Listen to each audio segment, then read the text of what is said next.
This audiobook contains 81 censored sentences and 295 modified sentences to make it suitable for all audiences. Visit our website to listen to the original version without censorship or modifications. Link in the channel bio. If only Drake was awake, they sure do get along. Aquino watched the scene unfold. How does this constitute them getting along? Looking at Irina, she was watching the scene unfold without much care. I wonder what she was thinking. They'll just ask her finally. Be quiet, Velgrind. I petted the little dragon as it had woken up, but quickly looked at Tiamat, shrugged, and fell back to sleep. I turned to Irina. Irina, is something wrong?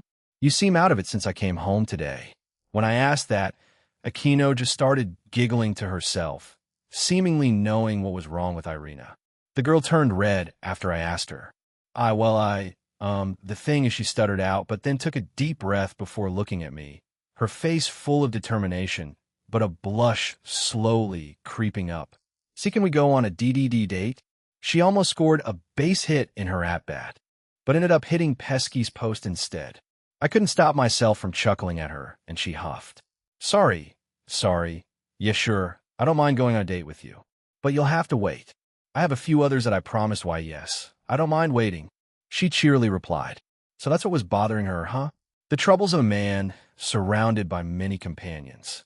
I wish you luck, Jean skyward.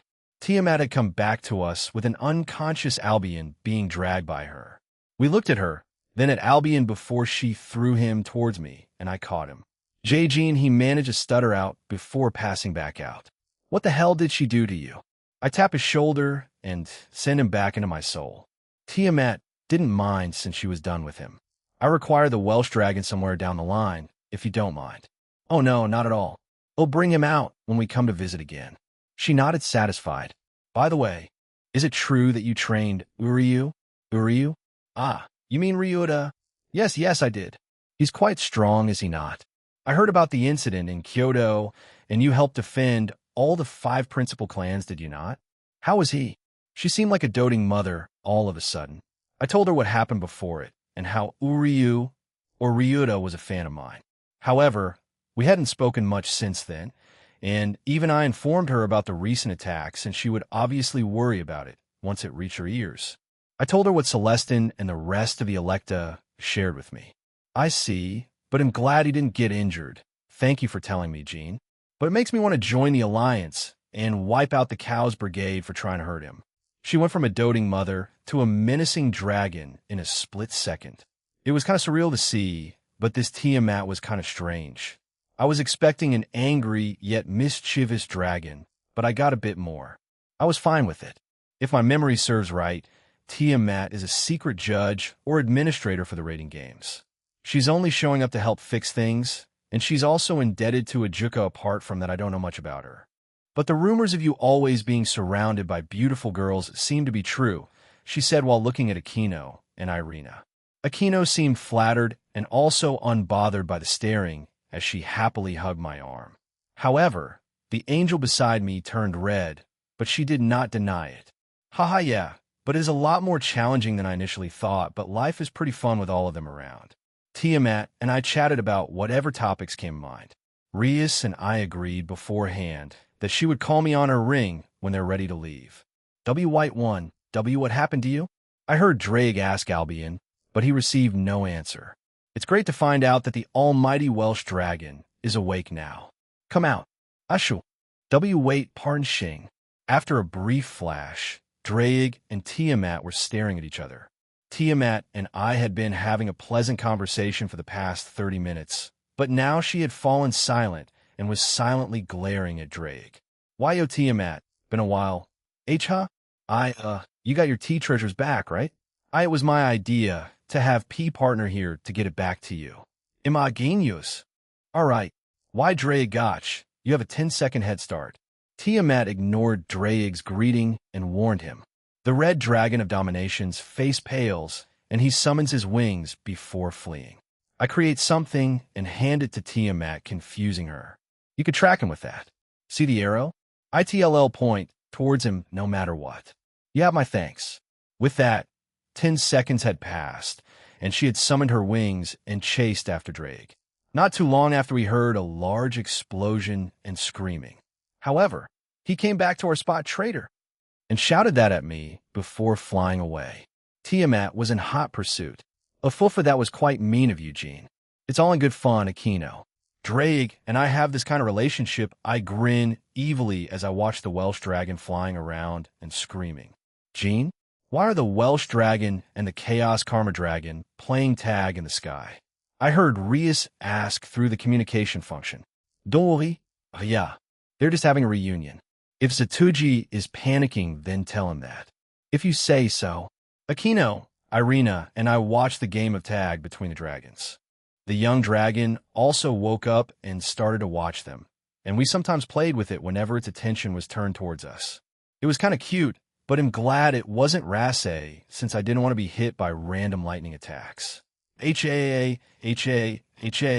dying, help me honestly. How can you reference memes after going through all that? You're really beyond me at times, Drake. Call me the meme dragon emperor. He'll proudly have that title. He breathed out, gave me a thumbs up, and disappeared back into me. Drake and Tiamat had been chasing each other for an hour straight, which was perfect timing because around the 1 hour mark, Rias called me to say they were ready. He is a fool, but I got to get some revenge, so I'm satisfied, Tiamat said while sitting down beside Irina. She was also quite exhausted. I offer her a pill as she looks at it confused. I explain what it does, and she accepts it without hesitation. Oh, this is quite useful. Do you sell them? Sorry, but I don't mind giving out some to close friends. Tiamat just laughed at me. So you're trying to win my favor now. Boy, is Drake even happy about such a thing? He's long given up trying to prevent it, even though I mostly said it to tease him. We just laughed at it as Drake groaned inside my head. He was also being teased by Elsha, Amorous, Cuntoir, and Velgrind. I will have my vengeance. Sure you will, buddy, anyway. We'll get going, Tiamat. Nice seeing you here. If you ever need to contact me, for whatever reason, I'll make a piece of paper with my number on it float to her. However, she just gives me a strange look. You think I have one of those smartphones humans use? All right, well, if you need to contact me, just do it through a Juka then, or Uriyu. I think I gave him my phone number, yes. Yes, I will do that. It was a pleasure meeting you, Gene. Drake, I'm not done with you. Damn it all.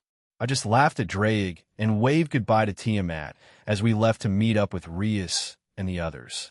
Now that I think about it, you don't have a dragon in your group, do you? Unless you count Drake-kun, Ufufu Aquino. Don't say such dangerous things also. Did you forget about Ophis and Irene? Ufufu, I was just teasing you, dear. I can shapeshift. Drake, shut up. He lost his mind because of Tiamat. Ignore him, Gene. It didn't take us long to arrive at the spot where we originally teleported to. Rias and the rest were there with Zatuji, who looked like some years of his life had been shaved off him. Did the tag that Tiamat and Drake had scared him that much? If so, he has a long way to go before becoming the familiar master, but I saw Asia with Rasse, and Zenobia had no familiar. She also looked a bit frustrated. No, wait. Now that I looked a bit closer at the small dragon, it was different. If Rasse was a blue diamond scale dragon, then this thing was black and yellow. This was a completely different dragon. Although they were still hatchlings, Gene-san, I got a familiar. I named her a hen. A hen? That's certainly unique. Asia notices my confusion and elaborates. Zatuji-san gave me a suggestion earlier, and she blushed while hugging a henasa was the name that Zatuji-san gave earlier. I think it means life, hope, and future in Sanskrit. And the N is from Jean. Your name, well, that was touching. She did the same thing. Huh? Ivontlai. Ima beat flattered. I walk over and pat Asia on the head and reach out for a hen. Unlike Rasse and Canon, the little dragon doesn't try to shock me actually. What kind of dragon is this? Cuntoir. Answer. This dragon is still a lightning dragon, but uses black lighting. Black lightning? That certainly is interesting. I wonder if Asia will try to utilize this little guy more than in canon. That's sweet. Thank you, Asia. So no luck, Nova? And no, any one of the creatures I tried to form a contract with failed as they were too scared of me. She seemed a bit disappointed, but Zatuji stepped in and explained. She's powerful for someone who has only been a devil for a short amount of time, but she'll need to find an equally powerful familiar to form a contract with. Or she needs to, well, be a bit calmer when trying to form a contract. But don't worry, you'll find one someday, Knight of Gremory. Independent Illinois, try my best in the future, still a bit disappointed. She answered Zatuji and sighed. With that, we're all set. Thank you for your help, Zatuji-san. No, it was a pleasure to help you, Ria-sama. Well then, until we meet again, everyone. He saluted us before running away and disappearing into the familiar forest. Time to go home then. Are all of you ready? I asked them and they nodded, so we headed back home. A few days later, Jean, I thought we were heading back to Ireland. I was getting ready to leave, but Scat Hack came into the entrance hallway and asked me that while confused. I turned to her and explained myself. That was the original plan, but I thought I might as well go to the Egyptian realm again, and after that we can head back to Ireland. I feel like I favor my home country a bit too much lately, but we'll go straight there after I'm done. I don't blame you if you want to take a day off. Scat Hack nods and seems to understand. I see, very well. I will keep on training Ine, who will be coming with us. Gabriel, she asked to come on one of my trips, and Asia too, since she wanted to see In again. I don't know if she'll stay when I go back to Praia, though. Praia, the Slavic god's home. I will decline on going there, but I'm curious to see someone there. She knows someone. That's certainly interesting, but it'll save it for another time. I was going back to the Egyptian realm today. This time I glanced to my side and saw a silver-haired maid and on the other side a secretary with me. Grafia and Rossweiss were coming along. I did promise to take her with me eventually, but from the living room hallway, I could see Zenobia sulking as she hadn't been invited yet. I did promise her, so I'll just drag her with me to Ireland when we go. I tap my head and send the information to Scat Hack, Gabriel, and Asia. I also asked them to keep it a secret from Zenobia for the time being. Call it a small surprise. Ready? I turned and asked both women, and they both nodded. All right, they'll see you guys soon, whenever that is. Trouble does follow you wherever you go, Jean. I laughed at Scat Hack as we teleported away. But she isn't wrong. Trouble does somehow manage to find me wherever I go. Egyptian realm Nimbusuk, we had teleported to the same platform that I first arrived at when I first came here. We had a magnificent view of the entire city below us. Are you sure you want to stay in that, FIA? You go where you know. But I am no. I don't want you as a maid today, just a regular partner. She slightly blushes before nodding. Grafia erupts into a puff of white smoke. As soon as it was gone, I nodded in satisfaction. Grafia had her hair tied in a ponytail, and she had a faded pink scrunchie on her, as opposed to the blue one she normally has.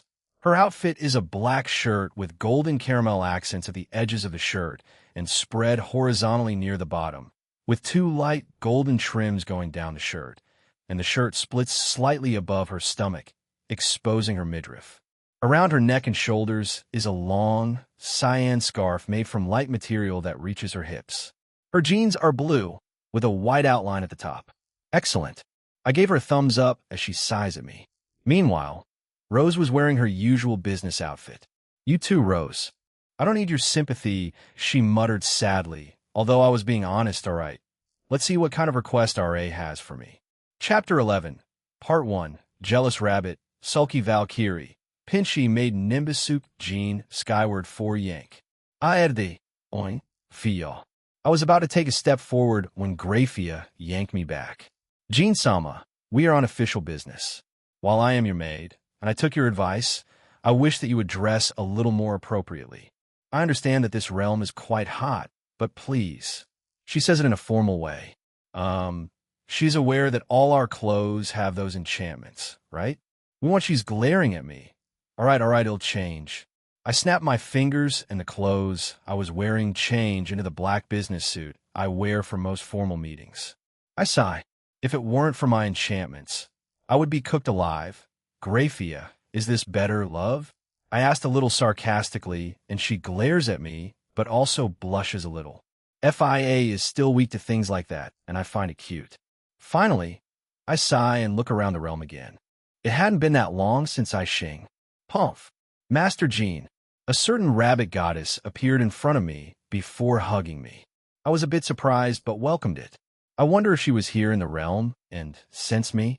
That small celebration for them hasn't started yet either, so am still invited to it. Hey, Kuro.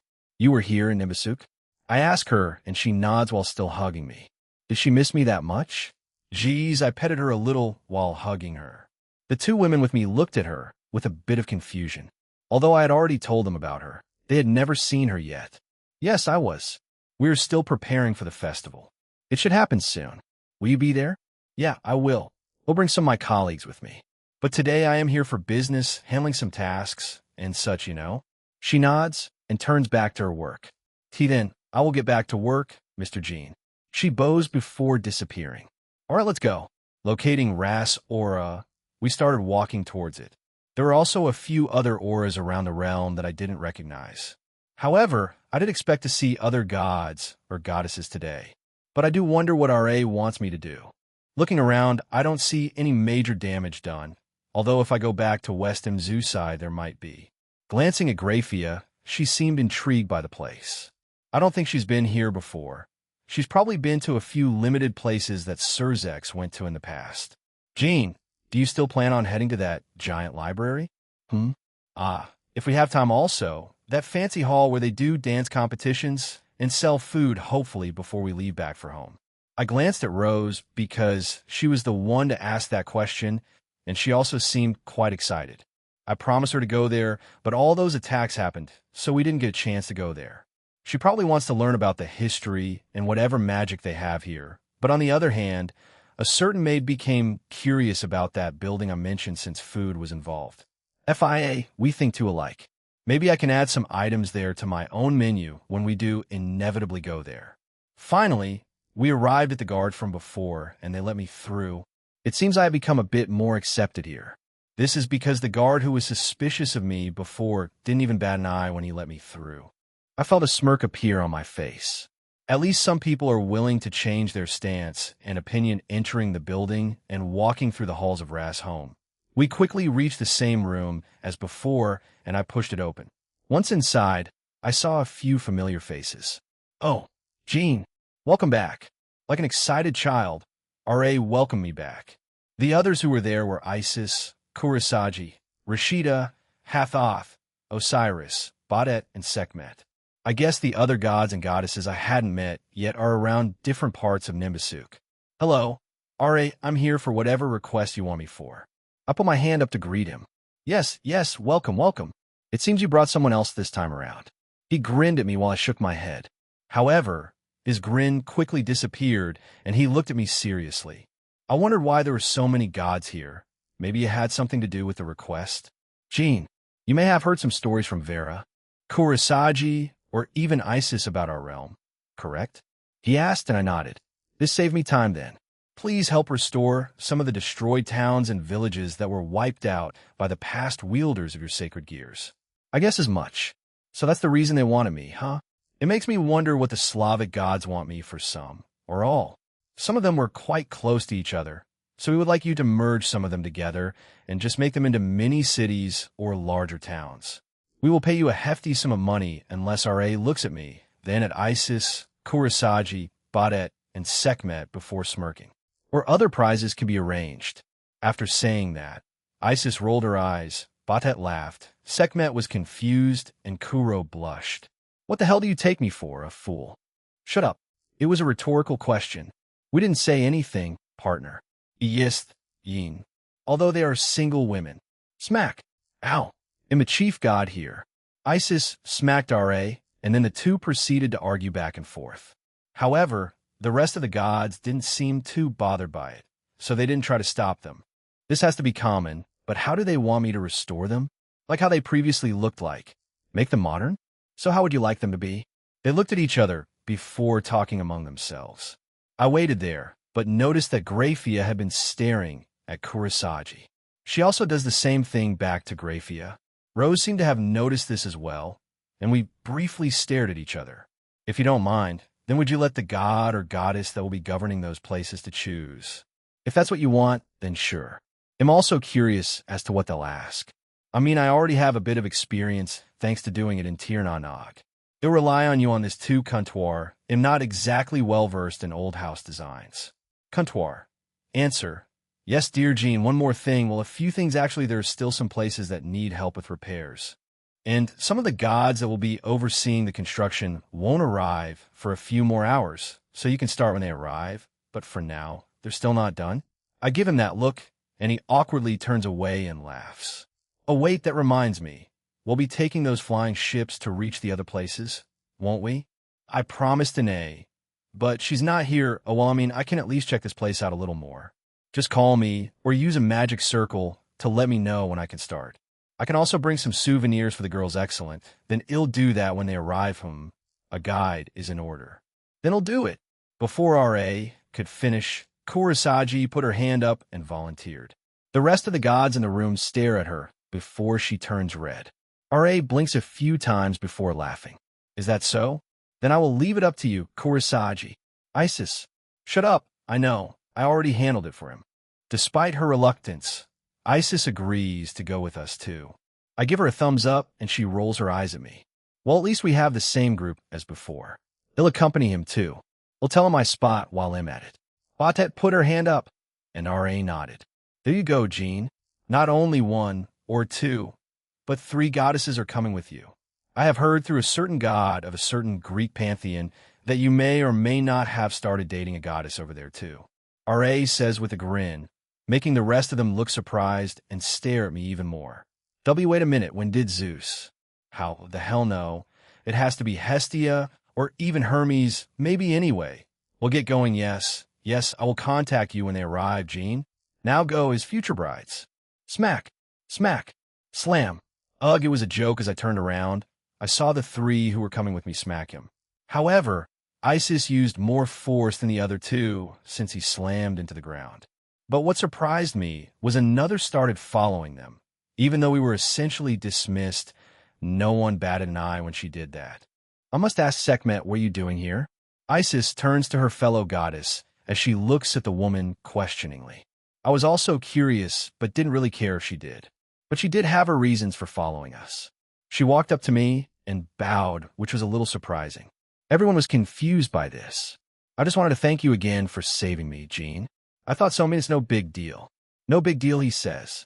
Creating a body from nothing. Reviving a goddess is no big deal. He says, all right, I get it, don't worry about it. Anyway, nothing off or weird about your new body. She shakes her head, but to be sure I quickly scan it and find nothing weird. My body feels a bit heavier. Everyone there turns to look at me. I swear I didn't do anything like alter her form. What the hell? It was accurate, she's smiling at me. Was that meant to be a joke? Im yoking, Jin. Please don't joke about that, I muttered and looked away. I started scanning the entire realm again as I heard her laugh behind me. In Nimbusuk, there were only 2 other gods that I could feel. As for who, I had no idea, of course. I could just use a bird's eye view to check. But where's the fun in that? Are we going then, Jean? Badet asked as she stands beside me. Yeah. Any places you recommend? I'm already planning on heading to that dancing hall food hall and the giant library. Badet closes her eyes and thinks about it. Graphia, Rose and Kurosagi have been talking to each other this entire time. Rose and Kuro seem to be a bit heated with one another. From the snippets I decided to listen to, I heard something about Hood be the official secretary, or if Kuro could become another one. Simp acquired. Ignoring the Welsh dragon, Badet finally spoke up. Well, there are a few underground bars, a small fight club, and some restaurants and bars I frequent. But apart from those, that's all I personally would recommend. Well, there's the river tour, the mountains, but there really isn't much there. Oh, that's all just here. At the other places there isn't much. You still need to rebuild them. Oh, do you want to hear about the city I want to be built? She goes on a little rant that I half listened to, but after hearing about the city she wants, I became interested. Sure thing. She grins and explains. So, we'll be taking those flying ships over to the spot. The captain of each flight today has been informed about it, so once we reach the place, we'll just jump down. So barbaric. Isis shakes her head while sighing. But out. Anyway, I want something modern, so something like this city, I guess. But I'll ask you to keep some of them in the old style, so a bit of both. Oh, I want a statue of myself, if you don't mind. But I'll be walking around with you, so I'll just tell you more in detail as we're there. I see. I could sort of understand it, and yes, sure. Anyway, let's get going. Let's just walk the streets for now. As I begin to walk away, I feel 2 people grabbing my arms. It was Rose on my left and Kurosagi on my right. Imjin's secretary. He doesn't need another one. As I said, Miss Rosweiss. I will also be his secretary. Having two would be beneficial for Master Jean. Rose sniffled, her eyes welling with tears at the thought of having another secretary, or at the thought of her being replaced. Kurosagi made a valid argument. Having another secretary should lighten Rose's load in the future, since he'll definitely make this restaurant successful. And of course, I may get more requests in the future, so having another one would be beneficial. Although the way they are handling this is a bit childish. Both of them were pulling on my arm. I sigh and give them a small shock of electricity to make them stop, then I chop them both on the head. Stop and explain. But I think I know what's going on, but I just want some confirmation. Master Jean, please let me serve as your secretary too. I owe a lot to you, so I want to repay you this way. Kuro blushes but quickly corrects herself. Rose didn't seem amused by what she said, so she stepped forward. I am Jean's first and only secretary. I'm the only one he needs, right? She looks at me for confirmation, and I sheepishly look away and scratch my cheek. Jean? Why, yeah, you're my only secretary for now, Rose. What does that mean? I look back at her as tears threatened to spill from her eyes as she was glaring at me. Please, it's obvious, I sigh and face her properly. I can understand curious reasoning, and in reality, when my restaurant blooms, it'll create more around the human world and the supernatural world. Couple that with my work as the middleman, and that you'll need help with a lot of things. I was thinking of asking Grafia down the line and hope for more in the future. Reiko wouldn't either, I think. After saying that, Kuro looked proud of herself, and Rose just slumped down. Glancing at Grafia, she was looking at me with a "you were going to ask me?" face, and I nodded. The troubles of the middleman, with so many complicated relationships and a secretary, so much tragedy is falling upon him. Isis replied, while rolling her eyes. Let's talk about this another time. Senshirado Kurosagi couldn't do much and has been huffing most of the time now. Sekhmet went back to Mzusai and said she'd wait there for when we go there again, since she and God Ash were the ones overseeing the place. Before she left, she said that East Mzusai had started to rebuild the place, and they planned on moving some people over there just to populate the place after losing everyone there after the attack. It's as lively as the last time I was here. Baudette, where's that fight club you talked about earlier? You're interested in fighting? She asked a bit excitedly. Well, no, but Xing, I am. Aurelia came out and declared. Everyone around us stared at her, and I just groaned. I mean, if she wants it, then I won't stop her, but I know, Jean-sama, I will hold back. I will only destroy it in 10 punches instead. That was a joke. I felt my eye twitch. I honestly don't know what's a joke or what's not with her, because she has followed through with the weirdest things when she mentioned them in the pocket dimension. Right, sure, I'm all for it. Anyway, do you mind taking us there? Still a bit confused with Aurelia's entrance, Batet nodded and turned in a different direction, and we started following her. Aurelia joins her, and the two of them start talking to each other. I feel like those two will get along fine. Do you know anything about this, Isis? Kuro. After saying Kurosagi's name, I felt Rose hug my arm tighter. I couldn't help but chuckle. Even though she's supposed to be my secretary during this trip, she's instead just acting her age, which I find kind of cute. Is that bad of me? It's an underground fighting ring. It's supposed to be unknown and hidden from public knowledge, but we, the gods and goddesses, know about it.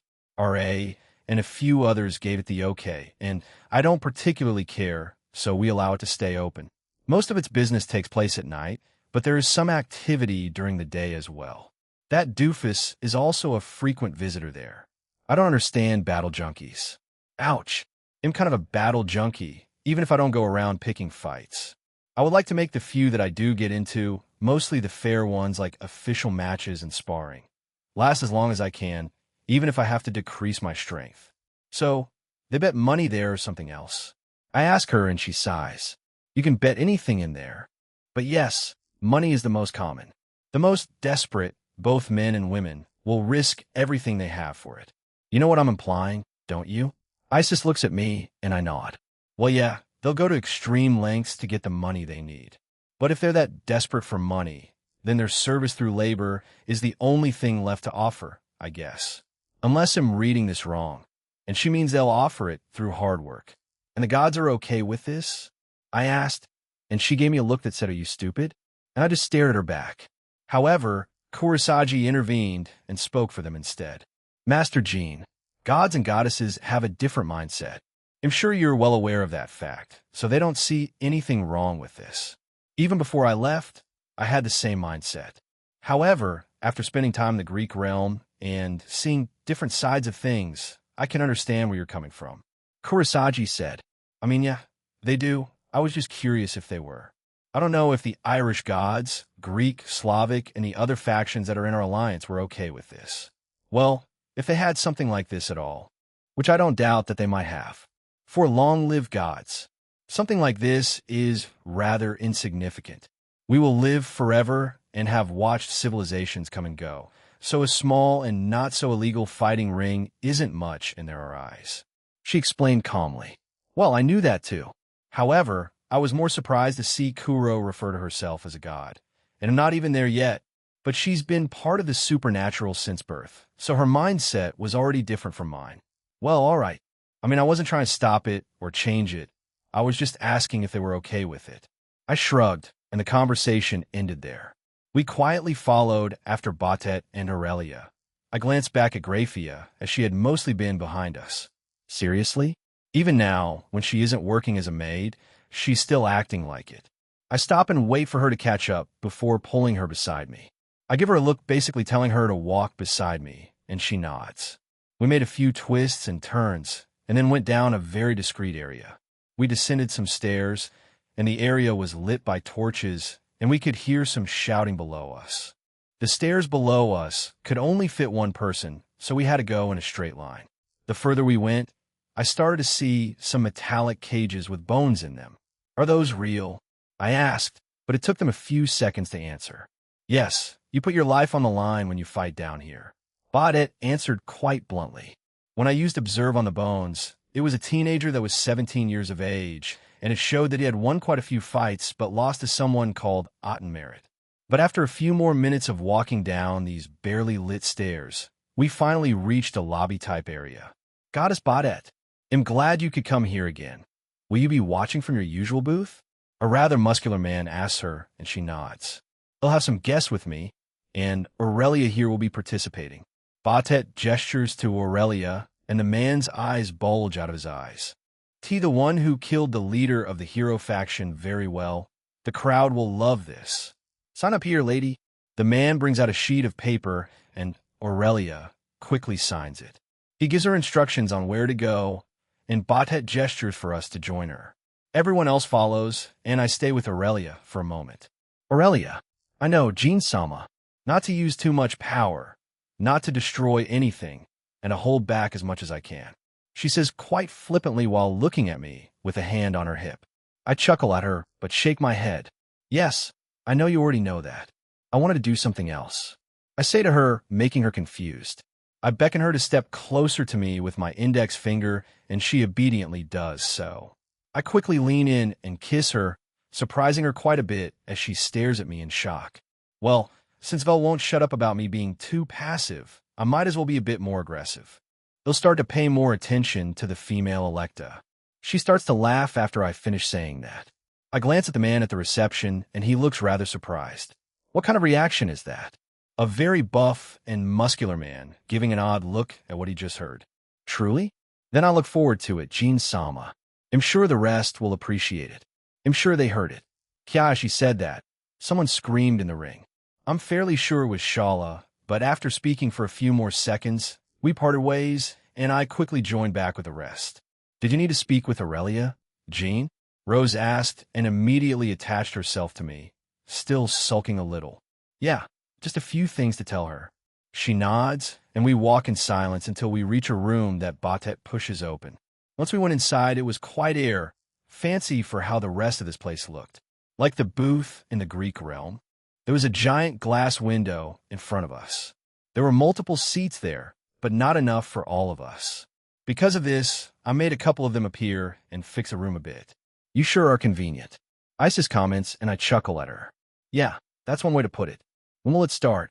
Badet simply pointed to some numbers at the top of the glass window, and it seemingly was counting down. I nodded, and we all took a seat. As soon as I sat down, and to my surprise, Grafia quickly snatched up the seat beside me. All that was left was the right seat. Kurosagi and Rosweiss looked at each other before sprinting towards the seat. However, Kura didn't play fair. She pulled something out and threw it at Rose.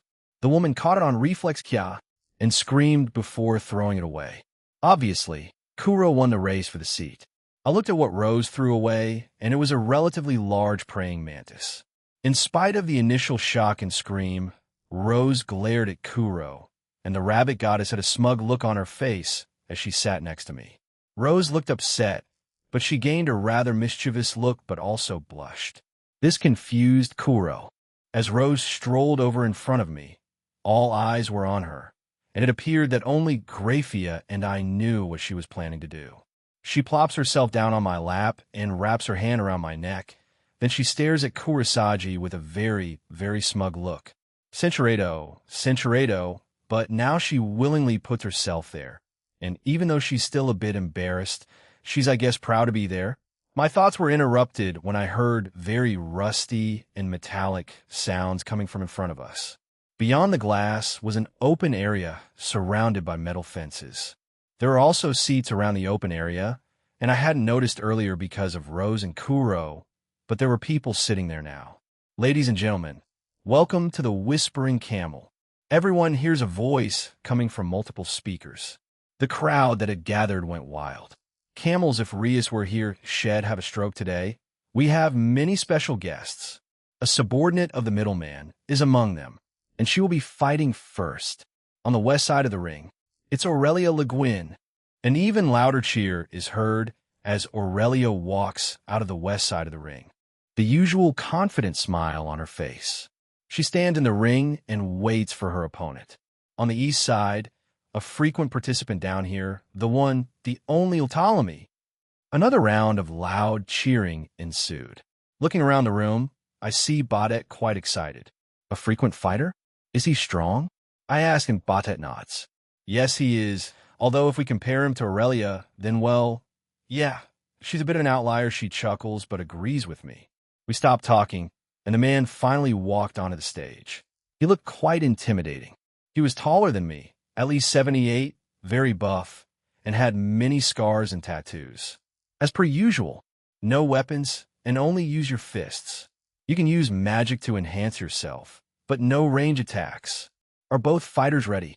The announcer gives us a brief explanation of the rules. It's hand-to-hand combat. You can use 2-ki or magic that can enhance your physical attributes, but no ranged attacks from both 2-ki and magic, and no use of weapons. They only want to see skill in this match. But you know that skill can only get you far if you're physically stronger or faster. Badet didn't need to elaborate any further. We all understood what she meant. No matter how skilled you may be, if you're a higher rank or just have the better body type, you'll win or lose depending on who you are. But I look at Aurelia, her smile never wavering. There are always exceptions. Thien Bijin, HNNNGG. The man covered himself in 2-ki and charged Aurelia. He cocked his arm back and punched Aurelia with his full might. A large dust cloud is created and a large shockwave appears after contact is made. The crowd gasped as the woman just stood there and took the punch. I just shook my head at the blatant disrespect she showed the guy. Once the dust cloud disappeared, Aurelia stood there with her index finger pointing at the man. No, she used her index finger to stop it. The man's face instantly paled. Aurelia's face broke into a grin as she clenched her hand into a fist and punched the man in the stomach. This sent him backwards and out of the entrance exit he had come out of just around a minute prior. Boom! A loud crashing sound is heard somewhere down there, and the crowd falls silent. Aurelia stands there and dusts herself off. She reverts to her usual pose, her hand on her hip, and waits for the announcer to say something. The match is over. It ended in one hit, and the winner is the newcomer, Aurelia Le Guin. This will be easy for her, I muttered to myself, and a few more matches began. Whoa! The crowd went wild as Aurelia beat another opponent and walked off the stage. She advanced to the finals. All we needed to see was the next semifinals match, and we'd see the final fight. As expected, all fights with Aurelia ended in one punch or one finger flick. She's next. Badet says, She? Is she talking about on the west side, is our reigning champion. The undefeated champion for the last 3 years. Autumn Merritt, the announcer screamed. From the west side emerged a tanned woman with long flowing black and purple hair, green eyes, and a confident smile. She wore a simple black and white outfit. For some reason, I felt like people were looking at me. So I looked around the room again, and they all turned away. Did they just... Baha! On the east side, another frequent fighter is joining us again in the semi-finals. Give it up for Neferempa. Another loud cheer. It looks like these two come here often since the crowd seemed very excited to see this, even more excited to see this than Aurelia's fights, though I can understand since this may be a fair fight. A man with an athletic build came out of the east side. He was dressed quite professionally in a business suit, which confused me. He had slick aqua blue hair and yellow eyes, and was tanned. Did he dye his hair? It's been a while, Neferempa. You too, Autumn Merritt. No other words were spoken between the two as they stared at each other. It seems both fighters are ready. Let the match begin. As the match began, a communication circle appeared beside me. While I looked at it, I heard Ra's voice. Jean? Sorry to interrupt you, but it's not time yet, but another problem came up. Can you please come back to my palace? Yeah, sure. Aurelia, we're heading back. Something came up. Just find me when the matches are over. Yes, Jean-sama. After agreeing to go back and telling Aurelia my plans, I got up from my seat. Rose got off me as soon as the communication circle disappeared, and I looked at Graphia, who also stood up. We'll be leaving. Master Jean, I'm coming with you. Kurosagi also got up, along with the rest of them, although Batet was a bit reluctant to do so. We left the room and walked down the hallway and came across the muscular guy from earlier. He seemed confused to see us. Something came up for the middleman. My subordinate will fight the finals, but will be leaving. Batet explains. I summon some cash in a bag and throw it to him. He looks in it and his eyes grow bigger. While short, it was enjoyable cleaning the place up or something. He thanked me and chuckled before we left via teleportation. Sup? As soon as we appear in the throne room, R.A. turns to us and sighs. I'm sorry for stopping your tour of our realm. It seems like you've only had to do work in our realm since you first came here. But a bit of a problem has occurred. He said quite seriously. Hathoth was beside him, and so was Rashida. Osiris was nowhere to be seen. But suddenly the door behind us opens, and we turn around to see a man. The man's hair features multiple layers, including long, crooked, pointy locks for his fringe. The rest of his hair features 5 large black spikes with red, with a hint of magenta, rims all along the edges. His outfit consists of a mostly blue uniform complete with a closed buckled collar and a large set of handcuff links on his sleeves. Underneath the uniform, he wears a dark blue or purple leather jacket with gold-studded buttons. Aiton, I'm glad you can make it. So that's Aiton, huh? He certainly looks intimidating and proud, but not in an overbearing and douchey way. He glances at R.A. before nodding. He looks at us too and smiles. I'm glad R.A. called you. Middleman no, Jean Skyward.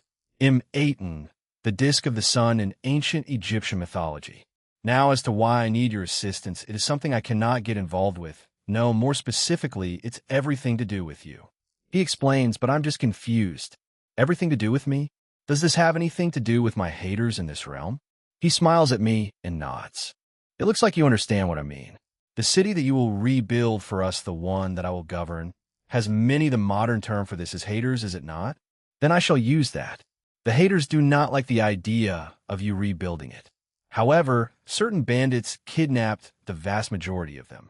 Now, normally I would have stopped them, but they specifically called for you. They wish to question you about certain things. If you give them satisfactory answers, they will release them and turn themselves in. Truthfully, I do not understand them entirely. However, I won't risk their lives for this. If things go south, do not hesitate to take them out. He finishes and looks at me. That last part wasn't a suggestion. It sounded more like an order. Take him out, huh? I'm certainly not against it, but he's a lot more forgiving by letting them get away with it. Maybe Aiton has his own reasons? But I'm also curious as to what questions they have for me. What will you do, partner? If they hold their ancestors' grudge, or if they're the same survivors from long ago, then I'll answer their questions honestly. If they don't like it, they'll stop them and rescue the kidnapped. If they accept my answer, then I'll bring them back to Aiton. He may have a punishment already planned for them. I'll look back at him and give a one-word answer. Where? I can show you the way. Step forward and it'll teleport you to the spot. You have companions, correct? Unfortunately, you must go to this alone. Those are their conditions. I nod and walk over to him, no matter how you look at it. This god is testing you, Aaron. I can smell the lies, even from a different universe. Regardless of whether this is real or not, Velgrind, I still need to go through with it. Since I already accepted Rast's new request, backing out now would seem unprofessional. It's up to you. I can't stop you. Good. Off you go. I glanced back at the girls, and they didn't seem that worried. Kurosagi was the only one with a worried expression. Rose and FIA already know what I'm like. Therefore, they're not too bothered by it. But I can understand why Kuro is worried. I am technically her savior, both emotionally and physically unknown location. So much sand, I found myself in the middle of a desert as soon as I arrived. Everything in front of me was just an endless sea of sand. However, I felt multiple auras behind me, so when I turned around, I saw some kind of temple. It wasn't a pyramid, that much I could tell, but it was some kind of square-shaped building. It looked like it was thrown together carelessly and quickly, but I'm certain that's where the kidnappers are. Not left with many options, I started walking towards it. I wonder what kind of answer they're looking for. Even so, what constitutes a satisfactory answer? Does that mean they only need one of them to be okay with my answer, or all of them? As I considered it, I quickly made my way to the open entrance. As I stepped inside the building, it was quite hollow on the inside. There were torches everywhere to illuminate the building, but directly in front of me, there were people tied up and gagged. There were around 70 of them, all looking terrified and angry. The kidnappers totaled no more than 15. Red no. Dual Dragon Emperor. Stand there, we have a spot for you. The man points to a spot with a rough circle drawn on it. While I felt anger from them, I was able to tell they didn't intend to hurt those they kidnapped. They just wanted to lure me out. That's the conclusion I came to. They were a bit extreme, but I don't think I would have given them the time of day if they didn't do this probably. So shut up. Well, the ones asking the questions. The man stopped me from speaking and screamed louder. He was quite worked up and was already breathing quite hard. You're just going to take that? Asked Velgrind. Take what? This abuse. They're beneath you. Just remove them from your path and be done with it. Who cares if it's a test from that god? If I were you, I would have already put them in their place. If I did that, it would only prove their point that the hosts of the two sacred gears hadn't changed. Also, if I get triggered or want to swing my overconfident energy everywhere for every small thing that someone says, I swear I'd have a mental illness beyond my previous depression.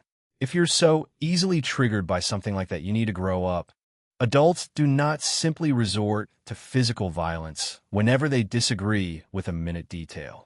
Boom, got her. You're a part of that, Drake. You're older than me, and you and Albion put a lot of lives in danger because of your past rivalry. I heard someone snicker in the background, and am pretty sure it was Rudra. I just sigh and focus back on the kidnappers. I never had the pride of a dragon or god. While I'm starting to change a bit more, my mindset hasn't changed that drastically. This is because these people just want to ask me questions and don't want to hurt the ones they kidnapped. Do you seek destruction? Why you want this alliance? Are you here today to form an alliance with the Egyptian gods? Why should we trust you? Back then, we decided to trust those past wielders, only for it to end in destruction and many lives lost. So I repeat, why should we trust you? The kidnapper asks while bringing a knife toward one of the victims. It's a real knife. Using observe on it, I can tell it's real. However, it's dull. Even if he uses his full strength, that would barely cut into their throat at worst, just injure them slightly. Well, no. You don't seek destruction. It's pretty pointless in my eyes. I mean, I'm kind of a lazy person. Bringing destruction to everything sounds like a lot of effort. Why do I want this alliance?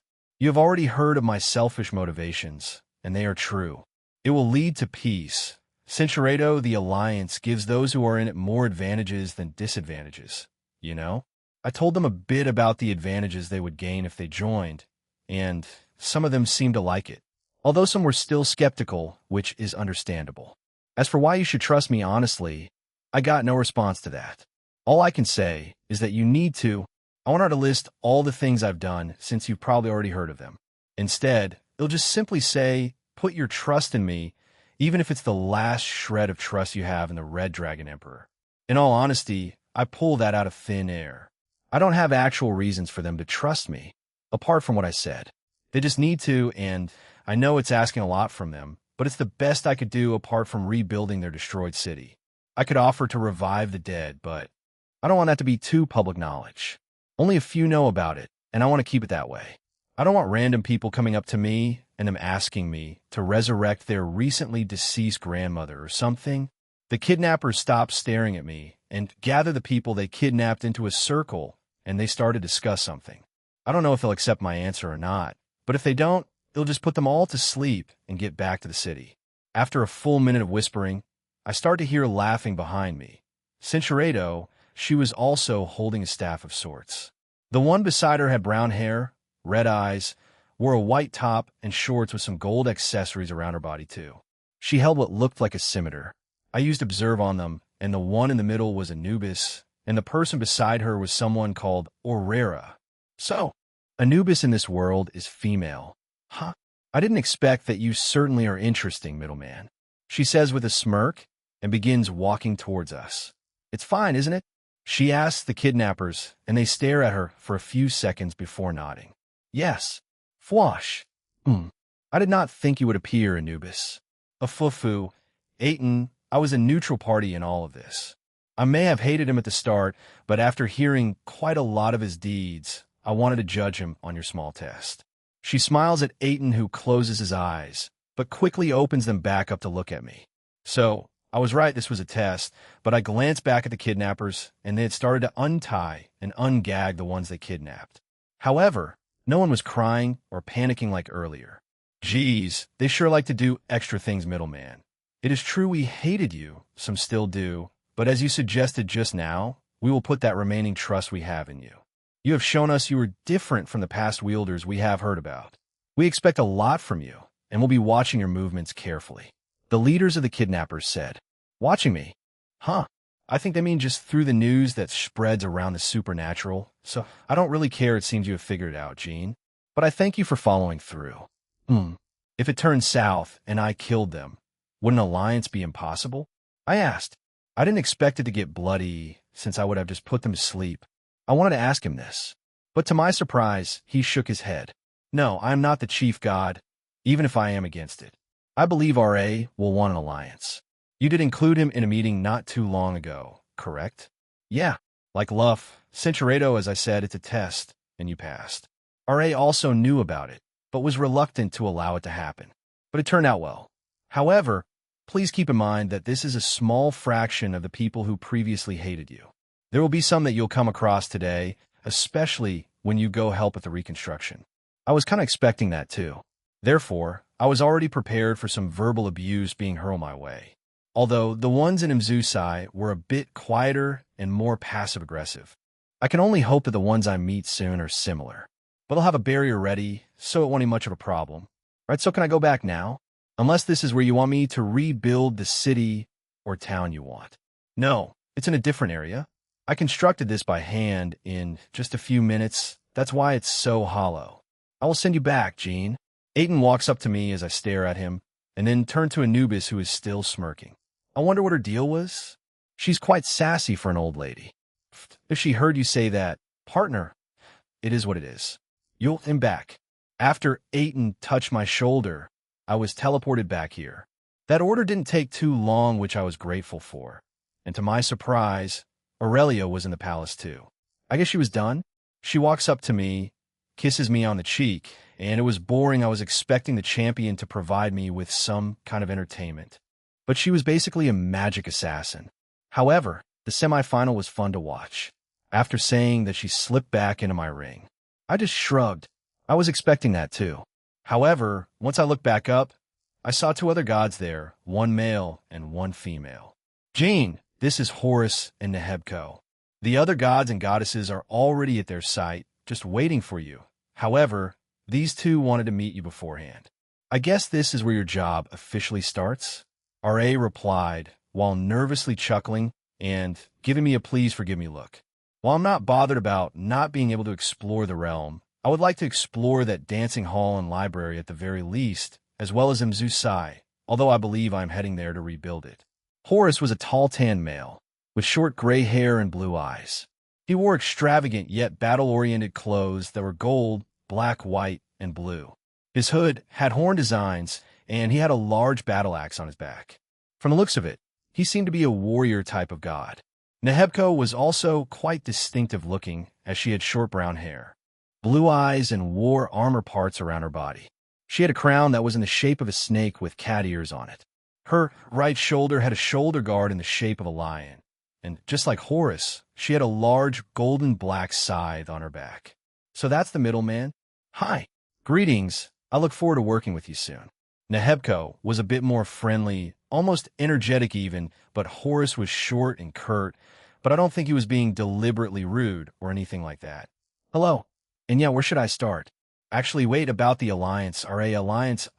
Yes, you're meant to give me some documents, right? If you why boom. All the gods present stared at the large stacks of paper. Ra's eyes twitched as he stared at it in disbelief. For your information, I've shortened that down as best as I could. If I didn't, it would be even worse. It's all relevant information. So I suggest you bring other gods that aren't planning on governing a new town and rebuilding for them. Very well. Hathoth. Rashida. Please help me get other people, yes. Dear at once, Master R.A. Both wife and maid leave his side and presumably try to find other people to help him read through it all. Now, then we'll start with me then, Jean. Badet walks up to me, and I agree with her. We'll be taking the flying ships, so you'll have a rough idea of where the other towns and cities you'll be rebuilding are. I'm sure those two will accompany us. But Batet looks at Isis as her eyes twitched. She walks over to R.A. and sighs. I'm not part of that, so it'll help. Great to have you aboard, Isis. Just shut up and start sorting them out. Isis dismisses her staff and starts sorting through the hundreds of documents they'll need to read through. Badet looks at me and winks. She seems too happy about avoiding this, oh boy. Am I glad I don't have to go through all of that, right, Nehebko? I'm not that interested in sitting down and reading through all of it. That's why I usually avoid large meetings. You two are too irresponsible. The two female goddesses were chatting, but then Horus interrupted them. All of us were walking through the streets of Nembasuk. We were walking at a leisurely pace towards the flying ship center. Rose, Graphia, and I were at the back as we watched all three gods interact. Kurosagi was forced to stay, as she didn't have a place to be rebuilt, and she also had the festival in the Greek realm to get back to. Rose gave her a smug look before we left. I'm not sure if what they have is a healthy rivalry or not, but I'll watch it grow for the time being.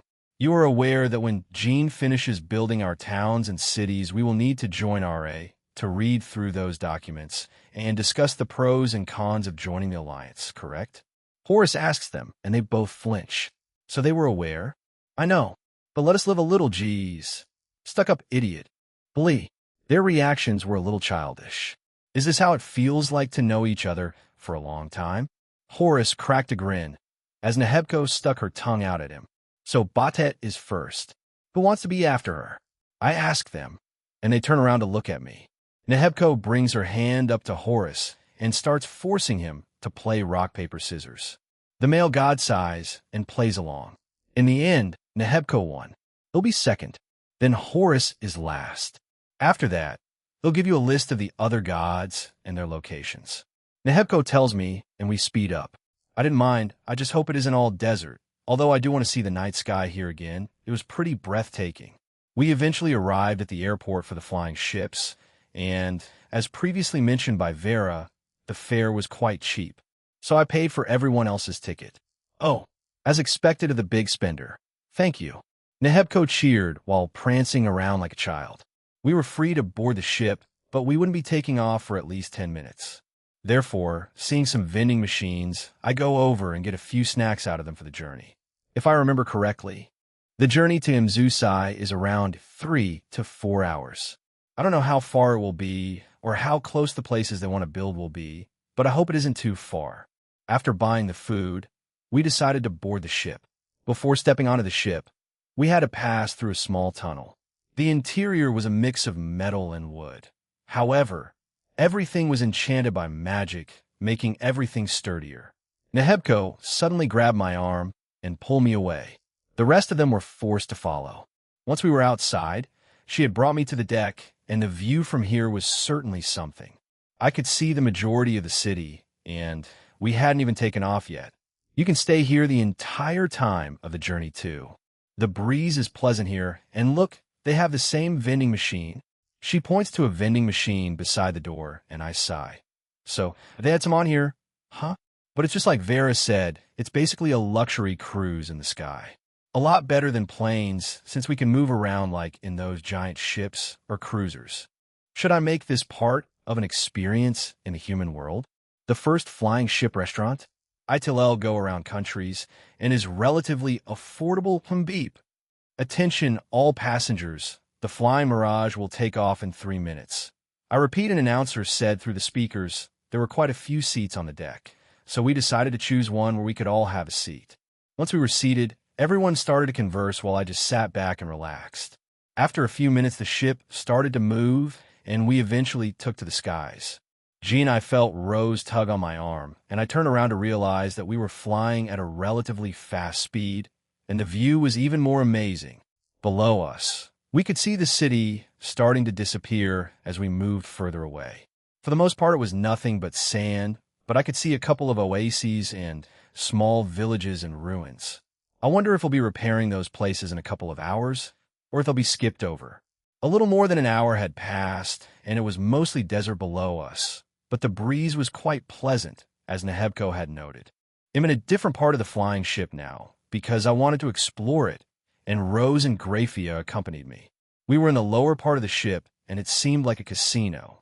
They were serving alcohol, the typical pool table, darts, and other entertainment were there. It looked rather expensive. Sincerado, I wasn't planning on going down there, even after saying that they dragged me back to the top deck, and the gods with us were still chatting. But Baudet sees us and beckons for us, so we walk over to her. Need something? In around 15 minutes, we're going to be jumping off. I've already informed the captain. These will also be joining us. Baudet gestures to Horus, who nods, and Nehebko, who waves at us. Actually, I've been meaning to ask which other gods will I be going to. I asked. I expect Aten and Sekhmet, and maybe Ash? Well, you've met Aten, so him, Anubis mean Nehebko, Horus, Sekhmet, Ash, Shu, and Neith. The rest aren't interested, but we do hope you can restore some others, and hopefully they'll move into them eventually. You saw that little village that was abandoned, right? She asks, and I nod. Yeah, so we hope you can rebuild them as well. I mean, I know it's quite a very demanding task. What kind of compensation do you actually want? I know RA joked about letting you have some goddesses, but hearing that you're even dating a goddess in the Greek pantheon, it makes me wonder. Why is Baudet asking me this now? No, I'm not that bad, so I just shrug. Dunno, my original goal was to build a powerful team. I've pretty much got that now, but it's slowly turned into me just wanting to explore different pantheons, meeting people, and getting new friends. If I find someone I'm interested in then, so be it. I mean, I'm getting paid, so that's still a plus. Even if I don't need the money, but that's beside the point. After my explanation, Baudet looks at me with a sort of proud look before patting me on the head. Oh, so you're not just a pervert. I'm proud of you. Although being one is bad. Anyway, it's coming up, get ready. She stops patting my head and walks over the edge and puts her foot on the railing.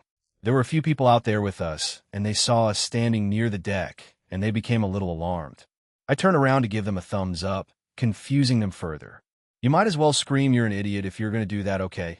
However, before Baudet could finish, I ran and jumped off, shocking them. I'm an idiot. And so, is Velgrind. What the hell? I shouted, and I saw the shocked faces of everyone slowly shrink as I plummeted to the ground. Rosweise? Jean, who is Velgrind? I shout, but Grafia remains calm beside me. I mean, I'm also quite curious about it, but that's not the time. Me next. However, Nehebko also jumps off, followed by Horus and then Baudet. They just shrug and grin at us. We're really just jumping off. I hear Grafia sigh beside me as she spreads out her bat-like wings and flies down. All right, we can use our magic, I muttered to myself, and flew down after that. I flew beside Graphia, and we started to speak to one another. Jean, he is an idiot, we know that. But we also love that idiot. He will be the death of me someday. Graphia sighs, but smiles at the end. I don't think she hates this side of him. No, not many of us do. In a way, it's almost endearing. As opposed to his near constant negative moods and depression, we prefer this. I think it balances out since when the time calls for it, he could be quite serious. But who's Velgrind? Shall we ask him about it? Yes, I am curious about the name. Graphia squinted her eyes at Jean, who hadn't used his powers to fly or float, and he was getting increasingly close to the ground. But as we neared it, he didn't do anything, and I was getting even more worried. He's not doing anything. Boing, huh? After hitting the ground, he bounced back up. He passed me and waved. Why did he bounce all the way up like a bouncy ball? Along with the rest of us, I reached the ground, and Jean eventually landed on his feet. He winks and gives us a thumbs up. Smack. Stop. Yes, ma'am. A light smack from Graphia makes him regret his actions just a little bit. He says his life isn't boring when we're around him constantly. I believe that to a certain extent, but I believe the same for him. He makes our lives in his home even more chaotic. Even though he sometimes initiates those events, he is not aware of the fact that he is doing so. Jean skyward, making my own body into rubber and bouncing off the ground sounded like fun, but I wasn't expecting to be smacked by FIA. Alas, my heart has been shattered. I try to give her the puppy dog eyes, but she just stares back at me coldly. Point taken, Miss Lucifuge. I dust myself off and look around. The place was, well, mostly destroyed.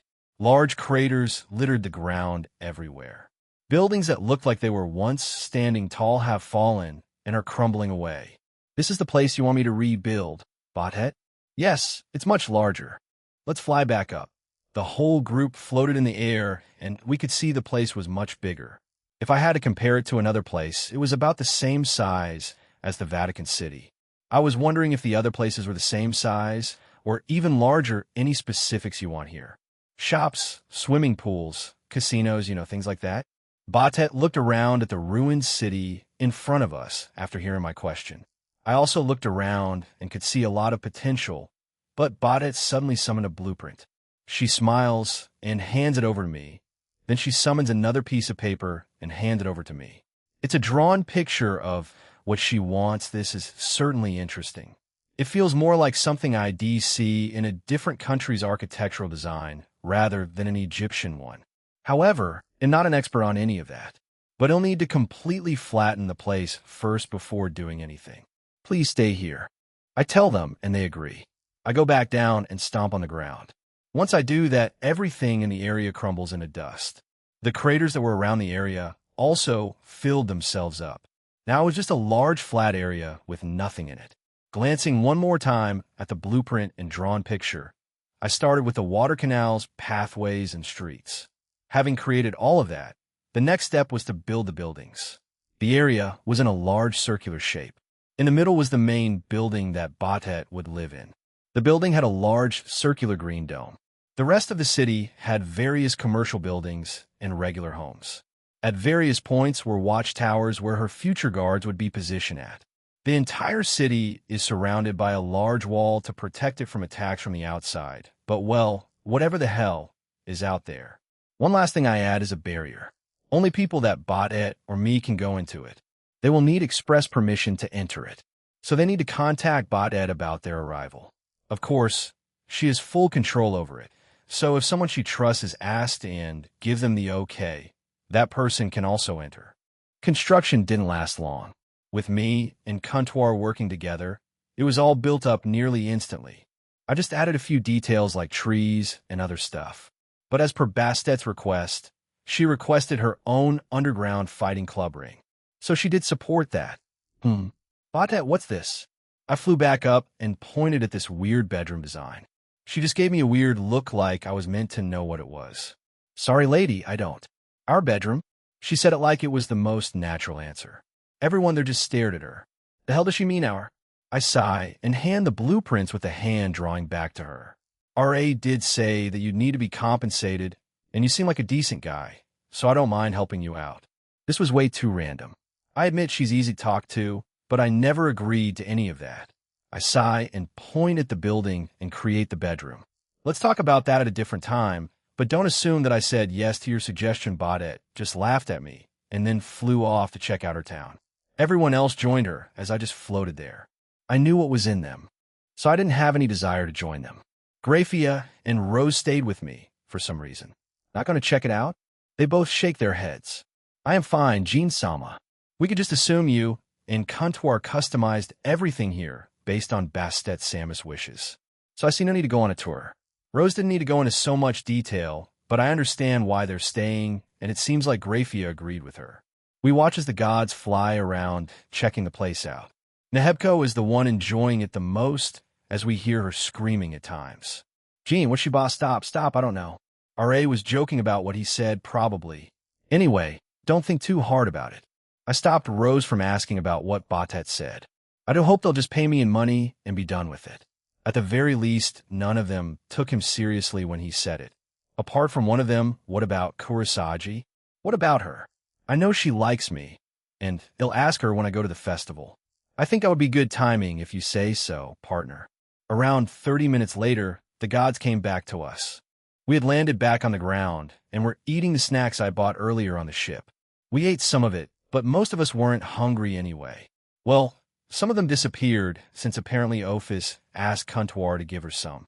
You guys ready? I asked while popping a piece of candy into my mouth. Yes, next is me. Nehebko jumped in joy. It's still strange seeing a mature woman like her act like this.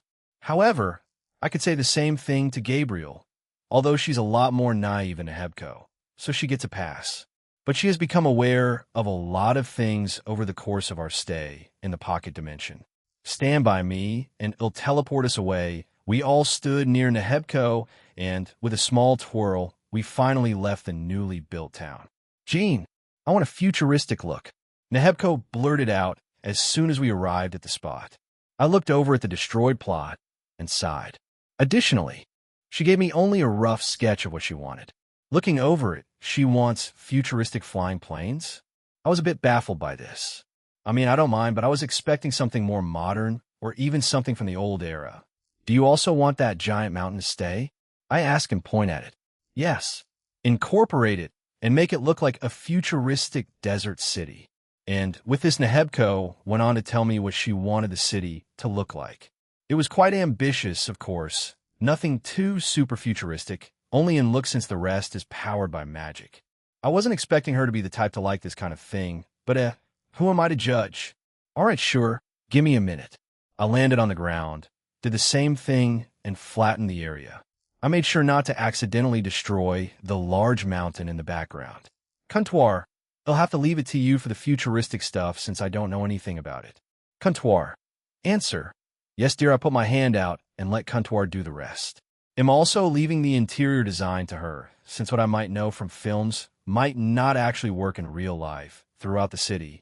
Very tall metallic buildings started popping up, along with some medium and small ones, but the large ones stuck out the most. There were also several dome-shaped ones, but since I left it up to Comptoir, I have no idea what they do. Nehebko didn't exactly tell me what buildings and functions I should add, so we added what towns and cities needed. Barato, what is the large dome for? Barato.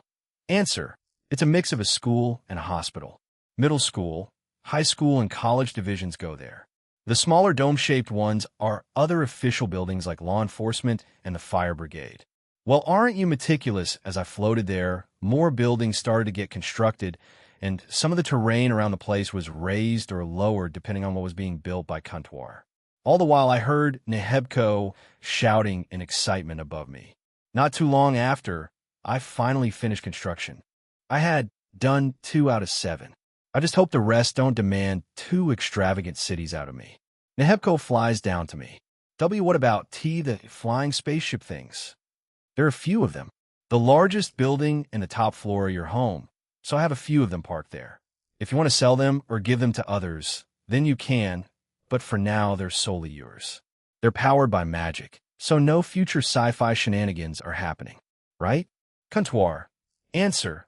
Yes, dear. After explaining that, Nehebko bear hugged me while screaming thank you before flying towards her new home.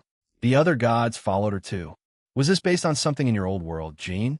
Rose asked as she looked at the buildings. We had landed on a small cliff that overlooked the new city, so we didn't need to float constantly. No comptoir had free reign on this, so it's based on our own design, I think. We waited there and chatted about future city designs and speculated about what Horace would want. He seemed like a practical person, so I was expecting something simple. I did see him with a pen and paper earlier since both Botet and Nehebko gave me a drawing of what they wanted, so I guess he did the same thing. This place sure is something. It's like those films humans make, very futuristic, but it's powered by magic. Maybe I should have mine changed a little, Botet says, and mutters the last part while staring at me. I just shrug in response. I'm next then. Let's go. Without waiting for our answer, Horace teleports us away. This place is a lot flatter and tidier than the other two. Since I heard what kind of request RA was going to give you, I decided to make it easier for you. However, after seeing how easily you did it with the other two cities, this may have been pointless. In any case, here are my blueprints and drawings. It's a bit more detailed than what Nehebko and Botet gave you. I inspect the blueprint and the other documents that he handed me. I was surprised at the level of detail he wanted to put into everything.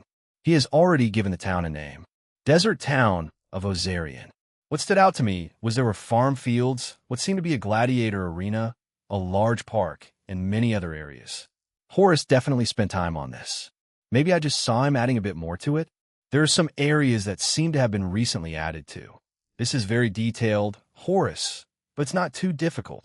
Is that large building pyramid structure going to be your home? I pointed to the middle, and he nodded. Well, it's kind of expected at this point. I fly down and get to work. I start with the middle area and Horace's home. Horace included detailed plans for the rooms of his home, so I didn't have a problem following those. Heck, many of his buildings included plans, so I won't have a problem making them. Afterward, I focused on the park that was beside his house. From what I could see, there were a lot of water sources everywhere. After building the large fountain, I went to the site where he wanted the Colosseum. There were a bunch of small food vendors outside it, so I included them in the construction.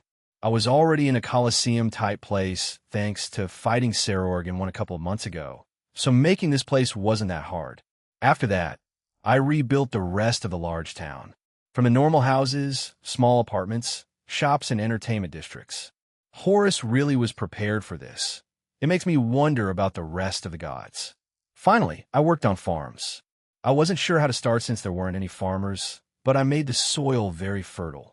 As soon as everything was finished, I raised the earth around the town a bit and covered it with a barrier. Wonderfully done, Jean. You have my thanks. I shall take a look around my new home. Horace patted me on the shoulder before flying towards it. However, Nehebko beat him to it, as she was already shouting at all the extravagant things around the place. Honestly, this, even if it was a bit larger and over the top, it's the most normal one out of the last three I made. Jigo Fish, Rossweiss, we're playing blackjack. Jean-sama, don't you dar go. Exodia, obliterate. I slammed all 5 cards of Exodia onto the ground, and all the cards shot up into the air. Rose looks at me dumbfounded, and Graphia looks annoyed. Huh? Pinch behave. Yes, Zoe. Rose was mostly confused by what had just happened. The time Kuroka did this a few times, she was drunk, so she wasn't totally aware of it. However, my amazing maid was annoyed, very annoyed. Her pinch was a little harder than usual, too. Jean, what's happening? We looked back and saw that the 3 gods had come back. Nehebko had a bag of something. She pulls something out and pops it into my mouth. It tastes sweet. Some kind of candy? Is she? Shanks Guaya. It's sweet. Thanks, Graphia. Graphia finally let go of my cheek, and I repeat myself, only getting a giggle out of Nehebko. No problem. I have a bag of it. Anyway, the next one should be hold on a second. Nehebko pulls out a list and goes through it. She nods and hands it back to me. Sekhmet, Anubis, Shu, Neith, and finally Aten. That's how the rest are. But you won't be too long in Mzusai.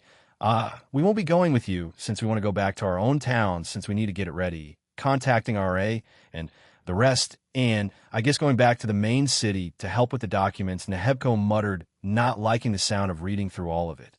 No person would, but can't do much about it now, can we? It's for the Alliance after all anyway. Bye, Jean. Stay safe, Gene and his companions. They'll see you soon, Gene. Also, I was serious about that offer. They each said a line before leaving. I already knew where Mzusai was, so I could teleport there. We'll just ask Sekhmet and Ash about where Anubis, Shu, Neith, and Aten are East Mzusai Gene, who's Velgrind. After we teleport to East Mzusai, Graphia turns to me and asks that question quite abruptly. I freeze a little and hear Velgrind snicker in my head. We'll tell you two about it later. Let's get this done for now. She nods and looks up at the sky. By my estimation, it should be around 4 to 5 in the afternoon. Night is coming. Shall we be looking for an inn or hotel here?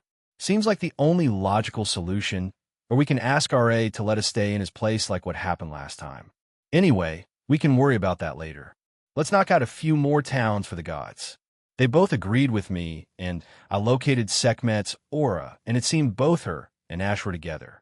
So I walked towards that area, and we weren't too far from it since it was near the resort area. Hey, I called out to the two of them. Both of them turned to us and walked over to us. Gene, it's a pleasure to see you again.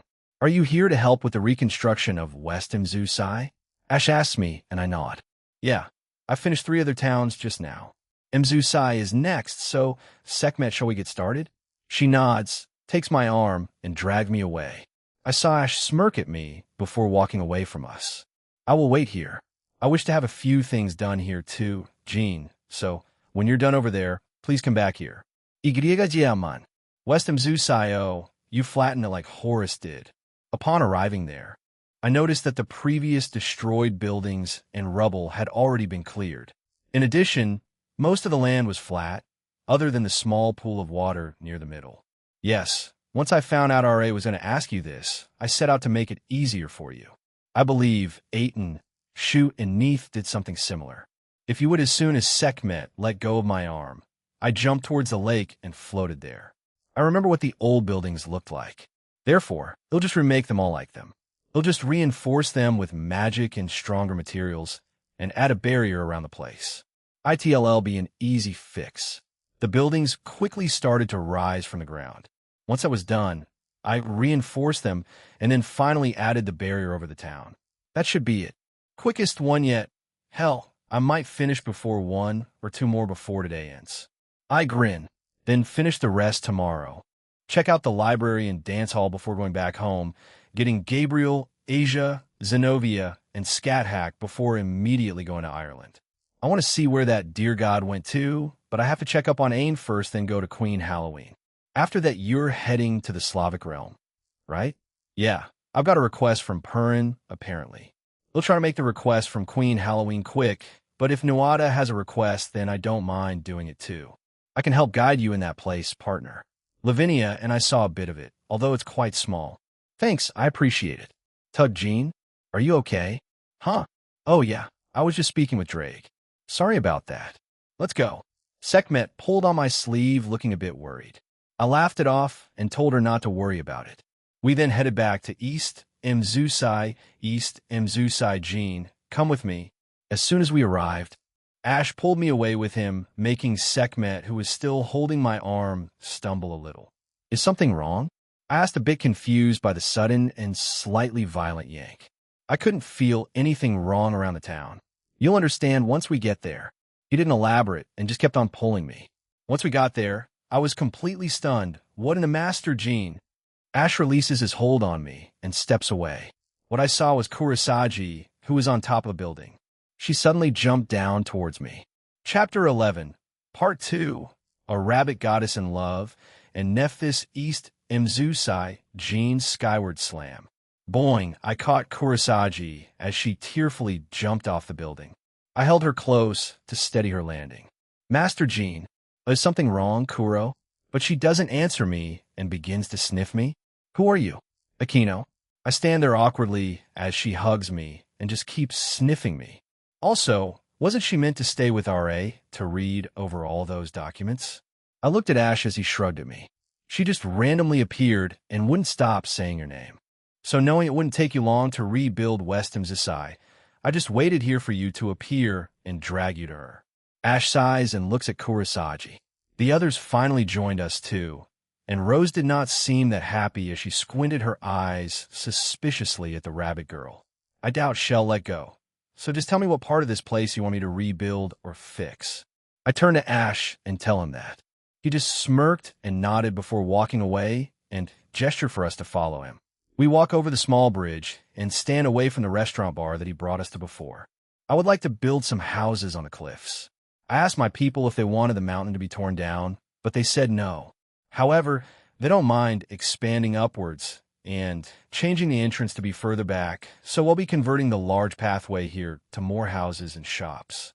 But for now, we only want this section to be rebuilt. Ash explained and shifted his gaze to look at me. Expanding upwards, huh? I looked at the rock face above us. Do you want it all just above here? Or all around? Just around here. Ash points at certain spots, and I take note. Seems easy enough. But how do you want the houses to be? The same as the ones already on there, or do you want more space to make them bigger? The same. My people are content with how their homes are, so if we get more people who will move here in the future, then they'll have homes they can move into. Here, this is what the interior usually looks like. After explaining that, Ash handed me a piece of paper and it showed me what the interior looked like. Simple enough, although they do feel a bit small, but if the people living here are fine with it, then I'm not one to judge. I put my hand up and created new edges and platforms on the giant rocky wall. After that was done, I copied the designs of the current homes and basically reconstructed them on the platforms. Of course, I followed the interior design, but also changed them for each home so it wouldn't be too repetitive. I did this for all of them, and in total, it only took around 30 minutes. Marvelous. Thank you, Gene. Ash patted my back as he stood beside me. Yeah, I did all that while Kurosagi clung to me. I feel like she's acting like some of the people I've known for a long time. Clingy, unsure of her own emotions, or she is very sure, reacting to me like a kino, and seeming reluctant to part from me. I can recall a few of them during the day or in specific situations. Next is I took out the list that Nehebko gave me. Next was Anubis, and after saying that to myself, I felt two familiar presences teleport behind us. As I turned around, I saw Anubis and that girl named Aurora. Oh, Anubis, are you next? You brought your bodyguard, Aurora, too. Ash greets them, and Anubis nods at him. I look up at the sky, and I can probably squeeze in one more city to build before stopping for the day. I can fit in one more for the day. After yours, it'll finish the rest tomorrow. I told them, and they nodded. That new goddess is very attached to you, middleman. Hoo-hoo, but rumors say you did resurrect her. I can see why. She added a mischievous smile at the end. Next, she snapped her fingers, and two documents appeared in front of me. I grabbed them and saw they were blueprints and a rough sketch of what she wanted her city to look like. It seemed that looks depressing as hell. Partner. No kidding, but it seems very compact, even more so than Nehebka's city. Well, it doesn't matter. Let's not dilly-dally here any further. I'm fine with it. Will you be? Yes, come nearer, boy. We do so, and I stand beside her. And for some goddamn reason, Cincheredo, I also felt two more people putting holes through my back with their staring. I waved at Ash and Sekhmet as we left. Ash gave me a sympathetic look and also silently wished me luck. But Sekhmet also seemed annoyed by Anubis for some reason. Is Anubis hated or something among the gods? How is it? It's quite spacious. Cincheredo, I was fine with it. Do you want these mountains you drew too? Yes, boy. All right, I'll get started then. The sun is quickly setting after all. Umo. She gave me a playful tap before I flew down, with Kurosagi still hugging me. Cincheredo, I looked back at Kuro and used observe on her, and it seemed Drake was right. She was currently very agitated, or at least slowly transitioning into it. But she was doing her best to hold back. I touched her head to calm it down, and she looked up at me with a thankful look. Thank you, Master Gene. Don't worry about it. We'll talk about it in detail later. Let's get this done first. I tell her, and she nods before turning back to burying her face in my shoulder. I make the two documents float beside me and proceed with the construction. Starting with the terrain, multiple mountain ranges of varying sizes emerge from the ground. In the drawing, it appears that the actual city itself had a tall wall as well. Therefore, she must have wanted to make them into some kind of faux wall to surround the place. I was done with the mountains. I decided to start with the actual city wall itself. It was obvious that some of them were related to large buildings, so I decided to construct them as well when I began to build. I could see there were a few very large and prominent buildings that Anubis wanted. Once I built the walls, I decided to take on those large buildings next. However, I turned back to Anubis since I had no idea what kind of interior she wanted. What about the interior? Ah, yes, here. She snapped her fingers, and another piece of paper floated to me. PFF, I swiped it away and started to cough. Cincherado. Thankfully, it was the actual design of the room. I sigh and shake my head before continuing my work. What the hell is wrong with her? Perhaps she's treating you like this because of your title? I think this is borderline inappropriate behavior. But whatever, hopefully she'll stop soon. I felt my eye twitch as I continued to make the interior of the buildings. After that, I started construction on the rest of the city, and it didn't take long for me to finish. Most medium-sized buildings were shops and entertainment buildings. Some were residential, although most of the houses were small. But when I say small, they were quite large. I'm still comparing them to human homes. These gods sure are extravagant. All of them built up quickly, but Anubis flew beside me. Add some taverns, gambling halls, and dungeons if you don't mind, boy. Right. Consequently, I changed some of the signs to read questionable names and build a couple of shady-sounding places. Whatever the hell they were supposed to be, I just added buildings labeled with those kinds of things.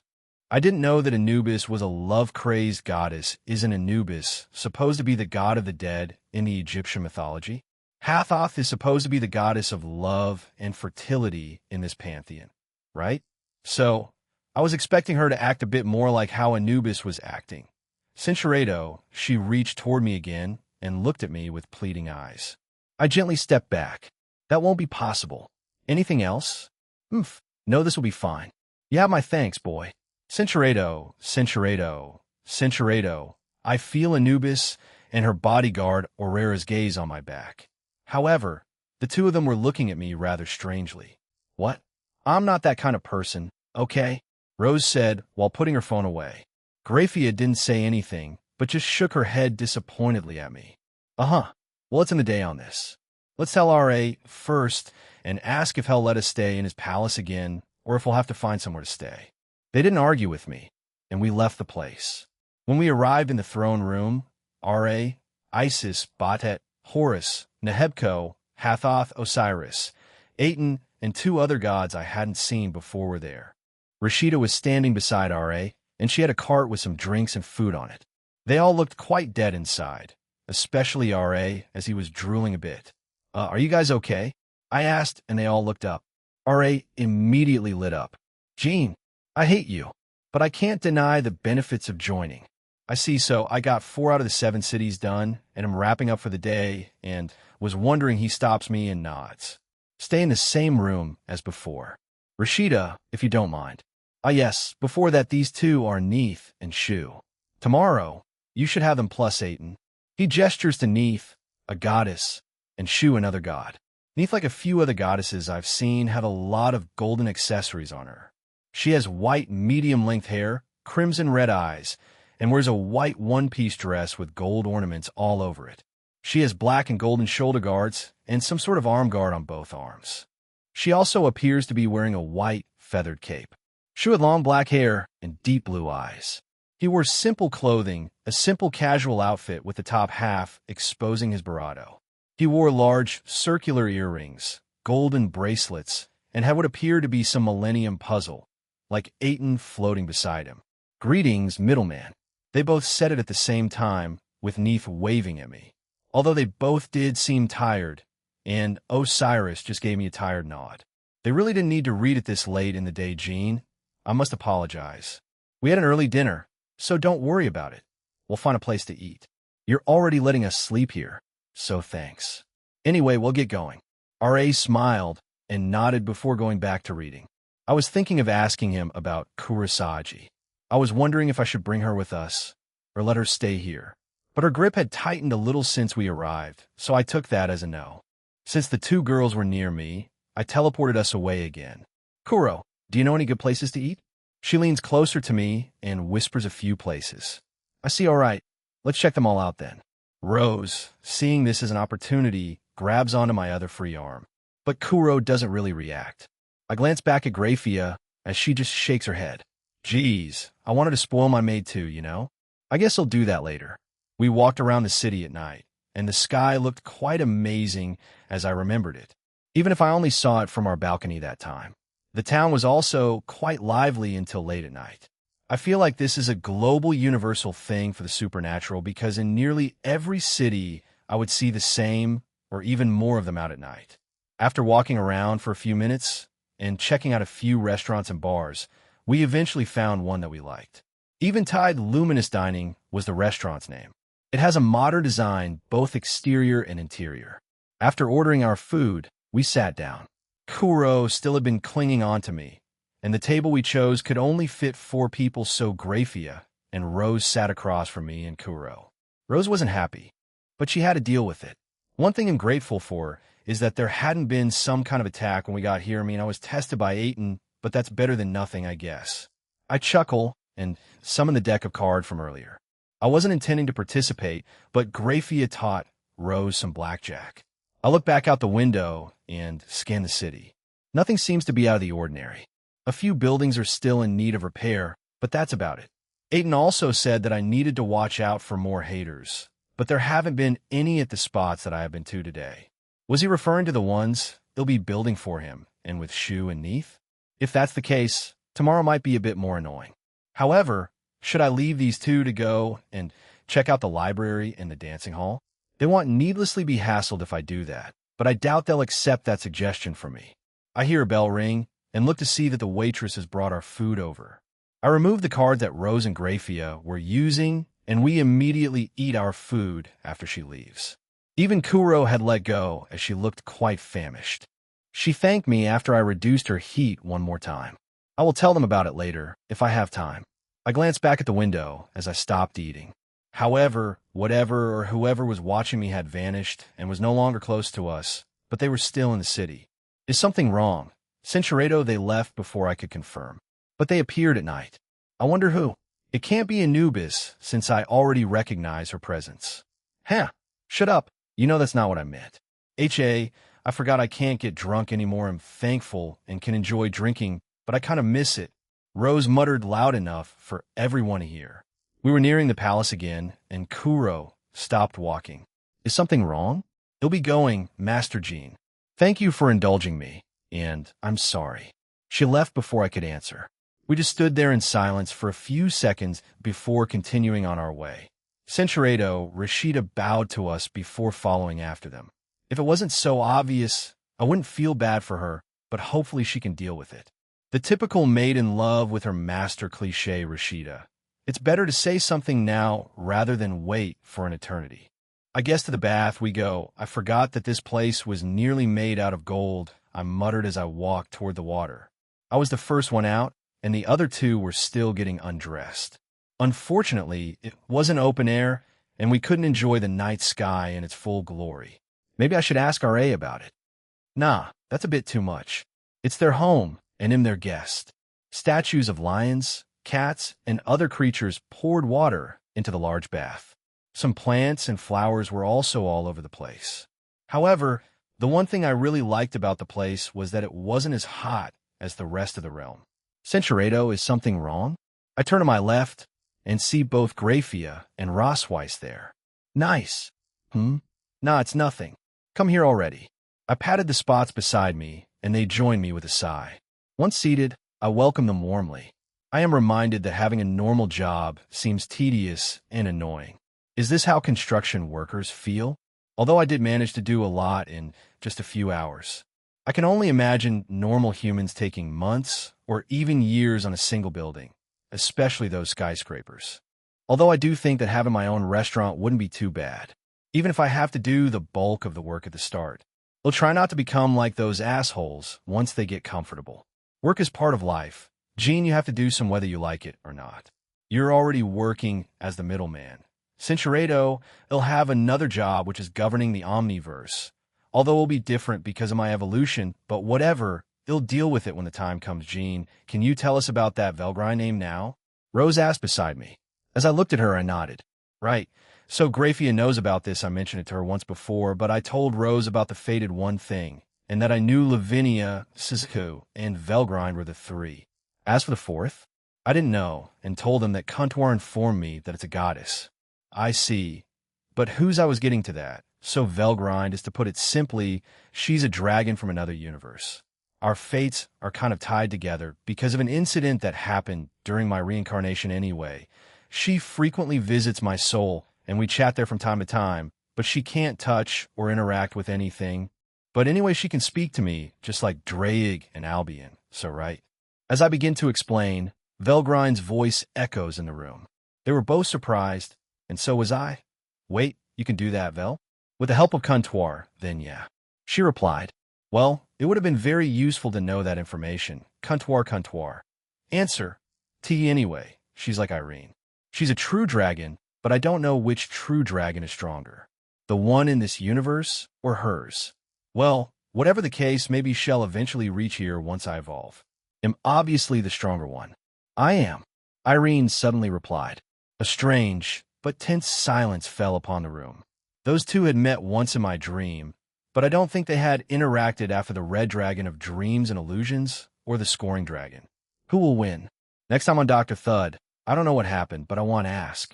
He gets exclusive use of my personal space whenever he comes into his soul. She said rather proudly. That's a total lie. I even just said that you can't touch anything in there. Barato, Amorous, and Elsha gave me more lap seats than you. Doom. The room was now deafeningly silent. Both Rose and Graphia were looking at me with unreadable expressions. However, I definitely felt their own jealousy slowly rising due to what Velgrind said. Velgrind-san, was it? Well, Centurado, even if you can visit his soul, you can't touch him, so you just lied. Graphia also comes up behind me and gives me a hug. It felt really warm and comforting. I could die in peace now. TCH. It seems like Velgrind left pissed off at me for some reason. Centurado. I just smirked at her and sat back down while carrying Graphia back and placing her on my lap. Did you need something, Anubis? Are we not allowed to bathe, boy? We have permission from RA, so we came. I just shrugged. Yeah, they're free to come here, and I'm also free to ignore her, so I did that. I pulled both ladies back towards me. One was still mentally here, while the other had mentally checked out. All right, I think I'm being too mean to her. Let's talk to her a bit, so how are the cities? I've had some move into mine already. All three of them sat down, and Batet answered me first. She already has people moving in. I wasn't expecting that. Knowing the kind of goddess she is, it wouldn't be too difficult for her to do that. She has to have a pretty decent following. I mean, the more people believe in gods, the stronger they become. But this is an alternate universe where the rules are already skewed. Gods here can live, grow old, and lose followers, but can apparently be brought back with enough people believing in them. The question to me has always been, does the god want to return in order to resurrect? Like the God of the Bible? Or did he just choose not to? I could possibly just talk to him about it, having Kuntuar locate him and have a chat. I have changed some things in mind because I wanted to take no offense, boy. You did a fine job. Anubis says, and I nod. I glance at Herrera, who had been silent all the times I've seen her. When using Observe on her, she was quite normal. Well, normal as an ultimate class being, but still normal. I noticed that you've been paying a lot of attention to my bodyguard middleman. Do you find her interesting? Anubis laughed playfully, and Herrera squinted her eyes at me. No, she's just been quiet since I first saw her. I was just curious about her. Herrera, speak. I'm a lesbian. Anubis then starts cackling to herself as everyone in the room stares at her in confusion. I'm not sure if what Herrera said was true or not, but I feel like she's the one that hates me and just decided to stay quiet around me. But I wasn't expecting that to be her first sentence, oh right, Jean, about our room. No. Wow, aren't you rude?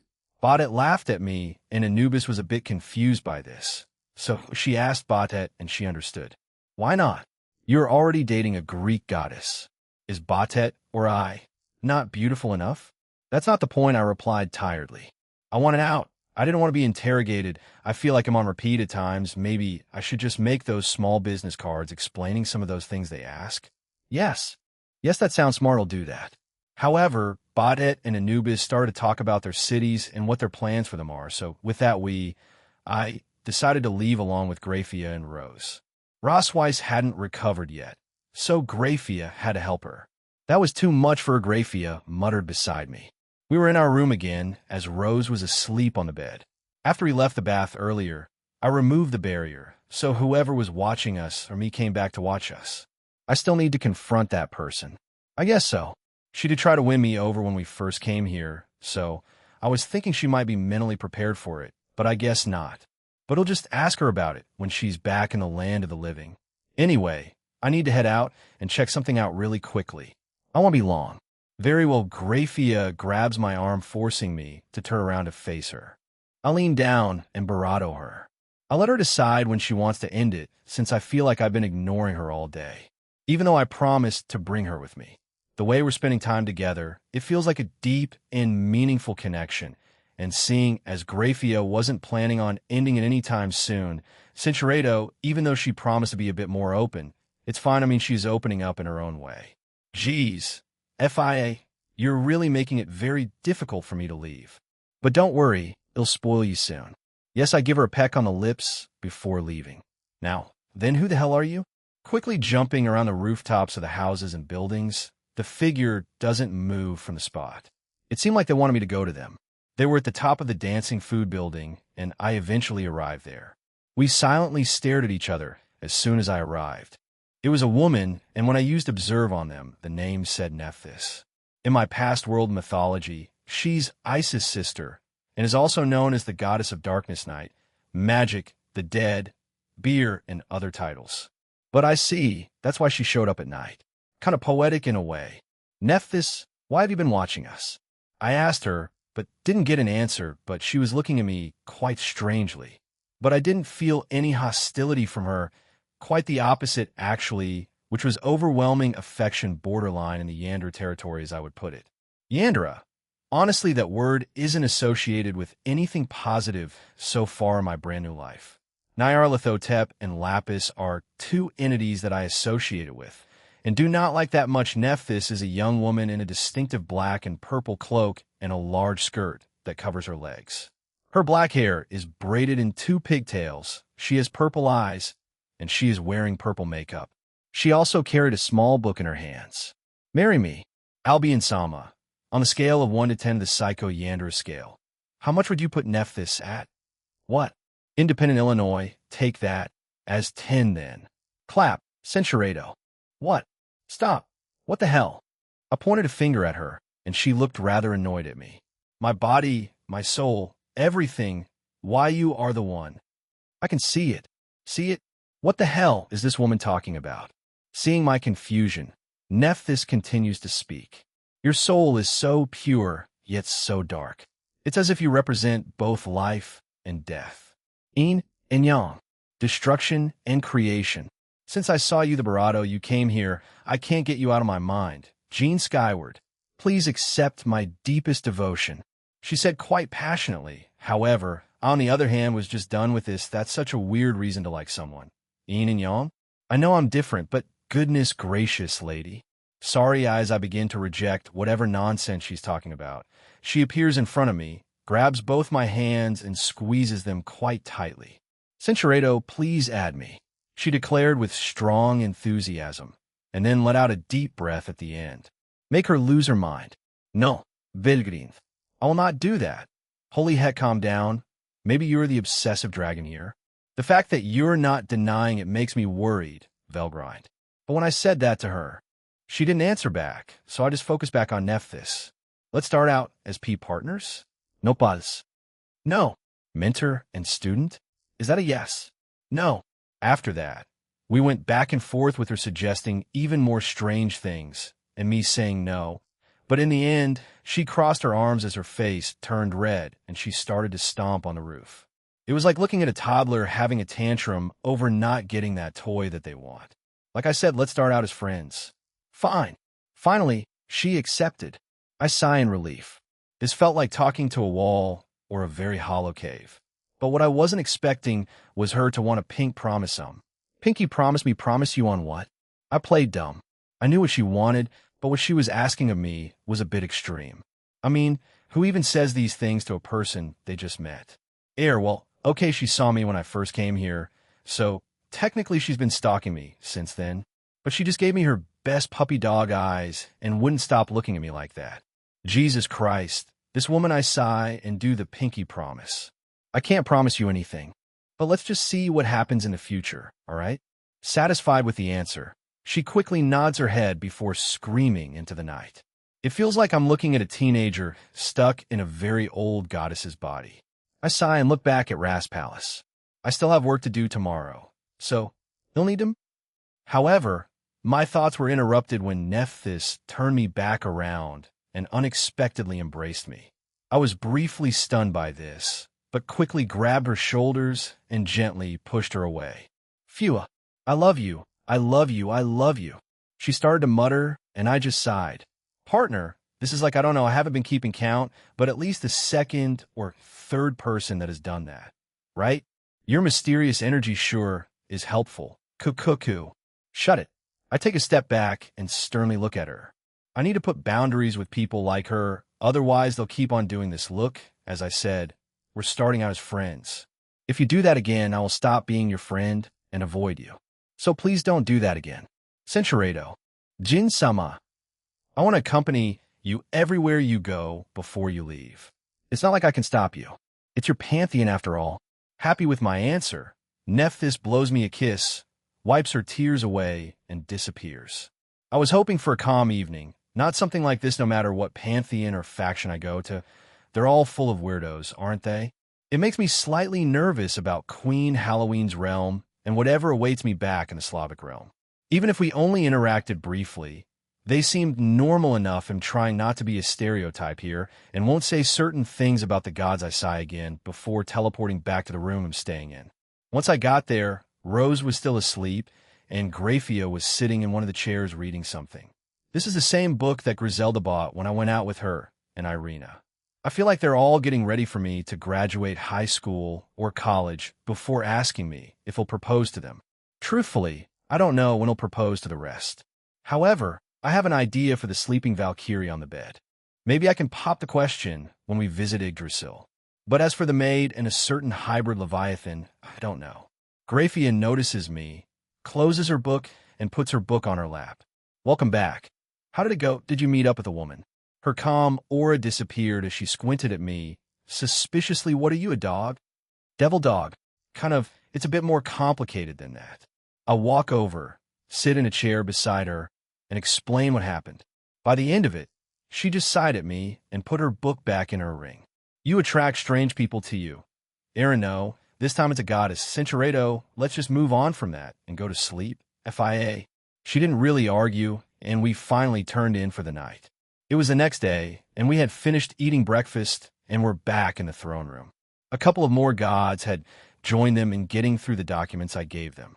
The next god city they'll be rebuilding is Shu. After that is Neath, and finally Aitons. I look forward to seeing your work, Jean. I inspected the cities you rebuilt the previous day, and I have high expectations. But before we depart here, these are the blueprints and a rough design of the city I wish to be built. He explains and hands me 2 documents. I look over at them, and they seem as elaborate and detailed as Horus City. This will take quite a bit then. Ah, yes. There's also an underground section, if you flip both documents over. He points out, and I flip them over well. It's not as large as the above ground. But holy crap, why does he want an underground section?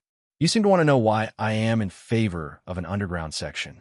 To put it simply, I would like to have more living space for my people. In the event of an attack in the future, I would like the underground section to act as an emergency shelter. So please make it even more secure. He said it quite seriously. He didn't seem like a bad person, although I doubt he knew about the barrier I placed around the cities I already built yesterday. But whatever, he'll build it, so he won't complain too much. I see. Well then, let's go. You shaped the land already. I appreciate it. Then I told him that I could see some small mountains and large rock faces around the place. Of course, the land was also flattened to make the building process easier. In all honesty, when I first saw him, I thought he would want a slightly more futuristic-looking city, rather than what he presented to me. All right, it'll get started then. Looking at the blueprints and drawings, there seemed to be 9 defense towers in total. At the front, where the entrance was, on the left side, and at the back. On the right are large mountains, so I don't think he wants any there. He'll start with those and the walls. I fly down and begin creating the walls of the city.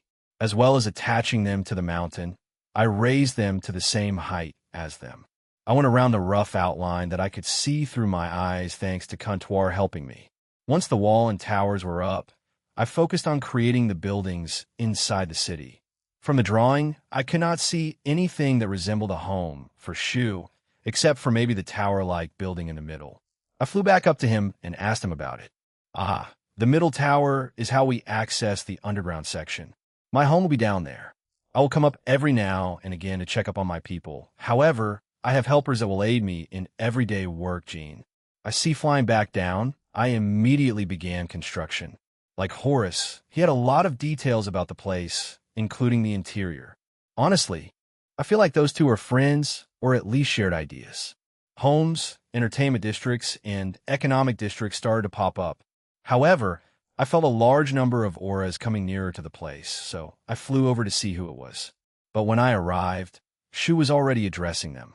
Some looked happy, while others looked angry. So he already told some of his followers that they'd have a new home. Clearly some aren't too pleased that the dual dragon emperor, made it, but just held their tongue about it. Seeing as he told them it wouldn't take too long, they'll speed up the process then. I fly back and quickly complete the above-ground section. After this, they can move in, and I can focus on the underground section. Once it was done, Shu flew over to me. My men will guide my people and will be in charge. Let's go underground. I have already created enough space for it. Sure. The girls quickly joined us, and when we got there, Jean-sama, Nephthys was waiting there, and she came over to hug me. Graphia was neutral to her, as she already knew who it was. Rose was shocked and looked to Graphia for an answer, and she explained, making her mouth twitch. Remember what we promised?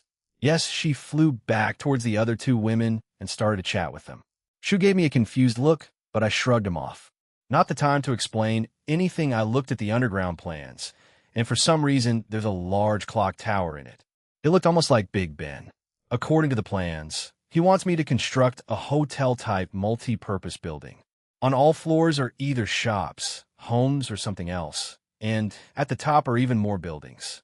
Below are even more houses, shops, and other buildings, and around the cave, you'll need to create platforms to add even more houses. There will also be bridges and small carriages that will bring them back and forth to the top of the large tower structure. That's elaborate as hell and very extra. Hey, partner, I just got an idea. Why don't you do that in the future? What was the anime called? Svalt Art Online? Make like an Aincrad, or whatever the hell it's called after you evolve, and make it your permanent home. Add another tower-like structure into it, and have that as the tower dimension. It works similarly like the Pocket Dimension training facility, so you won't be responsible for having to take your group of companions to get stronger. ITLL be up to them to get stronger. Add other things there too, you know? The ultimate paradise, so make a place for me and Albion to fly, or do whatever we want. Where the heck did this come from? I mean, it doesn't sound like a bad idea. However, I would probably need to move at some point. This is because it'll need to be at a place where I can govern the Omniverse, since if I do it in Kuo, that would just feel weird. I'll tell them this soon, maybe during our next visit to the Pocket Dimension. Thanks, Drake. 10 points for Drake. Booyah. Eat dirt, Albion. What does this have to do with me? After hearing the weird argument between them, I start to construct the place. Starting with the structure in the middle, I create it with all the specifications that Shu wants. It's even more detailed than the above-ground city, even though this place would be considered a small town rather than a large city. It feels more detailed than above. He even asked for a hall theater. Wow, after finishing the tower, I created the houses and buildings beneath it. Most of them are compact, but inside are all the luxurious amenities you need to live a high-end middle-class lifestyle. Next were the homes on the walls. I created the same platforms as I did in East Mzusai and created the same homes on them. Lastly, I built the small carriages that would take them to the tower. After that, I installed lights to power the place since it was a bit too dark now. Wonderful work, middleman. You have my praise. What you created was beyond my expectations. I've been wondering, why don't you guys just do this? I mean, I know RA gave me the job, but I was just wondering. To put it simply, we didn't have the time. From what Batet and Horace told me, you did it in a timely manner. We would have taken a bit longer, at least a whole day, for just the buildings themselves. As for the interior, that would have taken longer. Gene, are you sure you're not a god? He asked and looked at me. I just shrugged in response, making him laugh. Very well, you don't need to divulge your secrets to me, but I am grateful. Thank you again. Your next client should be Neith. She, along with RA, will be waiting for you back at Ra's home. I nod, hand his documents back, and go back to Graphia and Rose. To my surprise, the three of them were talking normally. However, when I approached, Nephthys immediately hugged me, making Rose sigh. Next is Neith, then finally Aiton. They'll be done by then, and we can explore the damn library and food dancing hall. Oh, you mean the Eoari and Tejo? The library is a great place, and there are more stores and shops in the Tejo than just food and dancing. Jean-sama, I'll guide you once you're done. Nephthys said enthusiastically, well, if that's the case, I don't mind, then she's at least a lot more civil and agreeable now than last night. I wonder what they spoke about. Next. Very well, let us go, Jean. As soon as we teleported back, Neith got up and strolled over to me. She briefly glanced back at me before summoning some documents and handing them over to me. I didn't get time to look at them as she teleported us away. I took the initiative like Shu and flattened the land, although the place I wish to be created is simply a large town or medium-sized city. I saw both Horace and Shu's plans and thought they were a bit too lavish, and I know that look, Jean. I may look like this, but my personality is more laid back than my appearance. Neith said that to me as we reached the new spot. I hadn't said anything nor changed how my face looked, but sure thing, lady. I looked down at the blueprints and drawings. They're also detailed, but since they're smaller, they'll be easier to produce. I nodded and got to it. The area was already flat, so I didn't need to do that. I started by making her home, which was the tallest structure there. It was on top of large rocks with water coming out of them, like man-made waterfalls. However, looking at the whole thing, there wasn't a wall to protect it, so they'll just put a barrier over it. After that, I saw various buildings strewn about the place. Regular homes, small and large businesses, a bridge connecting to a different part of the large town, and a camp. For some reason, I fly back to Neith and ask her about it. A friend of mine wants it. She tends to be what I call a wanderer. She doesn't spend much time in one place and moves around. She typically stays in inns or hotels, or even just out in the wild. Although it's a small realm, so staying out at night isn't recommended, but she's insane like that, so the woman laughed at the end. Whoever this friend is sounds like an even more insane Ain. At least Ain stays in secure places, I think. We'll just ask her about it when I go to Ireland again. If you say, so I flew back to continue constructing the place. However, as I said, it was the smallest out of the places I had to build, so I was done relatively quickly. What stood out to me was the moat that surrounded it. Although there were no walls, this moat would provide some defense. I love it. I appreciate it, Jean. She patted me on the shoulder before flying towards her newly created town. All that's left is Aiton. One more Nephthys stuck with me during all of that. Of course, she let go of my arm, so she wouldn't encumber me in any way. At least she's thoughtful like that. Maybe I'm just being inexplicably hostile, but I'd rather be safe than sorry. Neith comes back to us rather quickly and gives me a thumbs up. I approve, and so will my husband Knum. However, he's out currently and won't be back for a week. But I will make sure to inform him. Again, thank you, Jean. Now go. Aiton is waiting. She lightly punches me on the shoulder before gesturing me to leave. Geez, woman, talk about a change in personality. I thought she was a bit more serious, but I guess she's a little more laid back. Then, goodbye for now, Neith. Let's head out. Wait, while before I could do anything, Aiton was already standing at the spot where we appeared and immediately teleported us away. We were teleported to an even more barren part of this realm, with sand everywhere. However, there were some small rock hills that appear to be made by Aiton, so he handed me blueprints and a detailed picture. In my opinion, it's relatively tame compared to the others. A bit larger than Neith's, but definitely normal.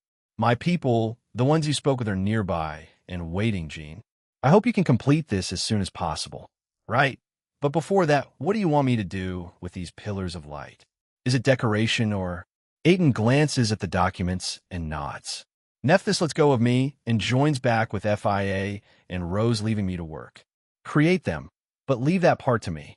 It is meant to keep danger away and provide a cooling effect around the city. It will also help the soil around the city become more fertile, keep the water fresh, and that will ensure the air is unpolluted. Sounds convenient. They'll get right to it then. Flying down to the flattened area, I began building the walls that surround the city. Then I created the large pillars for Aten, and after that I built the buildings for the small city. Only Horus City had farming land, so I wondered if the others would import goods from theirs to theirs instead of growing them and exporting them. To make a profit, I quickly created the small forest and lake, the small river and bridge that connects them all. After that, the only thing left was Aten's home. It was at the very top of the town. It was the largest building there, but it wasn't on the same scale as the others. Maybe I could compare it to 10k's. As I finish up, Aten flies further in front of me, then points at a pillar. After a few seconds, blue light shoots up in and into the sky. He does this to all the other 6. A total of 7 blue pillars were now shooting into the sky. As if on cue, I turn around to see the people I had met the day before slowly moving towards the newly built city. From here, I could see that many of them were quite happy with their new home. I still felt a bit of anger towards me, but it wasn't as intense as the last one. Please accept my deepest gratitude, Jean. Truthfully, many of us would have taken at least an entire day or 2 to do this. Most of us aren't creator gods like Ta who could potentially do this. However, he has defected to Cow's brigade, which saddens some of us. However, because of what he did to Sekhmet, not many are too upset to see him go. He explained, well, he did act like an asshole, so I won't deny that. Aten, although in the future, I will inevitably come across him. I know I should be asking RA this, but in your opinion, what do you think? Kill or capture? I'm not against any of them. Truthfully, for what I've heard, I would have thought you would always pick capture, Jean. Did something change? Change? Probably. I'm a bit more skeptical of people. I mean, I can never mind. I just have my way of telling someone's nature. Aten nods before looking back at his new city. After around 2 minutes, he looks back at me. During that time, Nephthys came back to me along with Rose and Graphia. RA does not tolerate traitors, so whether or not they were once a part of our own, he won't hesitate to kill them. He may be a very laid-back god most of the time, but don't mistake it for anything else. He can and will put his foot down on decisions that matter. He explained seriously, well, that's nothing new. I feel like Nada, Odin, Azazel, and Surzek are like that. I see, well, we'll just head back then. We don't have much long here. I don't know how far you guys are from reading those documents. I believe we are 3/4 through it, so it shouldn't be long until we are done, Jean. Nephthys, are you guiding them through Eoeri and Teho? That's right. Aten turns to Nephthys and asks her that question. But to my surprise, she lost her usual childish yander attitude and answered Aten honestly. Apparently, my reaction was quite obvious as they both laughed at me. You were chosen by her, Jean. It's enviable that she will act differently towards you. Aten explained, and Nephthys blushed. All right. Sure, I just shrug and turn around. Well, go then. Take care, Aten. Yes, you too, Jean. What the Master RA, please get a hold of yourself, dear. I think you should drink some tea, RA. Eat something. Your brain is malnourished. As soon as we teleported back in, Ra's head was on the table and steam was coming out of it. Most gods, except for Isis, were worried about him. It looks like he finally short-circuited after reading through all of that. Imdun, is he okay? As soon as I announced our presence, they turned to look at us. RA was not as perky as usual. However, Hathoth took charge instead. Jean, thank you. Please come back when my husband is okay and don't worry about it. I have some places I want to check out. He'll come back soon. Hathoth looked thankful before sitting back down. Next, I teleport us out and near the library. I'm sure Nephthys called it. Eoeri, we're heading to the library first. Jean? Nephthys asked while hugging my arm. I look at her and nod. So she pulls on my arm and starts to lead us there. We pass by many homes and shops, a few people looking at me or her. This is because I've become somewhat infamous here due to the recent incident or because of what happened in the past. Duh, she said while pointing at the building in front of us. It was massive, and it was mostly made out of white wood and some metal. The top was circular in shape with a point, but I couldn't admire it any longer as Nephthys pulled me along and the rest followed. Once inside, it was even more spacious. Rose was the most speechless. There were hundreds of shelves with books everywhere. In total, there are 28 floors here, and we have over 10,000 books. Rosweiss, feel free to explore and read as much as you want. I will tell the manager here about us. Nephthys tells her. She hugs me and leaves. We watch her leave as she disappears around a corner. Directly in front of us was a reception desk that was empty, and on both sides were some chairs and tables, and beyond them were endless shelves of books. Well, Jean, go ahead. She quickly gives me a peck before rushing off. I'm sure she's just excited to try and find books about the magic system here, and anything relevant to that. But before she turned a corner, I pulled her back using telekinesis. Why? WY? Hold on a second. Don't be sad, tell me what you want to look for, and maybe I can make it easier on you. She nods and tells me the kind of books she wants to try and find. I nod, tap her head, and her eyes briefly glow, confusing them. Can you see it? I temporarily gave you contacts that can help me find those books? She cuts me off and continues. You noted a hair. Rose becomes a bit giddy before kissing me on the cheek and running off again. I swear she's like a child in a toy store. We watch her finally disappear around that corner. Do you have any interests, Jean? Unless they have manga, light novels, or classical literature here, then probably not. Although I'm a bit curious about the true history written in their texts. I guess we can try to look for that. How about you? As I ask, Graphia leans close to my arm and shakes her head. I guess she just wants to follow me? To my surprise, she nodded. All right, let's go. Walking through this huge library with Graphia beside me gave me a strange feeling. I could feel Rose running all over the place. I don't know how many books she wanted to read, but I hope she could slow it down a bit. I mean, how many could she take with her at a time? But I suspect Nephthys can probably and hopefully pull a few strings to let her take as many as she wants. Graphia and I stopped by some shelves to take a look at some books. Some were normal books by authors from all over Egypt. There were some names I didn't recognize and maybe exclusive to this reality. However, there were some famous ones such as Adaf Saif, Nawal el-Saadawi, and Tawfiq al-Hakim.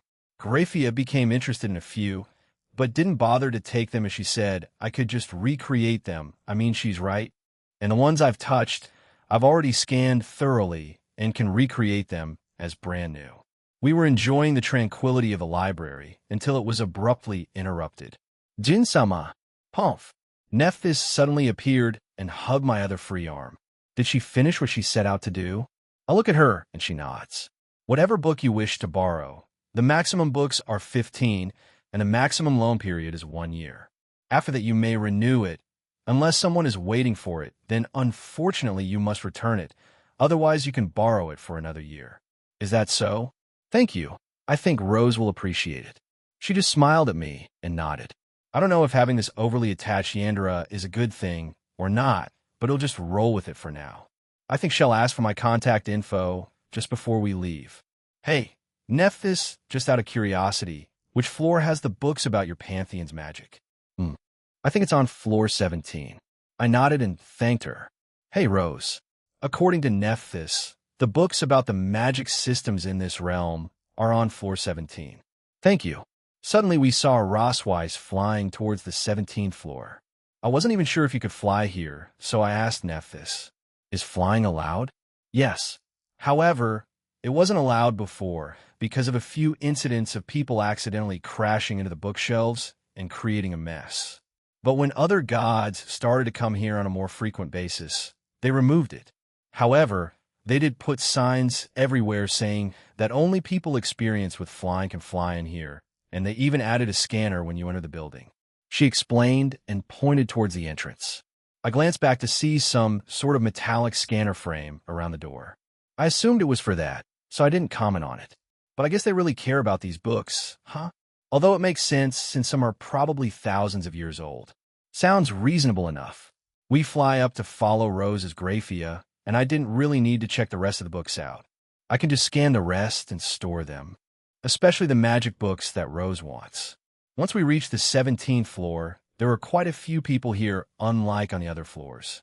And to my surprise, Rose was getting hit on by two guys, although she is literally ignoring them since she just wants to read. Also, who on earth hits on someone in a library of all places? They have to shoot their shots anywhere, Jean. Rudra, where on earth did you learn to say that? Barado, the internet, books, and a lot for Drake. Absolutely. I see. So that's why you've been mostly silent, trying to learn a modern language? I chuckle at him and look back at Rose, but only see that both men were on the ground foaming at the mouth. Oh, what happened? One of them tried to touch her, and she quickly slammed both of them to the ground. I did not expect Rossweiss to know wrestling moves. Graphia said with a smirk. Neither did I. Neither did I. The people around them looked at the guys before turning back to their own reading. I guess this is somewhat common, then, since they simply ignored them. We walked over to Rose and explained to her what Nephthys managed to do for us, and she was quite happy. So she goes around picking 15 books she would like to borrow. Hey, comptoir, scan this entire place. I hope to surprise her down the line. Comptoir, answer, scanning entire library, copying all material, processing, complete. Thank you. When I turn back to look at Rose, I feel Graphia's gaze on me. I turn to look at her. Did you? I was a bit surprised that she could tell. Comptoir, did you make it obvious? Comptoir, answer, no, her instincts and intuition are getting better, Aaron. Haha, yeah, let's keep it a secret for now, all right? She nodded, and we stood there for another few minutes until Rose was done. As soon as she was done, we headed down to the ground floor, checked out, and started our journey towards the dining dancing hall Tejo. As we make our way to Tejo, we come across a lot of interesting buildings and people. The most notable example was someone who performed on the streets. They were using fire, magic, and ice to mold them into mini sculptures. Of course, you had to pay for them, so I bought two and made sure the ice would never melt. The guy started crying after I gave him a hefty sum of money. Nephthys explained a number of things to us as we passed them by. Rose was busy reading one of her books. She was quite a fast reader since the book was around 400 pages, and she was already a quarter of the way to finishing it. Tug gets the club. I can see that without you telling me. Nephthys. Yes, but you don't need to go there. I will do anything for you whenever you wish, Jean Sama. I simply sigh and lightly chop her head in response. I swear there is something wrong with gods, maybe even more, because she's borderline a Yanderite. After the weird exchange, we quickened our pace and eventually arrived at Tejo, and it was giant. Honestly, it was larger than the library. The building itself is on a small island surrounded by a moat, as strange as that sounds. The entirety of Tejo is built into the rock. R.A. selected the 3 round roofs as well. As for why, he never told us, although that was a long time ago. So I believe he thought it just looked cool, but it's been so long that I doubt he would admit that since it would be embarrassing. Nephthys' explanation made me chuckle. I guess some gods weren't born all that mature, huh? Makes them feel a bit more human, and not some high and mighty jerk, which I kind of like. Is that so? All right, what can we expect in there? But she put a finger to my barato and winked. Now, Jean Sama, it would be better to find out yourself rather than me telling you. With that, she pulled me along with Graphia as she still kept hugging my arm. I feel this would be more challenging if Rose wasn't so absorbed in reading her book, and that was a blessing in disguise. Once we walked past the small moat, there were some fish I hadn't seen before, probably exclusive to this realm. Maybe I can tell Vidar about this? I mean, if he's still interested in collecting them and then dumping them in Rose's hometown lake. Some guards were stationed near the entrance, but they seemed more bored than anything else and not too focused on guarding this place. The inside was quite spacious and extravagant. I estimate that 50 to 60% of this interior was made out of gold, and the rest was marble or normal. However, what stood out was the amount of small food vendors, restaurants, and diners. But that wasn't the only thing here. There were normal clothes shops, bookshops, and others. In a way, it was similar to a mall. My arm was tugged by Graphia, who pointed to the stage in front of us. However, no one was there, but there was a sign that said, "Start time, 3 p.m., So my guess was that this was the dancing part here. It's on the first floor, in the middle. I asked Nephthys. We were far away from it, but it seemed like many people in here were looking forward to it. Some were in some kind of dress, maybe belly dancing. Why is she here? I felt a familiar aura, even though she was supposed to assist RA in reading through the documents. Whatever, I'll ask her once I see her. Let me show you my favorite places to visit.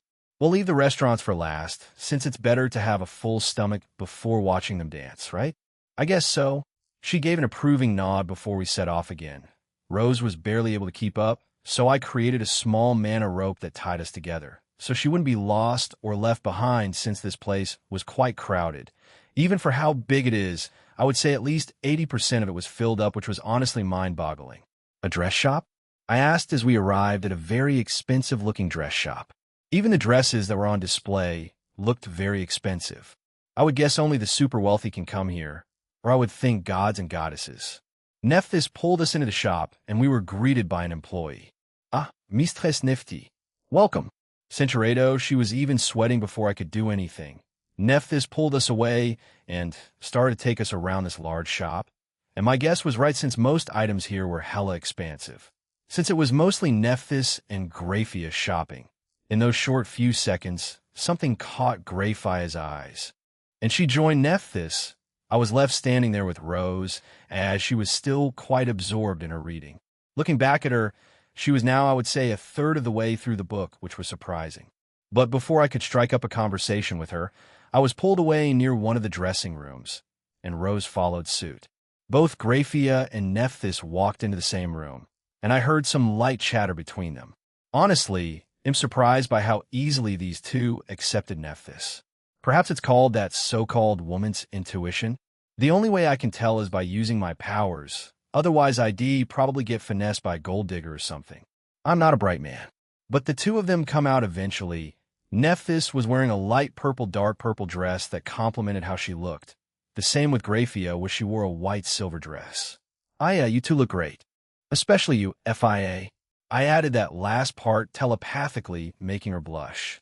Perhaps it's me being biased, but whatever. Nephthys is still an acquaintance at best. She may be friendly to Graphia and Rose, but to me, she's still a bit pushy, I guess. I know she's just obsessed for whatever that weird reason was. Cinturedo, I don't usually shower her with affection in public, even more so in front of others, so her reacting like this made sense. Do you want to buy this? I asked, and quickly glanced at Nephthys, who had become a bit teary-eyed out of jealousy. Yeah, you're being an ass, Patna. Shut it. I'm not doing it out of malice. I did want to do this to Graphia. I'll compliment her after. Calm down. Why, yes, great. I'll buy it for you then. You look great too, Nephthys. It suits you. I turn to Nephthys and give her a thumbs up along with a compliment. She perked up immediately after this. However, all three of us heard fumbling, and then someone else came out of another dressing room, and it was Rose. I hadn't even noticed that she had stopped reading, but she came out a pure white dress, almost a wedding dress, and stared at me while blushing. It didn't look like the Volume 25 cover, but it was close to it, and she looked equally beautiful in it. I involuntarily gulped as she waited for me to say something. Incredible. Rose immediately turned a deeper shade of red when I muttered that. Of course, that was too much for her as she ran back inside to get changed. However, when she came out, she whispered to me that she wanted to buy it, so I was fine with that. We spent another few minutes inside the store with Nephthys, buying more than what she had planned to buy and showing me most of them. When we were ready to pay, we went up to the counter, and I paid for Graphia and Rose's clothing, which totaled $15,000. Thankfully, I'm rich, or at least have unlimited funds, but that's at least 5 to 7 months worth of rent for some people. Jean-sama, there's an interesting shop in Tejo. Would you like to see it? What? It makes sense that you're exploring the local area, correct? So it makes sense that you may want to go to such a store? She asked, confused. We just stepped out of the damn store. Why would you ask that kind of question so suddenly?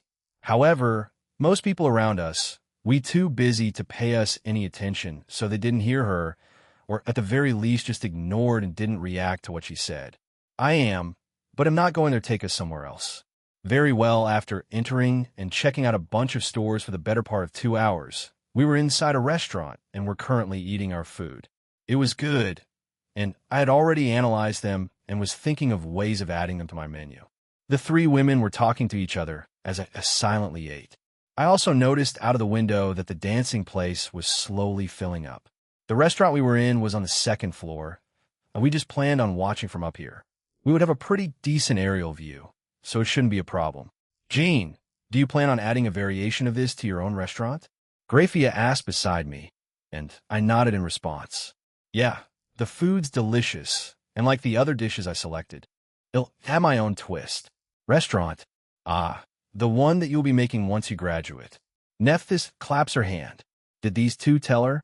I can only assume so. I nodded at what she said. I will recommend it to my followers if they ever leave for Japan. I appreciate it. After we ate, we went outside and waited, and it seemed our time was impeccable since the show was about to start. There were multiple women on the stage. Music then started playing, and they began to dance. It seemed like they were doing some kind of belly dance. I had seen it online in my previous life, but seeing it in person was a different experience. Some other joined her and Kuro. Suddenly, a black-haired Kurosagi came out wearing clothing the same ones as the other belly dancers. She was in her alternate war god form and was belly dancing with it. I wasn't the only one surprised, as both Grafia and Rose were equally surprised as me. However, Nephthys just giggled to herself. I had felt her earlier when we entered this place, but I didn't think she would be participating in this. But she honestly looked stunning in what she was wearing, and the way she danced, she looked up at us and smiled. It was brief, it was quick, but I'm pretty sure it was aimed at me. I could also feel Rose's own annoyance beside me. The railings we were leaning against, the one she was gripping, had been crushed. The dancing continued as usual, with Kuro stealing glances at me, to either smile or wink at me. However, the entire thing was well choreographed, and at the end of it, everyone clapped, cheered, and shouted. It was a success, and many were happy with it. Someone grabbed a mic and told everyone another would be performed shortly after a 10-minute break. But I felt her presence getting closer as she ran towards us. Her enthusiasm was still there, but it wasn't as bad as before. I will try to reduce it further. However, without saying a word, she made it to us and jumped towards me. I caught her, and she hugged me quite tightly. I got a few jealous stares, but I ignored them. One of them belonged to Rose. Great job. Kuro, yes. Thank you very much. It was a brand new experience for me, but I knew you were going to be here, so I asked if I could participate, and it ended up being a lot better than I thought. She explained quite happily. I chuckle and pat her head, which in turn makes her ears twitch from time to time. She was very obvious with her feelings, and I'm sticking with my plan with her. It'll wait until the festival in the Greek realm. But it makes me wonder, why did she start acting like this after we left the realm? Did Varys say something to her? It's within Varys' character. She might have said something like waiting too long and you not being interested in her, so she's been like this. Of course, Vera might have meant it as a joke too, but we know how Kurosagi was like before her change. True. Well, we'll try talking to her too when we go back there. As I was about to open my mouth, a communication circle appeared beside me. It seems it is time. It was nearing 4 in the afternoon, so I guess they finally finished reading and reached a conclusion. Jean, sorry for interrupting you again, but we are finished. Please come back. Yeah, sure thing. After answering him, it disappeared. Kuro gave me the look that indicated she wanted to join us. He'll tell the rest that I will join you, Master Jean. After letting go of me, she disappeared. Rose settled down after I patted her head to calm her down. I looked at Nephthys as she seemed fine, but her jealousy shot through the roof. She had the smile that some of the girls give me from time to time. I guess she wasn't aware of how close I was to Kuro. It didn't take long for Kuro to come back, and we headed back to Ras Palace. Once we arrived, the stack of documents were neatly piled in the middle of the table. Well, he looked a lot better than yesterday. Hell, he was smiling. I mean, I don't blame him. He probably had the joy of adding his own things and looking forward to the Slavic god struggle. Gene. We are finished, and as you can see, we have made our decision. R.A. started and paused as he looked around the room at everyone before continuing. We wish to join. We also added our own here. He pats around 10 pieces of paper neatly stacked on top of each other. You'll need to go through that myself before adding anything. But that's the smallest amount that I've seen out of any of the pantheons I've approached. I summon a single piece of paper and make it float towards RA. He grabs it, reads through it, and summons a pen. He signs it first, and then hand it over to Hathoth. The paper was passed around as the other gods and goddesses read and signed it. Finally came Kurosagi and Nephthys. They both quickly looked over it and signed it. I also signed it, and that marked them officially joining.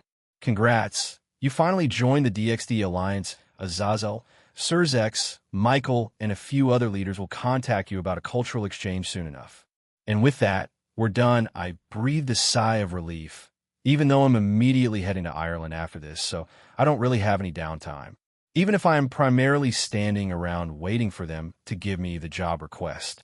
About payment, RA, he muttered and looked at me a bit nervously. Well, he did joke about giving me the goddesses, and he got a punch from Isis just now. Just tell Azazel that. He usually just wires it to my account. I waved him off, and he seemed a bit relieved, although he did glance at a few of the goddesses, and I just shook my head. Very well. You may have ISI slam. It was a joke, he muttered after pulling his face out of the partially destroyed table. Thankfully, the documents did not fall, and I was able to store them all in my inventory. Also, I don't think Isis is the type of goddess you should joke around with that type of joke. Finally, I turn around. I should just go home now. I still need to hit up Ireland and Praia. I sighed. No rest for the weary. So, you're leaving already, Jean? I hear RA ask behind me. Yeah, I still have other places to do requests for. I see, very well. Do come by and visit, and if we need you again, we shall request you. Yeah, that's my job after all. Both Nephthys and Kurosagi looked a bit disheartened, but I put a hand on their heads and ruffled them a tiny bit. Kuro, I'm just a text away, and here's my number, Nephthys. Anyway, we'll see you guys in the future. I handed Nephthys my number and got a nod from Kuro. Censuredo. A few of the girls were there, but they were standing at a distance. Jean-san, welcome back. Asia greeted me, and we walked over to them. However, Lavinia's head shot up. She saw me and lunged at me. Perhaps I had been missing for too long? I did miss her too. Geez, they'll be leaving pretty soon. Actually, I'm going with you, she muttered into our hug. Well, I can't argue with that. The more, the merrier, I guess. Chapter 11, Part 3, Dirge Dew and the Crepuscule Phantasma Japan, Kuo Skyward Household Jean Skyward. I got up as Lavinia had knocked me down. She continued to silently hug me, and a few of the girls were looking at us with strained smiles. So we'll be heading back to Ireland again, like straight away. So the ones coming with me are Asia, Scathack, Gabriel, and Zenobia. The blue-haired girl in question, who was also there, and was still sulking, became confused. She started to say something, but started to fumble over her own words. Asia seemed to be expecting this. However, the third member of the church trio didn't seem too happy that she was excluded. Irina was frowning after all. After I'm back from Ireland, we'll be heading back to Russia. I'm assuming Lavinia is coming with me, and Valerie is also coming there with me.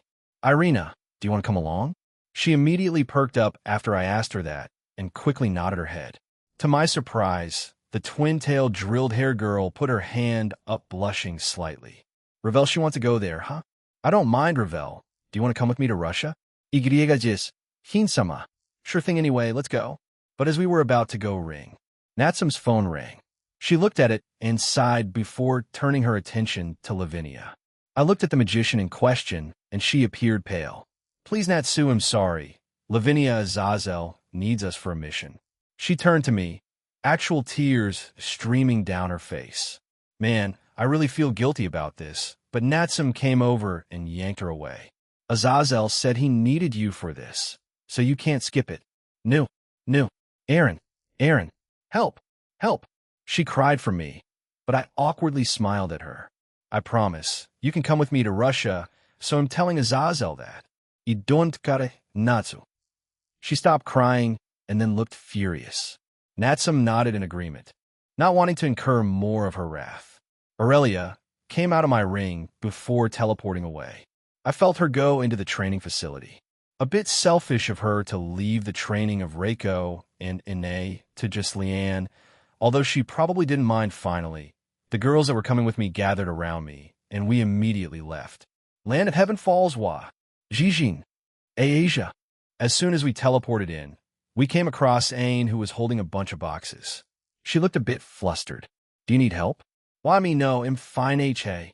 I wasn't really asking permission. I wanted to help her since the number of boxes on her was a bit too much. Asia also did the same thing, and so did Gabriel. I'm pretty thankful for two very helpful and kind people with me right now, T. Thank you. She awkwardly thanked us, and she started to walk away, so we followed her. Zenobia and Gabriel, who hadn't been here yet, were looking around and were quite curious about the place. As we walked along the streets, Scat Hack and I were greeted by the residents. Hell, even Asia received recognition. Asia and I walked beside Aine as she focuses on the task at hand, although I feel like she's ignoring me a little. You seem to be doing okay. How have things been? Good. A one-word answer? That's fantastic. I sighed and shook my head. I doubt she'd talk to me, so I glanced at Asia for help. Aine may be more willing to answer the helpful and adorable nun, so I'll leave it up to her. Aine-san, how have you been? Asia, I'm so tired. Living life without magic or divine powers is so inconvenient. I want to use it. Ugh. Ahaha, you can do it. I believe in you. The two of them high-fived and started to talk about topics that didn't really interest me, but I understood that she may feel too awkward to speak to me about Yank. I would appreciate the chance to do that with you. Scat Hack. I will keep that in mind, Jean. I do not mind you helping me with my hair. However, that isn't why I pulled you back. Gabriel looked at us confused and tilted her head. What do you mean by that? Isn't that unkind? Why would you want Jean to do something like that, Scat Hack? The innocent seraph asked her, and she wasn't sure if she should tell her or not. She looked at me for help, and I just shrugged. Cinceredo, after Scat Hack told her that, she looked at the ground and didn't say anything at all. That should be forbidden, she muttered, then glanced at me and blushed harder. Geez, talk about being adorable. Gabum? What do you mean by that, Shish? I forgot there was another blockhead. Zenobia looked at Scat Hack rather seriously and tilted her head slightly. Scat Hack looked at me with a smirk.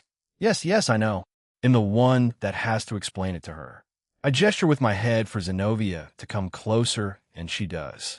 So as I explained things to her in very direct terms, Zenovia's face also turned red. She sighed, looked back in front of her for a few seconds, and then back at me. I see, is that so? Ah. In response to what Zenobia said, Scat Hack just laughed at her, confusing her even further. Nova, that wasn't the response we were hoping you would have, although I can understand what you mean by it. As we bantered back and forth, we eventually reached a building that Aine was walking to. She knocked on the door, and it opened. I'm here for the delivery.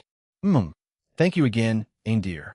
Oh, if it isn't the middleman and Lady Scat Hack, come to grace our realm again? An old lady answered, and winked at Aine, who just sighed at her. Come in. Aine, you already know where they go, so just guide your friends. They'll make some coffee and tea. Aine nodded and stepped in first, followed by everyone else. I decided to enter last, and once I passed the door, the old woman gave me a firm tap on the back. I was utterly speechless, and so were the rest of them. We stopped to stare at the old woman, who then chuckled at me before going into her kitchen. How do I even react to that? I awkwardly chuckled to myself and began walking again, and also came out of it and started to walk away, so we were walking side by side. Before you ask, no. She doesn't do that on a regular basis. Good to know. She's only harassing me. Then I said rather sarcastically, making her roll her eyes at me. We reach another door, and I push it open with my body, and Aine steps in first. I followed after her, and we were in some kind of large indoor garden. This may be obvious at this point, but are these like plants or flowers inside these boxes? Yes, they are, Skyward Sama. Anyway, please put them down here, and he'll take care of the rest. She puts her down at a specific spot, and we follow suit. Once we all had put them down, she began to open them, and they were all unique flowers. Aine worked, and Asia and Gabriel started to help her. It's like a mini botanical garden in here. It's pretty impressive, I said while looking around the place. It had many plants and flowers that ranged in size all over the place. The room was quite large, too. Perhaps this old lady also used magic to expand the inside? Well, whatever the case, it's still impressive as hell. Miss Susanna likes collecting plants and flowers that are from all over the world, and she is quite well off, so she can afford to do this. She's a regular customer at a place where I usually take jobs, so we've gotten to know each other over time. Ain explained, then started to place plants and flowers around the place. After she did that, she pointed at me, so I also started to help. Didn't she just say she didn't need help? Make up your mind, woman. So I walked over to the box and took out a certain flower in a pot. I brought it over to where she pointed to and set it down. You know, if Danu were here, it would be easier, I said while looking around the place. Danu was the one who got this for her. Heck, most of these plants and flowers were purchased by Danu. Gods aren't just confined to their countries, Jean. If the need arises, we can leave it to attend whatever we need to in another. So yeah, Danu traveled to another country to get this. Ain looked at me and sighed. Don't give me that look, skyward. She's a goddess, she'll be fine. Unless another supernatural being that is stronger than her tries to attack her, she won't have any problem defending herself. We're not all damsels in distress. She looked rather unamused at me. I mean, I've barely met any of those in this world. To be fair, most women in this world can fight and defend themselves. The only time that they might become damsels in distress is when they fight someone completely above their level in terms of power rank. And even then, they could just get creative and defend, or even escape. I haven't said anything, Ain. She just smirked at me without saying anything else. For the next few minutes, everyone, and to my surprise, even Scat Hack started to help organize and tidy up the place. Maybe Gabriel and Asia have passive abilities that make everyone around them want to help? Honestly, I would be surprised if that was a thing, Comptoir. Comptoir, answer. Who knows? Seriously? I shake my head and continue my work. She knows something about it. Here are some drinks and snacks. Sweetie's old woman Susanna came into the room as we were about to be done. She looked rather surprised when she saw the room. She giggled to herself and put the tray down as she summoned a table and a few chairs. To think you did this for Lil Elmi. She walked over to me and smiled warmly. I don't want to hurt her feelings. Cinchuredo, however, amorous sounded completely robotic. I thought you wanted a big group of companions, Sir Middleman. I'm sorry I can't. Please don't be offended. She asked, and I replied while still backing away. However, Susanna started laughing at me. I was teasing you. Geez, don't take it too seriously. Now come here. I made enough for everyone. Everyone went over there, but both Scat Hack and Gabriel stopped by me. I'm older than her, Jean. Me too. I felt my lips twitch. You two know that I wasn't targeting either of you. What is this injustice? However, Gabriel started to giggle, and Scat Hack did that weird robotic laughter. I just sighed, and we joined the others. This tastes wonderful, Susanna-san. Zenobia was about to agree with Asia when my necklace glowed, and out came Ophis. The dragon god stared at the plate before taking one of the snacks and eating them. I had arrived, and she looked at me, almost demanding some kind of seat. I chuckled at her, summoned a chair, sat on it, and she then took the seat beside me. Something off? Susanna asked, but I quickly brushed it off. I did it so strongly that she just laughed at me before she started to speak to the others. I sat there quietly while I ate my share and fed Ophis. She also fed me in return. Although it felt like she was a little taller, I guess. It almost felt like she was in a teenager form, rather than her usual younger form. I wonder what she's been up to. Thank you for your help, dears. He'll order again, Ain? Yes, Cinchuredo. So if you have the time, head over and see him now. Something happened while you were away. Ain said as she glanced back at me. Noada? I wonder what happened. Is it a request? We were originally meant to go to thine Afreen Rhymes, but I didn't set up a time or anything, so I could delay it by a day or something. It most likely is it has something to do with the dear god. After your duel with Scat Hack, he had gone missing. We suspect something, or someone has him down in Waterford. That's where he was last spotted. Waterford, where I once attended college. Damn, ain't that a coincidence? I wonder if that college looks the same as the one in my previous life. We'll see once I get there, I guess. I see, you'll go talk to him then. Asia and Scat Hack, you two know this place, so I'll leave Gabriel and Zenobia with you for now. And I guess Ain too, if you're not busy, that is. Very well, leave it to me. Yes, I'll do my best. I'm not busy, They'll go on my break then, so I don't mind. All three of them gave me an answer. However, I looked at Ophis, and it didn't seem like she'd be letting me go. Therefore, I decided to bring her along with me. I walked away towards the floating castle and waved at the rest of them as they also went somewhere else. How have you been, Ophis? Good. I missed you, that is why I came out. She squeezed my hand a little tighter. Damn, that was adorable. We quickly approached the guards. They greeted us, and we started to walk up the stairs. Now that I think about it, wasn't Nessa was pregnant, wasn't she? I wonder how she is doing. Once we got inside, Nessa wasn't there. That wasn't Jean. Welcome back. Speak of the devil, and they shall appear. Nessa walked around the corner and greeted me. She looked at Ophis before walking towards us. Yeah, I'm back, and it seems like everything is coming along well for you. I pointed her growing belly, and she blushes. Yes, it's been an interesting experience so far. Are you going to speak with Noada? There are only a few gods in today, including Goddess Danu. She wasn't here earlier. When did she come back? Maybe I was just a bit too distracted by a very old woman trying to get my attention. Yeah, Edal. Okay, follow me. Upon arriving in front of the door, Nessa bowed before leaving. I guess we'll be the ones going inside, huh? Plus I kicked the door open. Boom! They slammed open, and the noise inside the room stopped as they saw me walk inside. The slightly angry and annoyed faces immediately changed into grins. Jean, I'm glad you could make it, but please don't kick our door open. I've been meaning to ask for you. So this is a perfect time. Come, have a seat. Noada, Bridget, Danu, and someone else were in attendance. It was a female wearing all black. She has black hair, blue eyes, elf-like ears, is draped in black clothing, and quite pale. Using observe on her, she was called Cleodna, and her title was Queen of the Banshees. I wasn't expecting to see someone like her here. I nodded and walked towards a table.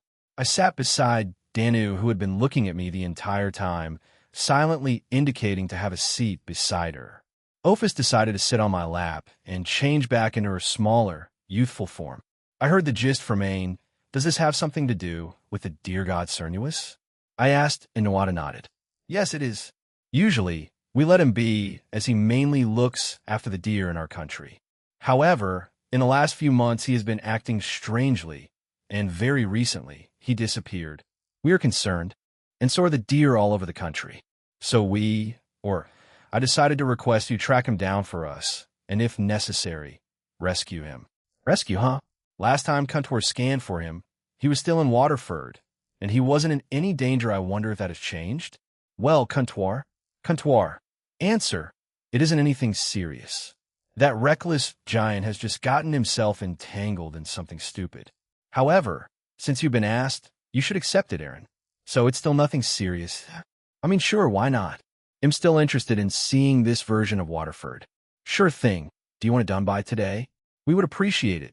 Jean, sure thing, by the way. Who is that? I pointed at Cleodna, although I knew it would be better to introduce ourselves. The woman in question looked at me and walked over to me.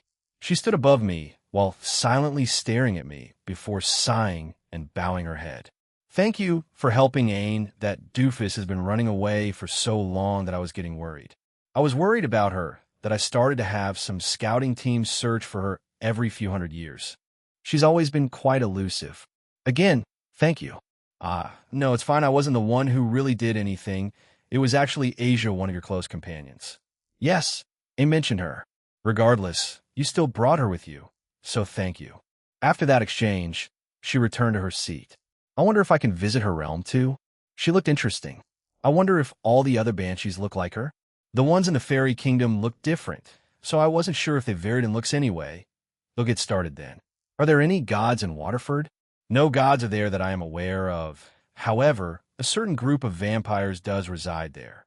I suspect that they may be the reason for Cernuus' disappearance, but I don't want to make assumptions and point fingers. Anyway, as you know or you may not know, there are two groups of vampires in our mythology, much like in Romania.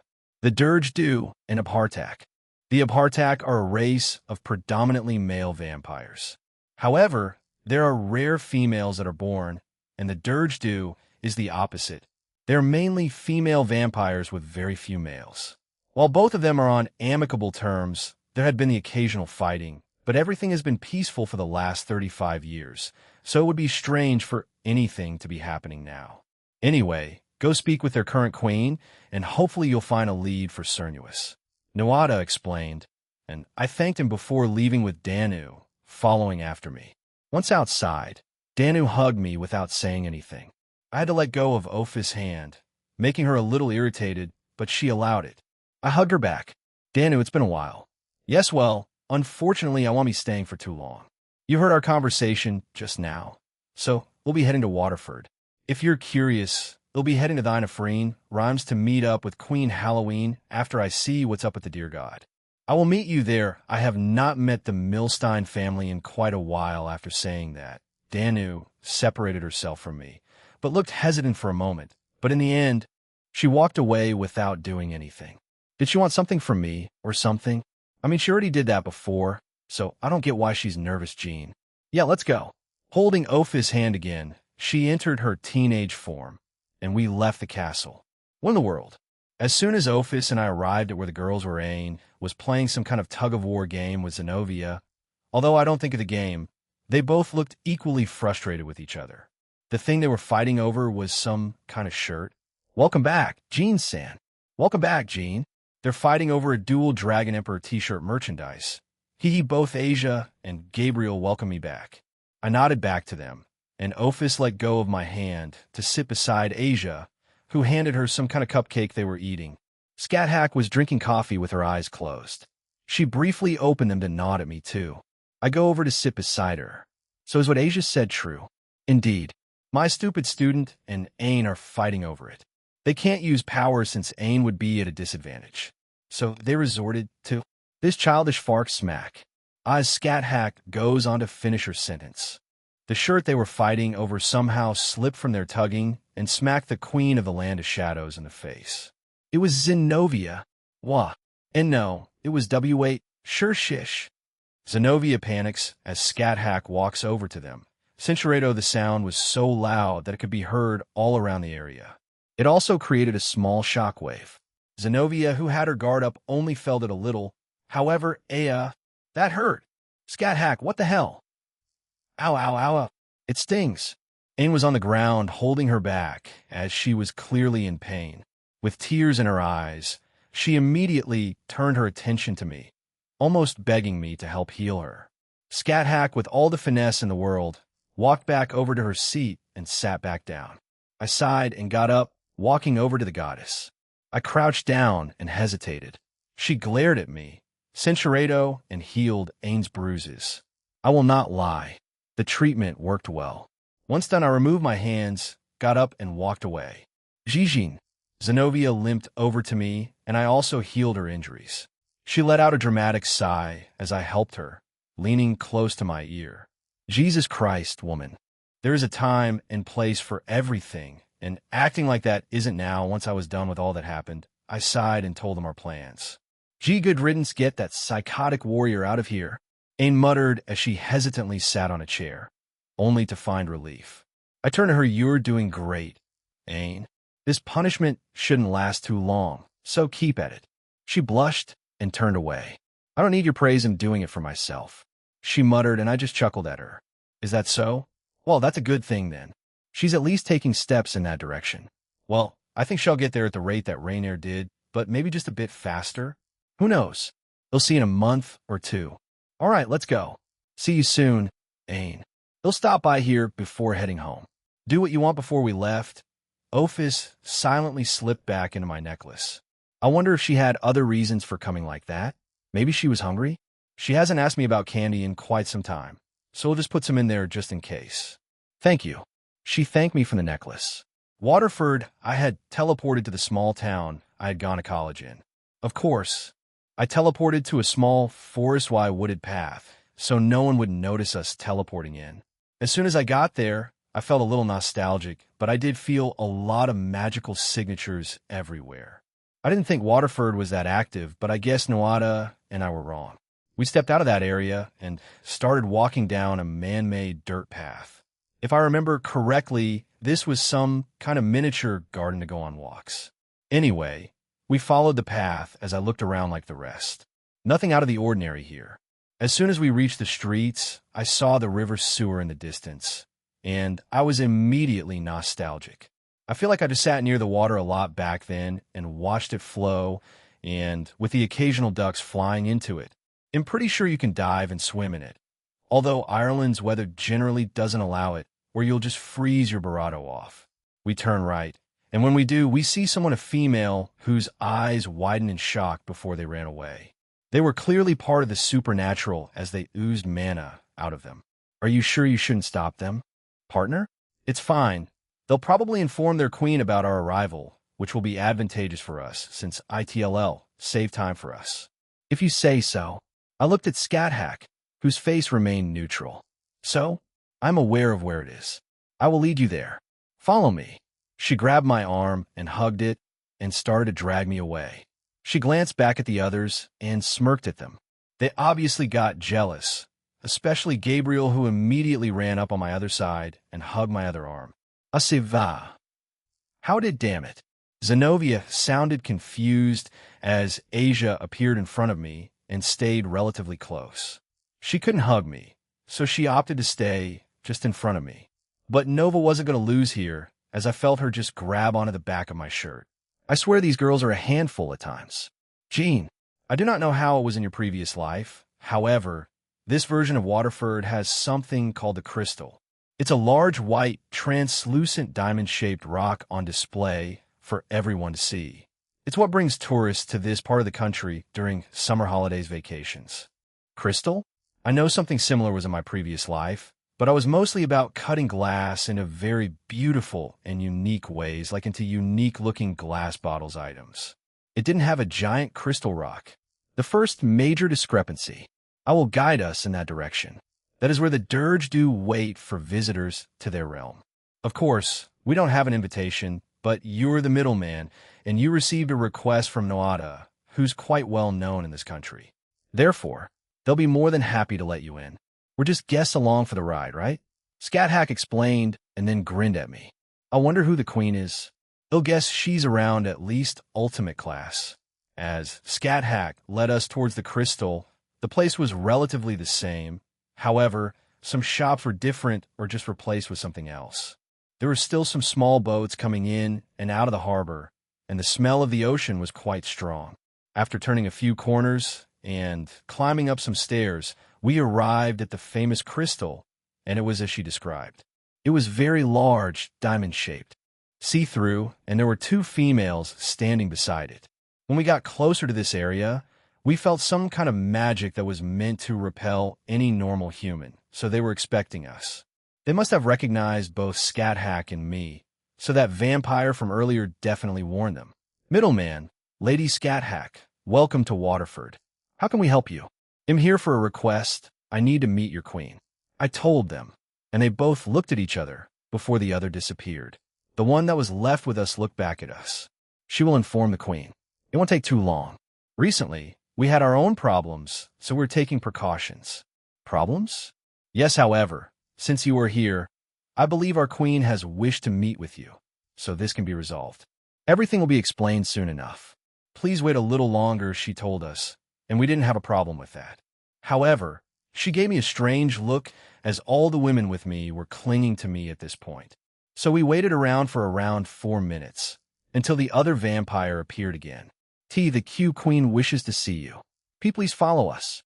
She said that while out of breath. I guess she rushed back. Is their realm far away from here? I didn't feel her leave too far, although it did disappear not too long after she left. Both vampires started walking away, so we followed after them. We veered off the official path and started walking on some rough wooded terrain, and then they turned a certain corner that led us into some kind of cave. No, I don't remember this kind of thing in the Waterford of my previous life. It's made out of magic. Elsha? I wasn't expecting her to speak. Drake is knocked out. He accidentally spilled a drink on me. I see following after the vampires. We enter the cave. However, is it always nighttime here? Yes, that is how the queen designed our realm. We also prefer it. We do get stronger at night, after all, much like devils. I asked, and one of the vampires answered. So, Cinceredo and the lone castle in it is where I guess the queen resides. We walked down the path that was barely lit by the lights around the place. Perhaps they installed them for such an occasion. Also, Will they be joining the Gaelic Alliance? They'll ask the queen that then when I meet her. You would do vampires exclusively drink blood? Asia asked while clinging to me. Gabriel also felt a little tense. Only Scathack and Zenobia were fine with the atmosphere. Geez, those two are universal threats, and they're scared of the atmosphere? Haha, we do drink blood, but we're not entirely dependent on it. We can eat normal food, unlike what the human media has portrayed. While some of us do not like garlic, we won't die from it, even if we eat a little. However, holy items and attacks will definitely kill us. This is because we are creatures of the dark. She explained, and I nodded along. Why do you guys have boats? Apart from our usual diet, we eat seafood regularly. So, with the help of a certain god in the past, we created the river of our realm with his barato. However, that god is Manan MacLiar. I finished for her, as she nodded. If memory serves me right, he's also involved in Ain's folklore legends and myths. I wonder if those two ever crossed paths. I'm tempted to ask her, but I want since if he does and her experience with him wasn't pleasant, ITLL, just bring up sour memories. But I didn't know the full extent of my anger towards that man at the time. Only in the future will I find out. Still, I didn't expect Irish vampires to be into seafood.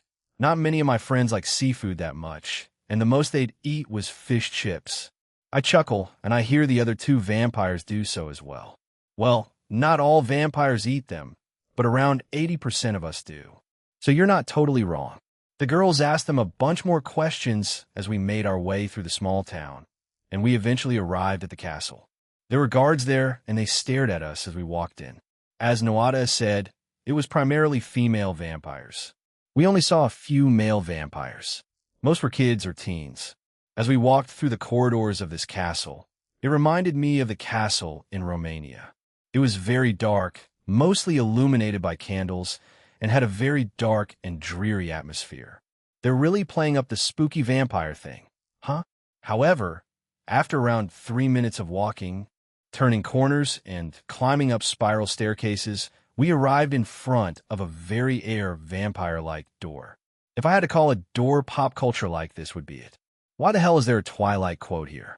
It's also covered with a bunch of bats, vampires, and wolves designs on it. The two finally pushed it open and stepped inside, with us following suit. Queen Sorlaith, we have brought the middleman and Lady Scathack. Good work. Thank you for coming. Queen Sorlaith thanked them and looked at us with a small smile. Why is that man there? Gabriel points to a man underneath the queen's feet. He was breathing heavily with bloodshot eyes. He also had deer-like ears. Wait, is this the one I used to observe on? Sure enough, it was the deer god, Cernuus. I knew he was unusual, but holy he's worse than Barrakiel. Cernuus has short brown hair and short deer-like ears, and blue eyes. He was wearing a red scarf, white jacket, and black-orange pants with brown boots, and had red gloves on both hands. Sorlaith has long silver hair that extends down her back and down her waist, and she keeps it in place wearing a dark red headband. She also let her bangs down. She wore a long black and purple dress. Well, I guess my request is done, I muttered, confusing the queen. What do you mean, middleman? She asked, and I explained, and in the end, Queen Sorlaith laughed out loud. She wiped a tear away and looked at Cernuus, who hadn't even noticed us yet, so she lightly kicked him and pointed at us. Scathack, W, what are you doing here? And who are they? Cernuus pointed at us while shouting, although he quickly turned his attention back to Sorlaith, who wasn't even bothered by the situation. That group is a strange bunch, someone remarked. I never said she wasn't. Albion. Well, she glanced at me and I nodded. We were already here after all. Might as well tell them, right? I mean, I'm most likely going to be accepting a request from the woman too. So Scathack told them why we were here and that Noada had asked me to look for Cernuus, who was sitting close to Sorlaith while looking at us. After her explanation, Cernuus got up and sighed. We are in love. No, we are not. He got completely shut down by Sorlaith. However, that didn't deter him. Anyway, just tell Noada that I'm fine, and the deer will know after that. I was just staying here for a little bit. He kind of just waved us off like it didn't matter. I mean, his stubbornness takes precedence, I guess. In a weird way, I respect it a little, just very little. Wanted to move this on. I took a step forward. So, I heard you had a problem and wanted to ask me for help. Before that, do you plan on joining the Gaelic Alliance, or? Yes, we do. I have spoken with a certain wandering musician goddess, and she has told us of some of the benefits of allying ourselves with the Gaelic Alliance. However, please help us. If this isn't stopped soon, our race may all be killed off. Killed off? Wait, I feel like this happened somewhere else before. What do you mean? She sighed, kicked Cernuus away, and started explaining. A few months back, a creature appeared in a large lake that is in our realm. I do not know how it got into this realm. This is because only people with permission can enter this realm, or unless they are stronger than me. However, that thing is much stronger than me. I have tried to kill it with next to no success. Please get rid of it. Otherwise, we cannot access that place for more food, as that is where most of the fish comes from. So, let me get this straight. That lake is where most fish are, and you can't go there otherwise you'll be killed? How have you managed to feed your people? We buy food from a human realm on occasion. However, we typically rely on the fish here. However, that monster has been eating them and reducing the numbers that do manage to escape into the rest of the river. If it's any consolation, we will immediately join the Gaelic Alliance after you defeat it. She summons something and makes it float towards me. It seemed to be a document. When I received it, I checked over it, and it seemed to be a written document stating that they would join the Gaelic Alliance, and in turn the DXD Alliance. Well, I guess this works. Very well. I will take care of it today. Just a quick question. That place isn't connected to anything, right? Sorlaith tilted her head in confusion before shaking it. No, I do not think so. Any time in the past that our fisherman has gone there, there had always been a visible bottom, and it was solid. Nothing can go out of it except for the obvious entrance and exit to the river. I see it sounds strange. Why doesn't it come into their village and attack them directly then? There has to be more to this. Let's investigate this. We'll get going then. Rest assured it will be done quickly, hopefully. I turned around and started walking away. It didn't make sense to me, so I needed to investigate on my own. Everyone else ran up to catch up with me, and once I came back to reality, I was already outside. I looked up at the sky and sighed. Aaron, is something wrong? You left rather quickly. Scathack asked as soon as she stood beside me. A few of the girls have started to call me that. Ine and Reiko are still confused. But I already promised them I'd tell them the whole truth. Soon it just seems suspicious, and I can't help but think it could be Cow's Brigade or something else. Hey, Scathack, what happened to Manan and Macliar? I had expected him to be in the Tuatha Dé Danann, but he isn't. After I asked them, I felt her anger slightly rise, but she quickly calmed herself. She sighed and looked back at the other girls who were curiously listening in. Ask Ain perhaps when she is ready to speak about that man, but I will tell you one thing. No god in Ireland, at the very least, Centuredo, did something bad happen between Ain and Manan and Macliar? I don't think I'm that close to Ain for her to disclose that information to me. But maybe Asia can get it out of her. I looked at the girl, and she appeared to understand what I meant. Asia will go back and help Ain's San. Thanks, but I know. I won't force it out of her. Thanks. I quickly walk over to her. We share a brief, heartfelt moment before I teleport her back to the land of Heaven Falls. All that remains is us. I looked at Gabriel and Scathack. Can I leave you two here? You suspect something else is happening, and want us to stay here in case it ties back here? Scathack deduced, and I nodded. Very well, Gabriel, let us tour this realm. Okay, I wish I could go with Jean, but make sure to spoil me later. Sure, thanks. I gave Gabriel a quick kiss, making her blush, and looked at Scathack, who raised her eyebrow. What to do? Might as well. I rushed over to her and gave her a quick peck on the cheek, surprising her a little. When I took a step back, she smirked at me. I look forward to our next adventure, Tool. I just snorted at her and gestured for Zenobia to follow me. All we needed to do was follow the river, although now that I focused on it, that thing's aura was quite large. I flew over to the river, and Nova joined me. I'm happy you chose me to go along with you, Jean, but why? I want to spend some time with you. I feel like something may happen in Queen Halloween's realm with Scathack, so I'm using this time with you. Also, don't mistake it for me not trusting you to defend that place. I think your offensive power would be useful here. You both insulted me and praised me there, but I'll take it. She chuckled at me and lightly hit my shoulder. I just grinned and started to fly away. She quickly joined me, and it didn't take us long to reach it.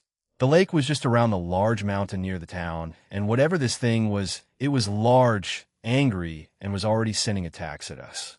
It was a giant water blob monster with the eye of Sauron as its eye. Holy crap. What is that? Zenobia pointed at the thing and dodged another attack from it. If I had any idea, I would tell you. All right, let's just use observe on it. It's called Vrozhost and it was created by Mananan Maclier. He's apparently part of Cow's brigade now. Oh, why? Does that mean he drank they all drink it? Is that even a question now? But I guess I get to make another shadow. Even if it's this thing, we'll tell you later. Let's just Barato it. They'll add it to my shadow army too. Then let me fight it. I feel like it's weaker than both of us.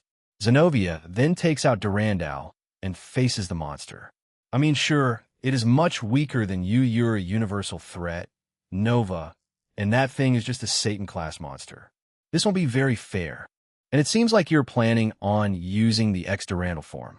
She has been training quite a bit in the training facility along with Ane and Reiko, so I expected her to. I guess she still needs time. Maybe when we go to the pocket dimension, they'll drop her some hints. I cover the area with a barrier, so she won't accidentally destroy the realm. Go wild, Nova.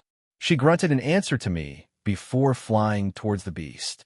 It locked onto Zenobia and started firing multiple attacks at her, and she easily destroyed them with casual swings of her sword. Seeing as how its magic attacks were useless, it started to use its watery tentacles to attack her instead. But just like before, she destroyed its tentacles just as easily, and Nova was quickly approaching the monster. She sure was taking her time. She could have easily reached it already suddenly. Vrozhost looked at Zenobia directly and halted her movements. Interesting, but shatter. Vrozhost's eyes widened in surprise. I guess it was meant to permanently keep his opponents in place. Maybe if its opponent was weaker than it, it would work. However, Nova is way above it. She raised Durandal above her head with both her hands and then executed an overhead swing while also disappearing from sight. She appeared behind the monster as it was slowly catching up to what had just happened. Boom! FWSHH. Great Dragon Shock, Zenobia muttered and turned around. Vrozhost suddenly split in two. A large shockwave occurred that tried its best to cut and destroy the barrier around the area. However, it didn't. However, everything else inside the barrier was blown away and destroyed. Once the shockwave subsided and the dust settled, I could see a tunnel beneath the pool of water. So there was something underneath it. It was either strong illusion magic or a believable enough camouflage rock face. Either way, Zenovia's destruction of the place worked to our advantage. I'm sorry for destroying it. She flew back beside me while saying it. She was quite embarrassed by it, but I started petting her on the head. Nah, you did good. Hell, you just helped us, Nova. Anyway, arise. The monster quickly rose up again, but this time in a shadowy form. I'll give you a name later. For now, come into my shadow. It nodded and went into my shadow. I did. She asked, and I pointed below us. Her eyes also widened as she followed my finger. First, before going in, I repaired the place, including the exposed area. After that, I carried Zenobia, surprising her a bit. I flew towards the rock face and phased through it. I won't remove the barrier yet. Well, not until I finish this. To my surprise, we passed through some kind of portal and were transported to a different place. I let Zenobia down, and we looked around the place. It seemed to be some kind of high-tech lab. I also only feel a few auras in here. There may be more, but it'll assume they took the blood, and I can't detect them. We might be in a Cow's brigade lab beyond guard. Nova, right? She summoned Durandal back, as she had put it away after killing the monster. By touching her shoulder, I made both of us invisible and made us completely silent. There were also stairs that led up, so I took them up with Nova behind me. Following the auras I could feel, we quickly maneuvered through this place's hallways. We passed by rooms filled with equipment and other miscellaneous items, but I'll get back to them later. I want to see who's running this place, and then maybe double back to store the items in my inventory. It would be wonderful if one of the Seekers of Truth was here, or, at the very least, Avetsa. If I can get her, we can probably cripple some of their advances. It didn't take us long to reach a spacious area and multiple people were already there. There were some futuristic-looking spacecrafts, and some seemed to be either cryptids or divine beasts. Honestly, why would they hide this here of all places? Did they not think I would come to this place eventually? Or did they get too comfortable and cocky? Comptoir, cover this place with a barrier and disable any kind of teleportation method for them. Comptoir, answer. Very well. It's done, dear. Thanks. I looked at Nova and nodded. You stay here and take them out, knock them out. If possible, they'll go to the top. Wait for my signal. Understood. Zenobia got into a different area where she could take out all the scientists there quickly. I jumped up to the second floor and scanned the entire area. I had to deal with 8. Nova had around 11 down there. Go! As soon as I said that, Zenobia and I quickly dashed towards our targets and knocked them out. I heard some thuds beneath me, so she definitely got her part done. I quickly gathered them all up and went down the stairs. I did the same thing to the scientists that Zenobia knocked out. I lined them up in a neat line and read their memories. However, most of it were just things they were working on. Cryptids, divine beasts, and artificial sacred gears. However, 1 or 2 of them did speak with Ivetsa, but she never disclosed anything to them. So I ran into a dead end. These guys were just disposable for them. Nothing. There has to be more of them. Let's move up. There are 2 more levels up. I told Zenobia, and she nodded. We quickly climbed the stairs and found the last 2 floors. Zenobia stayed on the 3rd, and I headed to the 4th. I'm ready, she told me, and we repeated the same process as last time. Once they were knocked out, I brought them down to the very first floor, lined them up, and read their memories. But it's the same thing. Perhaps this place was just a random base they decided to experiment with. I would guess Ivetsa occasionally comes here, and so does Manan and MacLiar. Nova, stay here. We'll go check out the rest of the place. Roger, creating a small barrier around myself, so nothing would be destroyed. I want to get this done quickly. I increased my speed to match the speed of light, and explored the rest of this place out. I saw many rooms filled with test tubes, rooms with gadgets and items that may be converted into artificial sacred gears, and other rooms like storage. But in total, there were around 72 other people in this place, and there didn't seem to be any that looked particularly significant. Ivetsa was definitely not here, nor was Manan and MacLiar, or any of the big shot. While it was frustrating, we could at least shut this place down, although I doubt they would be negatively affected by it. After doing that quickly, I appeared in front of Zenobia again. Aren't you going? Huh? I'm done. She stared blankly at me, confused. So I told her what I had done. Did I go so fast that she didn't see me move from the spot? Comptoir. Answer. Yes. Cool anyway. After my explanation, Nova seemed astonished yet excited. I could already tell, based on her expression, that she would want to try to replicate this in the future. I want to try to stop her, but her nature is mostly built upon destruction, so she'll need more training. I just put a barrier around myself to prevent that. If I didn't, I think this place would have been destroyed. No, not just this place, the entire realm most likely. So, do we get rid of the rest, and then put them down here? Yeah, that's the plan, hold on. I faced the sleeping scientists and put a sleeping spell on them. It will be problematic for them to wake up soon after being knocked out. After that was done, I poked Zenobia's head and showed her what I saw in that quick second. Which ones do you want to take on? The test tubes and monsters. I don't trust myself enough to not accidentally use a powerful attack and accidentally hit those machines and destroy this place. All right, sure thing. Tell me when you're ready and it'll start at the same time as you. Roger. I started to walk away when she grabbed my wrist and stopped me. I turned around to look at her, and she was sporting a small blush. I chuckled and stepped back to her and kissed her. Is that enough for now? Igrigagia. Independent Illinois, get going then. Zenobia ran away and began to prepare. I like using that speed earlier.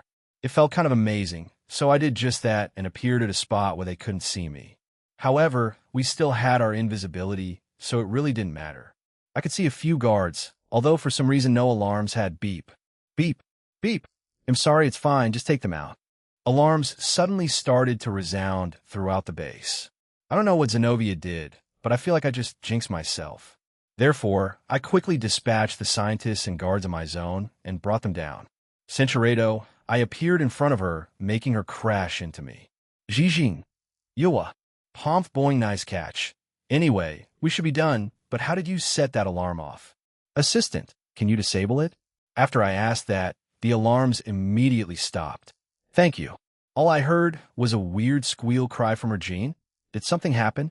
A bunch of monsters started to appear over here. I heard scat hack through the communication function of the ring. Oh no, don't tell me that alarm did more than just make a sound. Zenobia, I think you activated something since the town is being attacked.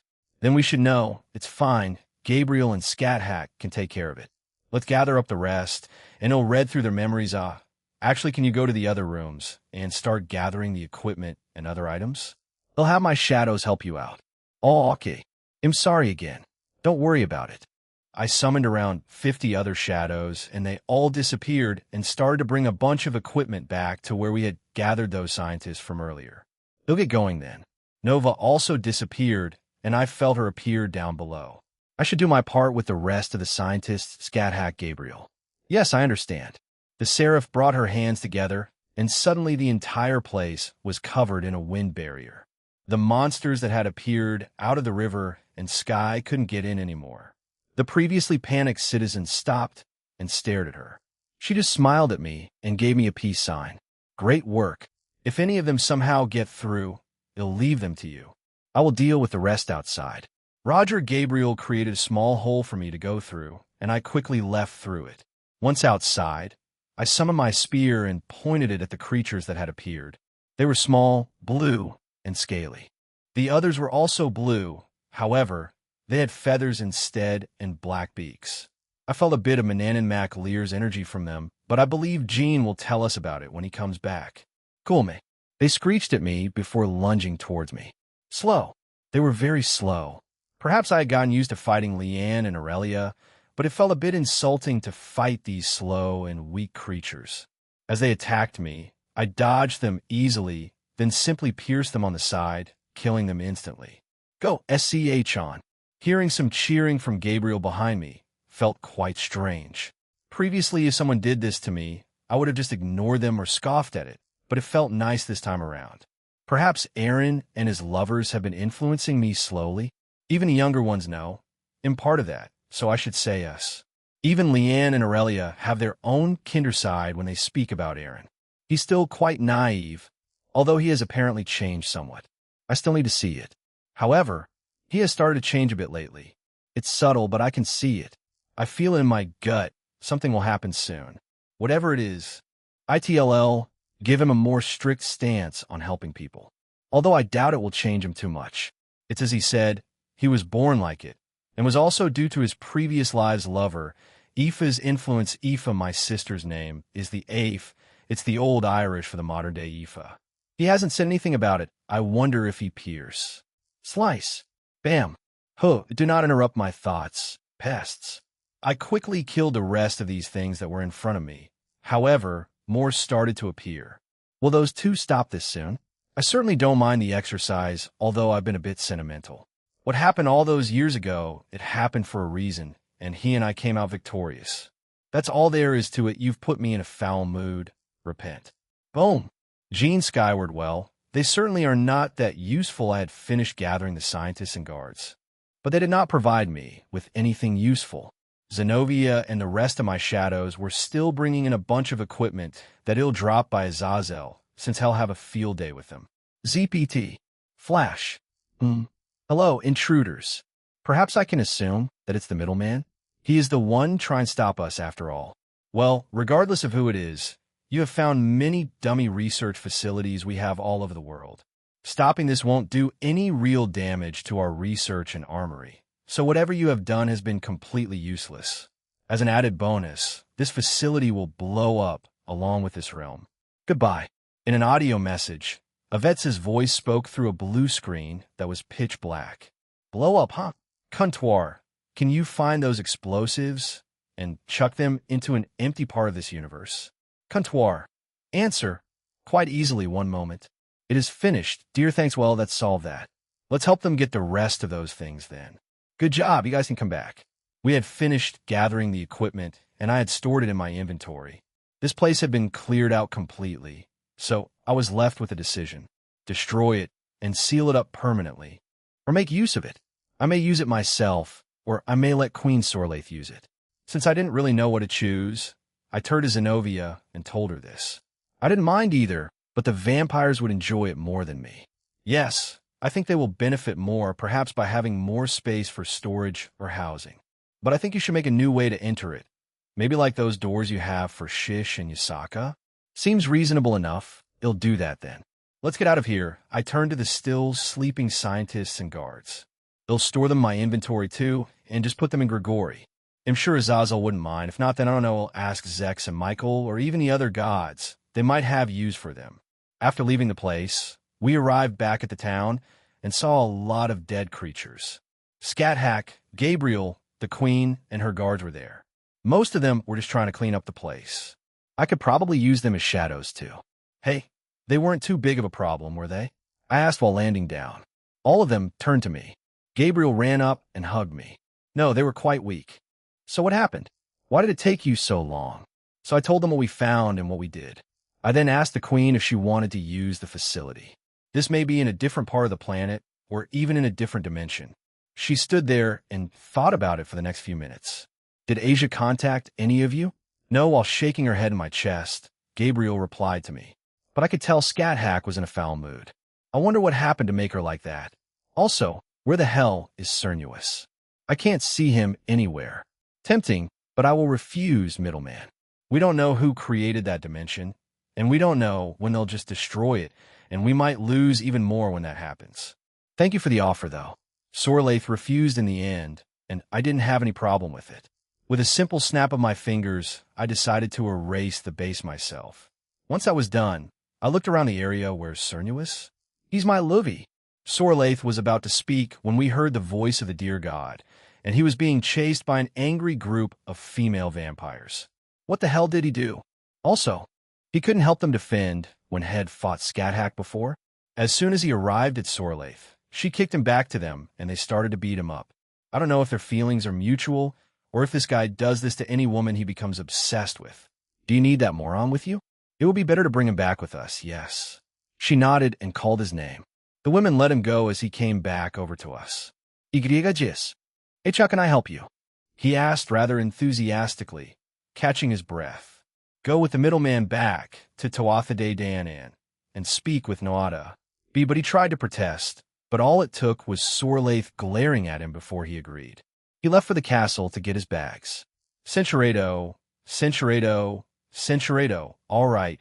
Then we waited for Cernuus to come back before we headed back to the Tuatha Danann. He had more baggage than I thought when he did come back, which was surprising. Land of Heaven Falls boom. Boom. What the Land of Heaven Falls was under attack as soon as we teleported into the place. However, they were being protected by Asia as she had erected a barrier around the town. She focused on maintaining that rather than going out there to fight, and it seemed whatever was attacking them had been mostly attacking the barrier. Jean-san, Asia spotted us and ran over with Aang. Asia seemed a little down, so she hugged me as soon as she got to me, and just gave me a guilty smile. Whoa. What's happening here? Cernuus asked, a bit shocked at what was happening. Some strange creatures started attacking us all of a sudden. It happened just a few minutes ago. They almost seemed, I guess, robotic. Aang explained and pointed behind her. We looked over and saw that one of them had been killed. I can guess Asia was responsible for that. I started to walk over to it, and Aang continued her explanation. Luff and the others headed to the others' homes to help defend them. Therefore, they left this place to Asia to defend. Honestly, Danu is doing her best out there, but she is mostly on the defensive as well.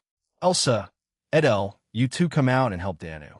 The two Electa immediately came out and passed through the barrier set up by Asia and quickly eliminated the creatures attacking us. When I used Observe on the thing lying on the ground, it didn't make any sense to me. Name, CDD, 1382-42 age. None potential. Low-tier God Class S rank. Low-tier God Class S gender. None race. Shade Machines titles. Minions of the Crepuscule Sacred Gear. None level. 150, 0, HP. 500,000, HP Regan. 10k-50, Centuredo the Crepuscule Phantasma, CXP, are creatures of destruction much like the mechanical gods of EXE.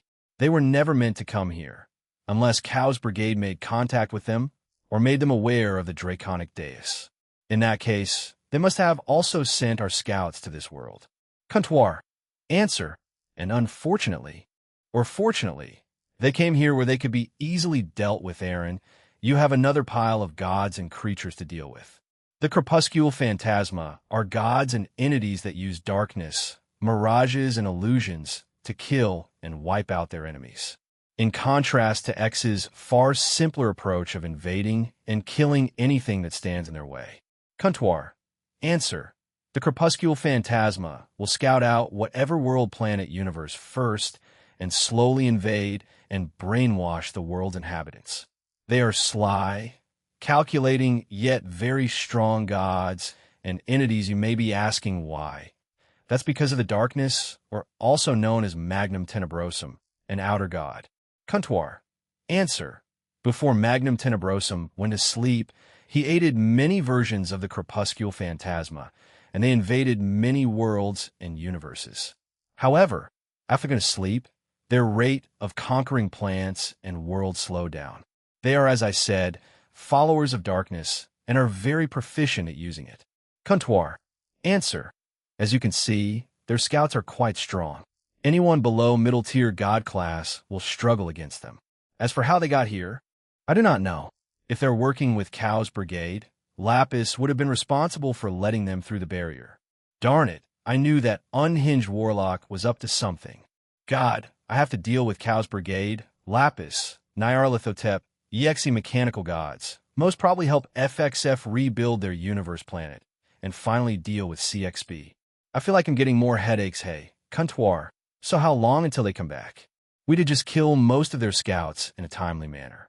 Comptoir. Answer. They will analyze whoever battles their minions and will create a plan of attack. However, it will usually take quite a long time since they do not have the help of Magnum Tenebrosum. But it may take less time because if they're allied with Chaos Brigade, Lapis will just inform them of anything they desire. So we don't have an estimated time. TCH Gene. I felt someone touch my shoulder, and it was Gabriel looking quite concerned for me. I sighed and got up from the ground.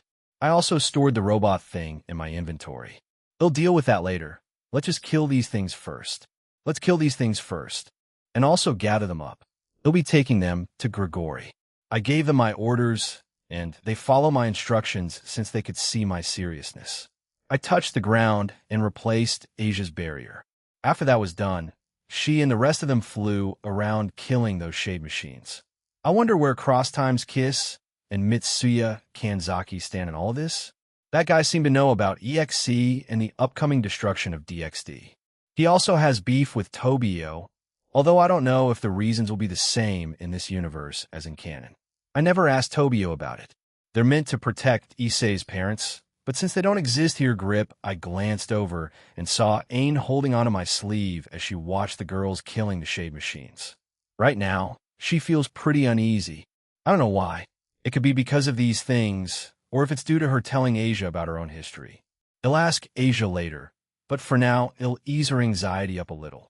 These things are comparable to non-combat-oriented gods in terms of power. I'm surprised Danu defended against them for so long. Danu has always been stubborn. She promised Asia to protect them, and was kind of reckless and went out to defend the town. The rest of the gods moved to the different settlements around the realm.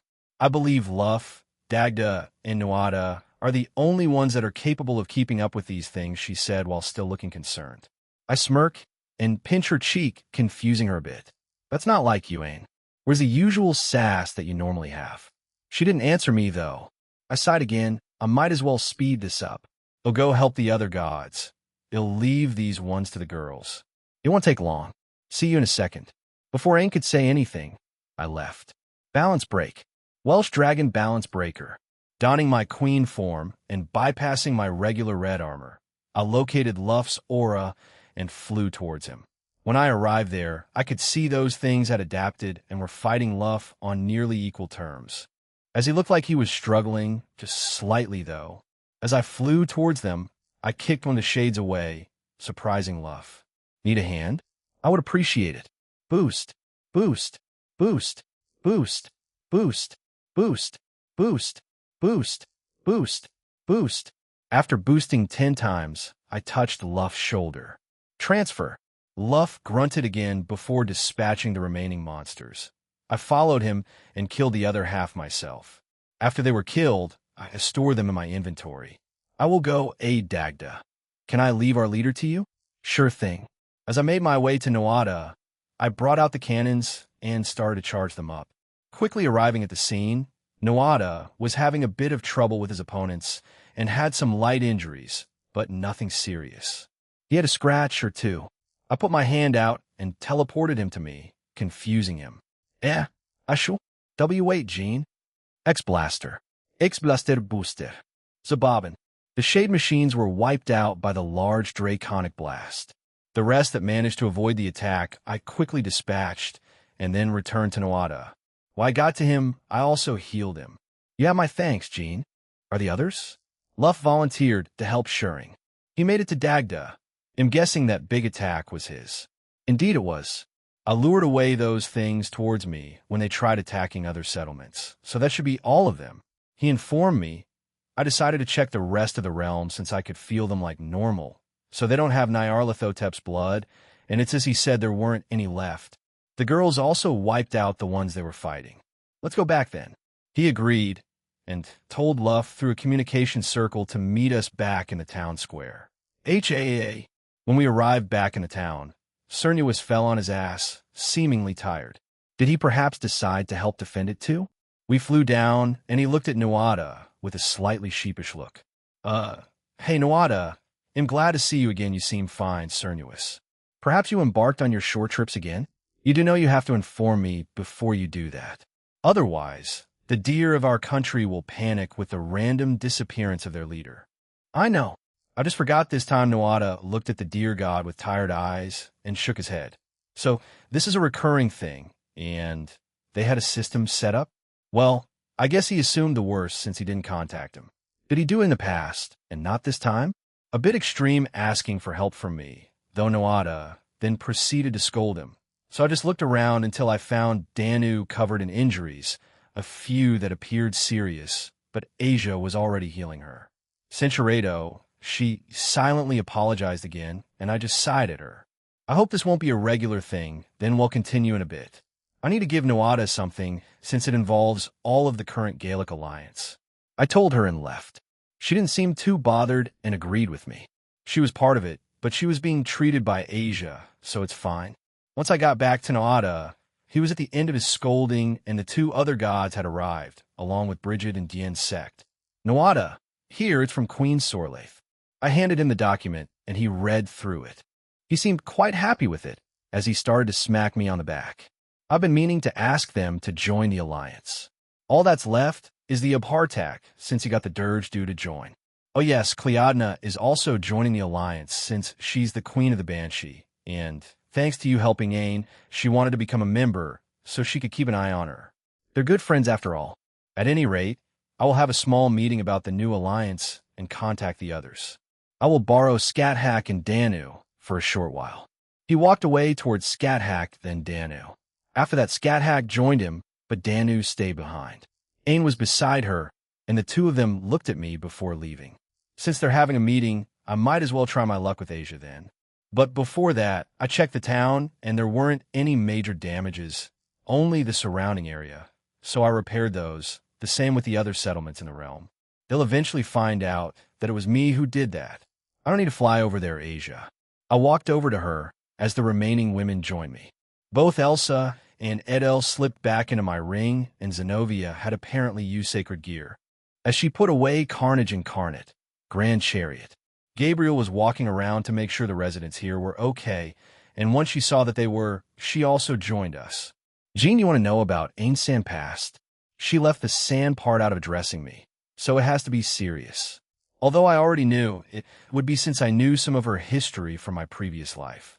I'm just wondering which one was, well, relevant. Yeah, Asia nodded, but gestured for us to go to a more secure and quiet area before telling us. Cinchuredo how she got hurt to what all her husbands did and what Manan and MacLiar did. Safe to say, all of us were angry. Zenobia even accidentally broke the wall by punching it, so I had to repair it. Jean, do you think that base? And the Malii cat hair? Yeah, I think he was responsible for it. Zenobia clicked her tongue and started to grumble to herself. Even though she hadn't known Ain that long, she didn't like what she heard and how she was treated. Maybe it's just me rubbing off on all of them, but even Gabriel, who is usually all cheers and smiles, was frowning. That's wrong.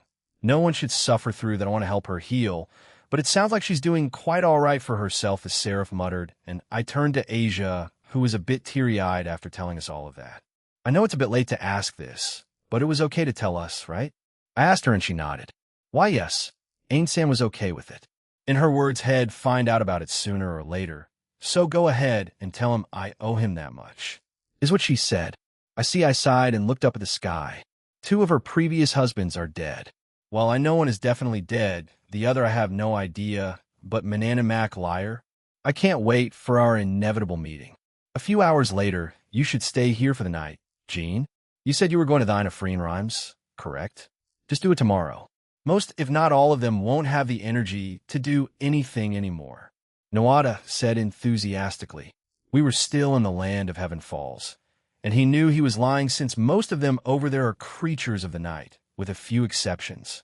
However, the others seemed to agree with him, so I wasn't too bothered.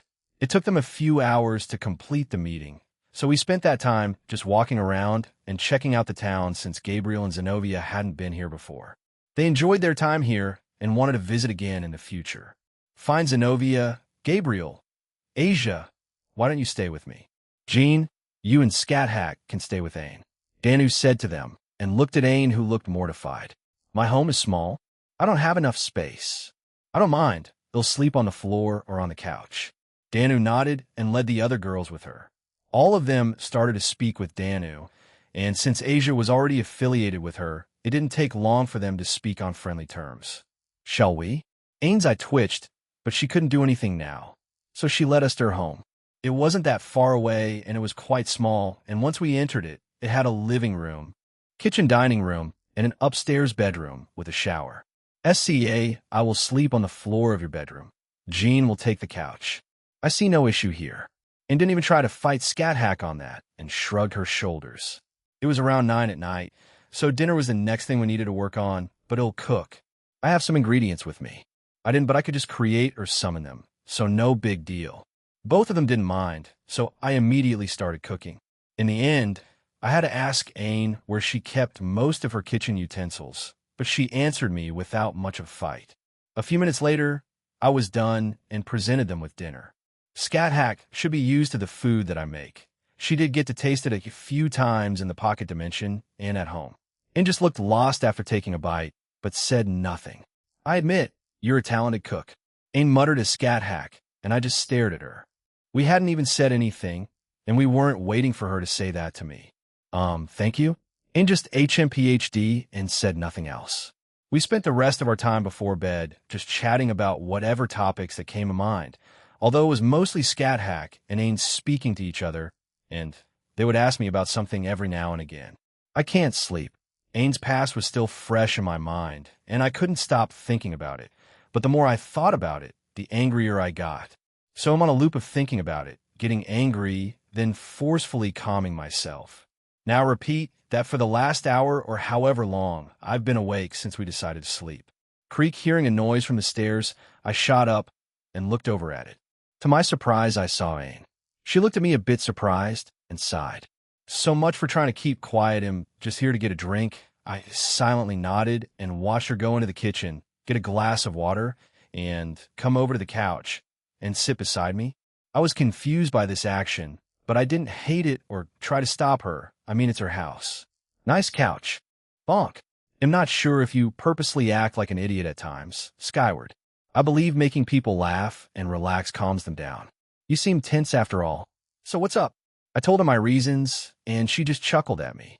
However, it took her another minute to say something again. You heard from Asia? Yeah. She started to twiddle with her fingers and became even more fidgety. So? What? If you're asking if what she told us changed my view of you, well, it didn't. You're still the same Aang as I knew.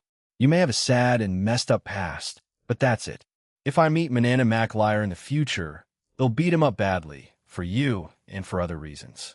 I got a bit heated while saying that, so I turned away and sighed. After a few seconds of silence, Aang begins to laugh beside me, and I felt her rest her head on me. I see him sorry for everything, by the way, and probably saying this for the 100th time already. Yeah, you're goddamn right. Stop apologizing. So rude. After the strange exchange, we fell silent again, although it was a lot less tense and a lot more comfortable and calmer. But zzz, she fell asleep. I sighed and picked her up before carrying her up to her room. Was she so nervous that she was unable to sleep because Asia told us? Now that I told her how I felt and probably how the others felt, she calmed down. That's the only way I can see it. I pushed the door open and was met with a smug scat hack. What? Nothing. She came over and gave me a quick peck before going back to her bed on the floor. I shrugged and put Aang on her bed. Finally, I went back down to sleep. Even though my mind was still wondering about the new things I learned today, I managed to fall asleep. Mitsuya Kanzaki, it doesn't make sense. Where is Hayudu Issei? Why isn't he here with his family? Anytime I try to look him up or ask people, they just say who or never met him. This has to be an alternate reality because for some reason, someone called the Dual Dragon Emperor exists here. Gene Skyward, I don't know who you are. You certainly don't exist in my future. I need to find out more about him. Fortunately, he's quite famous, so I can probably get information about him rather quickly. Shizuka. Wow, he's certainly a celebrity. Here, look. My teammate, Shizuka Karino, came over and showed me the things this man had done, and I was flabbergasted. Revive the dead? Defeat gods? Create the DXD Alliance? What is this madness? Is he also from an alternate reality? But we hadn't been informed by anyone. But I need to test him myself. I can't leave this world to him if he's too weak. Those mechanical gods will slaughter them all if he's weaker than Hayudu Issei. What do you plan on doing? Shizuka asked me. I looked back at her phone and sighed. Test him. If he's weaker than Hayudu Issei, who's known to be the strongest Red Dragon Emperor of our universe, then whatever timeline we came into is doomed. So you're considering using both Innovate Clear and Telos Karma? Yes, I wish to test him, this Dual Dragon Emperor, even if this wasn't the right timeline. We can still try to save it, whatever floats your boat. Kinzaki-kun. Cross Time's kiss won't fail in bringing true peace to this world, even if we have to bring it to the brink of despair. Chapter 11, Part 4, Milstein Family and the First Which Land of Heaven Falls. Gene Skyward. Sizzle sizzle. So, why is everyone here in my cramped home? Aang asked after everyone arrived around the time my household would eat breakfast. They all probably did it out of reflex, although they probably had to rely on Danu to take them here. Of course, the woman who owned the home wasn't too happy. Not because she had more company, it's because there was literally no space. Don't worry about it, Aang. As I told her, I made the inside of her home larger. Every single room in this home began to grow and become more spacious. The previously cramped living room became much bigger, and the ones waiting there had more room to move in. The same with the kitchen dining room. I won't be long now, so just wait, all right? Asia Argento, he didn't need to show off like that, Aang-san mumbled after Jean expanded her home. I think she appreciated it, but I don't think she's brave enough to admit it. She looked at me, by the way. Are you heading with Jean to thine Afreen Rhymes? She asked us, and we looked at one another. I believe so. Unless Jean wants to go back home first, and then go over there. Only Drake-san and Lavinia-san have been there, so I'm also curious about it. A place with many witches and things related to the holiday, Halloween. Their leader and ruler is also called Queen Halloween, the progenitor of the holiday. I'm quite excited to go. Yes, we are. Do you want to join, Aang? Scat-Hack-san asked her. But I thought she was bound to this realm, so she can't leave, can she? Everyone, including Aang-san, looked over at Jean as he was busy cooking breakfast. I'm sure he heard us, but chose not to comment yet. I mean, can I? Sir Skyward is the one that can control that. After all, could we get permission for a day trip? You did say you've been tirelessly doing your job and punishment. Maybe Noada-san will allow it? I asked Aang-san after she sighed. If Jean can convince them, then it's definitely possible. Again, Aang-san looked over at Jean. Skyward will ask, Anyway, breakfast is ready. I smiled. I knew he was listening from the start. Jean skyward, I pointed at the dining table and made it larger. After that, the plates and cutlery started to fly towards the table and organize themselves neatly. I personally put the food I made in the middle and let them dig in first. I don't necessarily need to eat anymore, after all, but I still do since I've done it all my life. So I grabbed a plate for myself and joined them. Ain seemed to be enjoying herself, so I didn't calm Jean. Teach me. What? I was a bit confused by her request. She wants to learn how to cook? Well, cook a bit better? I don't exactly know how to teach someone. The simplest thing they can do is just cook more, follow the recipe, and then experiment. So I relayed that to her. Then can you spare this recipe? I kind of made it on the spot. It's not really a recipe I took time to make. Ain just stare at me like I was joking, but I was quite serious. What I made wasn't anything special either. It's just a normal American breakfast. Well, she's an Irish goddess, so she might not be used to their relatively large portions. What constitutes small can be a medium or even large at times, but I can write it out for you if you want. Please and thank you, she said and continued eating. I feel like Ain has been a bit more relaxed with me now after our small talk last night. I think that's a positive thing. Here, that should be it. I handed the recipe over to Ain. We had finished eating breakfast not too long ago. The girls wanted to rest a bit to let the food settle.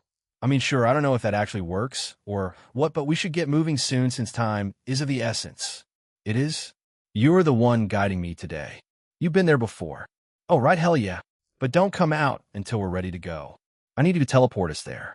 Yeah, I get you, partner. Gotta make that flash entrance. Not what I meant, but okay. She was being very curious right now. I don't mind showing her, but still. It's an observation I made overnight. We walked over to the kitchen. I took the knife, summoned some ingredients, and showed her how I prepared them. She tried to replicate it, and she did a pretty good job. Why do you even need help? You seem pretty competent at cooking, Ain. It's not illegal to ask for help, Jean. I mean, you're going to be opening a restaurant. Can't you spare a bit of help for me? I mean, sure, I don't really mind. Sincerado, I feel a bit of deja vu hit me since I did this for Rhea when I helped Sona cook that meal for Serafal. I also feel Ain getting a bit too comfortable. I'm not a chair, partner. At times I want to poke you in the eye. For once, we are on the same page, Welsh Dragon. Shut it. Velgrind, I'm going to be the star not too long from now, and you'll have to deal with it. Fwaha. The way you act really gets under my skin for some reason. It reminds me of a certain dragon partner. I'm not part of this. You do you, Drake. Traitor. You've stopped moving skyward. Oh, don't mind me. I'm just noticing a certain goddess presence. Weirdo. Oh, come on. We were clearly joking there. Ain just snickered at me, and I continued to help her while also getting back at her for that jab at me. But it didn't last long since I felt Scat Hack and Vanu's auras coming closer to us. It seems like you two are getting along quite well now. What happened to hating all men? Ain? Scat Hack asked a bit mockingly, and Ain froze in place. I don't hate all men, Skatak. I can tolerate a few, and Ain couldn't finish the sentence, and she looked a little flustered. Was she having trouble saying that she trusted me? Or just men in general? But she surprised me with her next sentence. Right now, Jean is the only man in my life I have full trust in. Nuada and the other male gods of the Tuatha De Danann are a close second. Of course, I trust others too, like you two in Asia. She firmly stated, stunning Scat Hack a little bit. I had been glancing between the three of them, and Danu looked like a proud parent standing there. Ah, shucks, Ain, you're making me blush. I was being serious. As I started to banter with Ain, I felt someone hug me from behind, and to my surprise, it was Danu, who was slightly pouting, although she was trying her best to hide it. Scat Hack just laughed at this and also decided to join in. She walked over to my right side and gave me a quick friendly tap on the shoulder. Look at you, too, Jean, being surrounded by goddesses, spoiling you like this. Cinturado, and I was basically dogpiled by jealous women until Ain was forced to put the knife down, and I dragged everyone down with me. All right, he'll go and ask Noada, but I do think I have around 50% of the say in this since I'm the one keeping you here. But don't be too disappointed when he says no. Bonk. Don't shout that in my face. I'm right in front of you. Ugh, why are you so unorganized? She asked, a bit irritated, and lightly glared at me. I was confused, but Ain started to fix my tie, which made me laugh. It's just that I have trouble making ties. Thanks for your help. Anyway, they'll be back in a moment. Just leave already. I'm done. Jesus, I turn around, look at them playing husband and wife. Is Ain actually at Sundara? Scat Hack shouted, and then I heard Ain running towards the woman while screaming. I quickly stepped towards the guards, but I was surprised to find they weren't there. Was I too early in the morning? Jean? I turned around to see Nessa behind me. I guess I passed by her when stepping. Hey, are they in there yet? No, they usually arrive there in an hour, did Lady Scat Hack. Ain, or Dana not tell you? She looked at me questioningly, and I felt my lips twitch. Scat Hack, and Ain probably somehow convinced Danu to keep quiet about this. I sighed and turned to face Ain's home. I can guess that they didn't please come back in an hour and they will be here. I'm sorry about this, Jean. No, it's fine. It's not your fault also. You better be careful. You hear me? Can't risk your life or that of the baby. At first, she looked stunned at me, but then she smiled. Yes, of course. When it's time, I'll be taking my maternity leave. Great, they'll come by and give you a present. ITLLB, a middleman protection guarantee. She just chuckled at me and agreed. Very well, I look forward to it. I waved at her one more time before leaving. Scat Hack, Ain. I burst into her home while shouting. You caught on already? Man the station's ladies? Aye, Captain. Yes. Shish. Igriegajis. Skyward is here to attack us. Fire.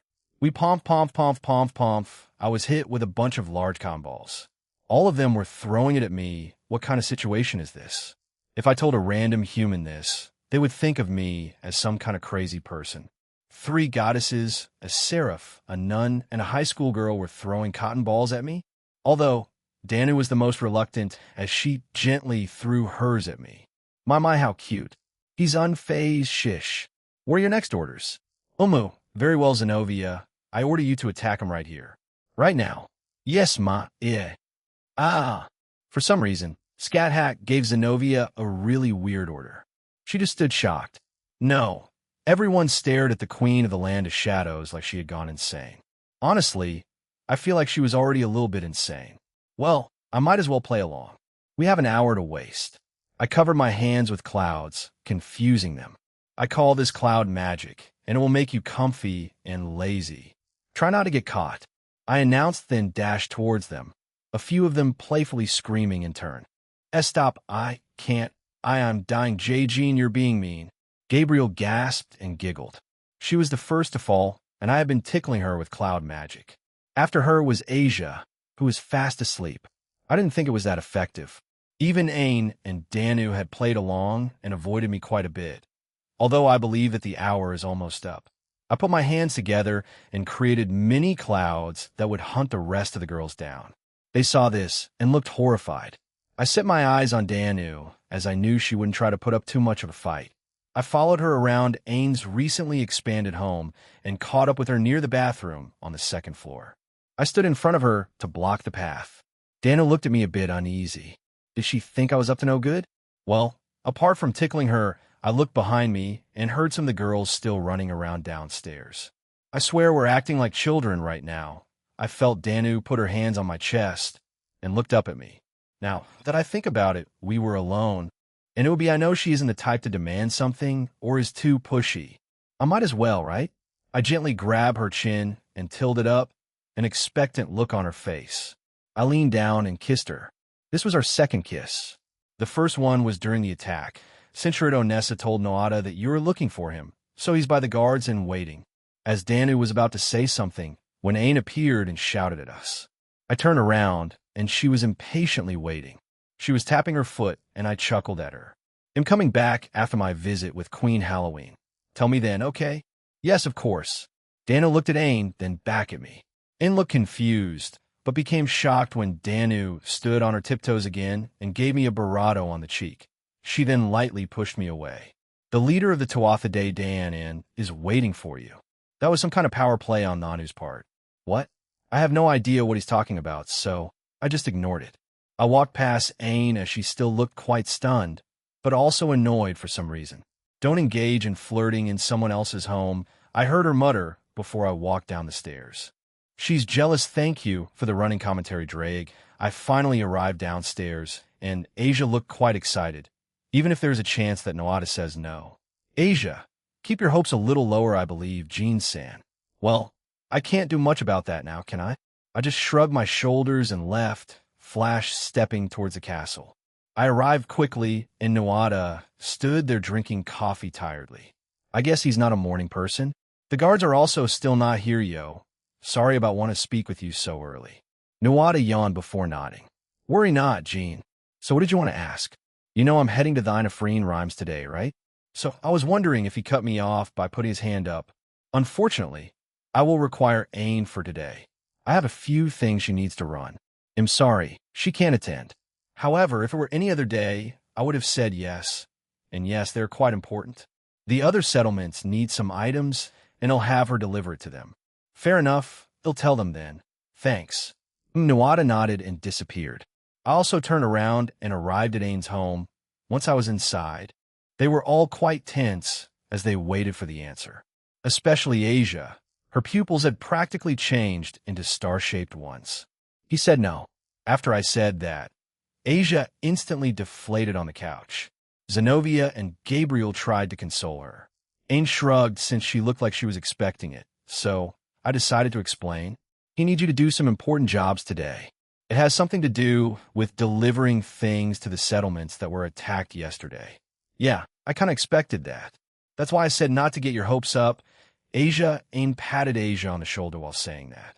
She really wanted her to go with us, huh? Well, maybe after finding out her history, she feels even worse for her. I'm surprised that Gabri... no, she's kind of crying. Never mind, geez, don't get so upset, you too. Jean, Noada, said something about letting me go if it wasn't today of all days, right? Yeah. And turned back to the nearly crying Gabriel and Asia. Maybe another time, then they cheered up a bit and nodded. But it's time to leave So Xing. It's my turn. Drake came out of the boosted gear and screamed as soon as he arrived. Everyone looked at him silently. He started to sweat since none of them reacted the way he was expecting. He looked at me pleadingly, but I turned my head away. I am the one guiding you all, and the Freen Rhymes will teleport us all there directly. He slumped down and sat in a chair, sulking a little. So the Welsh dragon is guiding us? To think he has fallen to that level already.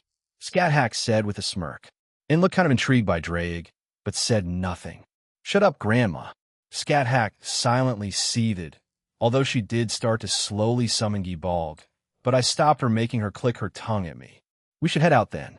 I gestured for everyone to go outside, and everyone slowly left.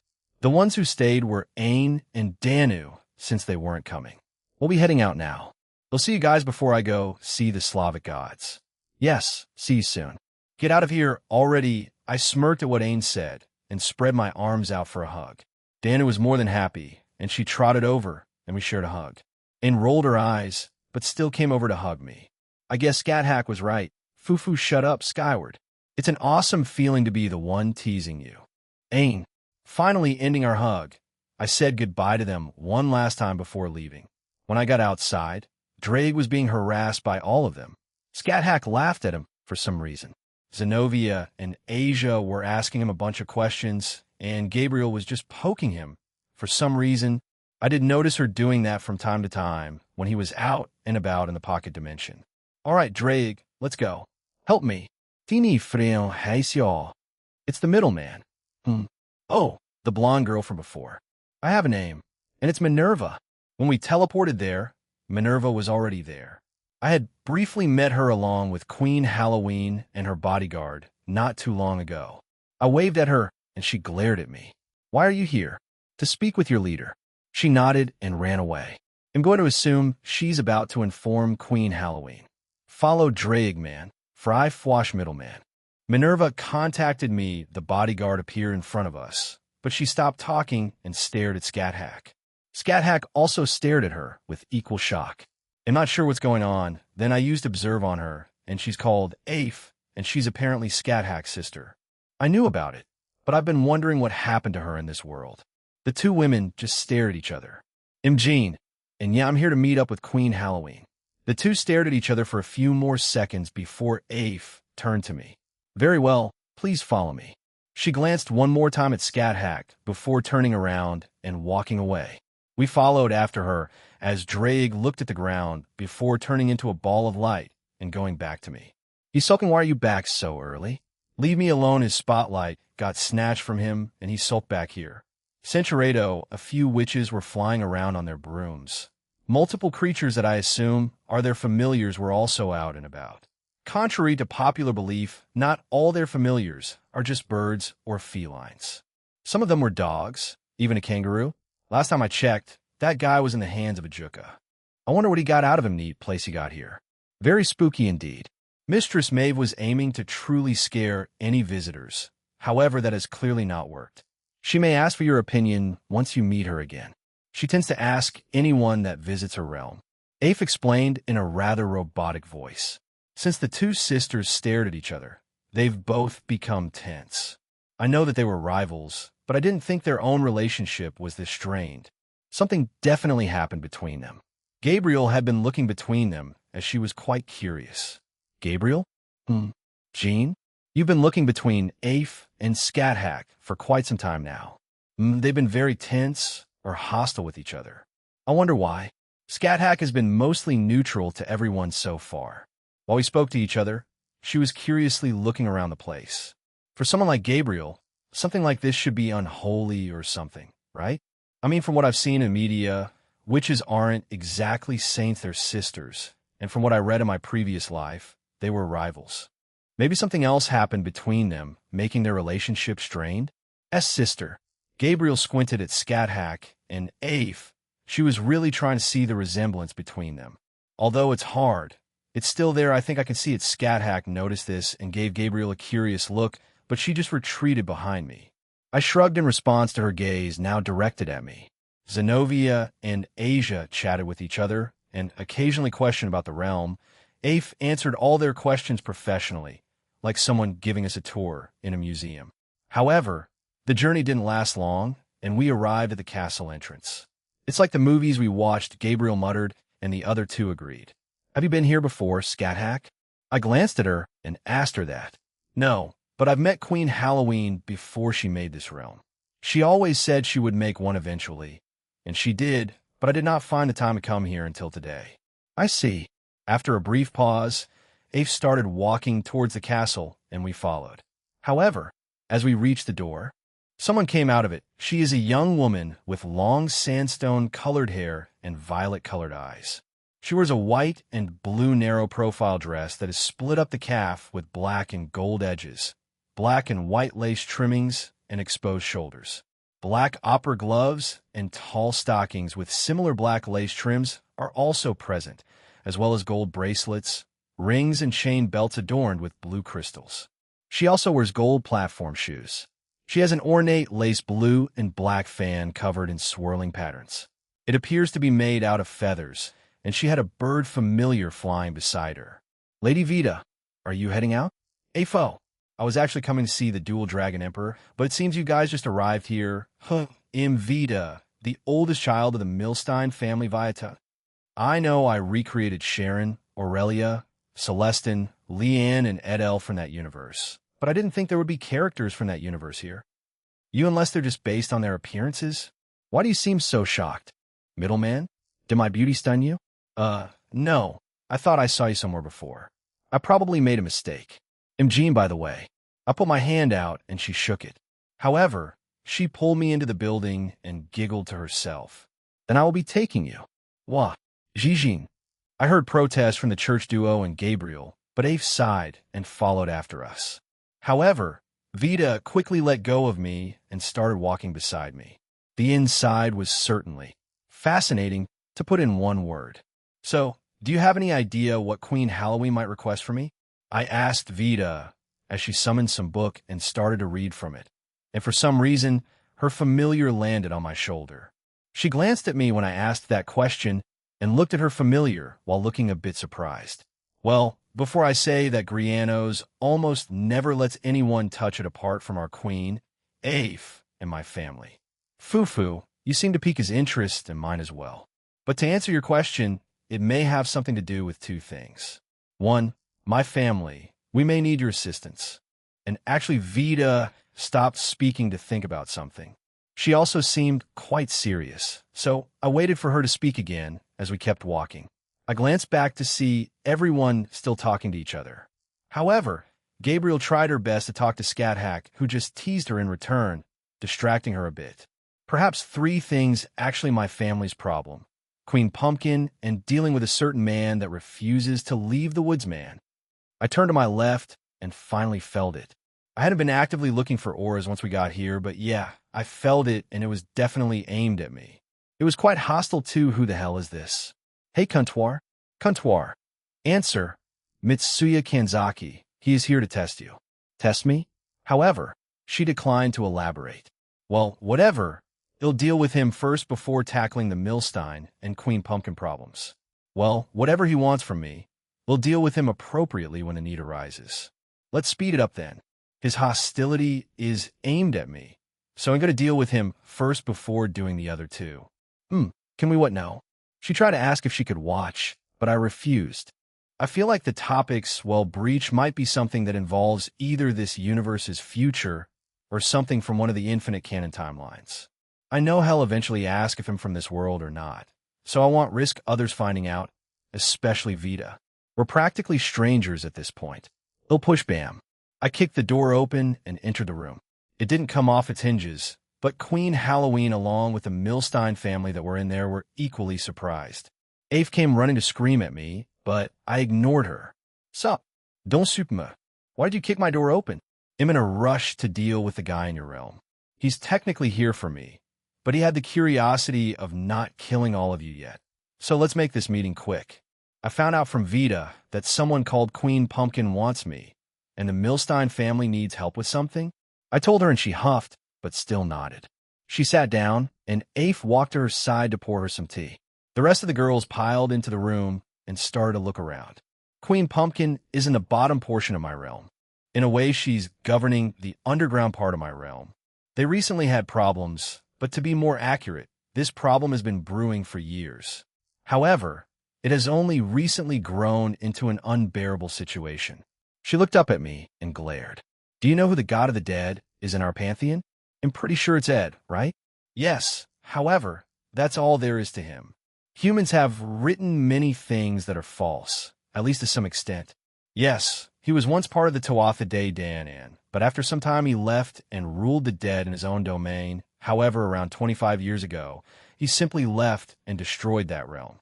We haven't seen him since, though, before that. He and Queen Pumpkin were in a relationship, but things turned sour and bitter. He has been trying to disrupt and annoy her ruling in her own realm. So she left with her followers and came here. But it seems like he has found out and is now harassing her. No, that isn't the right word. He is trying to kill her. She paused to drink her tea and put it down. She looked at the table and sighed. We don't know how he got in here. You put a barrier around our realm, correct? So it confuses me as to how he could break through. It's that Lapis girl again, partner. Beat her up. That's the plan, Drake. She doesn't seem like the type to try to change for the better. Maruam is a blank state. Ignia is just a battle junkie. And Frisia was the other who couldn't be reasoned with. So, what would you or she like me to do? Stop these assassination attempts? She nodded. Something like that. You'll understand when you go down there. She will provide you with more detail. As for the Millstein family, they will tell you about the issue themselves. As for the man in the woods, getting rid of that man is a priority since my people are becoming uneasy with him being there. I looked at Vita, and she just smiled at me. Yeah, okay, I sighed. All right, Millstein family, go get ready. He'll confront the man. He'll come look for you once it's done. Then, we'll deal with whatever ritual you guys need to do. After that, he'll head to Queen Pumpkin. I turned around, but then glanced back. All right, Doom. Don't try and observe or listen to whatever me and that man talk about. I blast them with some of my power, and they become tense and weary. Well, they'll be putting up a barrier, so it doesn't matter. I'll ask the girls to stop anyone from going to us. Finally, I left the room. I'll ask Vita or someone from the Millstein family on how to get to the underground part of this realm, but first confronting Mitsuya Kanzaki. Land of Heaven, Falls Ain Hey. Denu, what's up with you lately? What do you mean, Ain? Iskov Tsehe. Don't play dumb with me. I know that look. I once had it. After all, you like him, don't you? Is he the one you've been waiting for? Danu looked down and didn't say anything. They just left a few seconds ago. So she had been staring at the spot that Jean and the others had been. However, when she looked up at me, I was stunned in his silence, Danu. The person I considered my parent, my mother, like many other gods and goddesses of our pantheon, she was blushing with her hand on her chest. All my life, including the times I was with her, I've never seen her blush. She may have been flustered once or thrice, but actually blushing? Wait. So, Jean is really? I say something, but she only covered her face with her hands and blushed even harder.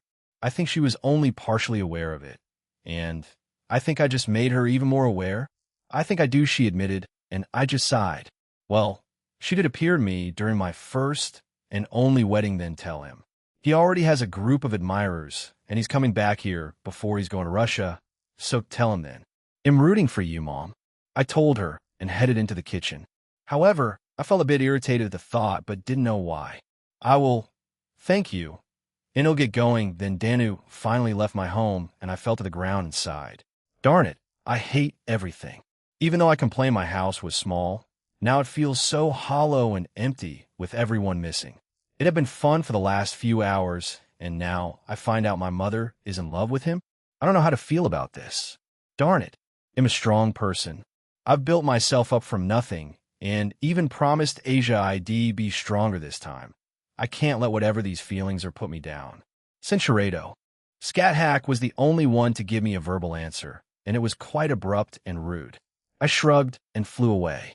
Okay, Kanzaki, let's see what you want from me. I quickly arrived in a small opening of this dead forest, as a long man stood there. I landed some distance away from him, and he stared at me. To my right side was a female. I couldn't see what she looked like, but she was wearing a black robe to hide her appearance. I covered the small area we were in with a barrier. Mitsuya Kanzaki, what can I do for you? So, you already know of me? Partially. You and Carino are from 10k-15kThis, right? He didn't answer me, but simply nodded silently. 10k-15kThis was usually referred to by the abbreviation XXX. It looked weird to me the first time I read it. However, like most of this world, I don't know what's relevant to what I read and what's not. Hayudu Issei, he and his family do not exist here. What did you do? He asked me. So he suspects me of having killed them or something. You also possess both boosted gear and another divine dividing, yet Vala Lucifer still exists. What are you? You seem to have knowledge of the future. What are you trying to achieve? Complete destruction of this timeline? Are you an agent for the mechanical gods? Agent of the mechanical gods? Damn, this guy is really suspicious of me, though I don't blame him. Hell, I could say the same thing about him. I could say the same thing to you. What did you do with Momiji Nakiri? He just squinted his eyes at me. You're not the original wielders of those two Longinus you possess. Even with whatever your plans are, they sacrifice too many lives. What you're doing won't be possible. You're too idealistic. He quips back. Maybe if I didn't have the power, but I do and will have more in the future, so it will simply be very easy for me. I can simply remove both of those powers from you, Kanzaki. Don't tell me. But if you're here to test me, boom. My aura was freed from the seals that bound it. If I didn't have this seal, this entire universe no. Probably most of the Omniverse would feel my power on a constant basis. I believe Azathoth and even the other outer gods have something similar, or us simply existing near anyone would kill them. Boosted gear. Balance break. Welsh Dragon Balance Breaker. I entered my queen form and retracted my helmet. I stared at Mitsuya Kanzaki as a look of panic had appeared on his face. Bolu. Don. Boom. Mitsuya crashed into the barrier I created. The shadow woman that had been watching us rushed over to him. Now why would I let you use your balance breaker? I ain't gonna give you that time to transform. Unless we're sparring or fighting an official match. Then hell no. Golkan Sekikon. Hey, that was a bit too much. We just wanted to see if you're part of the evil gods of EXE. You pulled your punch there, partner. Comptoir. Answer. No, Aaron killed him as soon as that punch landed, but he also instantly revived him. Wait, what? Partner, what the hell? I died and was brought back to life instantly. What do you mean by that? I felt both sacred gears trying to leave my body as soon as I died. But I came back to life almost instantaneously, and they stayed. Mitsuya muttered and looked horrified at Carino, who also looked equally disturbed. I walked over to them without saying anything. As I reached them, I stood over both of them. Like I said, this world, this universe, this timeline is safe with me. Cincherato, AW woman? I've never seen her before either. This has to be an alternate reality, Kanzaki-kun. TCH. How are we supposed to? There are already another Mitsuya, Kanzaki, and Shizuka Karino in the timeline and universe you were meant to go. In truth, you two serve no purpose now. The guide told them rather coldly. Then she snapped her fingers and showed them a holographic screen of another version of them, and they were working alongside Issei and the rest of Team DXD. So what Jean said is true. You two quite literally do no serve any purpose anymore. Should we get rid of them, dear? She asked me. Now, I wasn't sure if what Kuntwer showed them was real or not. That could be from any number of realities and not the one that they were meant to go to, but it did a good job of making them panic. Kirino looked horrified at the thought. Impossible. How could no? That can't be real. Don't mess with me. He tried to get up, but I increased the gravity around them and sealed up his powers. He realized what I had done, and his eyes widened even more. Look, Mitsuya. I'm friends with Tobio, and are on good terms with Ryuta, or Uryu, as he's called now, so excuse me for a second. Now let me see what's in that head of yours. Heh, at least your organization is smart. I told him, and he glared back at me. I saw most of what happened to him and Karino, but when it got to the future he came from, an error message started to show. Maybe they already had a plan for when and if they get captured, and if the Yexi gods try to do this. I tried to force pass it, but when I attempted to, some kind of timer started. I believe it's some kind of bomb that will detonate with Mitsuya if his memories were tried to be read. I gotta hand it to them. They're meticulous and ready for anything. Even any attempts at removing it will cause the same effect. But it seems that Momiji Nakiri is safe, and she's just being held captive somewhere in one of their bases around the world. They'll find her and get her back to Ryuta to improve relationships and have the Nakiri clan Omi one. So, what's your plan, partner? This wasn't exactly a fight well. I can use them as subordinates. I pointed at both of them and then proceeded to mind control them. They'll have them act like they usually do, like the other ones I'm already controlling. It's been quite some time, so they'll ask for an update before we go into the pocket dimension. I tapped my head and sent them some instructions I wanted them to do. I also sent the info to my shadows in the dimensional gap. The instructions I gave them were as such. 1. Continue with their plans after their encounter with me. Turns out well. However, they will continue to avoid me and will keep working with the Juka. 2. Look for the remaining Cows Brigade bases across the Globe Faction's pantheons and wipe them out for me. Report all results to me via communication circle. And afterwards forget about what they did. 3. Temp. Return Momiji Nakiri to Jean Skyward. Go look for Tosca, and then return her to Jean Skyward's home when found.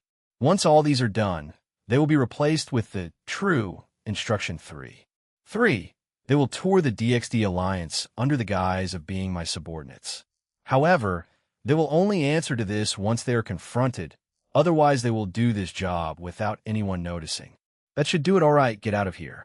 Once you're gone, the first point should immediately take effect. They nodded like zombies and immediately left through a teleportation circle.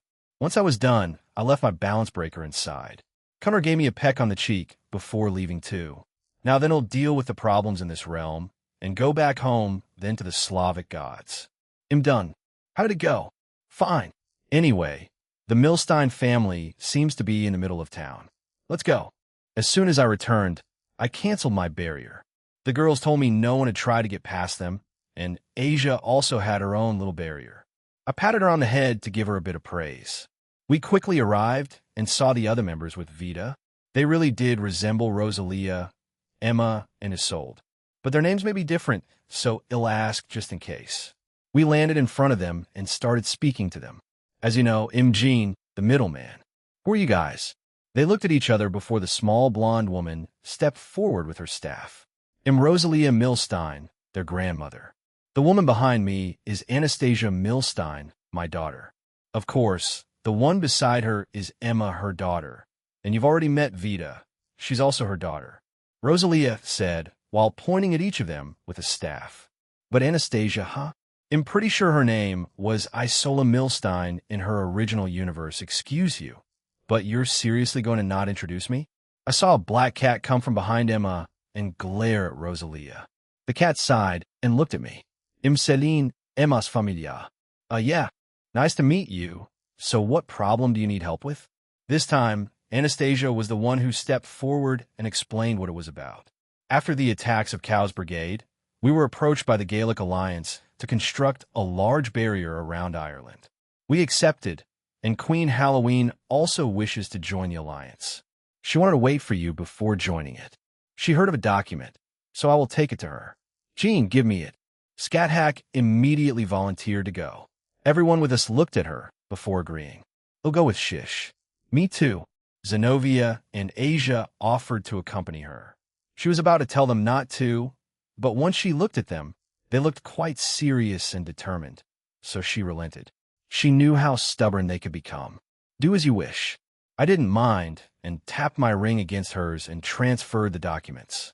I hadn't gotten a chance to sort out the new ones, so Queen Halloween will need to read through all of the ones that R.A. put in the 3 of them left, and I was left with Gabriel and the Milstein family. Anastasia then continued with her explanation. To continue, we pre-scouted each location we wish to put the pillars up. We will construct that first, and after that, Rosalia, Emma, Vita, and I will empower them to create an invisible barrier around Ireland. We already have all the gods and beings that are part of the Gaelic Alliance. Power this crystal, she took out a small crystal that was filled with a lot of divine energy. I could feel Danu, Noada, and the rest of the Tuatha De Danan's divine energy from it. This is in addition to others like Queen Mia, Daramac Cumhale, and others. In total, 5 pillars will power the barrier. 1 north, south, east, and west. Finally, the last one will be in the center of the country. We have heard of your powers, so, if possible, could we ask you to help power the crystal? It will be the basis of this barrier and will act as its energy source. The place we chose is under the town of Castletown, Gogan. Vita and Emma traveled there around a month ago to create a room for the crystal to be stored in. If possible, we would like to get this finished today, since you still have Queen Pumpkin's request to do where. North is the county of Tyrone, south is Cork, west is Mayo, and finally on the east is Dublin. Of course, the castle town of Gogan is in the county of Westmeath. What would you like to do, Mid-Jean? She asked me, and I thought about it. It would be faster if all of them went to one each, and I'd locate them myself and help them that way. ITLL, make everything faster. It'll bring Gabriel along with me. I don't want to leave her all alone. All of you should proceed to where the pillars are supposed to be built. I will meet each of you there, and once it's done, we can teleport to the central point and activate them. They'll start north, then go east, south, west, and finally to the middle. The Milstein looked at each other before nodding. It'll be north. East for me then. I haven't been to Dublin in a while. I will be south. And it'll be west with Celine. Vita is north. Rosalia is east. Anastasia is south. And finally Emma is west. After confirming where they would go, they gradually teleported away. I turned to Gabriel, who had been silent. She was also frowning. Jean, do Scat Hack and Afe hate each other? What makes you think that? It just feels like it. They constantly glare at each other and openly show hostility towards each other. Gabriel is the type of person who loves everyone around her. She was loved by all the occupants of heaven, but especially by her brothers and Big G before he passed away. She had been mostly sheltered by them and hadn't experienced anything until I came along and dragged her down here on occasion. Now, she's living with me and has a multitude of friends around her that expose her to many things, but she remained essentially the same kind and caring individual. For her to come across such a situation involving family members, she must feel conflicted. Will she try to help them? We're heading to Vita first, right? I want to ask them all about Afe, and once we're back and before going to Queen Pumpkin, I want to ask them something she said with conviction and looked at me with determination. I weirdly feel proud of her, so I'll support what she wants to do with this situation. Sure thing. Let's go north first then. Country Tyrone village of Moyham, I feel her aura. She's near the river Blackwater. Moy is a village in Townland in County Tyrone, and their population is around 1,200 to 1,500. The highest recorded was 1598, but that was back in my previous life. I don't know much about this one. I hadn't visited this place before, but I believe some of my classmates had at some point. We weren't here for sightseeing, so I grabbed Gabriel's hand and started running toward the river. She didn't really protest and ran along with me. Cincheredo, it felt like she had forgotten about what she had just said and went back to being normal. I chuckled at her and ran toward where Vita was.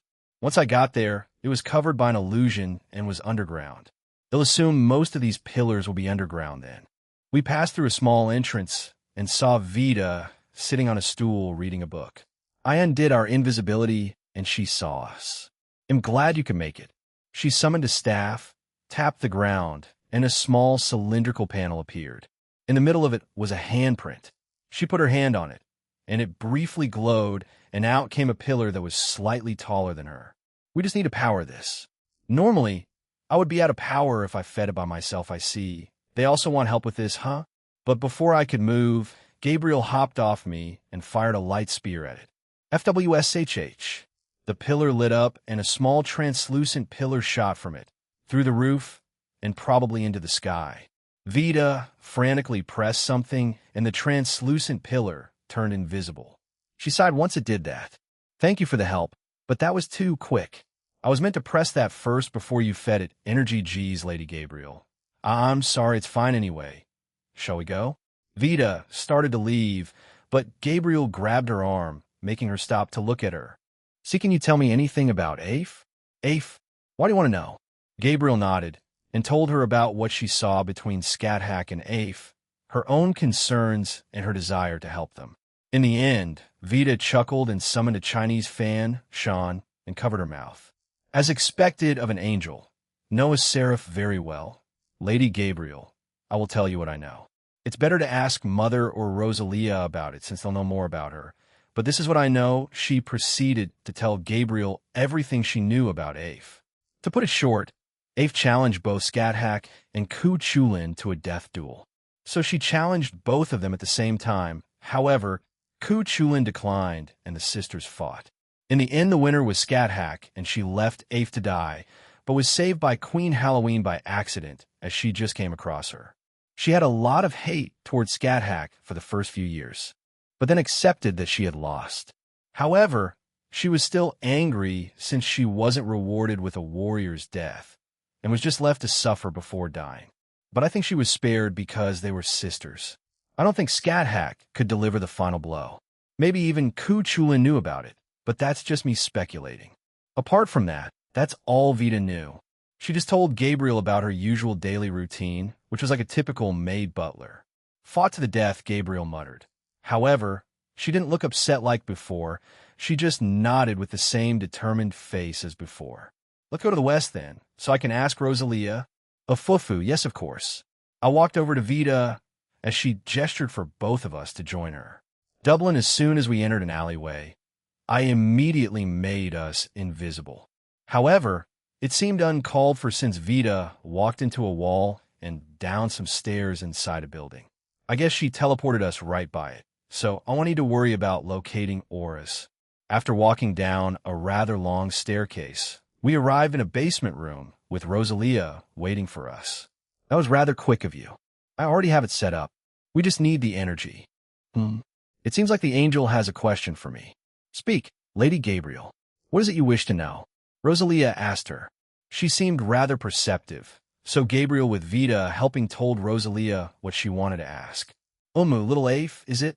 Well, since I've known her longer than most, at the same time as Queen Halloween and my daughter Anastasia, then this is what I know cutting to the chase. She told us that after her defeat, she mostly trained and became Queen Halloween's bodyguard butler. She refused to take the title of maid because she found it insulting.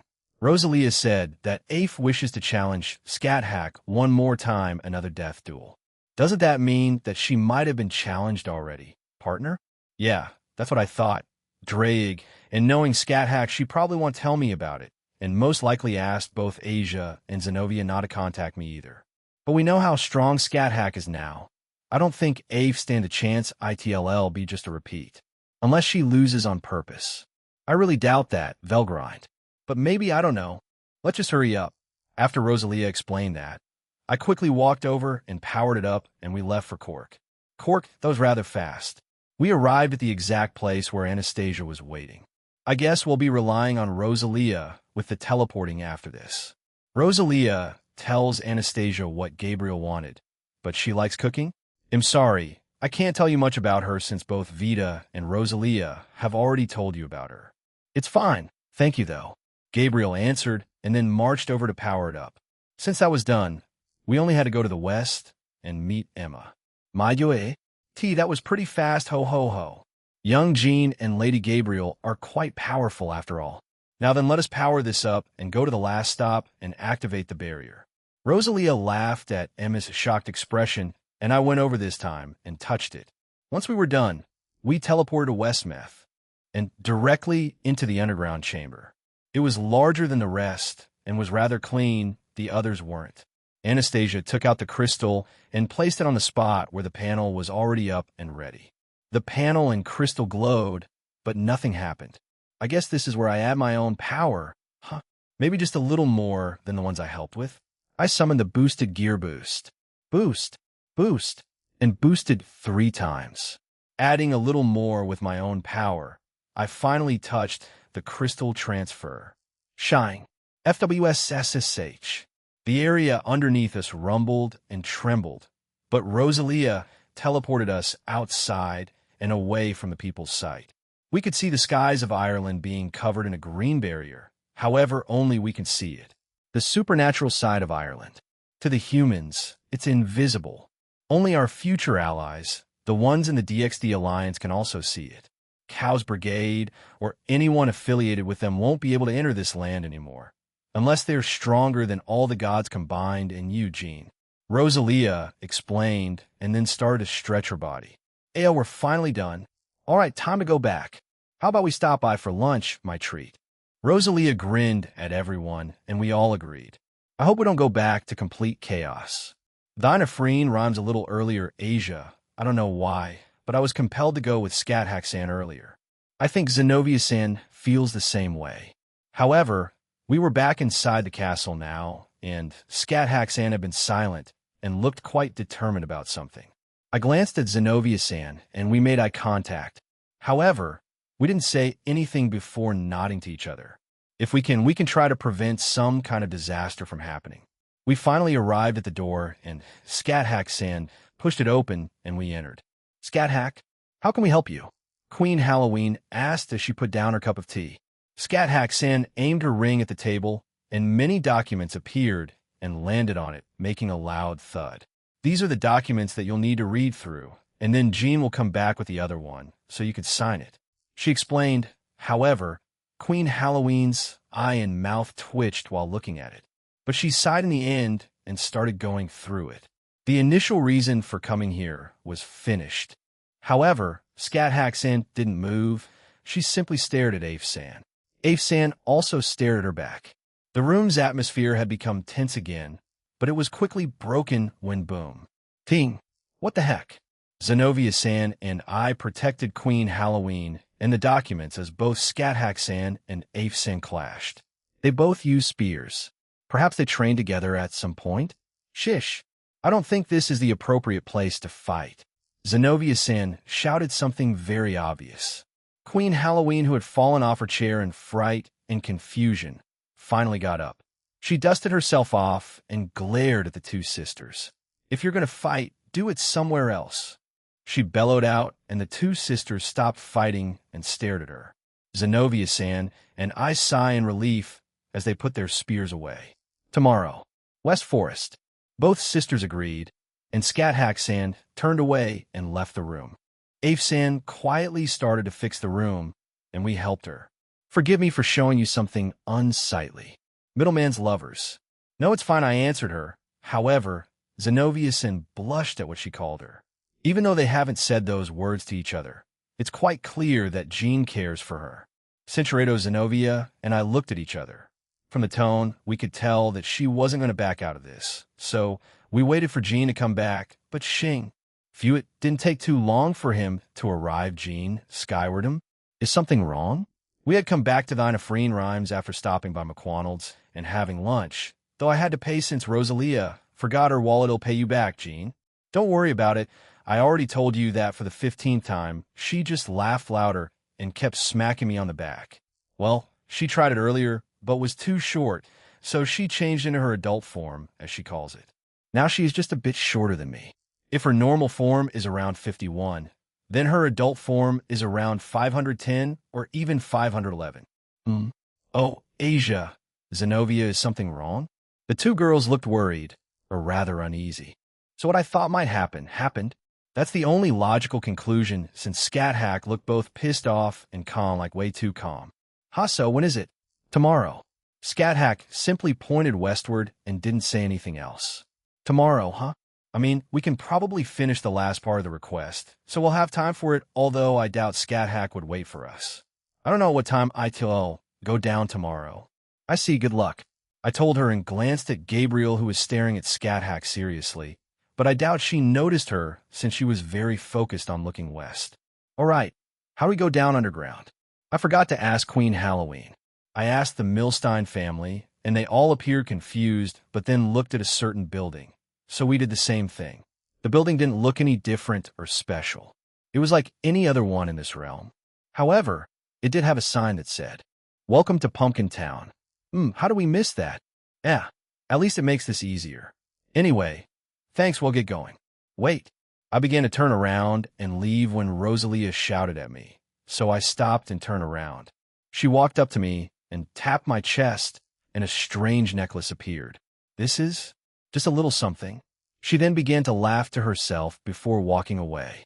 When I looked at the rest of the Milstein family, Vita and Anastasia seemed amused while Emma was mortified.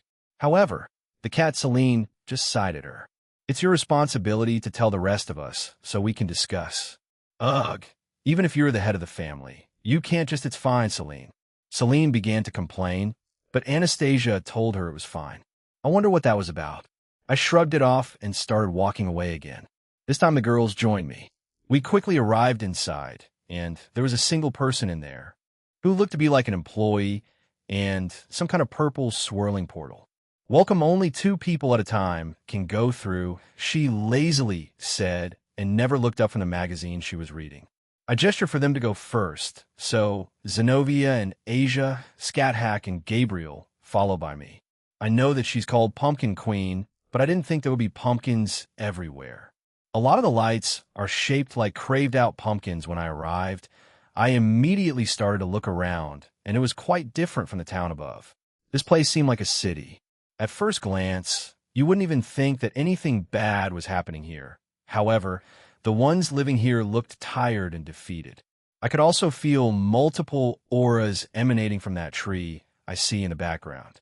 That's probably where all of this is happening at, but that's just me speculating, because when I try to scan over there, I feel nothing. So I can assume Ed is really adept at hiding his presence, or he drank the blood. Welcome to Spear Erased, Sir Middleman, Lady Scat Hack. I am here to bring you to Queen Pumpkin. A maid suddenly appeared. She had long, wavy black hair, purple eyes, and wore an old Victorian-style maid outfit.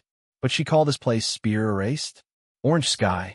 I looked up, but it was mostly dark, and purple had nothing to do with orange. Queen Pumpkin does not like naming things, so she chose that name at random. Forgive me for my rudeness. Vilja, Queen Halloween's personal maid and bodyguard. Please follow me. She introduced herself, bowed, and started walking away. We quickly followed after her and crossed a bridge. Below us was a small river with a few boats. I wonder where it leads to, since I couldn't see the end. This river flows in a loop. It is filled with fish that the Milstein family, Queen Halloween, Afe, and Queen Pumpkin have collected over the years. Now it has its own ecosystem, and they breed quite fast, so we are forced to catch them on a daily basis. Our seafood down here is quite vast, so even Queen Halloween comes here every week to eat them. Vilja explained, and we started to notice quite a few shops and restaurants that mainly sold fish, so there's some truth to what she said. We also saw many other shops that were fish-themed, as strange as that sounds. But they had fish-based products and souvenirs. I could see some fae here too, so this may be a popular place to visit. Nevertheless, We made our way around town quickly and arrived at a home's door. I felt someone inside and was confused. Don't tell me she lives here.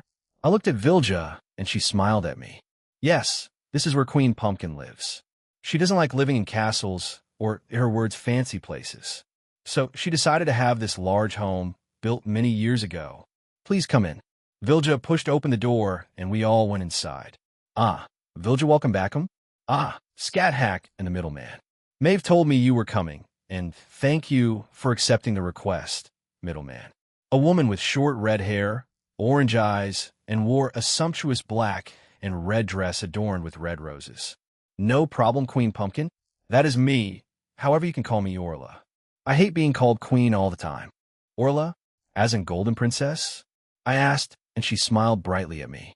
Yes, yes, it seems that your origins never left you. I'm glad to hear that. As for the request, her smile quickly faded and she frowned. Vilja joined her side. Orla gestured for us to take a seat, and the girls did. However, I decided to keep on standing and wait for her to explain. Seeing this, she continued. Ed, the god of the dead, and my ex has started to try to assassinate me. We ended on bad terms, as he wasn't the type of man I thought he initially was. To put it short, near the Efferthreef, the large tree you may have seen, he keeps summoning zombies and ghouls that he can create. However, the occasional Abhartak Abhartak? I thought that not everyone in the Abhartak is content with how things are. So when Ed offered them something, they joined him. Now, a small group of them work for him and have come here on occasion. Today they have been quite relentless. However, Rosalia created a barrier a few weeks ago, so we are fine, but I fear it won't hold. That tree, the Efferthreef, it means a lot to me and the people here. In a way, you could call it our Yggdrasil. Centurado, I won't waste any more time then. I'll add my own barrier to stop him from getting here. I think my other one only reached on Ephraim rhymes and not here, since it seems like a different dimension altogether and not just underground. Underground? Did Maeve tell you that? Yeah? Orla seemed to get even more annoyed as her body was covered in orange flames. That darn old woman. I'm going to teach her a lesson. While we do exist near each other, this isn't an underground section. It's my own realm. She wasn't that small, and now she's getting really riled up. Perhaps she has a short temper? I looked at Vilja, and she shook her head. I guess there's no stopping this then. So I sat down and let her rant for the next few minutes. I needed more info about the tree, so I didn't leave yet. Sorry, I lost myself there. So you probably want more information about that place, right? Well, for one, it's a separate island. This city is on its own island. I heard that the Norse realm is something similar. Well, there are only two here. This one and the Efferthreef. Efferthreef, as I said, is a large tree. It has the graves of our people. However, that useless fool hasn't used them yet. Thankfully. She scowled but continued. My only request is that you take care not to destroy anything, especially the graves. Apart from that, go wild. The rest can be rebuilt. Centurado, a vampire? One of the Abhartak? I asked and looked at Orla and Vilja. Yes, he's one of them. Jacob, it's been a day since I last saw you. Screw you. None of this would have happened if you just got back together with Ed. You idiot. Orla immediately punched him in the stomach, causing him to groan. I heard a cracking sound, and even I winced. Edipe. I would rather die and reincarnate as a clam than give myself back to that narcissistic sociopath. She screamed at him. However, Jacob just groaned in pain, but Orla kept screaming at him about a bunch of things. I took this time to read his memories. However, apart from speaking with someone in a dark room, there was nothing else useful, just his own rants and conversations with other vampires. Tie him up and leave him to me, Jean. I want to question him for a bit. Sure. I tied him up with mana rope and left him there. We said goodbye to Orla and Vilja before leaving for Efferthreef. I summoned Divine Dividing and carried Scat Hack. I know she could fly now, but I wanted to speak to her a little. So why the sudden duel? I said it was inevitable. If she somehow survived that, then I will be the one to fight her again, just like what happened in the past, but I will still be victorious. She said bluntly while looking at Efferthreef. Is that how you really feel? She said nothing, and we quickly arrived at the island and passed by the barrier easily. Once on the ground, the zombies, Centurado, Unless we somehow take the item that Lapis uses to break through the barriers, then I can analyze it and prevent it from happening in future barriers. Okay, so I just have to make do. Fine, I put my hand up and create the same barrier we just put around Ireland. However, instead of just this island, I made it for both islands. Once that was done, I rejoined them in shine. Ah, right? Gabriel-sama can just use her holy powers. Both Asia and Zenobia stopped attacking the zombies and ghouls. However, Scat-Hack, she was still stabbing along dead of Partak. She was definitely frustrated, but I left her alone. However, Gabriel created a small ball of light in which hundreds of homing light spears kept on shooting out of it every second. She eliminated all of them quite quickly. When did she make that? I didn't see her use that at all in the pocket dimension. She did. You just were busy with other things, partner. She honed it, almost hit a lot of us a couple of times. If you say so, Drake. Shish, it's already dead. Scat-Hack kept on striking the long-deceased Apartak with practiced thrusts and ignored any attempts of telling her otherwise from the girls. But Shing, I was wondering why my subordinates weren't saying anything. So, the middleman came here. Another person emerged from a magic circle. Did they teleport in here? But Kuntwar. Answer, they were already here and just teleported from where they were previously. Velgrind interrupted Barato, making her huff. Before the vampire could continue, Scat-Hack appeared behind him and struck him through the heart. Wah Queen of Boom. A burst of energy followed the strike. I can still read their memories, right? I had no idea, but I still approached him and tried to, but no dice I could have. Wait, never mind. I touched his blood and revived him. The vampire just sat there confused, but I sealed his powers when I revived him and then tied him up.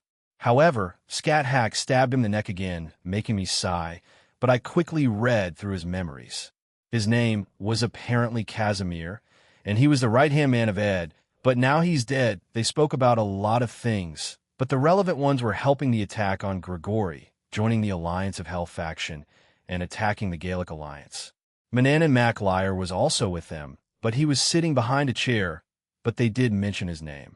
However, they were planning to initially try to take over the other Apartak, but decided to do that after destroying the Gaelic Alliance. Manan and Mac Liar must hold a grudge against the Tuatha Dé Danann for him to go after them this hard. Well, at least I got his memories this time around, and we didn't destroy much, thanks Gabriel. I thanked the Seraph, who just gave me a peace sign in return. Queen Halloween, or may have played this up way too much. Well, maybe normal people, it may have been a big deal, but we took care of it quite quickly. All right, time to give me a second. I need to check the entire island. If there are more that took the blood and were here, then they would still be here, moving at the speed of light. I checked every nook and cranny of this place and didn't find anyone or anything else. All right, let's go back. But you didn't move, Jean-san. Asia looked confused, so Zenobia told her what I might have done, and she seemed excited about it. I guess she might want to try doing something similar in the future. However, Scat-Hack had become stoic again. This duel was all that was on her mind, huh? Jaya. When we arrived back on the main island, I felt for Oral's aura, and they were at a different place, so we flew towards it, and it seemed they were in the middle of a town square, and to my or our surprise, they had tied Jacob up and were tormenting him by feeding him garlic. I felt Gabriel grab onto me and look both worried and mortified at what she was seeing. Oh, dear heir, is this your idea of punishment? I asked Orla, and she turned around with a big grin. Yes, it is. I take it you are finished on your end? I saw a barrier being set up a few minutes ago.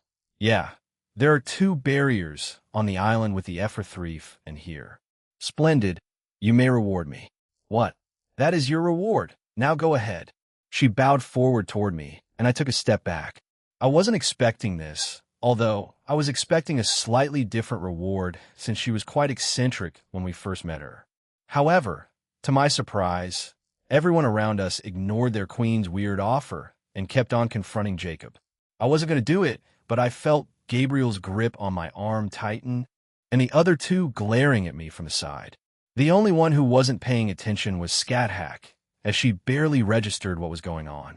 It'll pass. Thanks, though. I see. Well, you're welcome to grab it any time, since it is still your reward. Right, Cinturito, all right. Then Psycho Pumping Girl, well, just leave, then we'll get going. Goodbye, yes, come again, Jean. You and your women are always welcome. And if you wish, you can be left without letting her finish. I wonder if she's just as insane as Ed. Thine rhymes. I feel like I'm being harassed at this point. Hey, what time is it? 5. We may as well stay here. Let's go tell Maeve. We have completed all her requests. Scat Hack walked away after saying something to us. We looked at each other and followed her. As we made our way there, Zenobia and Asia pulled me back to tell me what had happened in detail. They also asked me to stop them if it came to blows again. I said I would, but I doubt it would since they already have a set time to fight again. We eventually arrived in the room again, and Maeve, Afe, and Rosalia were there. Oh, that was quick. Jean, as expected of you, you get things done rather quickly. What do you think, May? Yes, thank you for your diligent work. I did not think you would complete them all in a day. She mumbled since she was still reading through the documents. Rosalia was also helping, but she didn't seem so stressed. Suddenly, the door opened and the rest of the Milstein family appeared along with Minerva. Oh, blonde chick, what's up? It's Minerva. Bonk, bonk, bonk. She smacked me a few times, and I just chuckled at her.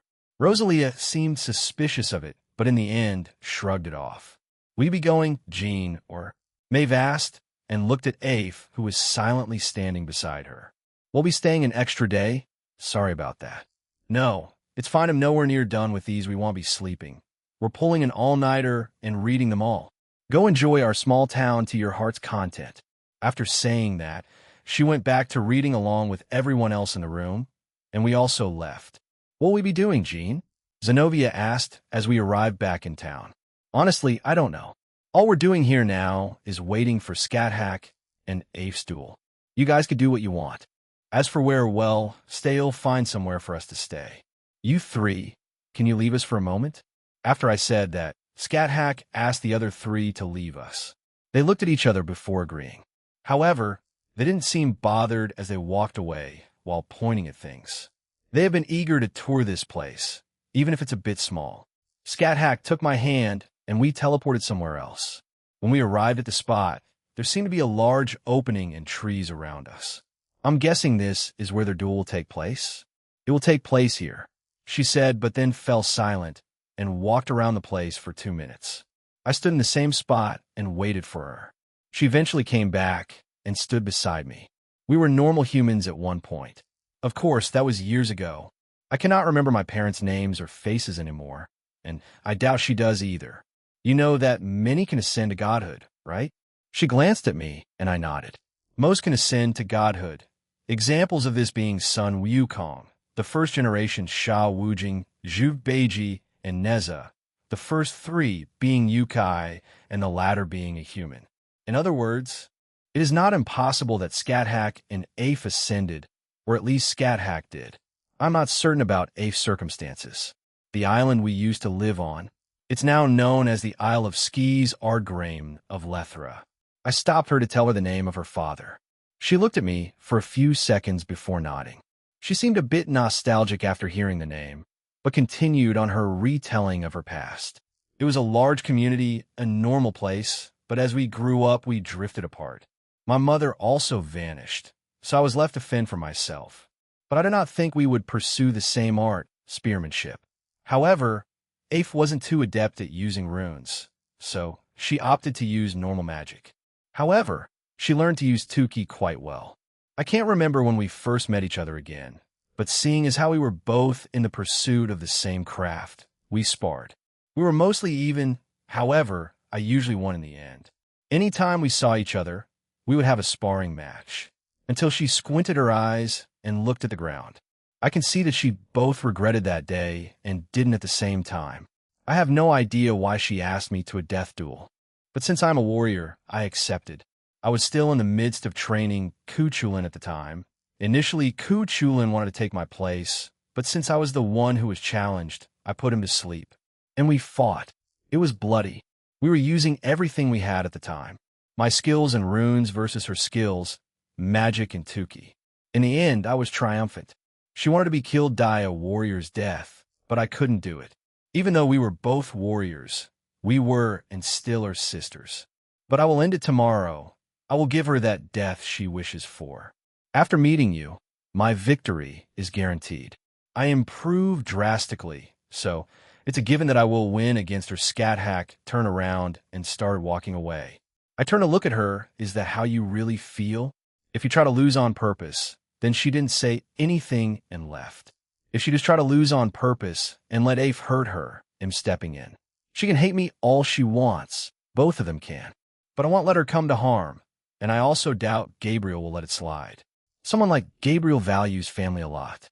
She won't stand by while two sisters come to blows. Nighttime, ZZZZ, Afe approached me earlier in the evening and told us that Queen Maeve offered to let us stay in her castle. I accepted since looking for an inn that could fit us all in one room was kind of difficult, but what surprised me was Minerva and the Milstein family all lived in the castle, so they were sharing the place with Afe and Maeve. We were in the same room, and Asia, Zenobia, and Gabriel were all asleep. Meanwhile, Scathack was sitting on a chair still in her battle gear, tense and ready. I tried to tell her to sleep, but she had been ignoring me since then. Her mind was probably already running simulations of how the duel would unfold. I wanted to find Afe and ask her a few things, but in the end it's really none of my business. But since it also involves Scathack, I feel like I should try something. Although we aren't lovers, I scratched the back of my head. All of this crap and what I learned about Mananamak Liar has been preoccupying my mind, and it's annoying me. I glanced back at Scathack one last time before leaving the room. Once I was out, I just walked around the castle with no real aim, aimlessly wandering the halls. I saw a lot of portraits of Maeve. She must really like how she looks, huh? I don't think I was one for taking a lot of selfies in my previous life, Jean. Are you not going to sleep yet? Can't. Scathack isn't able to sleep either. How about you? How far along are you guys? I came across Maeve. She had a glass of milk in her hands and some on her face. I approached her, summoned a handkerchief, and wiped it off for her. No wonder Afe is with you all the time. Be quiet, you fool. But we're nearly done with them. Once the Milstein family gets serious, a lot of things can get done quickly. Centurato, is Vita adopted? Clotilde is a very uncommon surname. I said to her, and she looked at me a bit surprised, but then chuckled. Well, you must ask her about yourself, don't you? I cannot divulge that information to you. Fair enough. You'll get going then, Jean. We're about halfway through all of it. Before you leave, we should have it all done. I assume you'll have the document for us to sign ready. Yes? Yeah. She walked away while waving her glass of milk and spilling some on herself. She looked back at me, blushed, and then ran away. What a clumsy leader. You wouldn't think that when you first saw her. Another few minutes passed as I walked around the place, but this time I came across a library. I didn't think she had a library here, however. I felt someone else in there, so I pushed them open and was surprised by the number of shelves and books around the place. But immediately in front of me, I saw someone sitting in a chair reading a book by themselves. It was a woman. She had pure white skin, almost like snow. She had long white hair, a butterfly clip, and black eyes. She wore a long black dress that covered all of her body. The only visible parts were her head, neck, and hands. Even her shoes were covered by her dress. To think someone would come in here this late at night. Even more surprising, it would be the famous middleman. She said, and closed her book. She then gestured for me to come closer, so I did. She looked like Echidna from Re. Zero, I wonder who this is? Forgive me, I am Alice Keitler. You may know me as the first recorded person condemned for witchcraft in Ireland. Rumors said you fled to England and your servant, Petronilla de Meath, was the one burned at the stake instead, as they also suspected her of witchcraft. I blurted out, and she seemed a bit stunned as she stared at me before laughing. Yes, yes, that is indeed what is written in our country's history and folklore. However, I did not flee the country. I simply came across the supernatural and was brought here by Queen Halloween. As for Petronilla de Meath, it saddens me that she died. She was a loyal servant of mine. She looked down at her book, then looked back up at me. So, why has the middleman come here? Can't sleep. The duel between two sisters is happening tomorrow. There was a chair beside her, and I took a seat and let out a long, tired sigh. But were the accusations true? I see. I wish they wouldn't hurt each other then, but I know that look, middleman. Yes, it is true, the allegations against me were real. However, I only used a small spell and summoned a dark creature. They were apparently planning to turn rogue and use this opportunity to escape. I was just caught in the crossfire. She explained. Huh, now that's just bad timing then. So she found out about the supernatural, dabbled in it, and nearly got killed. Talk about terrible luck, but how did she live for so long? Would you like to know how I've lived for so long? I nodded. Tir na nog. I did a little something for their queen at the time, and was given permission to use the fountain of youth over there. Now, I age very slowly. Seeing someone that looks like a kidna be like this is very weird, but I welcome it since all these expressions are kind of a breath of fresh air slam. Alice. The doors suddenly slammed open, and in came a very tired and irritated-looking Minerva. She looked at us and stomped towards us. We need your help. 4. Documents the middleman gave us. At this rate, we'll need another day. You're a fast reader. Help us. Minerva said, quite loudly. Even though she was tired, she was forcing herself. I summoned a pill and gave it to her. It's the same one I gave Azazel months ago. I told her what it did, and she drank it down without hesitation. After that, she immediately perked up. Alice looked at Minerva and back at me before agreeing to do it. Very well. I wish to see these documents for myself. I did just have a small chat with Sir Middleman here. Excuse us. She smiled at me one last time before getting up. Minerva had her energy back, so she was talking quite quickly to Alice. But seeing as I had nothing else to do here, I left back for my room. Once I got there, Scat Hack was not there. I felt that she was in the forest. She was already waiting for her, huh? Geez, what a stubborn woman. Why can't you just admit you love your sister and didn't want to kill her all those years ago? You know, it's a very difficult thing to do, partner. I know, but still the fact that she's thinking more about it shows she's changing and becoming even more hesitant. Big Dragon has a point, Aaron. You just need to leave it to them, but siblings have a way of understanding each other, so don't count that out yet. Like your fight with Serorg. Some things can only be understood while pummeling each other with one's fists. Velgrind told me. I'm guessing since she has her own siblings, even if they're not close, although I don't know, that since that version of Tinshura might be as heavily altered like this draconic deus, you never know. Taking the same spot as Scat Hack, I looked toward the forest where she was standing and sighed. This is going to be a long, sleepless night, Chapter 11. Part 5. Familial duel and struggles with life. Thine Afreen rhymes Gene Skyward. It was the next day, and I hadn't gotten any sleep at all. Although that didn't really affect me. The girls were worried about both me and Scat Hack. I decided to skip breakfast and let them enjoy it with Afe, Maeve, the Milstein family, Minerva, and Alice. In waiting so, it would be appropriate if I smoked Comptoir. Answer, no. No. BZT. BZT. BZT. What the heck? I took my phone out and saw a bunch of texts telling me not to smoke. I was mostly joking seriously, chill. I texted most of them back saying I wasn't serious and it was just a passing thought. Jean, where are you? On top of the castle. Why? Gabriel had contacted me through the communication function, and yes, I was on top of the castle. I had a relatively wide view of the entire place from here. I was able to see Scat Hack if I zoomed in with my eyes, but I hadn't spoken with her yet. I was waiting for when I actually had to step in to speak with her. Someone named Alice wants to speak with you? What did you two meet? Oh yeah, I met her last night in the library before reading a book all night long. You're all in the dining room, right? We're all here. All right, it'll be there then. The transceiver disappeared, and I sighed. Time to go over there then. I wonder what she wants to speak to me about. You wanted to speak to me? Hiya, bonk. As soon as I teleported there, I asked Alice, but was immediately smacked by Minerva. My infinity activated, however, and she was stopped. What she attacked me with was just her spoon. It wouldn't have done any damage, but a good morning to you too, Minerva. I'm sorry. Don't worry about it. So, I turned to Alice again, but she grabbed my wrist and dragged me out of the room. Once outside, she summoned a book, flipped to a certain page, and showed it to me. What I saw was some kind of ancient text. What the hell is this? Wait, Milstein. Yes, can you read it? Well, no, but I saw their surname there, I see. I thought you would be interested, since you'll be their husband soon. What? Bruh, hold up. The necklace, perhaps? Why did she choose you of all people? That old witch. Well, wait, calm down. She left. You really triggered her there, partner. I did nothing. What the hell? I thought it was a gift for helping them. Ino-sung. I didn't know that it was some kind of marriage proposal symbol. Also, what? Come again? Alice stared at me confused, but chuckled to herself. You didn't know, did you? Who was the one that put it on you? Rosalia? Ah, Gunny? Oh, well, she's quite eccentric and does whatever she wants. I feel bad for you. Jean, she puts a comforting yet sympathetic hand on my shoulder. I don't need to be put into random marriages. I turned around and kicked the door open while pointing at the necklace Rosalia gave me. She then burst into laughter.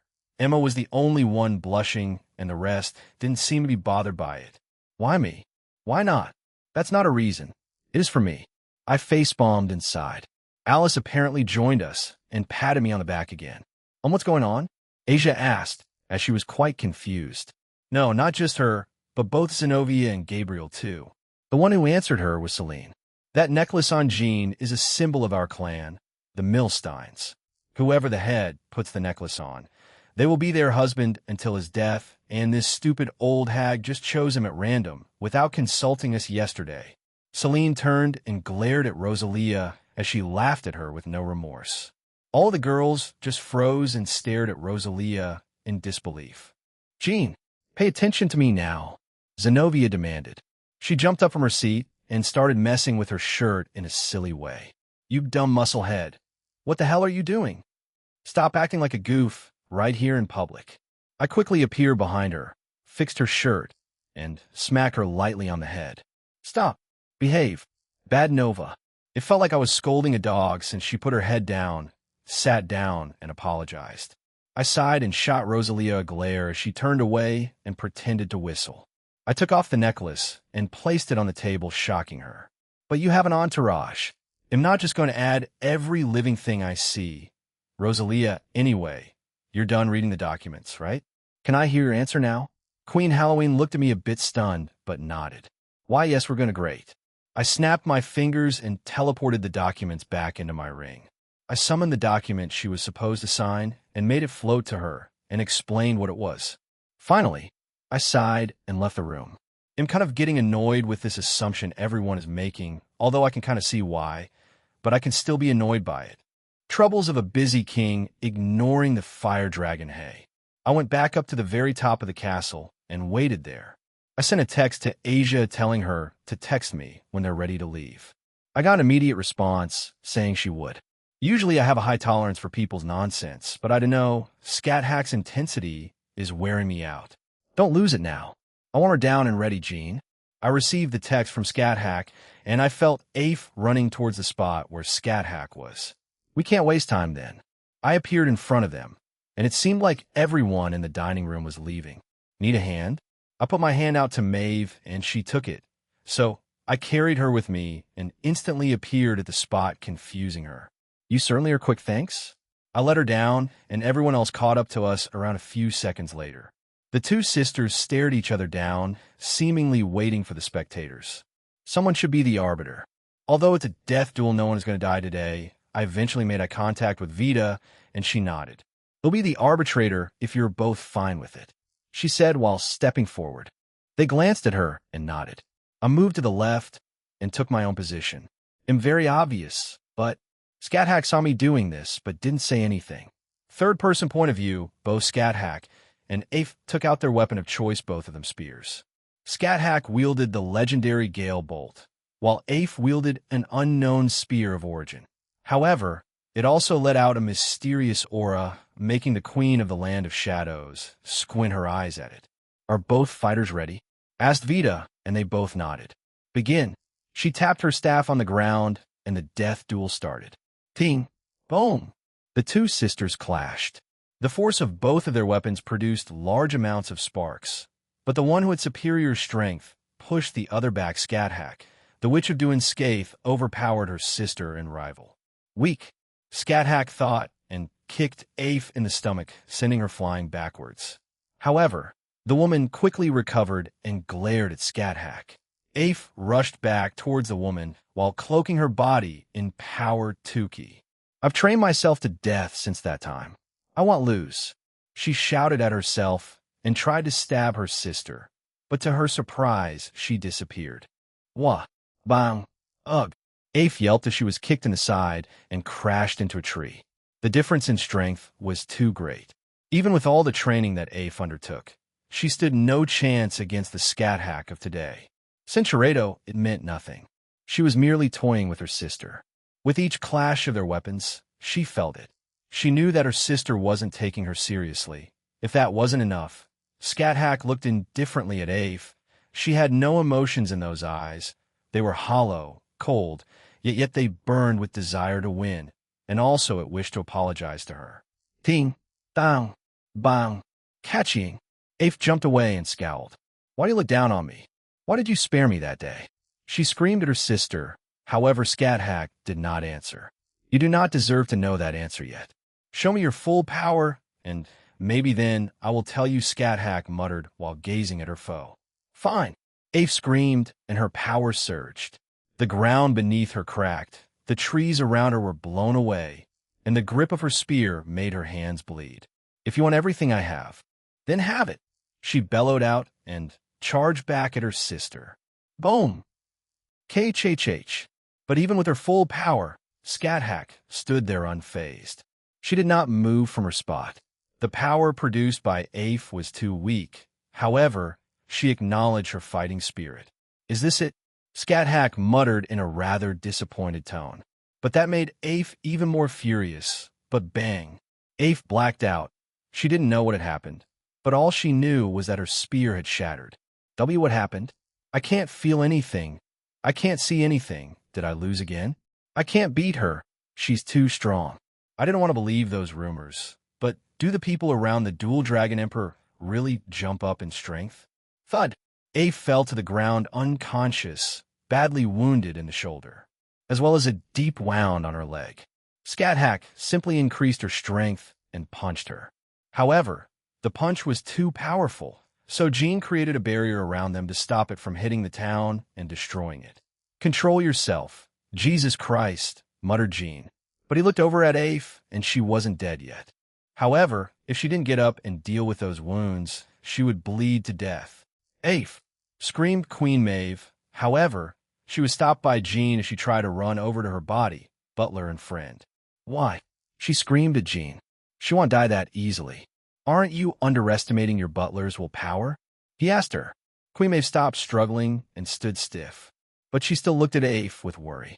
Please get up, she muttered. Afe's mindscape, Afe watched as two young sisters played in a field near their home. Both looked very happy as both of their parents looked on. Right now, scenes of her past were playing in her head. Afe watched this play out with a sorrowful expression on her face. You two sure are cute kids, said a voice beside her. Afe turned to see who it was out of shock and saw Jean skyward. Middleman, how are you here? She asked, rather confused. Jean grinned and said, Oh, just sightseeing, I guess. Then chuckled to himself. However, to Afe this didn't answer anything, but she accepted it as fact and moved on. The scene in front of them changed to when Afe and Scat Hack were adults. This time, they were sparring. Both of them had grins on their faces. Down, down.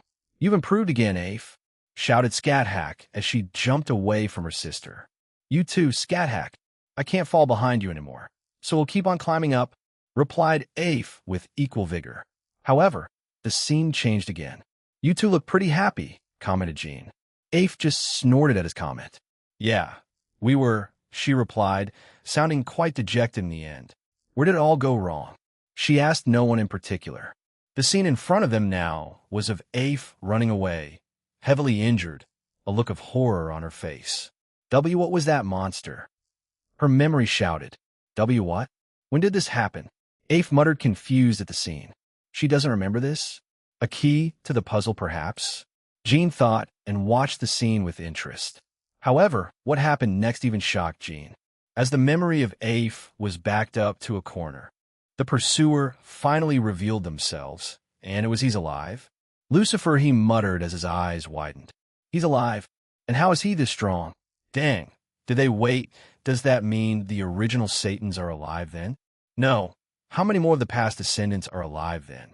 Lucifer, the original ruler of the underworld. They saw him alive and well, and even more powerful than before. Jean tried to scan the memory, and it worked for him. Comptoir, what is it? He asked her a bit impatiently. Comptoir, answer. Many of the devils that perished during the Great War and Civil War have been revived by Chaos Brigade. They are now leading the new devil faction of Chaos Brigade. All original Satans are on the same level of power as Rizavim Levon Lucifer in canon. They are all at the peak of Super Devil. Then what about Rizavim Levon Lucifer? Barato answer. He is on par with Shiva in terms of raw power alone. He may perhaps be on the level of a dragon god. I am only speculating because I cannot detect him. Jean focused back on the memory that was playing, and Afe was being harmed, defeated, revived, and was tormented by monsters that Lucifer had. The original Lucifer laughed manically during all of this. "Oh, are you okay?" Jean asked as he caught Afe as she had begun to fall. However, the memory in front of them kept going. This repeated for Afe until she was eventually just let go. Centurato Witch. The memory of Afe shouted at both Scathach and Ku Chulin. Both of them were stunned by what she had said. Even the current Afe, who was being supported by Jean, looked bewildered by this. "You weren't in the right mind space," Jean said to her. She muttered, unable to accept or process what was taking place in front of her. The memories finally ended with Afe laying on the ground, bleeding to death. She had been pierced in multiple places, and her life was slowly draining. But her saving grace came when Queen Halloween appeared above her. "She saved me that day. Even if I hated her for it initially, I am forever grateful to her," muttered Afe. Tears started to fall from her eyes. "I didn't know how badly I had been mistreated, and it made me feel so broken inside. Because of that, I challenged my sister to that stupid battle, and now our relationship stopped," Jean said in an authoritative tone. This made the woman turn to look at him. "It's salvageable. None of it was your fault. You were not in the right headspace at the time. Even if you personally didn't remember it, your body did, and it left emotional scars." Jean turned around and looked at where the memory previously was. "I can show Scathach what happened. She's a changed person, so just trust me in this. I can convince her, and you two can slowly repair your relationship." But Jean frowned. That piece of work is back and stronger than ever. Scathach will be pissed about this, and will probably try to hunt him down. I need to convince her to wait until I either evolve, or if they show themselves again, but no buts. "Shut up and follow me, Afe," Jean shouted at the vulnerable woman. She looked at the ground and wiped her tears away. "Please help me, Centurato," Jean said firmly to her. "No," she replied, confusing him. "I want to fight alongside her and defeat that monster together," Afe said with conviction. "I won't let him get away with that." Her shock and sadness turned into rage towards the original Lucifer. "Good, but I know the current devils aren't like him. I don't hate them." Afe stopped Jean and said it bluntly, which caused the young man to laugh. "All right, and glad to know. Let's go back then and explain everything." Yeah. With a new resolve in her heart, Afe was ready to make amends with her sister. She was also ready to train and hunt down the scum that did that to her. However, Jean didn't know that what she said to him, she was quite serious about it. Jean Skyward, that sure was something, yeah it was, but to think that the past Satans were revived and powered up to super devil levels of strength, I wonder why they hadn't made their move yet. Surely, they're biding their time to attack the underworld, heaven, and Grigori? That is the only logical conclusion I can think of. They must have the same mindset as the anti-Satan faction, so they will surely try to destroy the current underworld and peace between the three factions. Rudra told us, and I agree with him. The anti-Satan faction shared the same ideologies as the original Satans, so this would make sense. "Stop!" I screamed, and everyone turned to me. I dashed over to Afe and healed her up. Jean, shut up and check this out. I told Scathach to be quiet, and then summoned a hologram and played what just happened in Afe's mindscape. It showed them our conversation and Afe's own history. Everyone watched in silence as they saw her struggle, and until the bit with the original Lucifer happened, then finally to Afe challenging Scathach during her psychotic break. It's safe to say that Scathach was furious with the original Satan. She rushed over to Afe as she was waking up. "Afe, let's take it down together, sister." Scathach was a bit surprised but nodded. "Yeah." The two shared a hug as Afe glanced at the hologram I showed. She just sighed at me as I got up and walked away from them. "The original Lucifer is alive?" We have to tell Rias Wani Sama. I patted Asia on the head when she said she was a bit panicked. Yes, we will. But I'll do it since I want to show it to everyone we're in alliance with, so just wait for a little bit, all right? It would be more beneficial that way. She looked uneasy but agreed in the end. This also included Zenobia and Gabriel. However, the seraph walked over to the sisters and hugged them both, confusing them. Family should look after each other and love each other. I'm glad you two could make amends. But it seems like the original Lucifer is back. I will help you too since I feel partially responsible for some reason, Gabriel declared while clenching her right hand and standing tall with confidence. They both looked at her a little stunned, but agreed with her. I appreciate it, Gabriel. Thank you, Lady Gabriel. I'll too. Shish. And me too. Zenobia and Asia declared beside me. I felt someone else grab my arm and saw that it was Queen Maeve looking very relieved while silently crying. I guess she wanted this to happen too and couldn't hold it in anymore. Thank you. After a few more minutes of talking and catching up, everyone had gathered up. All right, one more time, trust us already, G's. We won't say anything until you have another meeting. Rosalia said a little bit annoyed, but I just glared at her. You lost the right to say that the second you put a ridiculous marriage necklace around me. Necklace Ugil, still keep it as a souvenir though. I grinned and waved it at her, making her mouth drop open. The other Milstein family just laughed at her. I glanced at Minerva and Alice. The blonde girl was still wiping away tears from her eyes, and Alice just smiled at me. Jean here is the signed document, right? Thanks, I forgot I gave it to her. I looked over it, and she definitely signed along with Orla's name, so I guess she went over there. Huh. I stored it back in my ring and looked back at all of them. Thanks anyway. We overstayed our welcome. I need to go back to whatever. Let's go. The Slavic gods are waiting for us. I'll see you all soon. I waved at them and teleported back to the land of Heaven Falls. Cinchureto, I sighed and rubbed my head. It seems like the girls are staying there. Whatever. I'm here for Danu, so it doesn't really matter. Locating Danu's aura, I stepped my way to her. Once I was just behind her, and she was just looking at a bunch of flowers. Danu, I called out to her, and she turned around. She quickly ran over to me, and we shared a quick hug. Welcome back. Yeah, I'm back. Sorry for the delay. Something happened. No, you were fine, while still hugging. We fell silent. I knew in the back of my mind that Danu was planning to say something, confess, or something along those lines. So I waited for her to say something. It took her around a full minute to finally push herself a bit away from me and look up. Zhizhinye? I answered her and looked down. She seemed a bit hesitant at first, but finally said it. I love you. Please let me be with you. This might sound strange, but I didn't need to hear it. So I just kissed her, and she reciprocated. Whoa, so cute, Danu, hearing someone's voice. We separated, turned around, and saw Kana, who was grinning at us. I was so distracted by Danu that I didn't even feel her. Danu turned red and buried her head in my chest. Hee, look at her being shy. Way to go, Mr. Skyward. You got another goddess to join your group? I wonder who's next? Who knows? Maybe you? I answered back in the same way, making her laugh. Great joke, but we aren't close, but I'm happy for you, Danu. I can't wait to be an auntie. I'll spoil them by using my music. She summoned her harp and started to play a short melody. Danu, and I listened to her before she finally finished and looked at me, then at Danu. We were confused by this, but hey, I know this is selfish, but can I speak to him for a second, Danu? Yes, of course. As usual, she doesn't hesitate to answer and separates from me without hesitation. She skipped over to me and gestured for me to bend over to her level, so I did. Thank you for helping May and Afe.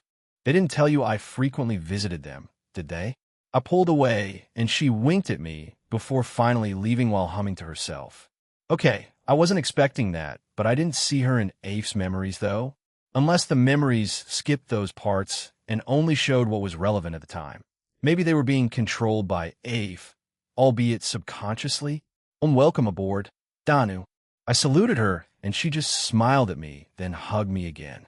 I appreciate the affection, but I have to go home. I feel terrible for saying that, but I still need to go to the I know I'll wait for you. Perhaps I could move in with you in the future. Yeah, that's a possibility again. She smiled at me and touched her nose against mine.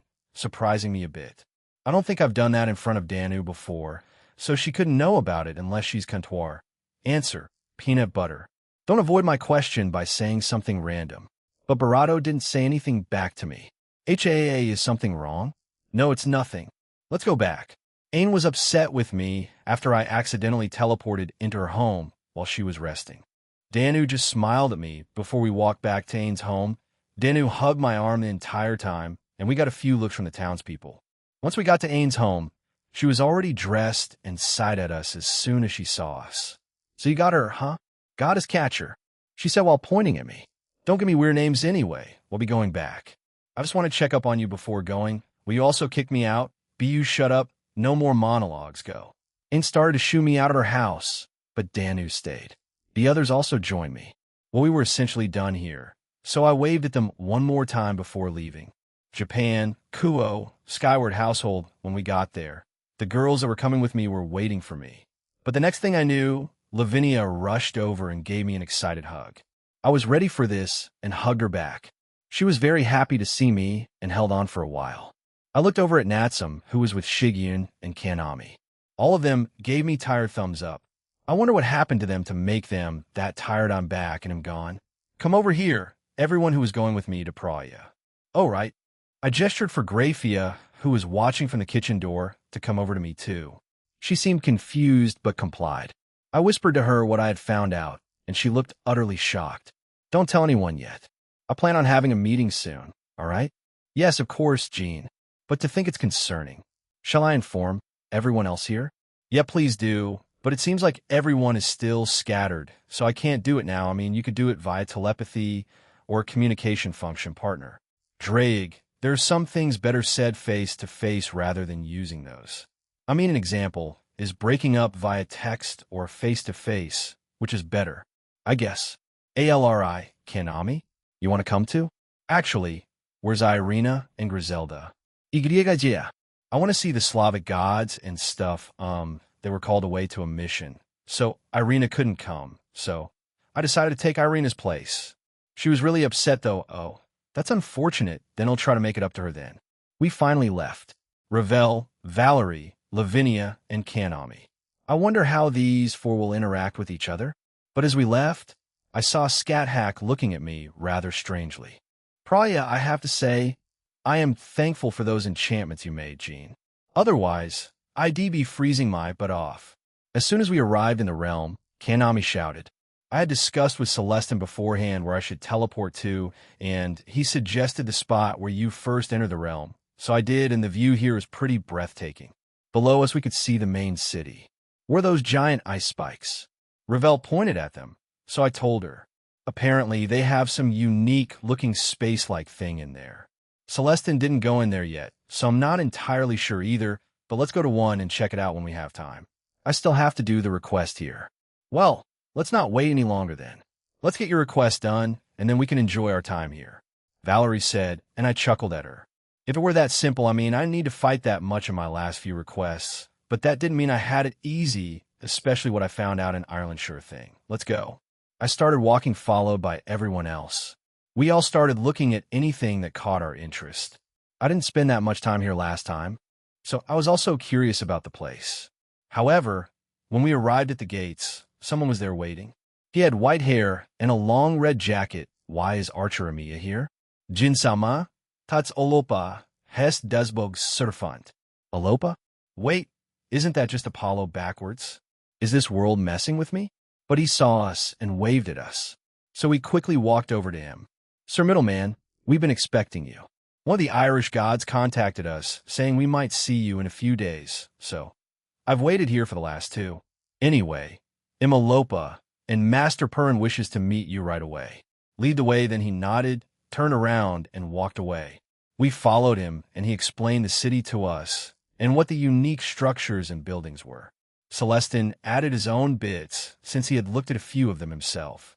But we quickly arrived at a place where I felt their auras were gathered up in. Upon entering the building, we were promptly ushered into the room where they were staying, and he pushed the door open for us. The middleman has finally graced us with his presence.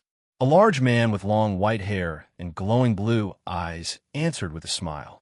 There were also others with him, and I used observe on all of them. The one that greeted me was Purin, the chief god of the pantheon. Next to him was Mokosh, one of his wives. On the other side was Dodola, his other wife. Dodola has long silver hair, orange eyes, and she wore some kind of flowing dark blue dress that looked like there were stars on it. She also wore long gloves and had earrings on both her ears. Beside Dodola was Urilo, Purin's son. Urilo has medium-length hair that is silver blonde with fringes long enough to pass his eyebrows. It is shorter beneath his ears and longer up top, and has been styled in slight variations of the same cut ever since he was a toddler. His eyes are crystal blue. He wore a blue and white coat, blue pants with some sort of blue cloak, and had a sword on his waist. The rest that I saw were Dazbog, Svarog, Zoria, Belobog, Chernobog, Strybog, and Lada. Belobog had long blonde hair and calm, yet reassuring green eyes, and he wore very little clothing, save for a large white and green coat. He wore many ornaments around his body, a black glove on his right hand and a white glove on his left. He also had large earrings. Chernobog had long black hair, calm, yet mischievous blue eyes. He also wore glasses, and he wore a long black shirt and a black-blue coat much like Belobog. He had long earrings on him, and he seemed rather close to Belobog, although something about them nagged at me. Strybog also had long green hair, yellow eyes, and was wearing some kind of Indian clothing which kind of confused me. Does he leave the pantheon often? His clothing was mostly blue, yellow, and purple in color, and much like the rest, he had a lot of ornaments around his body. Finally, Lada. She had long blonde hair, purple eyes, and wore a white and purple dress.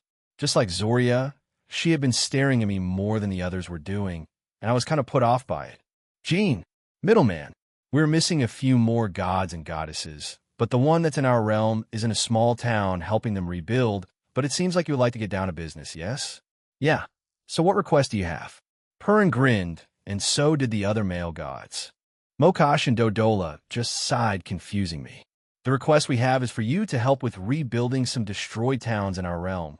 The other part is boom, fwash, have a feast with us, in celebration and thanks to you and your subordinates for saving our realm.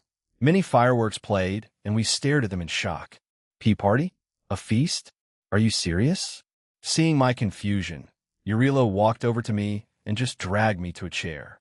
The girls joined the other females as they had just sided us guys, but the request, it can wait. Like I said, it isn't too serious. Our people can live with a few damages. This may sound selfish, but we have checked with them and Velis is over there helping them. So it's not that terrible. Now drink, drink.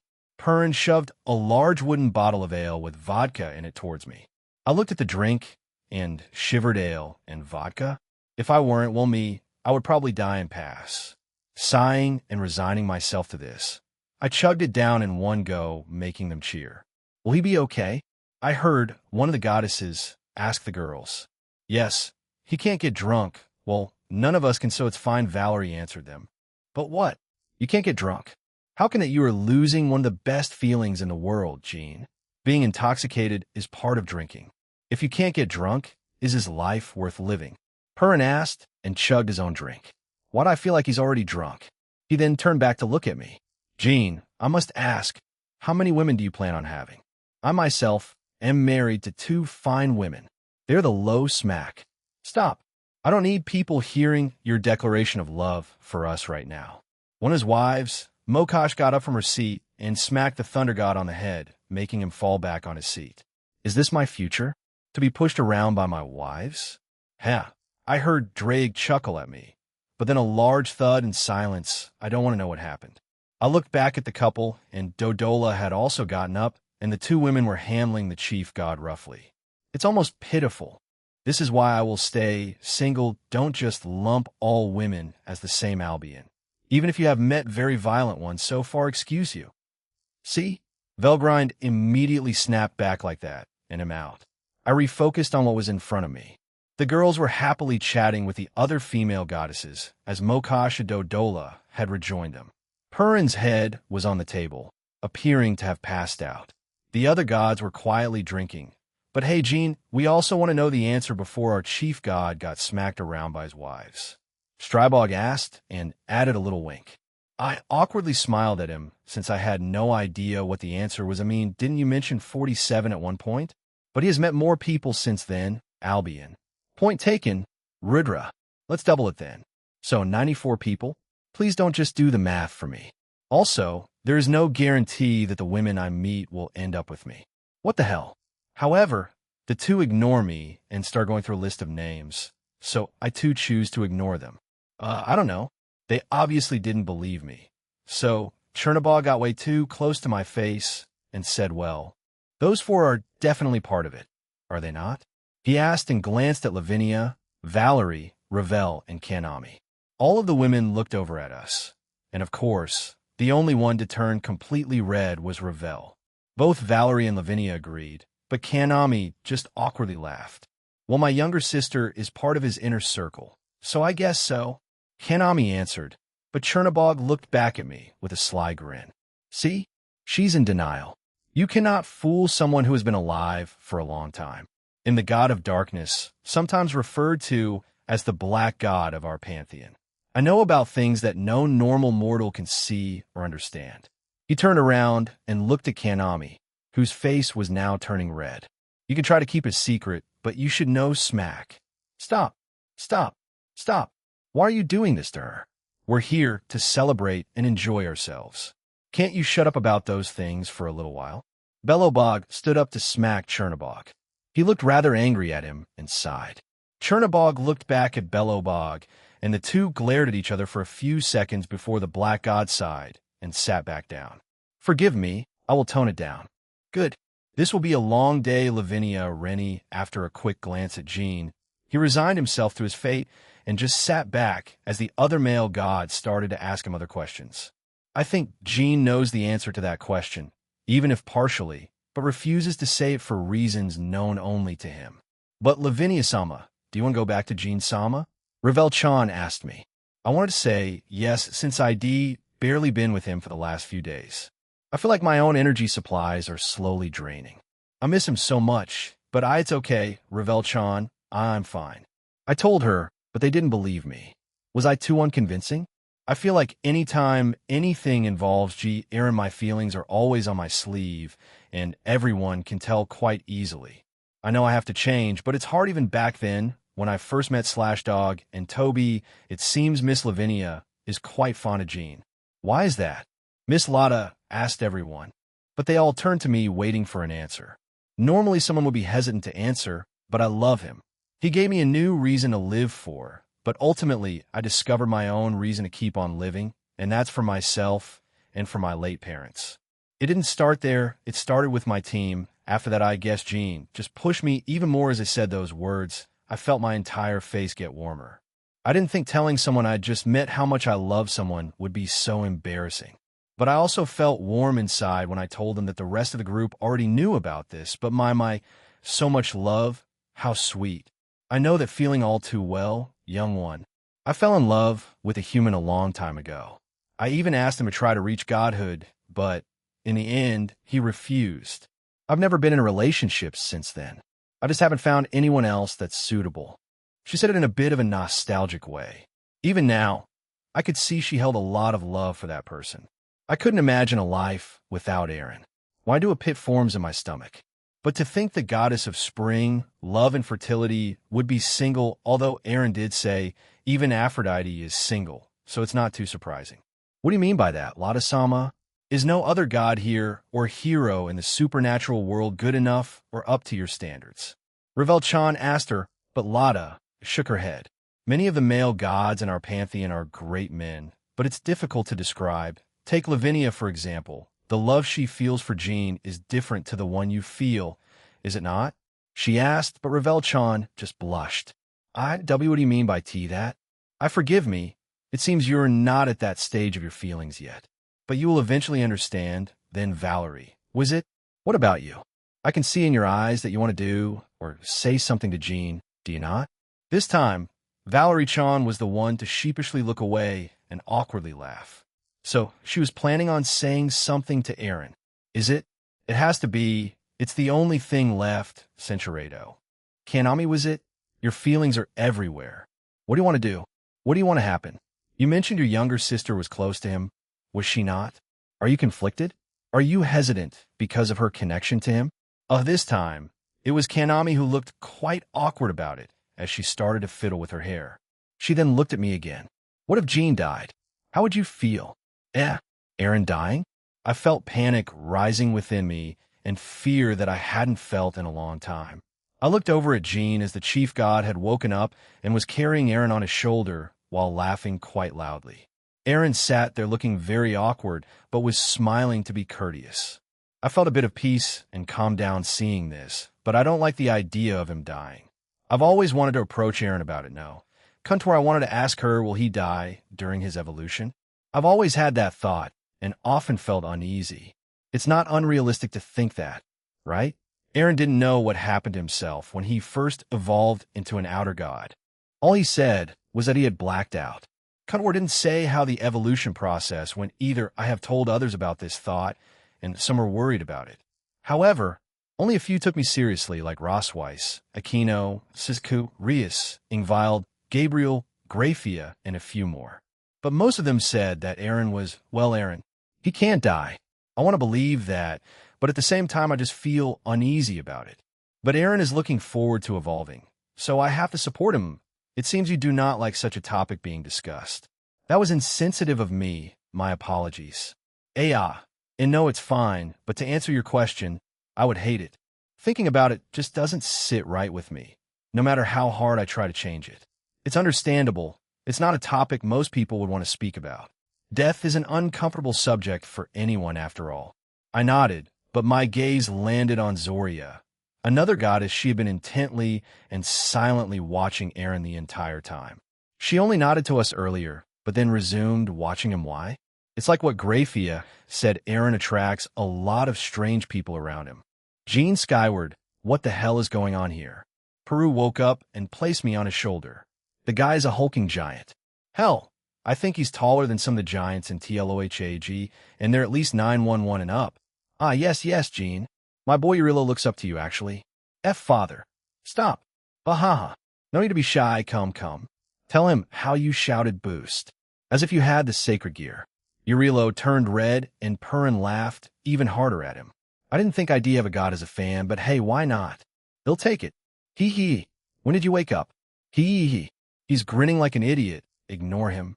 I shrugged my shoulders and was finally let down. I do want to check those giant ice things. Let's just wait it out. It didn't take long, honestly. These gods sure do drink a lot. Even after I told them I couldn't drink, they kept pouring me shot after shot, giving me bottle after bottle, and now all of them were passed out. The door suddenly opened, and Alopa came in sighing. They passed out again, didn't they? The room nodded in agreement as he asked. I will deal with them like always, Lady Mokosh, Dodola, everyone. You can leave for the time being. I and the other staff will clean up. Yes, please come back for dinner, Sir Jean. We will have another feast by then, and most likely more drinking dinner. I guess we're staying here for the night, too. Sure thing, and thanks, Alopa. He smiled and nodded. What a reliable guy. As expected from Mama Amia. Together with everyone else, I left the building. It appeared the girls had made a quick friendship with the goddesses, although they had already done so with a few others they had met before. But I'm more surprised by Ravel. I guess her usual tsundere, or even high-class attitude, is changing to some degree. The first place they all wanted to see once we were outside was the Space Ice place. I was curious about it, so I didn't mind going. But hey, I want to at least help fix one village before the end of the day. It didn't feel right to me to just party like that while they still needed some help. I told them, and they didn't seem to have a problem with that. But I will go with you as a guide, Zoria said in a very low voice. But that was probably the first time ID heard her speak. No, not just me, but the girls too. During the short party, she had been staring me down the entire time, and she didn't speak to them even once. Even after they tried to, but were told by Lotta she was shy, but I doubted that. Sure, don't mind. A small smile flashed across her face, and she nodded. Lotta, who had been beside her, patted her on the head. Geez, what is this adorable creature? Should I compare her to Gabriel, or something? Despite being a little quieter than her, they both feel the same. After that, we walked over to the giant ice structure. As we arrived at the entrance, we could see the inside was pitch black, but I stopped. They all looked at me confused. I wanted to make sure that they hadn't set up any bases in this realm, and if they did, we'll find them now and destroy them. So I ordered around 1,000 shadows to set about searching this realm. They would inform me if they found anything, and if they did, I would just order them to take down the occupants of that base. Jean? No, just checking something. Let's go. Whoa, this place is amazing. It's like we were transported to another world. Kanami was still in awe of the place when she said this. I agree with her, this place was something. The ground beneath us had changed. I looked behind me and saw that the entrance was still there, but stepping into this place was a surreal experience. The ground beneath us had turned into grass. However, above us was, well, the galaxy. Space. It was kind of amazing. Even though I've flown in it, fought in it, I still can't help but be amazed by it. No matter how many times I see it, I felt someone hug both my arms and saw that it was Lavinia and Valerie. Both of them looked stunning in this place. Maybe it's just the mood of the place, but it felt very magical. I have to give it to Perrin. He made something amazing here. Amazing, Ravel muttered. She was in front of me, but reached back to grab the hem of my shirt while looking around. The goddesses with us just smiled at them. I heard from Celestin that Perrin made this as a prank, but why? The goddesses shrugged. We really don't know. That man, when he was younger, was very eccentric, although that still is quite present in him, even now. So we cannot give you an answer to that question, Jean. I doubt Perrin would know the answer, since he may have forgotten it. Mokash answered my question, and Dodola agreed with her. However, the two other goddesses were still looking at it. Both of them had a nostalgic look on them. While I wasn't really listening to their conversation earlier, I can assume Lotta was thinking of her late husband. As for Zoria, I don't know, that would be wrong, my love. We turned around to see Perrin there, and only him. I'm surprised he was already up and sober after drinking all of that alcohol.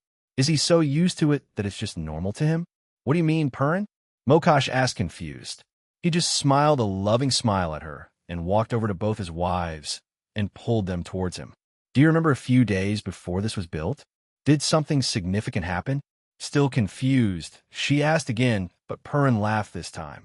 Did you not tell me to surprise you? We were coming up on our 3-year anniversary of marriage, so I created this. Although the effect was much greater than I anticipated, but it worked out well in the end. Mokash stared at Perrin in shock. It was clear the woman wasn't expecting that kind of answer from him. However, she ended up blushing at him and becoming a bit flustered. I looked away since it obviously hit her quite hard, and I didn't want to see them flirting. It's amazing that he did this for her. Lavinia said beside me, and Valerie agreed with her. It's really romantic, even if this part was kind of an accident. Valerie added, I feel like they're pressuring me to do something now. Goodness, man. However, Perrin suddenly called my name. Jean, before I came here I went and booked you in to stay in for tonight. Here is the key. He threw a key at me, and I caught it.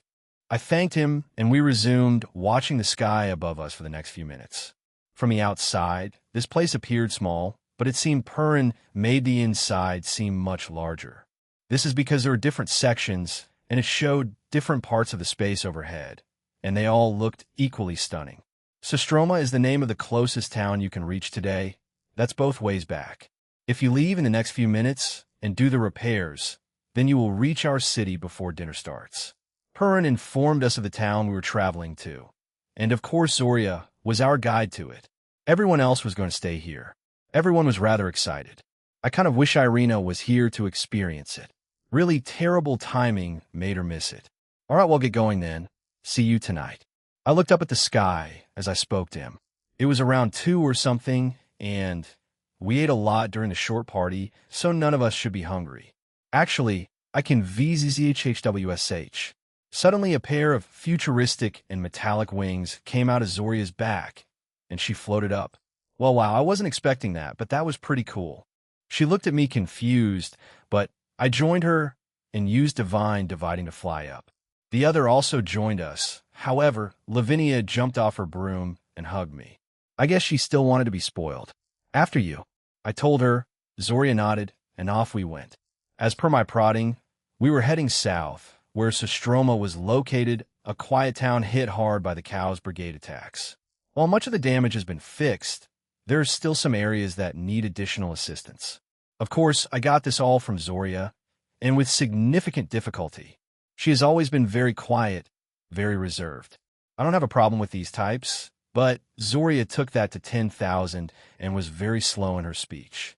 I don't know if she did it on purpose or not, but speaking with her in the future will be difficult. We were flying side by side, and she glanced at me again. It seemed like she wanted to say something. Finally, Velis is in Sistroma. He will meet us. Velis? The god of earth, water, and livestock? She nodded after I asked, and that was the end of the conversation. I wanted to ask more, but knowing her would take quite a bit to get the answer that I wanted. But is Velis the god that Perrin was talking about earlier? The one helping them? But what I left out was in my old world, he was also the god of the underworld, and his powers were apparently similar to Loki and Hermes. In other words, a fast, speedy, and trickster boi. Thank you, Drake, but yes, something like that. I do wonder if he's as bad as Hades, or the complete opposite. Although there's supposed to be another god that's also the god of the dead, and that's I believe, Emirana. She's apparently associated with seasonal rites based on the idea of death and rebirth of nature. She is an ancient goddess associated with winter's death, rebirth, and dreams. Dreams, Irene? Don't mind me, ahon. Miss you hanbun pinch why you yoin? What are you doing? I asked Lavinia as she pinched my face while huffing. But instead of answering me, she let go of my cheeks and gave me a peck on the lips. There. I looked forward and saw a town in the distance, and it appeared quite modern, unlike the main city that we just left. I'm willing to guess that the others vary in style. Then, well, at least there's more variety, so I ain't complaining, unlike how some human cities and towns look. We landed in a large open field and looked around town. There were a few people walking around, and I could see some of them carrying wood and other items to a certain place. I wonder who was in charge here. Or is it like in Egypt? Do the gods here govern over these tiny cities? Velis, Zoria, you're here, so you brought the middleman and his companions, did you? I thought Perrin said you would be partying all day. Let me guess, they passed out? Zoria nodded, and the man called Velis laughed. But Velis has the appearance of an elderly butler, and he is dressed gracefully in his traditional black uniform.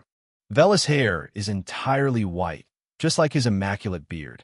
He has visible wrinkles on his hollow face, which makes him seem gentle in appearance, but his eyes are as sharp as an eagle's. He looks like Seabass from Overlord. He comes over to me and shakes my hand.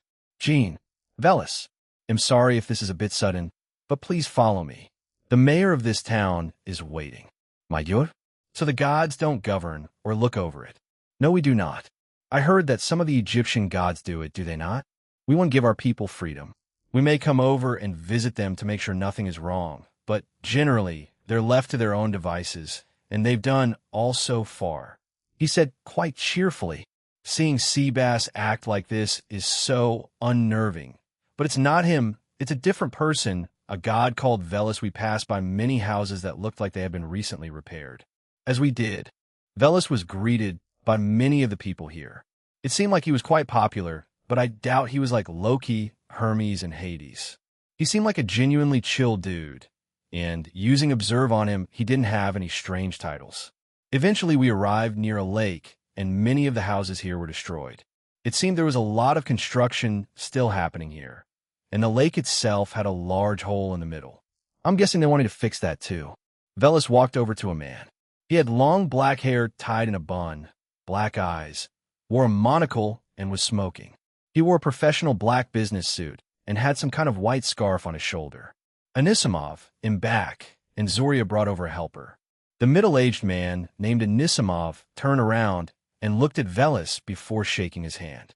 He then looked over at us and nodded. Anisimov Vikanty Yermolevich, mayor of Sistroma. It's a pleasure to meet you, Dual Dragon.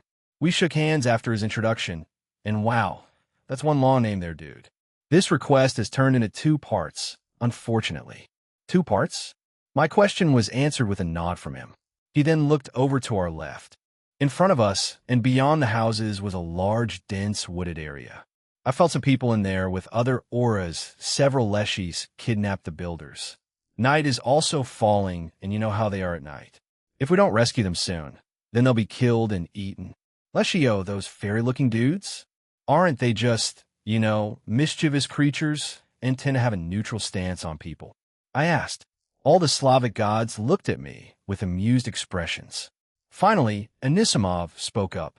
The Nezhit, and in this case the Leshy, have been recorded in human history. However, since they don't know the real Leshy and have only made stories up because they think of them as fiction, they do not know their true nature. The Leshy is masculine and humanoid in appearance, can assume any shape, and can change in size and height. They are known by some to have a propensity to lead travelers astray and abduct children, which would lead some to believe they are evil entities. They are, however, also known to have a more neutral disposition towards humans, dependent on the attitudes and behaviors of an individual person or local population.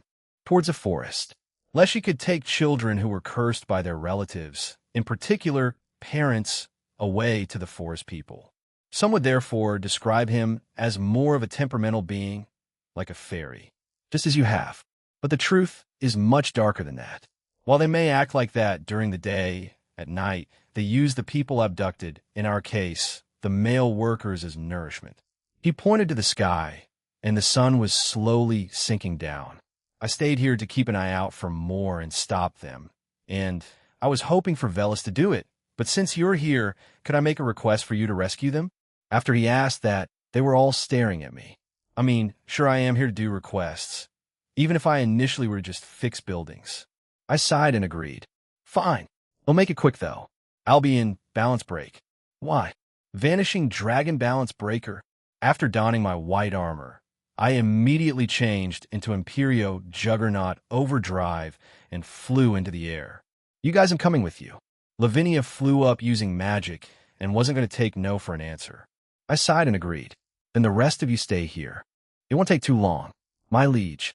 Did you find something? I was contacted by one of my shadows. I also felt them in the area I was about to go to with Lavinia. There seems to be a base that has been abandoned by Cow's brigade. However, there are strange creatures that use it as a home. What should we do? Are there humans among them? Yes, my liege. This makes it easier then. They'll just have them do the work for me. But I still need to go there and check if there's anything important. Defeat the creatures. Save the humans. Leave the items alone until I see them for myself. At once, I turned to Lavinia and told her what I had just found, and she seemed even more interested in joining me. Once we were above the spot where I felt the auras of those monsters, they started to slowly fade away. It seemed like they were being killed off quickly. I landed on the ground, surrounded by many snow-covered trees. Illusion magic. Lavinia walked over to the spot where she felt the illusion magic and instantly broke it. After it was broken, a bunker-like structure was revealed, and she pulled it open. It goes underground. Well, I'm going first, Nia. I pulled her back and stopped her. Maybe I'm just being overprotective, but yeah, I didn't want anything happening to her. But her reaction wasn't the one I was expecting. She was instead blushing at me. Did I say something weird? Enya? I like it, please keep calling me that. Oh yeah, sure, I don't mind. Anyway, let's go. She nodded, and I entered first. Looking down, it was a long way down, so I sighed and grabbed Lavinia. There was enough room so I could still carry her. She didn't mind and kind of cheered when I grabbed her. In the middle of the staircase was a small opening that dropped all the way down, so I jumped down it. Kai is so scary. You're really enjoying this, aren't you? I smiled wearily at her as she quickly fell down, and I eventually landed on the ground. But before I did, I stopped myself so I wouldn't accidentally destroy the place. Are you intending to stay in your Imperio Juggernaut Overdrive? Jean? I looked at her, and then at my own body. Oh crap, I forgot about that. The shadows had already killed them all, so there was no need to keep this form on. Therefore, I dismissed it. Huh, you didn't get used. You glorified airplane. Boom, boom. Forget you. Forget you too. Ignoring the explosions in my head, I let Lavinia down and we started walking around the place. It wasn't designed like the last one in Ireland. It was a lot more air-white, I guess. Like those typical labs you would see in sci-fi movies. The floor, the walls, the ceilings were just white. Even the lights were pure white. Man, this place is whiter than heaven. You seem to curse a lot, Aaron. Is your Irish blood taking effect? She giggled at me. I mean, maybe? I've been holding back on putting a curse word in every sentence I say to not sound rude to Japanese people. I mean, they don't curse that much, and I've been going to school for a couple of months now. It better be. I replied and laughed. She just shook her head and lightly smacked me on the shoulder.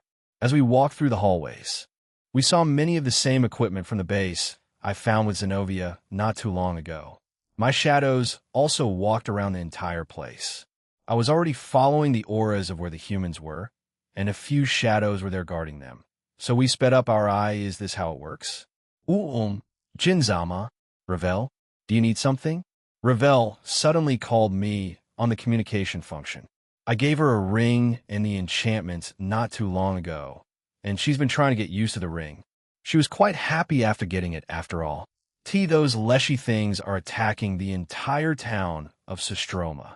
Apparently, after one of them dies, they are alerted and go into a frenzy, so they're not attacking the entire town. There are some small spots where there were a lot of trees in this town. They probably also stay there too. I wonder if they have a barrier, or does Anisimov's presence alone scare them off? Well, whatever, we need to hurry this up then. No, I can leave it to them. I'll leave it to you guys, but I'll try to hurry up down here. Why, yes, I will tell the others. Xing.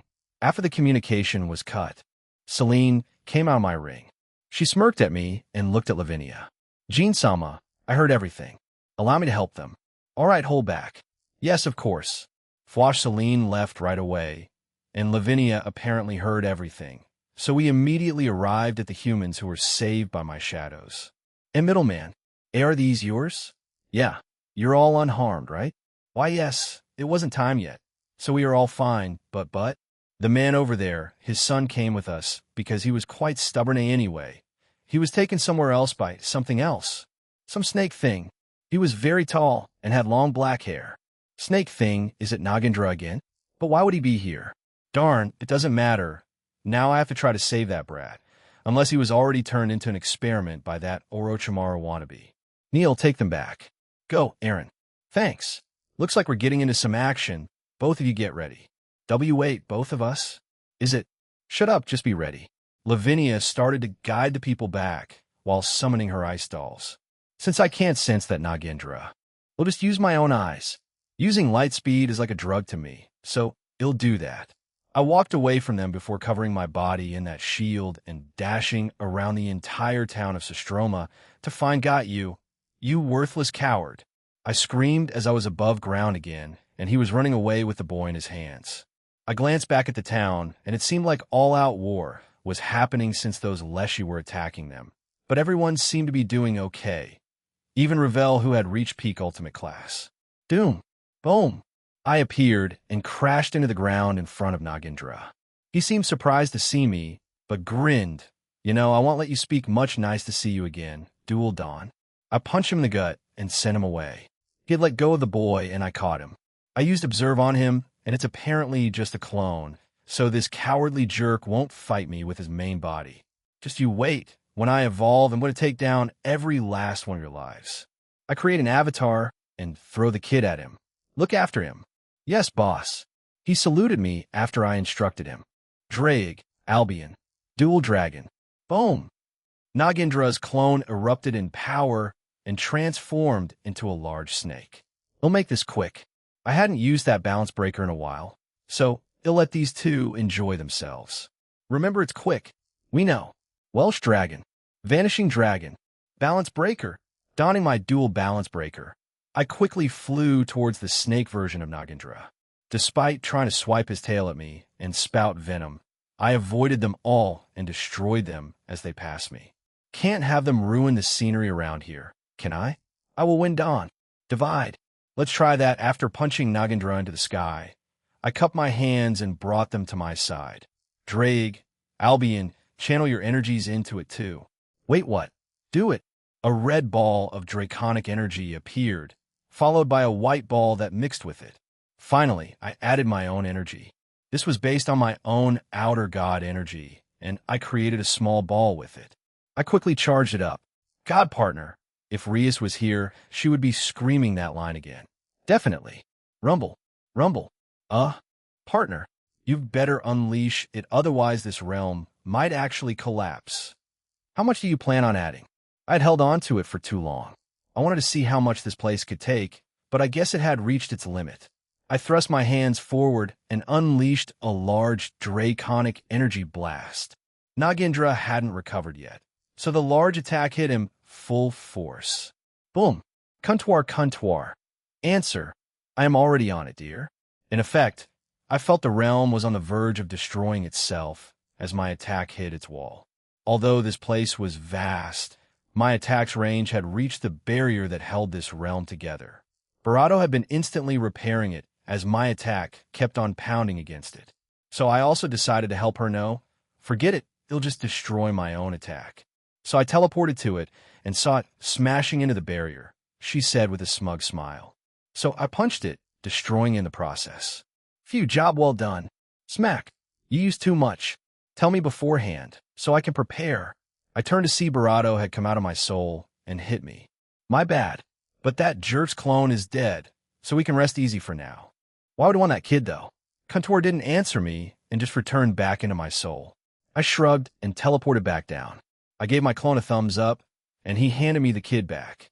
Once I was done, he vanished, and I undid my balance breaker. I used Observe on the kid, but he had nothing special about him. Oh God, he wasn't planning to do a kabuto on him, was he? Unless he already has someone like that. Then, dang man, I shake these thoughts out of my mind and flew back to the town. He'll drop his kid off, Barato the Leshy that are attacking. Go back to the base, and finally, and hopefully go back to the calm that was before all of this kicked off. Nia, are they all nearly out? And no. Around half, we're starting to walk back now. Were you the cause of that earthquake? Yeah, I was sorry about that. Anyway, you'll get rid of those Leshy. I just chuckled at her and got back to the mission. I pushed forward at full speed and landed near Anisimov. He hadn't joined the fight, but stayed to protect the workers who were still here. Hey, middleman, you're back. Wait, isn't that I'll tell you later. They'll leave him here, boom. Roar. We both looked up and saw Celine had turned in her dragon form for some reason. Why? That's overkill and unnecessary. Huh. Do you hear this, Muppet? Yes, I do, Jean. Did you forget shut up? I get it. I flew back up and stood beside Celine. She, who had started to kill more of the Leshy, stopped to look at me before reverting back to her human form, blushing a little. There's a perfectly reasonable explanation. Jean-sama, am waiting I love you? How's that relevant to you transforming into your dragon form? Celine smiled at me, swiped her hand in a 360, killed around 70% of the Leshy, and slipped back into my ring. What the hell just happened? Have you no tact at all? Entering my dual balance breaker again, I flew around, quickly eliminating the rest of the Leshy along with the girls. Even Velis was helping as he killed them using water manipulation and earth manipulation. I guess he didn't see the need to use any more than that. With everyone working together, we eventually killed all of them, and in the meantime, Lavinia arrived with the rest of the kidnapped workers. Nicely done, Dual Dragon. Your woman even got the kidnapped back safely. After being referred to in that way, Lavinia blushed and hugged my arm. Everyone was mostly fine, with the exception of Ravel, who was sitting on the ground exhausted. While those things were in the range of low to middle class, there were still thousands of them attacking, so she had to use a lot of her demonic reserves to fight, leaving her tired. You'll quickly fix this up. I found something that needs to be dealt with quickly. Both Velis and Anisimov looked at me, but didn't ask about it. They just nodded. I really appreciate people like them. As a result, I immediately began working on the houses in this area, as well as the lake in the middle. Once it was done, I went back to Anisimov, and he told me there were more buildings to fix. I see. Then this guy will take my place. I summoned an avatar and told him to help repair the town. They obviously stare at the clone, but quickly accepted it. I turned to Ravel and summoned a notepad and pen, then gave it to her. Keep I will. I didn't even finish my sentence when she said she would. She's a smart girl, so we'll leave it to her then. It'll be done quick. You don't need to come with me. Lavinia was about to protest, but using the speed of light, I quickly arrived back at the abandoned base. Scanning the whole base, I found that it was slightly more expansive than the last one. However, thankfully everything relevant was already in the middle of the base, so I went over to it.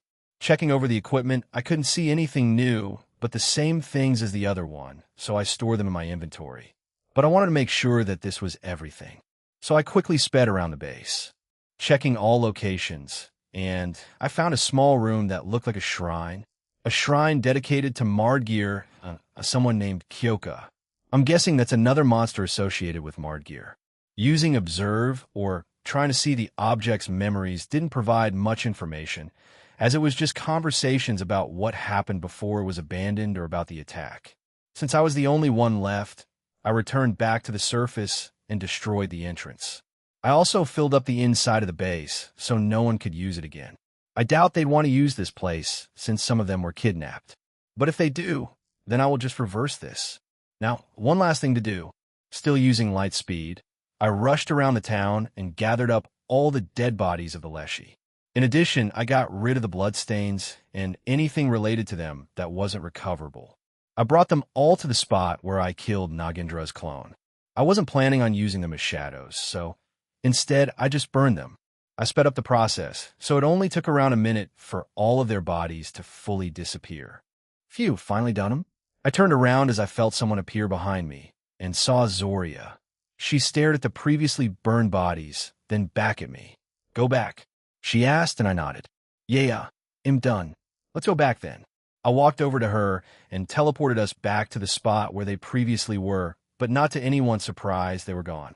I felt them wandering around the town and repairing some of the homes. Some smaller ones got an upgrade. I wonder if that was Ravel's idea or my avatar. Well, whatever the case may be, need something? I asked Zoria as she grabbed my wrist, and she pointed at a nearby house, and I saw Velis and Anisimov in it as they gestured for us to join them. I guess rejoining the others will be delayed a few minutes longer then. So the two of us walked over there, all the while Zoria held my wrist. Hello, did you need something from me? When we entered the house, I immediately asked them that question. However, Velis gestured for me to join them at the dining table, so I did. However, Zoria didn't let go of my wrist, but I wasn't that bothered by it, so I let it be. Anisimov came over and poured everyone some tea and then sat down. Tomorrow you will be traveling to a town called Menyev. It's a unique town built on a large rock jutting out into the sky and over a frozen lake. The mayor of the town is Evelina, and to put it bluntly, she hates men. Vela started, and I sighed. Centuredo, well, to be honest, she dislikes people in general. She trusts us gods, but her distrust of men comes from her difficult childhood with her father, who was very harsh, and her mother, who did not intervene to help her, because it meant the mother wouldn't be beaten. Oh, now I just feel awful. Childhood abuse, huh? Well, from the sound of things, it could have been much worse. There might be a silver lining there. However, I just need to tread lightly when speaking to her, huh? Wait, is it repairing things again, or will she have? I looked at Velis, and he nodded.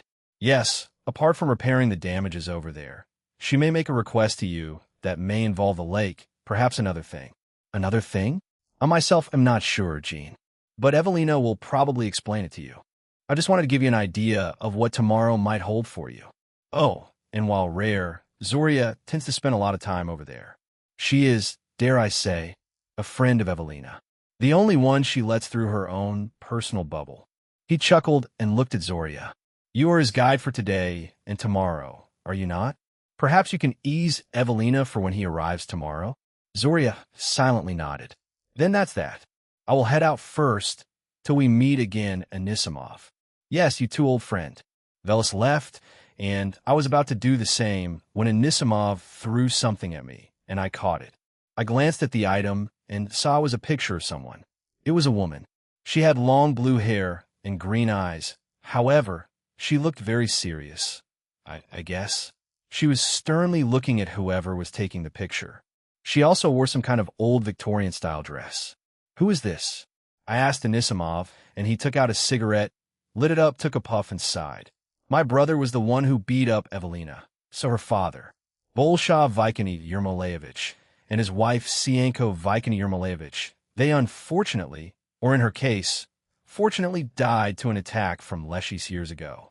Evelina was only 15 when it happened, but that was the first time I saw her smile. He started and took another puff of his cigarette. So they're related? Huh? Familial problems? I never had them since I barely saw my parents after all. So I couldn't exactly complain to them, and I think when I tried it, they just kind of ignored it. I can't even get close to her without things being tense. But Zoria there, if she's present, makes it a little easier. So I guess all I'm asking is for you to understand her circumstances, even if she lashes out or is distrustful of you. Try not to take it too personally. Okay? Are you asking me to help her? To this, Anisimov chuckled. If it was so easy to heal those types of scars, they would be completely healed already. People who have the privilege of living a normal and happy life don't understand the struggle. Add on top of that, she has her own mental and emotional illnesses. I know that those types of illnesses and traumas can't be healed instantly unless I use magic, but I doubt that would do anyone good. It would probably feel cheap. But what I'm saying is, maybe the girls probably give her a small push in the right direction. I turn to Zoria. They'll probably need your help too. They'll deal with the actual request from her and leave that to you guys. She looked at me, a small smile appearing on her face, and nodded. Ha, that kindness of yours is your biggest weakness, you know? People will take advantage of that. I know, but I have my own lines I want crossed, but I guess I want to help people with family or relationship problems. Is that so? Then I'll be forever grateful if you pull it off. Jean skyward. I finally turned around and started walking out. Yeah, leave it to me well, them. I know they can get through to her. Once we left the home and stood outside, Zoria's grip on my wrist tightened a bit more, and I looked at her. Evelina is a nice person. Please, I put a hand on her head and patted it. Don't worry, we'll do something about it. When tragedy strikes someone, I think there are two ways a person can react. They'll either be brought down by it and react negatively, creating an endless cycle of hate and negativity, where you rise, struggle, and keep moving forward. The perfect example is Guts from Berserk. I love reading that back in my previous world. That man couldn't be brought down by anything. Even when I idolized him, I nearly fell. However, I had people here to help me, so if I can repay that just a tiny bit, I think I'm doing all right. Hey, I'm done. Sorry for the wait. When we arrived in front of them, they were already done. They were waiting in some kind of restaurant where the girls had tea or coffee, and my avatar was just standing there guarding the entrance. I bumped fists with him, and he disappeared, and it seemed like they got all the buildings repaired during that time. Jin-sama, here is my report. Ravel got up excitedly and started reading from a notepad I gave her. It detailed how long the reconstruction took, almost instantly, which houses were most damaged, which ones got upgraded, and how each resident reacted. All of them were thankful, and she wrote down their names and where to find them. Wow, seriously? Isn't that a bit much? Well, she likes learning, so I can't fault her for it. She's a reliable junior after all. Great job, Ravel. I patted her on the head to praise her.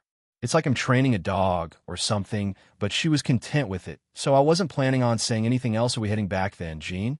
Yeah, let's teleport back instead, though, so we'll have time to check out the inn that Perrin booked for us. I dangled the keys, and we headed back to the main city. Once we were back, I had no idea where the inn was, but thankfully Zoria was there, so I asked her instead.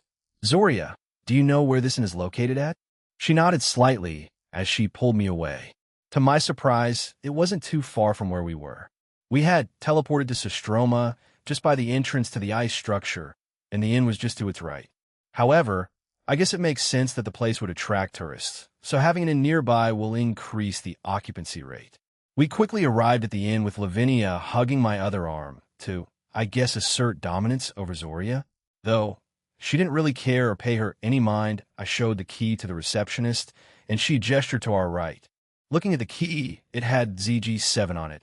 Why can't they just put normal numbers on it? Our room was at the end of the hallway, and I pushed it open, and to my surprise, it was quite large. It looked like they used spatial magic to expand it, and I'm guessing this is the more expensive room that Perrin booked for us. Jesus Christ, how much is this? But everyone made themselves comfortable rather quickly. Zoria tugged on my wrist again, and I looked at her. 2 hours, dinner come? Yeah, we'll be there. Satisfied with my answer, Zoria nodded and left the room. I still don't get her, but she's at least nice. But whatever her deal is, I don't think she'll tell me right away. There's a shower and a bath in here, Kanami shouts from inside the room. We go over there, and sure enough, there's a large inside bath and shower in there. This really is a luxurious inn. Sincerado, did you know that if you eat your vegetables every day, you'll grow up strong and healthy? Kanami asked while occasionally looking back at me. Ravel turned red and also gave me a few glances. Goodness gracious, what are you teaching her? That's right, Ravel-chan. Just like this. Lavinia, who had been sitting beside me, got up and sat in front of me. She looked up at me with a smile and took my hands, guiding them as she showed me a playful new move she had been practicing. Even though I wasn't planning on going along with it, my competitive instincts kicked in and I followed along, trying my best to keep up with her demonstration. She teased and nudged her gently. Of course, this prompted Lavinia to react quietly in front of me. You shouldn't go along with it. Valerie nudged me on the side and sighed. I'm sorry, I couldn't help it. Nia was too much to resist. Valerie again sighed at me. JG no, Aaron Sama. Please pay attention to me too. Wait, no, Ravel. Ravel declared that and got up. Kanami was shocked and stood up. If that's the case, pay attention to mine instead of just ignoring them. What is happening? You guys are silly like you want to talk. Valerie tried to act like the normal one, but she had grabbed my left hand and pulled me along with it, so she wasn't exactly helping herself in that regard. This and that are different things. How? Both Ravel and Kanami shouted at her, but she just shrugged at them. But she opened her eyes and grinned. Actually, the difference is we're in a relationship with Jean. You two, on paper, are just roommates. Ugh. Arg.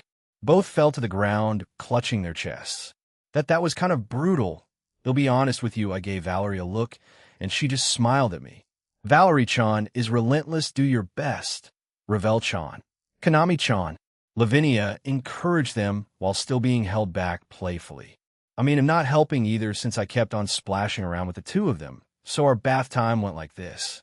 Ravel being a little bolder, losing her Uju-sama attitude, and Kanami debating whether to risk it all or not. Sincerado. How you may ask. I stopped time for the rest of them, and they didn't notice a thing. But they knew, especially Valerie. She had been looking at us quite suspiciously since then. All right, let's go. Bang. Slam. Bam. Gaha. We were 2 hours into the dinner party thing, and they were already drunk. Even both Mokosh and Dodola were a bit tipsy. However, the rest of us were sober. However, the male gods have been, to put it simply, rough housing or fighting. They weren't using their divine powers. Otherwise, this place would simply blow up. But they weren't holding back too much as the room, this part of the room was already in complete disarray. I had continuously had my infinity on to avoid being hit by food or alcohol or even a stray magic attack. On the other side of the room were the women, and I built a barrier to keep them from being hit. Alopa had joined us, but he was over at their side with a dead look on him, just waiting for this to end, and he had to clean up. I sighed. I already ate, so I wasn't worried about that. But I don't think I spent much time with drunk people in my previous life. Now don't get me wrong, drinking, hanging out with friends, and all that sounds like fun. But excessive drinking weekly until you're blackout drunk, I really can't see the fun in that. You don't even remember that part. So what's the point? I sighed again and got up. I left the room since I wanted some air. It was becoming a bit too much. They could beat each other up for now. I teleported outside and walked towards the edge of the road and sat down as the water in front of me glimmered in the moonlight of the night sky. Not bad. Not bad at all. I hadn't seen the night sky here since it's only my second time coming, but it's not bad. It makes me wonder why people don't do this that often. Maybe back in my previous world, the sky was just mostly cloudy, or people just get bored too quickly when they do this, but they're missing out Jean? Oh, Valerie, you need a break from that too? Huh? Hearing a voice, I turned to my side and saw Valerie. She sat down beside me, and we enjoyed the silence for a few minutes. Why were you late? What do you mean? I noticed you came back earlier to Sistroma, but you stopped by somewhere else. I got a request from Anisimov. I told her about what we spoke about, and his personal request to me, and how I kind of hoped that they would help Evelina out. I also told her that I was planning to inform them after the party ended. I guess it kind of hit home for her, since she had been mistreated by her supposed family. We still need to retrieve the other 2 grails. But that should happen soon enough, since I'm going back there, and hoping to stop a civil war from happening, unless they approach us first. I don't mind. and I don't think the others will mind either, Aaron. But I don't think we'll get through to her much if I'm being honest.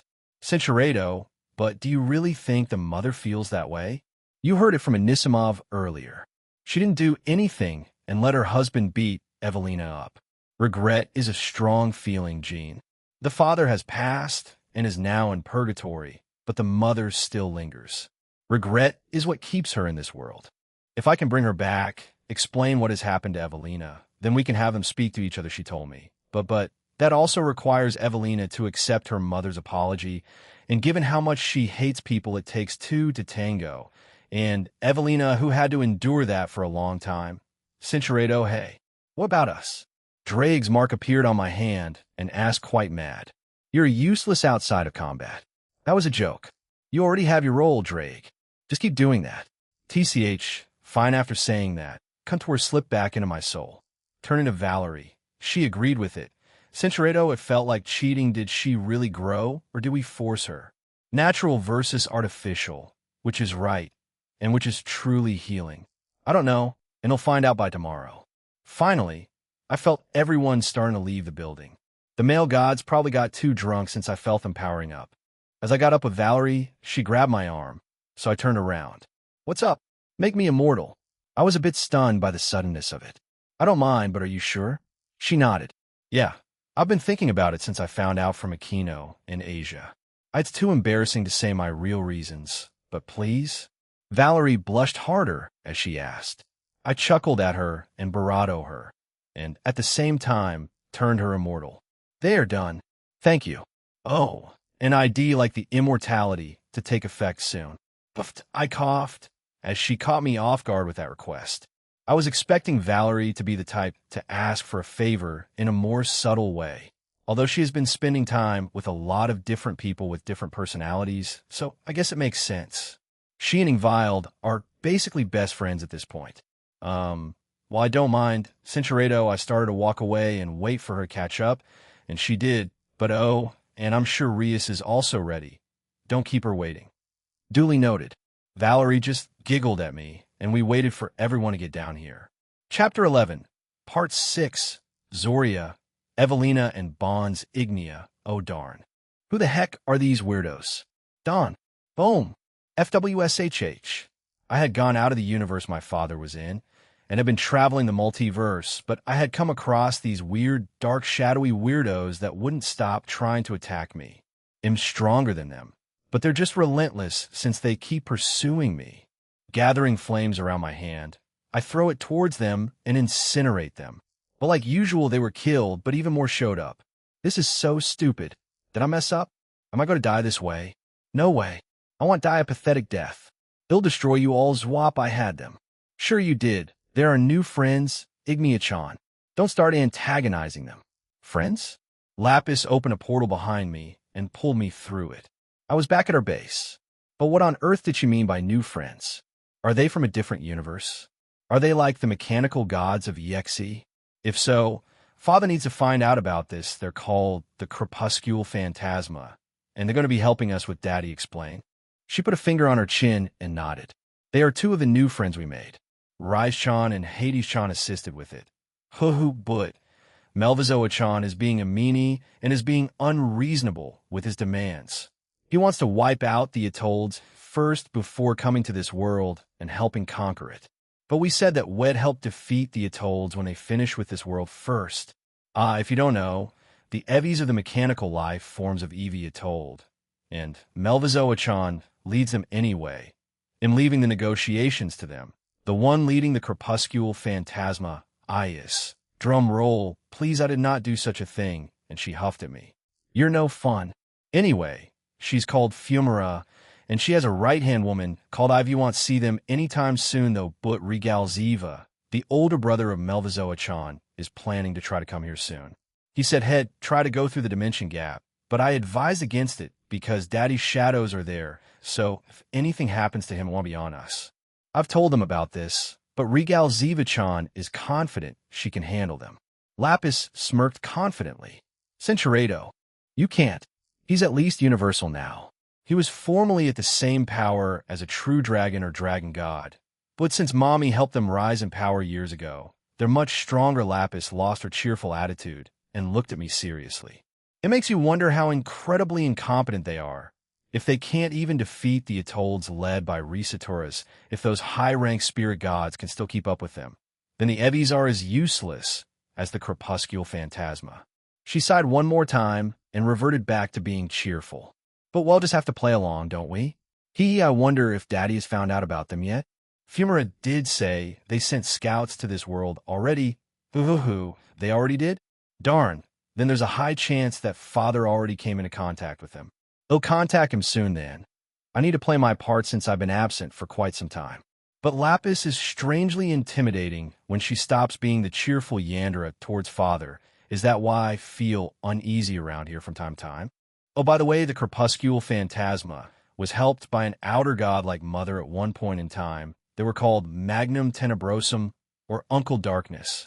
Another outer god, huh? Are they awake? No, but Fumara and the rest of the crepuscular phantasma are trying to wake him up. If they succeed, it'll be very interesting, don't you think? Oh, well, it certainly would be. I don't think Father would like that, though. Lapis then twirled around before skipping away. All right, let's play the role of being a leader for the next few days, or even a week before I contact Father. I can't have Lapis be suspicious of me. Also, where the heck did Maruam go? Praia Jean skyward, are they okay? I asked, only slightly worried. When they arrived, Purin was very drunk. He was basically being carried by both Mokosh and Dodola, and the other gods obviously reeked of alcohol. Honestly, I expected something like this from the Irish gods, but geez, these guys really took it up to 11, didn't they? We'll be heading home for the night, middleman. Until tomorrow, oh yes. About those documents, Rydell teleport them to the table in that room before I set out tomorrow. Mokosh smiled and nodded before leaving with the drunk Purin. Meanwhile, the other gods were awake, although they weren't any better off than him. So they stumbled away. We'll be fine, right? Yes, they will, Sir Jean. I will help them back, Alopa replied, and started with Dazbog. The other gods sat down on the pavement and waited for them. I guess this is normal for them. Huh? I shrugged and looked at the rest of the girls, and we made our way back to the inn. How was it after I left? They got even wilder. They nearly destroyed the place, but Laviniissima created a barrier to prevent it. Although the goddesses suspect her to be stronger than them, Ravel answered, although she looked exhausted. So I decided to pick her up and carry her. She didn't have the energy to be embarrassed or protest, so she just thanked me. However, so what if they know? They can't exactly do anything about it. We finally made it to our room. The girls immediately changed into their nightwear. All of them wore some sort of pajama. Nia, on the other hand, wore a stylish nightgown. But I sat down in a chair instead of joining them. I spoke to Valerie about this earlier, so I want to tell you guys now. They looked at Valerie, who smiled back at them, and then back at me. So I told them what had happened before I met up with them again in Sistroma. After my explanation, they all fell silent and thought about it. If you don't want to partake, then you can come with me, but I hope you do. That's all I said to them. I mean, if they don't want to then, I can't really fault them. But they all agreed in the end, so it all worked out. I'm fine with it. I think finding out more about her during tomorrow's visit will benefit us. After that, we can probably try helping her and proceed with Kuntuar's suggestion if all else fails. Lavinia said, and the others agreed. I can give her my account from a noble family. I'm from a normal human home, so I can tell her about that. I have my own too, even if vampires are a bit weird. I breathed a sigh of relief. Thank God they're all on board with this. Otherwise, it would have been a bit awkward if I didn't get anything done. Would you have resorted to changing her fundamentally, partner? It's tough to say, but maybe even if my moral compass might not align with it. Centuredo, I saw Rudra seated in chair. He gestured for me to join him, and so I did. He seemed quite serious, so I switched mindsets for this. What do you want to talk about? I asked him, but he looked at the table for quite some time before looking back up at me and speaking. I've been thinking, what will you do once you go to mine and Velgrind's world? What will I do? I mean, see what it's like? Does it differ from canon? Or is it the same? I mean, since you two are involved with me, then it certainly can't be normal, right? Since it's part of this multiverse, I wonder if the EXC or CXB have invaded it since you two left. I told him, I've been wondering that since I found out about the CXB. More questions started popping up. If this multiverse was connected to a bunch of other universes that I may potentially know, what's stopping those guys from eradicating them? And or brainwashing potentially powerful characters to do their bidding? What if they travel to another alternate reality of your world? Mind control the true dragons there, the primordial demons and heroes, and bring them over here. What about other powerful characters? Ritter's face grew with concern, and he looked back down at the table. I wish it wasn't this overly complicated, and I do hope they don't attack this universe with, I don't know, 100 Manaras powered up to dragon god levels with, or an army of Anos. Remove Urek, Jin Wu, Gojo, and Satamas as their henchmen or something. Like, seriously, that would be annoying to deal with. Although that's a worst-case scenario, I doubt they could control powerful people like them, but it's still a very small possibility. I mean, the CXB aren't trying to reawaken Magnum Tenebrosum, are they? That would be impossible, probably. What do you think is most likely to happen, J. Aaron? I chuckled and told him my thoughts just now, and he sighed. Well, I don't think that's out of the realm of possibilities. Think more logically, please. Logically, huh? Okay, let's start with your world. When I go there, honestly, it will depend on where I am in the timeline. If it's at the start, honestly, I won't do much. Maybe help Rimuru gain power quicker, build his monster empire, go over to your empire, kick Michael's behind, cause major trouble for Heaven over there. Furthermore, it depends on whether I've evolved or not. So I can't really say. But if it's towards the end or middle, I might just start my own small settlement, since I'm building a food empire here after all. Maybe even incorporate my restaurant there. Rudra looked at me and sighed again. What if you show up hundreds of years beforehand? What then? Save Eldanava? I mean, I wish that both of them were alive and with Milnim. It makes me wonder how she would be if she had her parents, you know? If Velgrind is already missing, then befriend Velzard, Veldora, and have dragons as backup manpower if those EXE and CXB gods come knocking. I mean, isn't he like your father-in-law or whatever because of Velgrind? Because, you know, Lucia, Aaron. Is this the reason you are so hesitant with Velgrind? Are you planning on resurrecting me after you evolve? It's obvious you like her. I mean, just looking through your memory, Stop. I waved my hands frantically in front of me, and I blushed furiously. I don't want to hear it. Darn it. Crud. Rudra was stunned for a moment before laughing. Why are you embarrassed? It was already obvious from the start.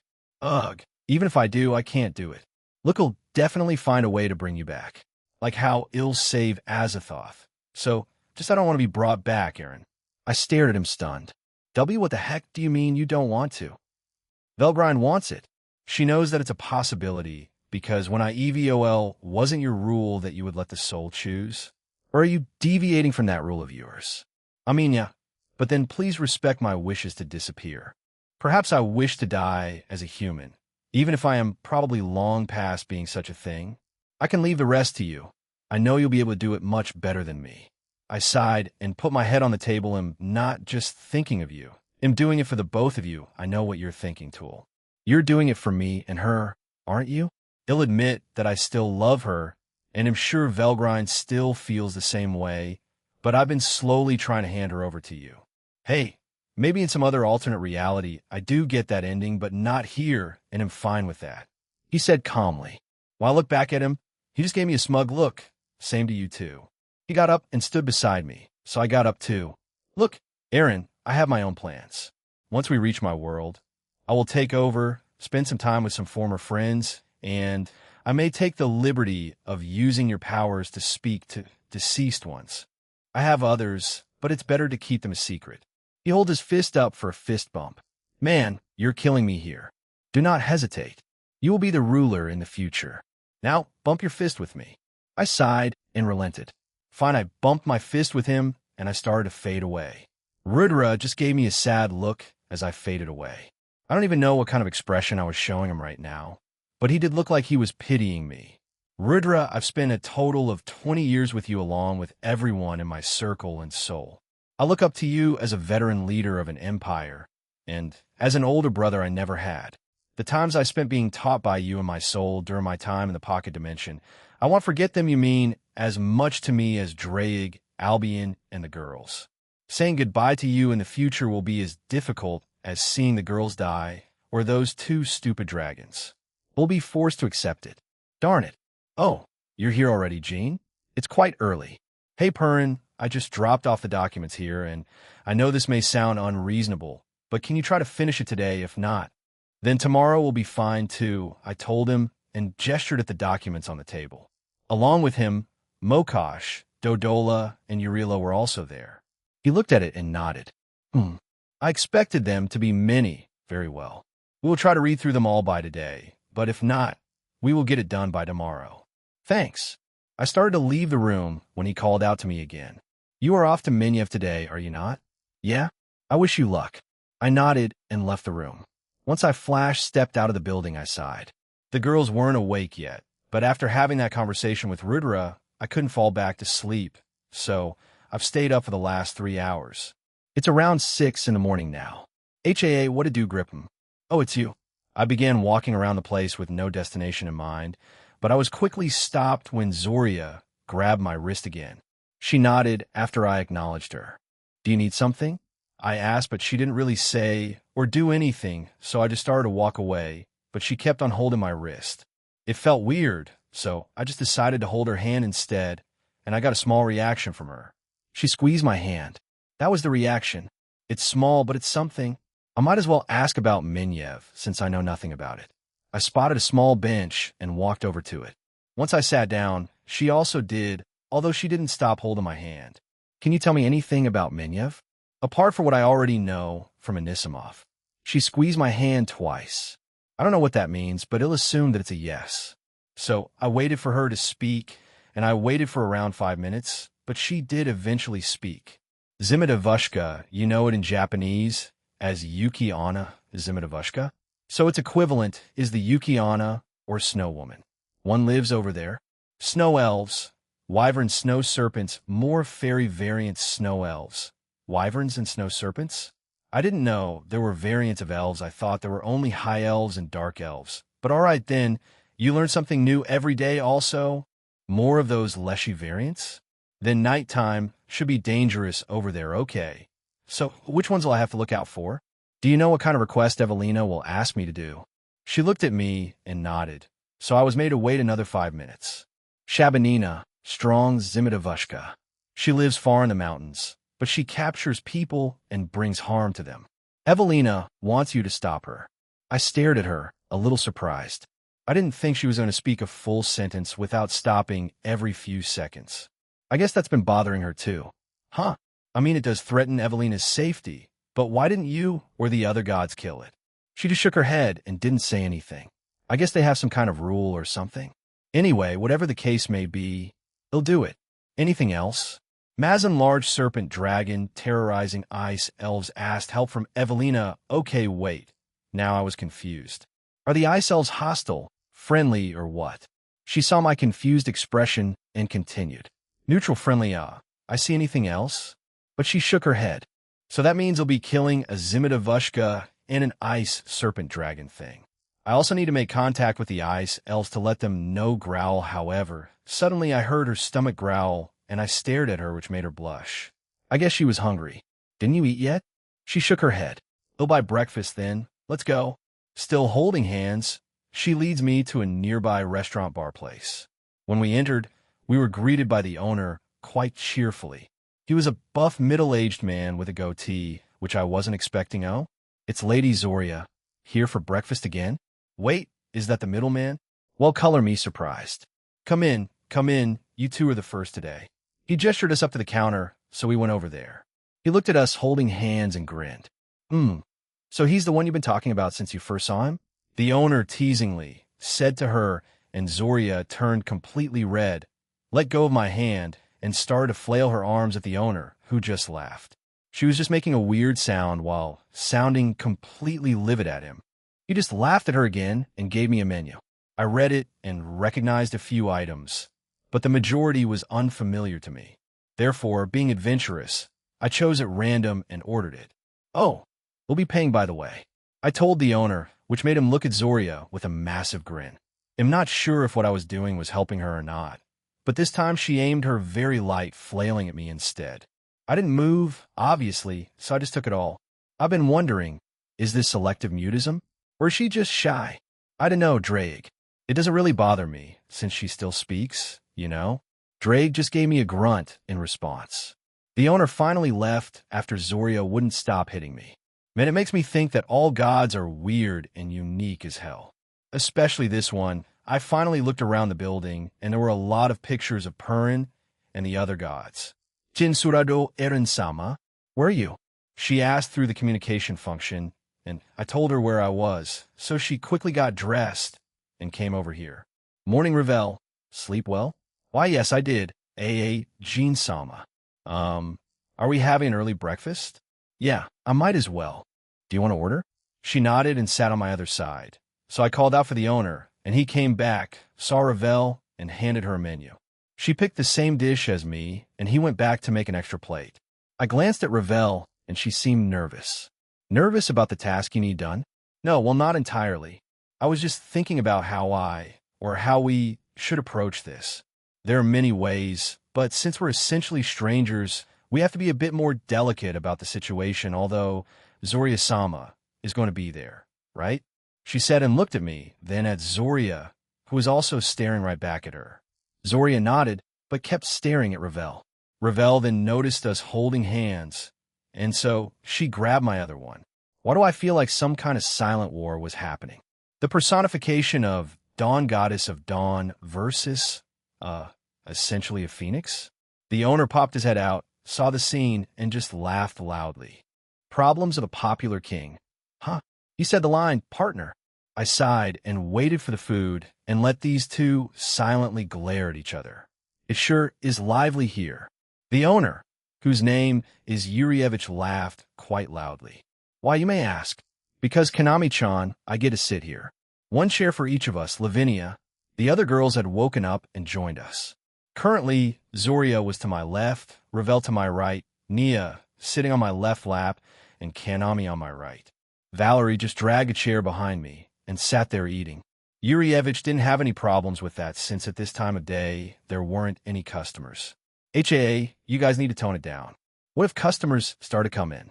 Valerie's attempts to reason with them fell on deaf ears as they kept bickering with each other.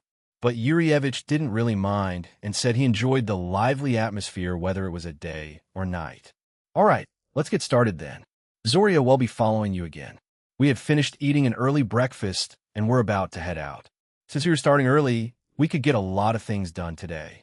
Especially on my end, I don't know how long each of these will take, since I have to track down the Zimitavushka and the Ice Dragon Serpent thing. But hopefully the Ice Elves can point me in the right direction.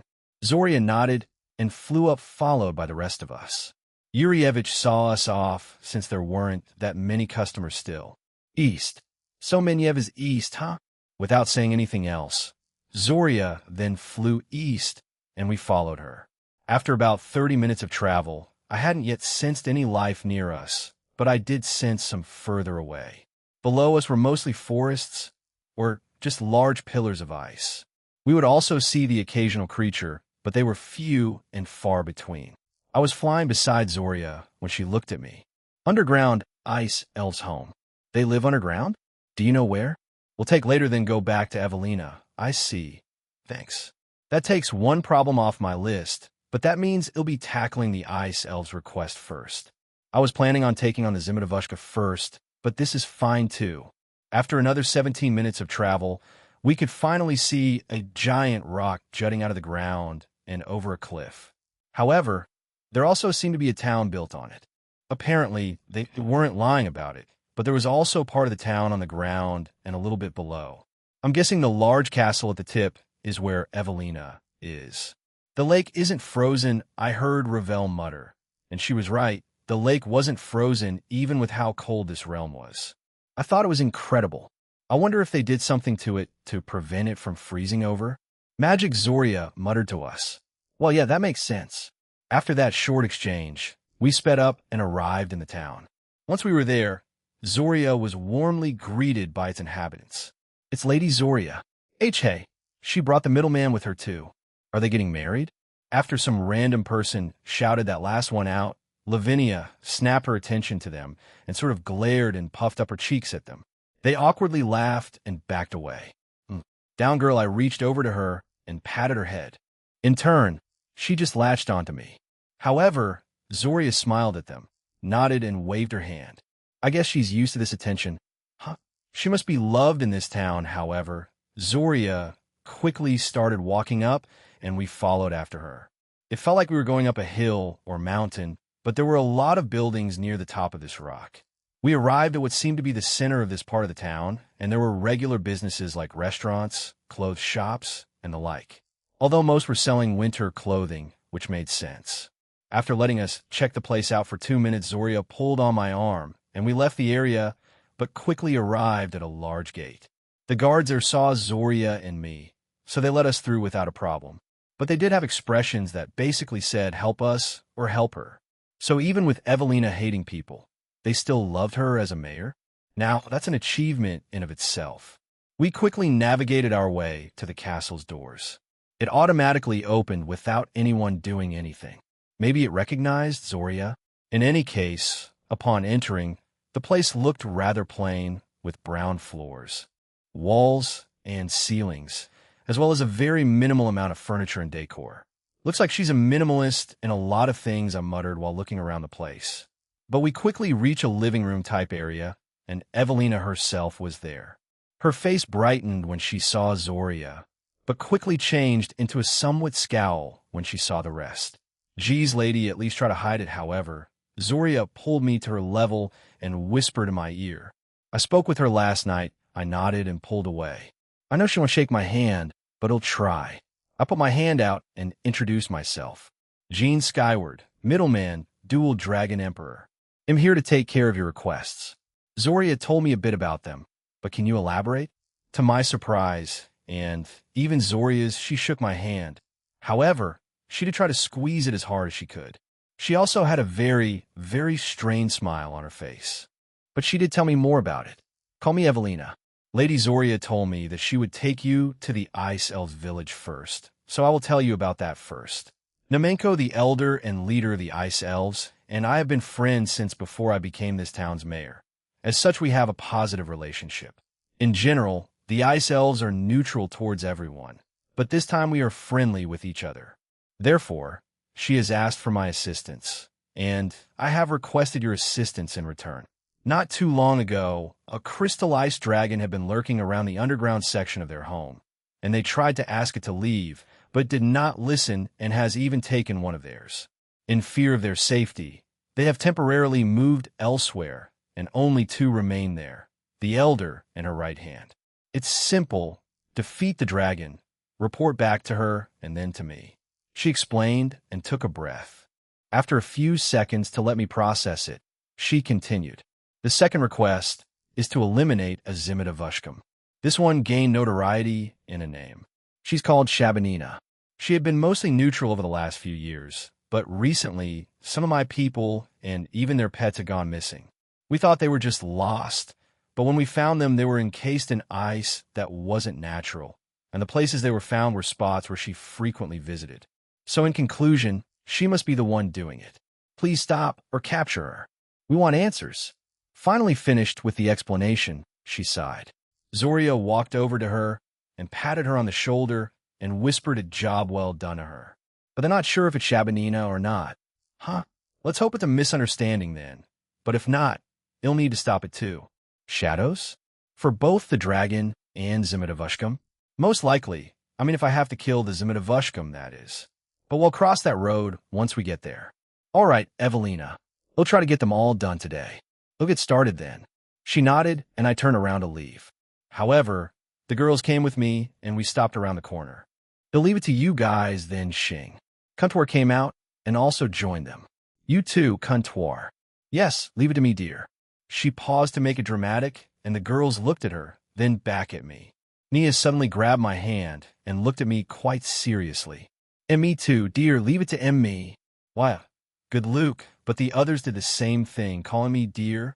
Geez, guys, you don't need to be competitive in everything you do. After a few more seconds of this, I finally left the building and got ready to set out, but as I was about to turn around and wait for Zoria, she came out. I didn't get a word in, and she teleported us somewhere. In front of me was a large cave entrance. I didn't see any kind of civilization in there, so I'm guessing it's deeper. I looked at Zoria, and she nodded. In there is village, I will go back now, yeah. Thanks, and good luck on your end. But before she left, she put my hand on her cheek and stayed like that for a few seconds while looking at me. I didn't know how to respond to this, so I just stared back, but she eventually let go of my hand and left. What a strange woman. Hurry up and get started already. Thank you, Velgrind, for being such a supportive friend. She just scoffed at me. She seemed a bit more annoyed with me today. Did Rudra say something to her? I mean, we did speak last night, so her attitude to me makes sense if he did tell her something. Shaking my head, I quickly ran into the cave. The inside was quite large. Strange glowing blue rocks were everywhere, but they just generated some heat and light, no other properties. As I kept running through the long tunnel, I started to feel two energies getting nearer. I'm guessing it's the Elder and her assistant. When the ground ended, there was only water, so I jumped down onto it and started running. After a few minutes of running on nothing but cave walls, glowing rocks, and water, I eventually came to a large area with buildings. The buildings seemed to have been built into what looked like large tree roots, and most of them had a spherical roof. In a way, this place almost appeared futuristic with a hint of magic. However, I looked near the shore of the island and saw two figures standing there. So I quickly flew over to them. Using Observe on both of them, the Elder had long, straight periwinkle hair, and her eyes were also quite unique with blue and purple in them. She had long elf ears, wore a periwinkle dress, gloves, and had a staff made out of flowers, and also had flower earrings. Beside her was a shorter elf. She had silver hair tied in a ponytail, pale blue eyes. She wore a white dress with chest armor and long black armor-like boots. She had a blue cape and held a staff with a blue crystal at the top. She also had a snow-white owl on her shoulder. Middleman, we have been waiting. Evelina informed us that you would be coming, and Lady Zoria came to us last night. I am Namenko, the village elder and leader. Besides me, Isieva is my assistant. Wait, Zoria came here too? I would have guessed she went to Evelina, but here as well? She's a hard worker then. Please, if it is not too much trouble, we would like you to get rid of the thing terrorizing our home. Currently, we do not know where it is, but it wouldn't be too far from here since it generally lies in wait for us to try to take it down, especially when we try to do it ourselves. Well, that's why I'm here after all. Don't worry, you'll get it done quickly, but your village sure does look different, almost like it's futuristic in a way. Did you choose to make it look like this? No, it was my father, the previous leader. However, he is long since passed. My bad, no, it's fine. Feel free to come and explore our village when you have time. Yeah, sure. You'll get rid of that dragon then. It won't hurt to check it out a little afterwards. She nodded, and I immediately left. Further, into this cave system, I could feel a large and powerful aura. If I had to guess, it was at least low Satan class. The Elder Namenko was at best ultimate class, and Isieva was only peak middle class. As I ran further into the cave system, more stalagmites and stalactites of glowing rocks appeared, and they got much larger too, but eventually they changed into crystals, some of them transparent and others not. I should ask Namenko about it, since I saw a few of them being used in the village. Shing! Well, where is this? I looked around, but everything had changed slightly. I was in a large cave with an even larger, glowing crystal in front of me. Looking behind me was just a bunch of stalagmites and stalagmites, and of course water. You guys here? Yeah. Vel, Rudra, any ideas? There appears to be a faint figure inside of it, Aaron. Rudra said, and I looked closer, and yeah, he was right. I think it's a female. I tried to use Observe on it, but it kept choosing the crystal, so I focused on it, and to my surprise, it said Sienko Vikini Yermolevich. What? Why is she here? Wait, no, it's just her body. Then Ruhar. I heard a loud roar. It wasn't near me, but it was further inside the cave. They'll take her out later. They'll go deal with the dragon first. I ran behind a large pillar, and it seemed like the cave continued, but was I transported here? It felt like there was a large light that shone on me for a second before I arrived there. My speed increased as I approached the aura, and finally I reached the location. I stood on a ledge, and in front of me was a large dragon made out of crystals. Wow, you're one weird-looking dragon. Roar! It screamed back at me. It felt like it was glaring at me, and a lot of animosity was being aimed at me as well. It felt like this thing genuinely hated me for one reason or another. Perhaps it hated humans or didn't like having its den disturbed. Let's check it out with Observe for now. I was a bit shocked. For one, its title was kind of weird, since it said Pellucid Dragon of Obsession and Experiment, but it had a name, and that's why I was shocked. Bolshav Vikiny Yermolevich, the father of Evelina and husband of Sienko, who is still in that glowing crystal thing. What the hell? I thought they died of a Leshy attack. I don't have comptoir for this, so I can only speculate. 1. They did die of a Leshy attack. However, someone or Cow's Brigade found their bodies and are experimenting on them.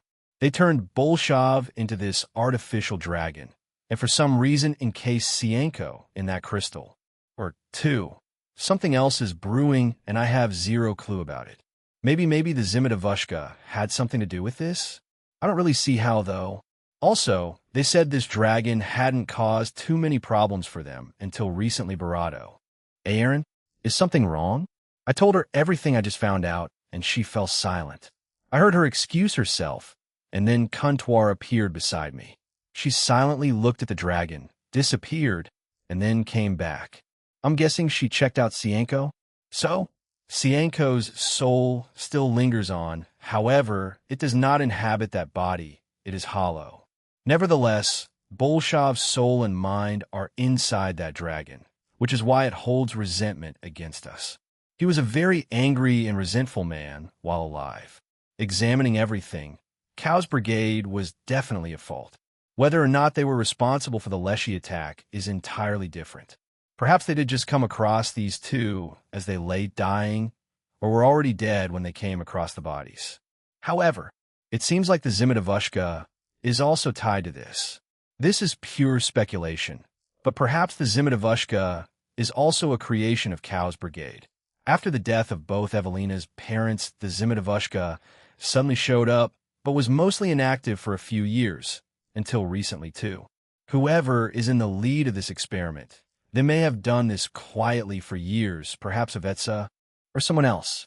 Comptoir explained, and I sighed. It's always them, huh? But who would target this realm? The only ones that come to mind are Chernobog and Velis. Chernobog is suspicious, but the short time I met Velis, he didn't seem untrustworthy. However, it could all be a front. I have no evidence, but I believe Chernobog may be collaborating with Cow's Brigade. Please be careful with this information. You mentioned something nagging at you when you first saw both the white and black god. I did say something like that, didn't I? Especially with Chernobog getting way too close for comfort to me. I will be going back, Aaron. We haven't done anything yet, but your people are strategizing a bit and spending time with Evelina. She's been open to conversation so far. As I mentioned, she tends to connect more easily with women than men. Okay, good luck. They'll call you again if I need anything. Comptoir nodded, pecked me on the cheek, and left. Now then, what do I do with you? I said to Bolshav as we stared each other down. Griselda Corda, Irina, please. Aaron will take you to a different pantheon another time. Focus on the mission. Boom. And please tone the attacks down. Griselda, am currently on a mission after Layla Sama gave me a mission before Aaron came back from Ireland. Of course, when Irina found out, she was very upset. Although she didn't speak about it, it was evident from the way she acted that she was upset about it. But she was still happy to receive a mission from Layla Sama and Michael Sama. However, she was also looking forward to traveling with Aaron to the Slavic gods. In her place, Kanami offered to go with her. She even promised to get her a souvenir. Let the Lord kill you with kindness. Amen. Boom. Irina threw an enormous spear of light at the monsters that were surrounding us. I believe she's taking out her frustrations on them. Although they are enemies, I only feel a bit of sympathy for them since her anger is unwarranted towards them. Xing. Bang. I sighed. She didn't hear me. I do hope this ends soon so we can go back home. And I do hope she won't be too upset when we get back. Boss. Bonk. Sister Griselda. Yes, I found this. Irina pulled up some kind of document. I took it from her and examined it. Unfortunately, it was encrypted in some kind of code that I had no idea what it was. They'll bring it back to heaven and let the angels do some research on it. If they can't decipher it, Perhaps Aaron and Kuntwar can do it. Let's take it back to heaven. I stored it in my ring and walked further into this place. Let's have heaven's researchers look at it. If they fail, perhaps they'll request Aaron to look into it. Yes, boss. Bonk. Yes, Mom. I sighed. This girl can be rebellious when she feels like it. Praya, Lavinia, Rennie, Zoria can speak normally when Aaron isn't present. She speaks normally to Evelina and to us. Why is she like that with him? Does she like him? Why? They only met briefly once before he came back here. Ah, welcome back, Kuntwar Sama. Kuntwar had suddenly left and just came back. Ravel Chan was the one to welcome her back, but did Aaron need her for something? Yes, I'm back. Did something happen? Valerie asked, and she nodded. Things have become a bit more complicated. What do you mean by complicated? Evelina asked, but Kuntwar shook her head. When the time is right, and when Jean is finished with the requests, I will tell you. Depending on what's really going on, it will change how you see things. Evelina looked confused, as did the rest of us. It will change how she sees things. What did she mean by that? Did Aaron find something that involved Evelina even more? Evelina and Zoria had been the ones mostly talking, but we chimed in every now and again, and she's receptive. Did you see this? Evelina, when she was younger, Zoria pulled out a picture book, and Evelina immediately turned red and tried to take it away from Zoria as she laughed. I wonder how it's on Aaron's end. Jean Skyward roared back to you too. Gleipnir had tethered the dragon to the ground, so he could not move, but kept roaring at me, and its own anger was slowly rising. Dragons do have that outrage ability. I wonder if I'm able to enter it? Didn't you kind of enter it when... No, Jean was still in control, but he did kind of not care about the collateral damage he would cause. It'll just seal that ability, then since when it activates dragons, physical attributes increase significantly, and they will relentlessly pursue their enemies. I put my hand out and sealed the ability of the dragon in front of me. What should I do? Kill him? What if Evelina wants to talk to him? What about the mother? Aaron, what's up, Vel? Go to the Zimadavushka first and find out the truth about her. After that, deal with these two. She informed me. If all three are tied together, then I don't see why not. I nodded and quickly headed back to the village. The dragon is sealed, so he can't leave anywhere, and I doubt the body of Sienko can move. Hey, things are a little more complicated. The two eye cells were still there, and they looked at me confused, so I told them what was happening and how it might tie to Evelina's dead parents and Cow's brigade. However, I did omit the fact that Chernobog might be involved since I had zero proof apart from a feeling I had. I see very well. We will guard this place and the route to them. Please hurry and confront the Zimadavushka. Yeah, thanks. I quickly left the cave and arrived outside. I had zero idea what this Zimadavushka looked like or how its aura felt. Therefore, they'll just do what I did earlier in Sistroma, increasing my speed to match the speed of light. I checked the entire area beyond Menyev. I came across many abandoned villages, towns, and some monsters that were minding their own business. However, I couldn't find anything. That Zimadavushka has to have that blood. That's why I can't sense it. Maybe it made another dimension it could stay in. If that was the case, I closed my eyes and focused on trying to find anything like that. They can hide their presence, but if this dimension was created by Cow's brigade and not by Lapis, then there's a chance I can locate it. The dimension hidden by Nyarlathotep is still impossible to find for me. But if it's anyone else, maybe even Lapis, I could try to locate it. ZZTT got you. It was faint. It felt like they were trying to hide it with something, but I sensed it by turning my attention eastward. I immediately found the place where it felt like it was at. Once there was just an open field with nothing, but concentrating on the spot, I could feel it even stronger. So, crack. Nice, let's get this done. I punched the rest of this out, and a large portal opened up, so I jumped in. What the hell? When I got there, it felt like I was in space since I saw a bunch of different colored dots in the distance. However, the platform I was on was made out of rock, and a strange green glass with patterns was to my left. In front of me was a large rock jutting out of the ground and pointing to the sky. To my right was a different platform. It was circular in design with a blue crystal in the middle. It looked like the ones back in Tir Na Nog and other places I've been to, but there was a woman beside the crystal. We saw each other and she smiled. When I used Observe on her, it was the Zimadavushka, But what shocked me even more was that it had the same name Sienko Vikina Yermoleyevich, Evelina's mother. What is happening? I asked, confused as hell. Perhaps she was separated from the two of them? Like, her consciousness was left in that Zimidovushka, and her soul was left to wander in this realm?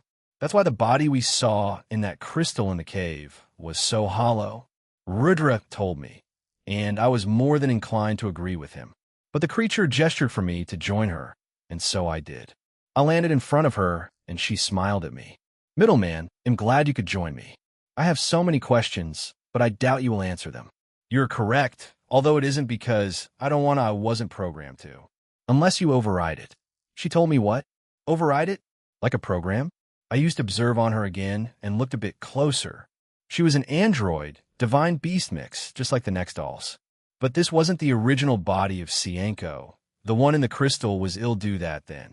I put my hand out and froze her in time. She didn't try to resist, almost like she had accepted what was happening.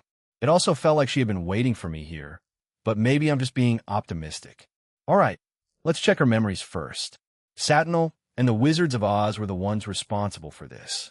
Not just the experiment, but the entire scenario for Evelina's family. They just took advantage of Bolshov's drunk and angry ass and had them beat Evelina and Sienko. But the attack by the Leshy was orchestrated by them because they wanted to create a powerful new god of ice. So, Sienko, or this Zimidovushka, was just a byproduct of that. It's not the last one either, but Doom. Those worthless pieces. I swear I'm going to take down the entirety of the Wizard of Oz, and I'm going to love it. Partner, calm down. I know you're in a different dimension, but seriously, you're going to destroy it. Calm down. You let me do that, it seems like Glinda wants to traumatize Lavinia one more time by making her fight her own parents. They turn them into the next generation of divine beasts. Should I tell her? They're determined to make them meet one way or another. It'll be fine, Jean. I can fight them when the time comes. I have you, and everyone else now will be fine. Those words from Lavinia echoed in my head. Even though she said can she face both of them? Both Glinda and her parents? She lost them quite early on. After all, you're underestimating her, Aaron. She isn't some kind of damsel in distress. She's one of the most powerful women in your court. I doubt that will bring her down. Hearing you doubt her like this is rather insulting. I know you care for her, but this is just a bit disrespectful. Velgrind informed me. I'm just worried, but fine. I'll tell her and let her draw her own conclusions, but I'll be with her when it happens. If she wants to speak with them before they pass on, then middleman. Are you done?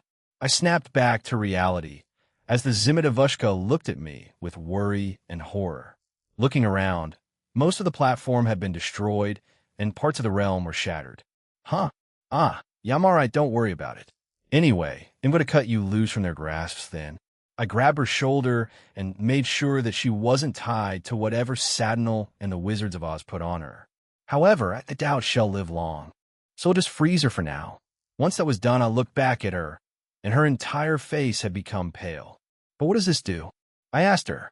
It never showed anything in the memories, and they didn't speak to her about it, and only told her to protect it since it was important for them. I don't know. However, based on my speculations, I believe that this artificially created crystal played a role in the attacks that the Cows Brigade carried out not long ago. Perhaps they're trying to replicate whatever they are? I looked back at the crystal. They were ready to use a lot of their forces to try to get to those places for some reason. Despite never knowing for certain why, I can speculate that it might be world-ending, if not more. Perhaps it has something to do with EXC or something else. They'll speak to Comptoir about this, so they'll keep this dimension as mine. I then proceeded to fix the damage I did in the dimension and added a barrier only I or anyone I trust can enter. Finally, I left with Zimidovushka in tow and sealed up the portal that leads into it. All right, let's go back to that cave. Then I grabbed the Zimidovushka and teleported back in front of the two ice elves. They seemed a bit surprised and looked at Zimidivis heir, Sienko. Welcome back, middleman. Who might this be? Hey, this is the Zimidovushka.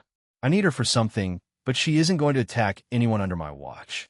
They were surprised once I informed them, but decided to trust my word and let me pass. We quickly arrived in front of the crystal, and Cienko looked at her own hollow body. I need to contact Barato. Barato, can you go look for Cienko's soul, or whatever is left of her? Easily. Do you need it done now? Yeah, and bring her back to where I am. I need them both to be combined. Very well, give me a moment. I turned to look at Cienko, and she was looking sadly at her own hollow body. So I called out to her, "Do you want to speak with your daughter? She hates me. I also do not feel those emotions anymore. But I do remember the hate and disgust she had for me." She sighed and kept looking at her own body. "I can get your soul back, put you back in that body, and then we can proceed from there, but I doubt you'll live long since that body is long past its due date, but I can also revive you back fully. What do you say?" She looked back at me. "What about that man?" She asked me with a bit of disgust in her voice. "That man? Or her husband, honestly, I have no idea, but I told her how he's also a dragon now, and I have him trapped. So she asked me to see him, so we walked over to the dragon. Once we arrived there, she looked up at the dragon, and the dragon looked at her. As the atmosphere suddenly changed, I stood waiting for them to speak or do something. Round 1, Phi, be quiet. I heard a thud. I'm guessing he was knocked out. You sad. Sad man, you could never throw away that hatred of yours, and now look at where you lived life as a constant drunk, bum, and failure. Your parents abandoned you after years of trying to help you, and finally, you got us killed because of your incompetence, and made our daughter resent both of us," she said rather coldly. The dragon's anger was rising, but he couldn't do anything in his position, so he stood there while glaring at the woman. "Comptoir, when I first came to be, I thought it was a repeat of the past chosen ones that Azathoth picked, but I am delighted to have met Aaron. I may have kept many things from him, and even now, I am keeping something very important from him. I want to tell him, but I am physically unable to. The other me is quite cruel, but I think he will understand. That's why I cried that day. Sadness because I couldn't tell him, and happiness because he was trying to save us. It made me happy. That's why when the time comes, I will repay him any way I can, and I hope the other me understands as well. Perhaps when we merge, or if I go back to her, it will make sense to her. Currently, I am on my way to retrieve Cienko's soul. Whatever Aaron finds, it may help Evelina move on from what is holding her back from living her life to the fullest. The real her is there, but what happened to her in the past still haunts her. It's as Aaron said, trauma and illnesses aren't easy to overcome, and I doubt she'll fully move on after we help her. But if it puts her in the right direction, I think I'll be fine with it. I finally arrived at the spot where they met their demise. It was quite far away from the town, but this is where they were ambushed and killed. However, they were dragged to a particular part of the path, so I headed there instead. Censuredo, this may seem barbarous, but I don't want to waste time. I told them I would only be out for a few minutes, so I needed to hurry up. Aaron. I teleported back to the cave, but when I arrived, Aaron was there with another woman. She felt like Cienko. I quickly checked her and was surprised to see that she was also Cienko. Aaron finally turned around and told me what he had found out, and he became angry when he retold the part about the Wizards of Oz. So I touched his shoulder, and he awkwardly laughed and apologized. To think, though, that such a thing could have happened. Tragedy struck this family in the most unexpected way. But he wants mother and daughter to speak to each other. Is it a sane idea? Are you sure, Aaron? The ones who came with you haven't managed to start a conversation with her yet. Zoria keeps trying to break the ice with them, but Evelina goes back to speaking with just her. It's worth a shot anyway. Do you have her soul? I nodded and handed him the jar. He looked at it with interest, but then went over and tapped Cienko on the shoulder and explained his plan. She agreed quite readily, and we made our way back to the crystal where her previous body was.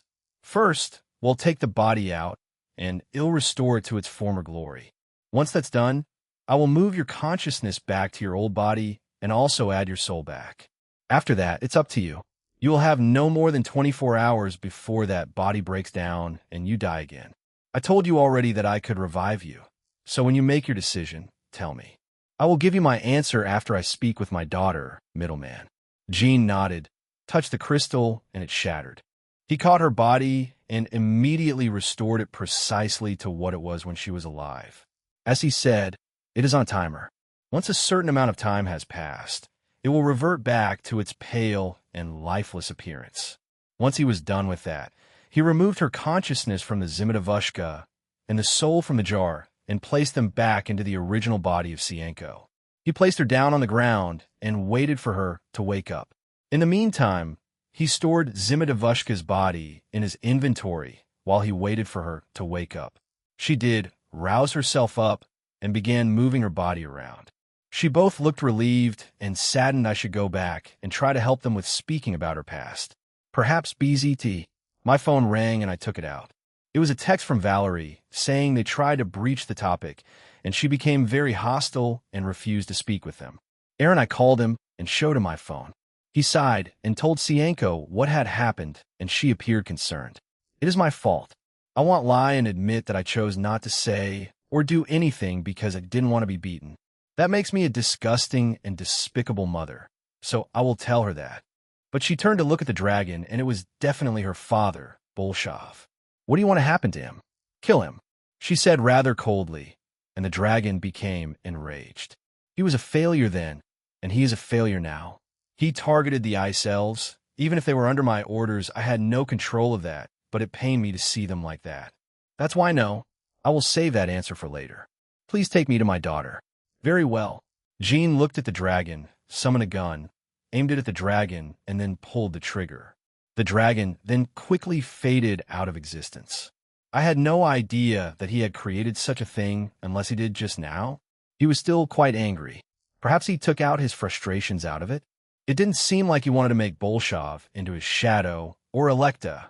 After that was finished, Jean gestured for us to join him, and we headed back to Menyev.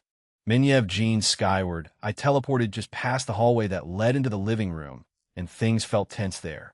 I could hear Evelina and Zoria talking, but as soon as I heard one of the girls try to say something, the room would just fall silent. This would repeat every time they tried to speak. I think I need to be a bit more forceful with this. However, I don't know. I should just leave this to them and go back to the ice elves and tell them I was done. I don't know. Well, standing here won't do anything, so I walked into the room first. What's you if you're done? Take your women and leave. They're trying to overstep a boundary that I do not wish to discuss. I didn't even get a word in before she cut me off and demanded me to leave along with the girls. Looking over at them, they looked rather awkward and weren't too sure on how to proceed, but they did look like they still wanted to help her. Can get out. I sighed and gestured for Kantuar and Sienko to join us. Once they came into the room, Evelina just froze and sat there in utter shock. The girls looked at Sienko and then back at me. I nodded at them and waited for all hell to break loose. WWW, how are you alive? She screamed and pointed at the woman, who looked both sad and guilty. The look that Evelina gave her mother was one of horror. The shock had subsided, and her body started to shake out of fear. Perhaps it was remembering the past, but she was shaking quite violently. Eve Aya! She just covered her ears and screamed. She didn't stop and just kept on screaming. Even when Zoria tried to touch her, she slapped her hand away, leaving her a bit shocked at the reaction. Zoria looked a bit hurt, but didn't take it personally. She just looked at me sadly and shook her head. Perhaps this was a failure, but I guess we should Leah slap. However, before any of us could move, Sienko walked over to Evelina, forced her to look at her, and slapped her. Lady, I don't think that was the right course of action. Doesn't she have trauma regarding being hit by her husband? To start, I am a failure of a mother. Your father was scum, yet I still decided to marry him and conceive a child. That was my mistake. I also failed to protect you from that monster when he started to physically abuse us. Sienko spoke. Evelina was obviously too stunned to speak.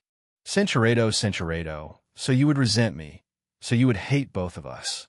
That man lived to see others suffer. I hated doing it, but if it was to protect you, I would do it all over again. What kind of mother would want to see their child like that? What kind of mother would enjoy saying those things to their own child? Certainly not me, my heart. Aches every time I remember those times I couldn't ever apologize properly to you before we both died. Sienko finished saying and waited for Eve lies.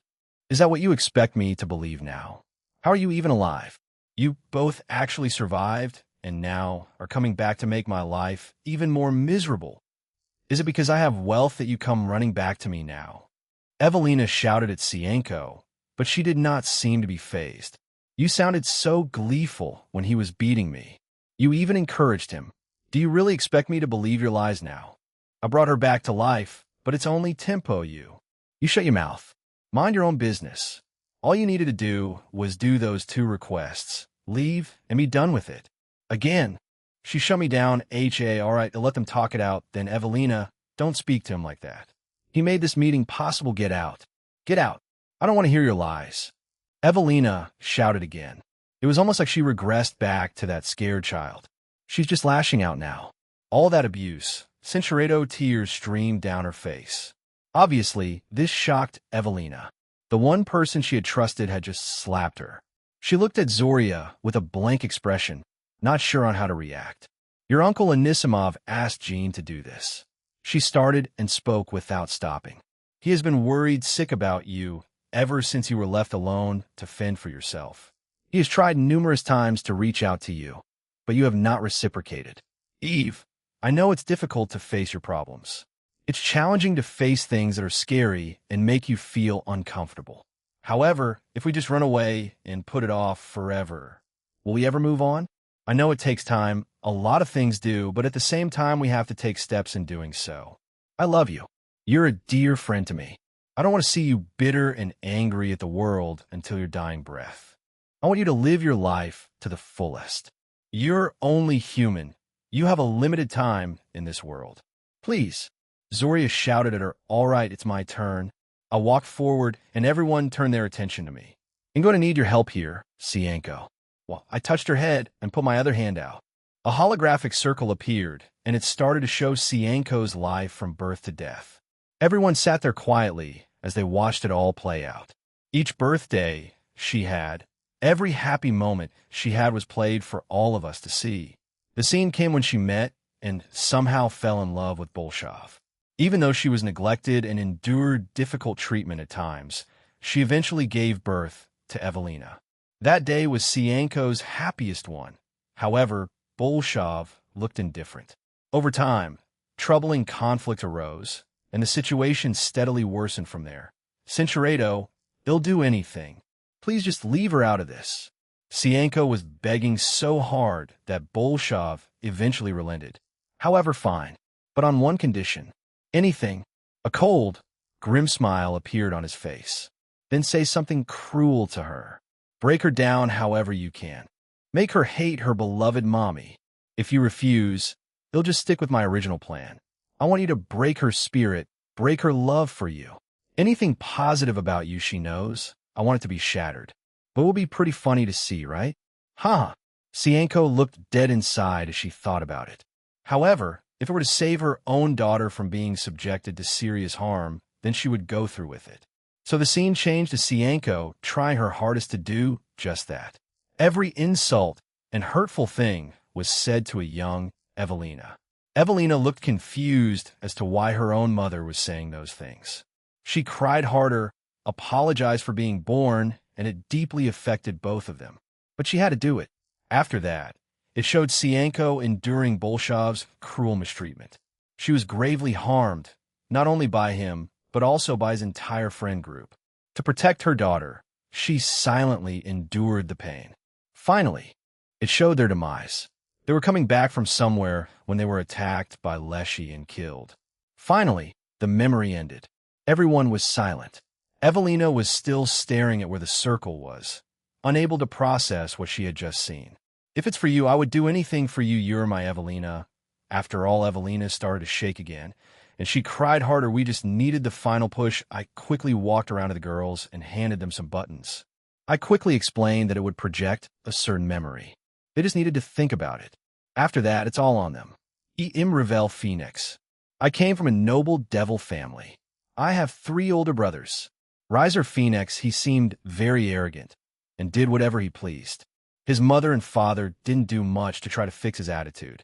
But he eventually met his match when he faced against Ria Sama and fought Jean Sama.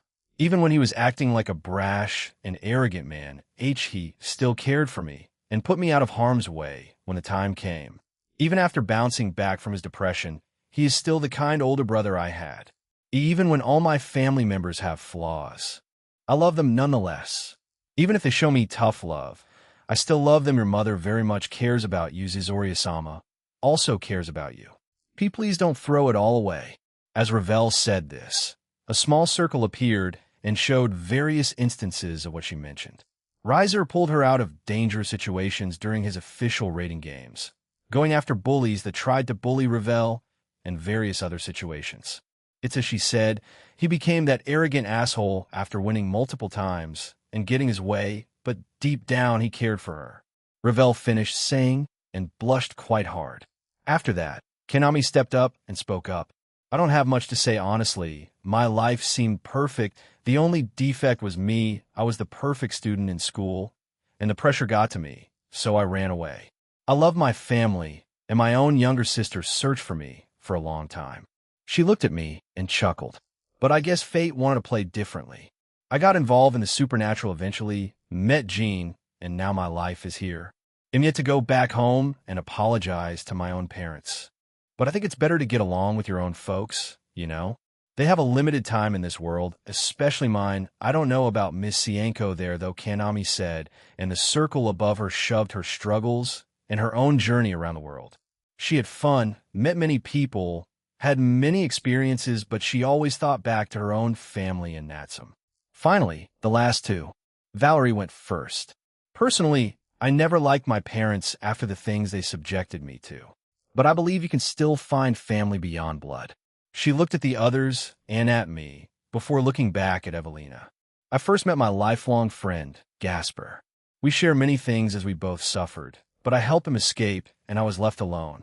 My brother, Marius, tricked me into thinking he cared about me, but he was essentially using me for my sacred gear, and it nearly killed me, but I was saved. I was then given a second home, even though he wasn't obligated to do so, and he'll forever be thankful. He gave me new friends, a new family. That's why I love him. I don't think family means blood. You can find a new one, but your mother proved that she truly cared about you after going through all of that. Please find it in you to give her a chance and forgive her.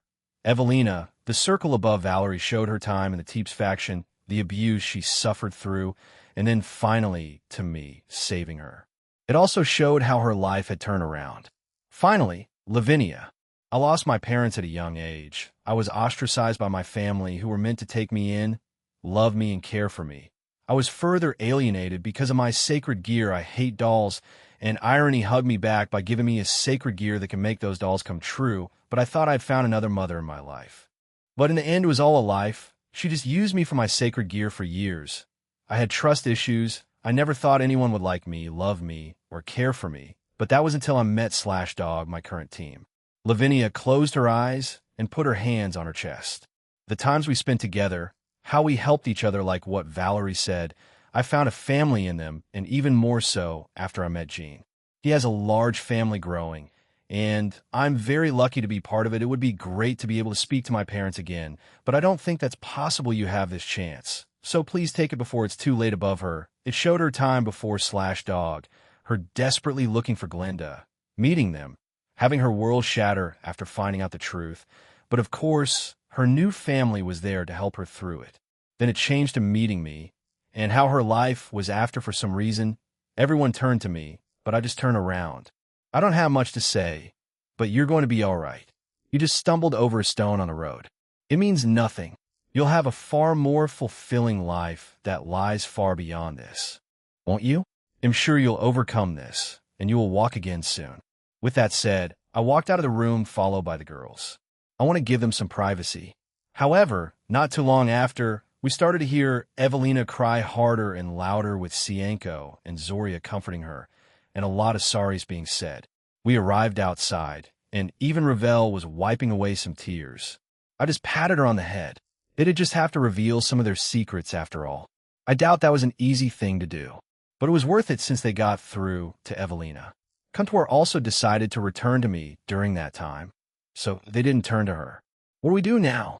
Kanami asked, looking at the ground. We wait. They'll eventually try to get us back, and I'm honestly tempted to leave since I haven't informed the ISLs about finishing their request, but they might come back. I didn't finish my sentence. as Zoria grabbed my wrist again and told us we could go back. That was fast, like really fast. Did they really get time to process everything? Even though we were hesitant, we did go back with her. Although she didn't bring us to the same room, as we could still hear the two of them crying. She brought us to a different room. Please stay here. I have ordered the servants to bring you food for the time being. I will come back when they are ready. She informed us while still a bit flustered since she was also crying with them. She looked at me one last time before leaving. I still don't understand her deal with me, but I'll accept this for now. Once she left, we all just sat there in silence. All right, I told them what I found while searching for the Ziminovushka, the weird crystal, and I kind of stopped when I reached the part about the Wizards of Oz, but Lavinia pressed me on it. Aaron, please tell us. We need to know if we want to be prepared. Do it. Say it. I will. Give me a second. I sighed again and nodded. So as I kept talking, I looked Lavinia dead in the eyes as they kept on widening. When I was finally finished, I tried to remain calm and drank some of the tea that was given to us. If you don't want to fight them, then I can understand. But if you do, they'll be with you. No, I want to face them and end this with Glinda and the Wizards of Oz once and for all. How dare they desecrate my parents' graves? The room's temperature instantly dropped and ice started to appear everywhere. I was expecting her to react in two ways: shock with sadness or shock with anger. Apparently, she reacted to the latter. Valerie put a hand on her shoulder, and Lavinia quickly came back to us and noticed what she had done. I'm sorry. It's fine. I put my hand out and dismissed the ice.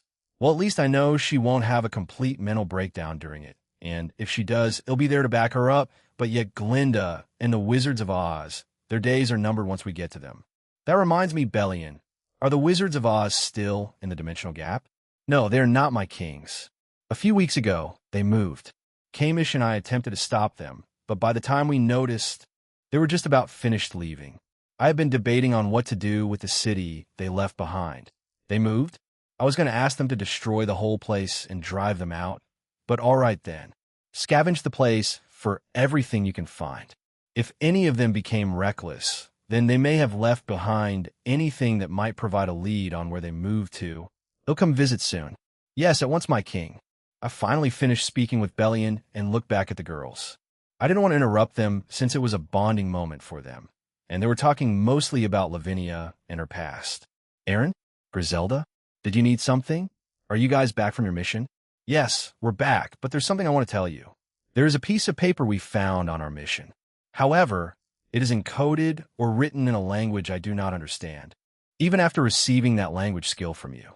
We took it to heaven, so they can analyze it, but if they fail, they might send a request for me to deal with it. Sure, they'll wait for Michael to send me one. Very well, we'll be home soon, and tell the rest I'm bringing us back to the pocket dimension soon. I want everyone to reach multiversal or omniversal in this one, yes. I will see you soon. Once I was done speaking to her, the door opened and it was Zoria. She gestured for us to join her, and so we did. We're heading back again? For how long? Lavinia asked me and hugged my arm. They'll keep that a secret until we get home, so wait until I need to invite other people. After our quick exchange, we arrived in the living room, and both of them weren't crying anymore, but it was clear from their bloodshot eyes that they'd been crying quite hard. Welcome back, both mother and daughter said at the same time, and I nodded. So to start, I want to answer your earlier question. Mid-Gene, please bring me back permanently. Very well, but I need to build you a completely new body and transfer you to it. That means I need to essentially end your current existence. I've done this twice already, to 2 Egyptian goddesses and the 2 heavenly dragons.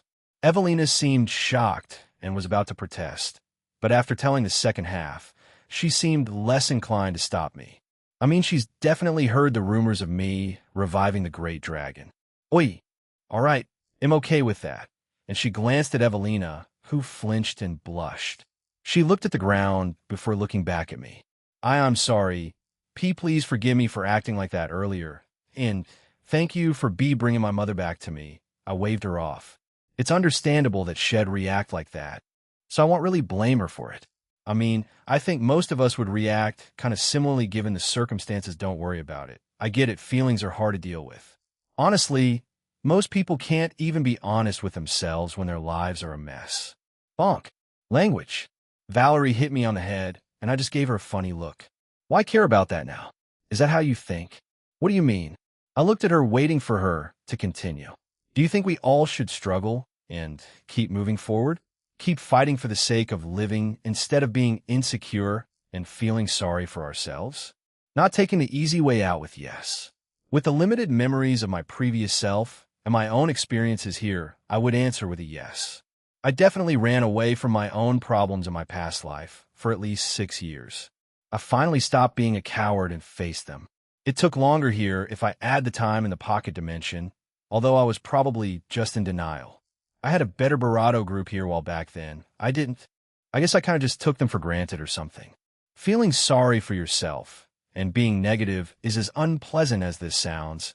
It is the easy way out. Don't worry about that. Just keep going forward from now on. This town has the people, Zoria, and now your mother. Don't look back. Just look forward. She seemed like she was going to cry, but silently nodded in the end. I walked over to Cienko. Do you want to look the same as you did before you died? Or, yes, I'm fine looking like this. I nodded and created a new body for her. It's like Kurosagi's. She'll be a dragon starting from today. And I told her that, and also how she'll essentially be like another god in this realm once finding that out. Both mother and child and Zoria were stunned. Doesn't that mean I'm tied to you for life? An immortal? Cienko asked, and I nodded.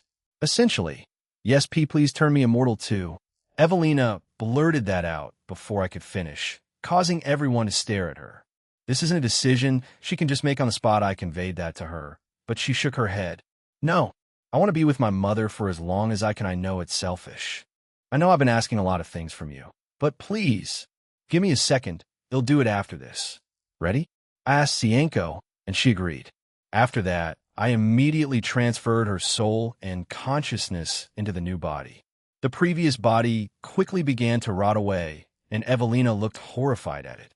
But I quickly dismissed it. As we waited for Cienko to wake up, I walked over to Evelina, poked her forehead, and made her immortal. Damn, partner, she isn't even part of your group, and you made her immortal? I'm also questioning my decision, but she won't betray me. I'm weirdly confident in that. Maybe it's because I just gave her mother back to her. I helped her with her issues. So yeah, I'm sure she won't, but to make sure, I turned back around and created a necklace, much like Ingvild's necklace from a few months ago. But this basically acts like the rings, with the exception of storing things in them. Without saying anything, I put the necklace on Evelina and nodded, satisfied with myself. With all of this, we're done. I can go to the ice elves now. You're an idiot. What? They didn't elaborate, so I just ignored them. Looking back at Evelina, why the hell is she red? You're joking, right? Velgrind said, a bit exasperated. And no, I just gave her a necklace to protect her. And what other things did you do for her today? A vulnerable girl like her suddenly gets a necklace from the man who basically changed her life for the better. Geez whiz. I wonder how she would feel right now. She screamed to me, all right, I get it. So I explained myself, but that didn't really help, so I just sighed and stepped away. Finally, Cienko woke up and stood up. She moved her body around for a bit before smiling at me. Thank you. Don't worry about it anyway. We're done here. I still need to inform the ice elves, so I need to leave first. Nia, can you guys wait in the main city? We'll join you guys shortly. Yes, of course. Both Valerie and Lavinia gave me a peck on the cheek before leaving. I looked at the mother and daughter duo and Zoria before turning to leave. But, do you need something? Cienko? I was stopped by the moth. She kissed me on the cheek. An extra thank you from me. She then winked and smiled at me. Both Zoria and Evelina stared at her in shock. I just awkwardly laughed and waddled away. Once I arrived outside, I teleported back to the Ice Elves village. They were still by the entrance to where the dragon led, so I quickly ran over there. Hey, I'm done. Middleman, I see. Thank you for your help. If you wish to tour our village, Nova Acidity, you can do so now. If not, then I'll do it in the future. I'm kind of busy right now. Anyway, take care. I didn't let her get a word in and just left. Teleporting back into the main city, I quickly found the girls, Zoria, and to my surprise, Purin with his wives. I'm guessing they're done with the documents? That's kind of amazing. It took them barely a day, but there was an air of exhaustion and mental fatigue about them. I approached them quickly and greeted them. Hey, Done with reading the documents? Jean, welcome back, and yes, we have Velis to thank for that. He worked 10 times faster than everyone and told us the contents. Velis? Where is he now? He's back in Sistroma. Anyway, we have one last document to sign, correct? I nodded, summoned it, and handed it to him. All three of them looked at it, and then Perrin took out a stamp. He looked at me before stamping it. We already discussed earlier, but we're all for joining the alliance, so we created this, so we only needed to sign it once. Will that suffice? Yeah, it's fine. I'm more surprised the other gods didn't think of that. Perrin laughed before stamping it and handing it back to me. Once I got it, I also signed it. After that, I gestured for him to talk to me. He gave me a look but came over. I walked over to a different spot and covered us with a barrier. He seemed a bit surprised but waited for me to speak. Chernobog may have joined Cow's brigade. Please keep an eye out during my short investigation into the 2 requests I received from Evelina. It was just suspicious. I told Perrin about what happened and how I revived Cienko and the crystal, as well as telling him that he'll leave a couple of my shadows over there to protect those 2, since I think Cow's brigade may target them again. Even if Cienko is a god-class being now, I don't think she's a fighter, but she may be able to learn eventually, but for now, he'll do this instead. There is no conclusive evidence, however.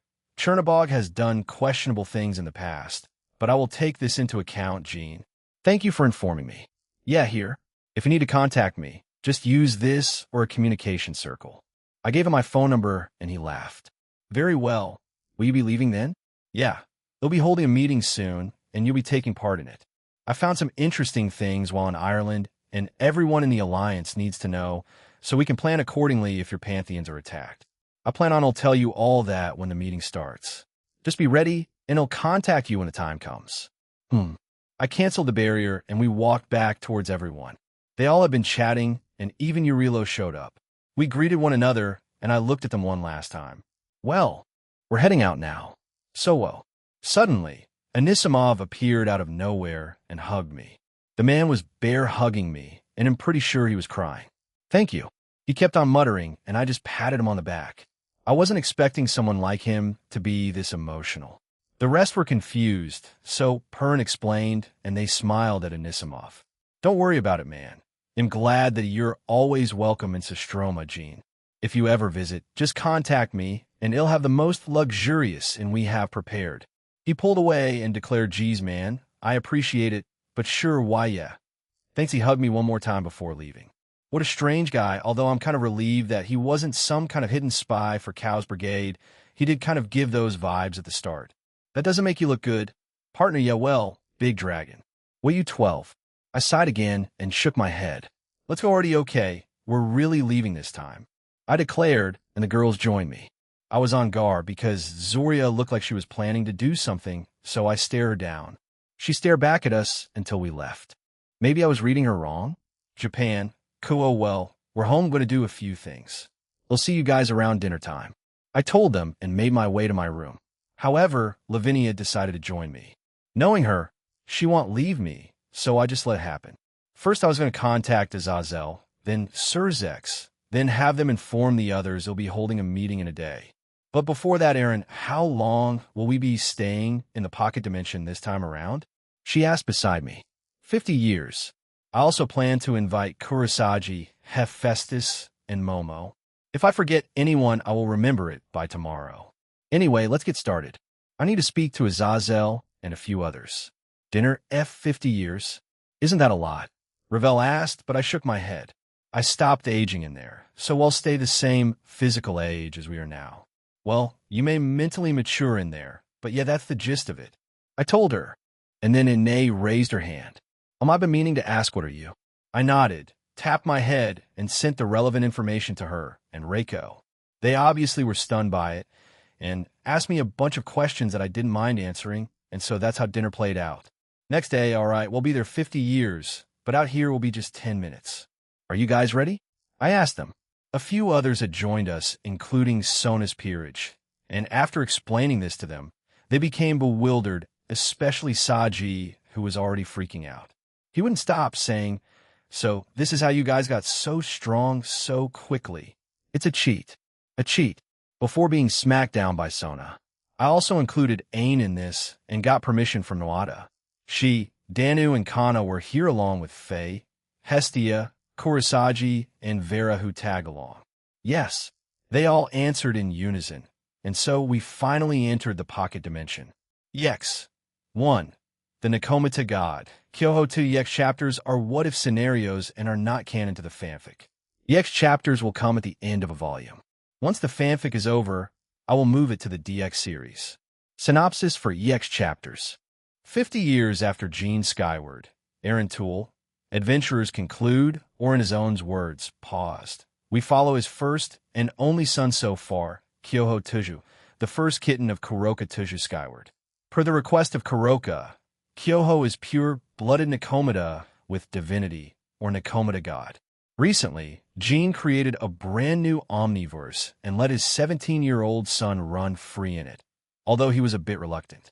Comparable to a middle-tier god in terms of power, how will this young lad's personality shape while he's away from his very large family? Swearing to not take on a big family legacy like his father, as he didn't want to have that much responsibility, he visits a different world of this in his omniverse, finding out how his parents were when they were younger and not caring about revealing future plots to them and messing up the timeline. How will this version of DXD cast react to someone like him? Kyoho Tuju's soliloquy Draconic Deus finally, being forced to go explore this new omniverse my father created. I reluctantly chose the same world, the Draconic Deus. I don't know what part of the timeline I am in. However, I have been warned by him that things may be different here, and that it'll meet younger versions of my parents, but they may or may not act differently. In addition to hiding my power and identity, the ring my dad gave me also hides my power and identity. He's a worrywart and a doting parent, but so are the rest of my mothers, not just my biological mother, Kuroka Tuju Skyward. Cool, huh? I muttered to myself. Apparently, this is where my father's adventures began. Following his directions, I walk up to a certain place and arrive at a shrine. This is where they first met. I told Dad that I would be going to this universe and world, so like what Oz is Shing. I shiver ugh. I don't want to call you that, though. I shout in my mind. Shing. Fine. I huffed. Mama Madzut. Mamazoth was the one who helped Dad at the time. Hence, he helped me and did the same thing, shaping the world so that I always existed and am currently attending Kuo Academy, high school. Having an overbearing mother, like Ozza Mamazoth, is tiring. Although she's a lot better than Mother Sona and Mother Zelma with their punishments, even Mother Osweiss is a lot kinder with hers, but apart from them, everyone mostly treats me they spoil me. Especially my dad. Never in my life did I think I would meet a doting person like him feeling a presence behind me. I turned around to see a younger version of Mother Aquino. She looked at me with confusion and suspicion. Hello? Do you need something from this shrine? She asked in a neutral tone. No, just a newcomer to the area. Just visiting places, I replied. I see, feel free to explore then.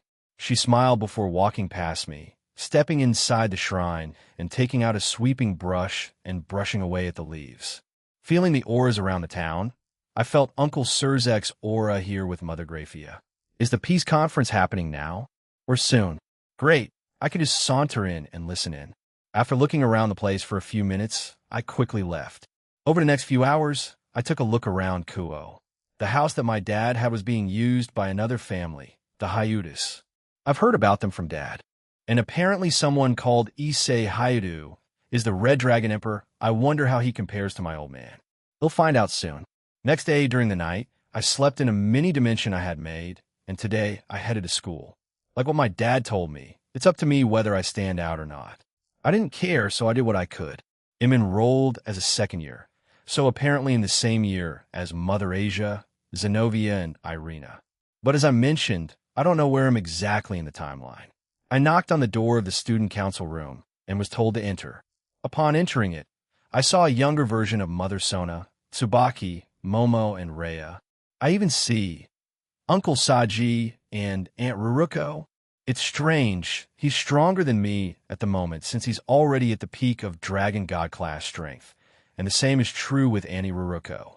He competes with Mother Rias, Roygun, Zenobia, Keisha, and Sona in the raiding games, and as well as Uncle Tobio, and Sarah Organ sparring matches. But Mother Rias has been rating game champion for the last 15 years, so it's a pretty big deal for her. Hello, 10k-15kThis. I'm here to get my schedule, I said while walking up to the younger Sona. Ah, the transfer student. Yes, here is your schedule. Please make sure to arrive on time for class, she said bluntly. In reflex, I nearly said yes, Mom, but I stopped myself. Why, yeah, I muttered before turning around and walking out of the room. She gave me a strange look, but I ignored it and headed to my classroom. Once I arrived there and used clairvoyance on my eyes, I saw many students in the classroom already, and including Mother Asia, along with the Red Dragon Emperor of this world. I finally knocked on the door, and the teacher stepped out to greet me. Ah, so you're the transfer student? Come in, he said. I do so and enter the classroom, and as soon as I do, what the heck? We didn't know there was a transfer student coming. Another pretty boy. Darn. Dang it. Asia, let me slam. One of the boys shoves Issei aside as he tries to approach the younger version of Asia. I felt my own mouth twitch because something similar happened to Dad, and Mother Asia and Mother Graphia smacked him all the same way thinking about it. Whenever my dad is in business mode and his regular self, it is always strange to see. He's usually a goofball who likes to play around when he's not working, but when he's serious, it's always difficult to approach him, especially when his piercing silver eyes are just staring right through your soul. That also reminds me of the time when we sparred and I asked him to be a bit serious against me. He'll never do that again. Although I was still 14 and he got his ass chewed out by Mother Sona, Graphia, Ain, and Velgrind. It was almost comical that the strongest being in existence was on his knees and head down as he was scolded. But when I said I was the one to request it, we both ended up getting scolded. Dad refers to that time as the most memorable bonding moment we had since I was born. Due to his work, we only see each other during the night. However, he does get his clones to help with his work, so anytime he has free time, he spends it with his wives and me. He tries his best, so I appreciate it. All right, calm down. New student, introduce yourself. The teacher said to me, and I nodded. Skyvat. Nice to meet all of you. I like sports and reading. Let's get along. I had a bow at the end since Mother Tsubaki, Latia, and Sona insisted on me having manners, unlike my apparent rude father when he was younger. After my introduction, a few questions were asked. Are you a weirdo? A female asks. He told me to expect such strange questions here, and that this place would be 1,000 in oddness. However, I didn't think it was this outrageous. How is that a question you even ask? I felt my mouth twitch. No, the girls, for some reason, yelled in excitement. Are the guys in this school so deprived of love or something? Dad, you're a weird person, but I think you downplayed on how weird this school's populace was. I wasn't looking forward to the rest of the day lunch. I was walking around the school and checking it out. I felt Uncle Zek's aura somewhere around town. The same with Mother Graphia. I bring out my phone and look at a text message that had me worried. Your Uncle Draig will be joining you soon. He was excited to hear when your dad told him you were in another version of our world. He wants to mock another version of himself, so be ready. I couldn't help but facepalm. For the longest time I've known Uncle Draig, he's always been like this. It's even worse when Uncle Veldora and him are together. Both Uncle Rimuru and Dad refer to both of them as the duo Weeb Dragons, and they're quite proud of the title. Is anyone else coming with him? I texted back and got an immediate reply, making me sigh even harder.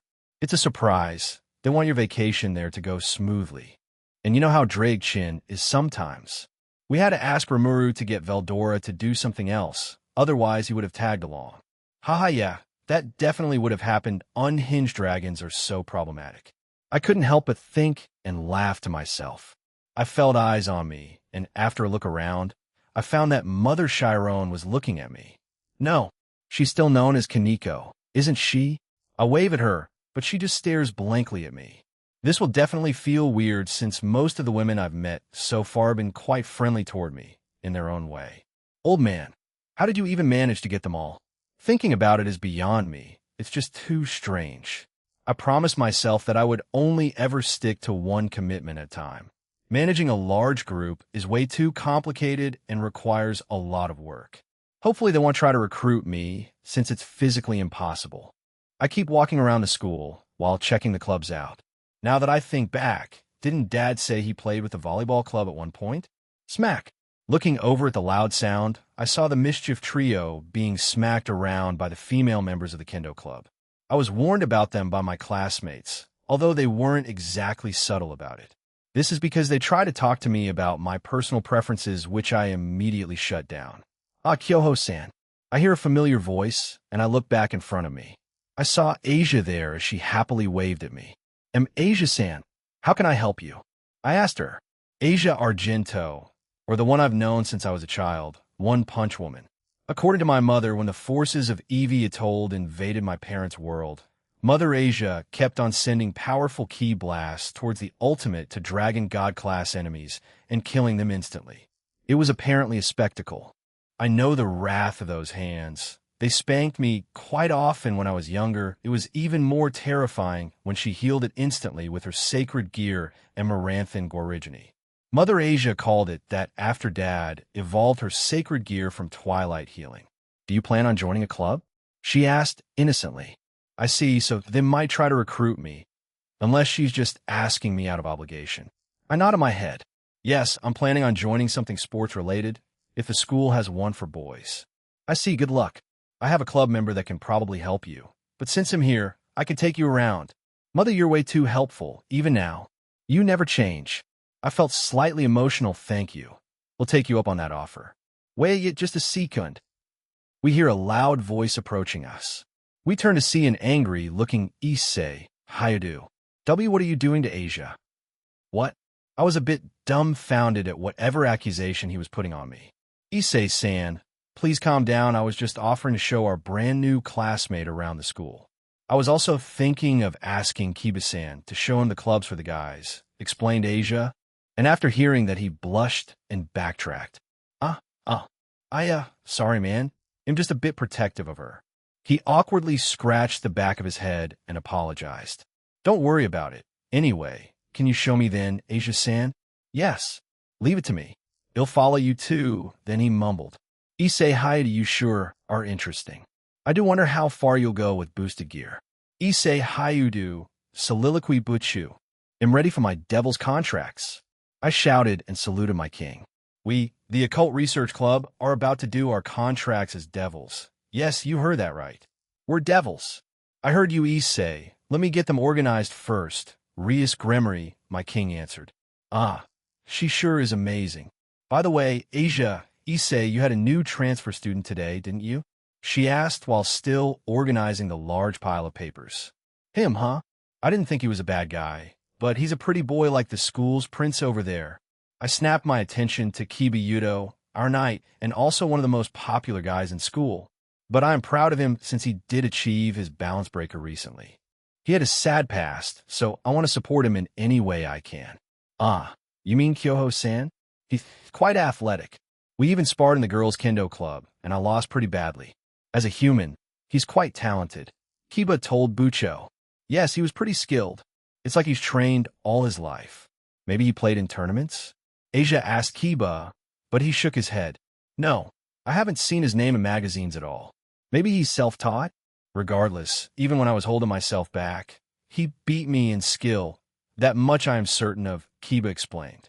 Kyoken, he was at the shrine a few days ago. He just looked around before leaving. He's apparently new to the area. Ufufu, Akino-san said while pouring us some tea. I wonder if he'd accept an invitation to my peerage. If we asked, I still am missing another rook piece, Bucho muttered. Rook? Not a knight, but a rook? I was a bit confused, but didn't question it. Perhaps Bucho thought it would be wiser to give him more strength? I did see him and Kiba spar with the Bakans, and Kiba was unmatched. It's like he saw all his movements already and just casually dodged them all. It was kind of terrifying. I seriously doubt I could even win even if I used my sacred gear.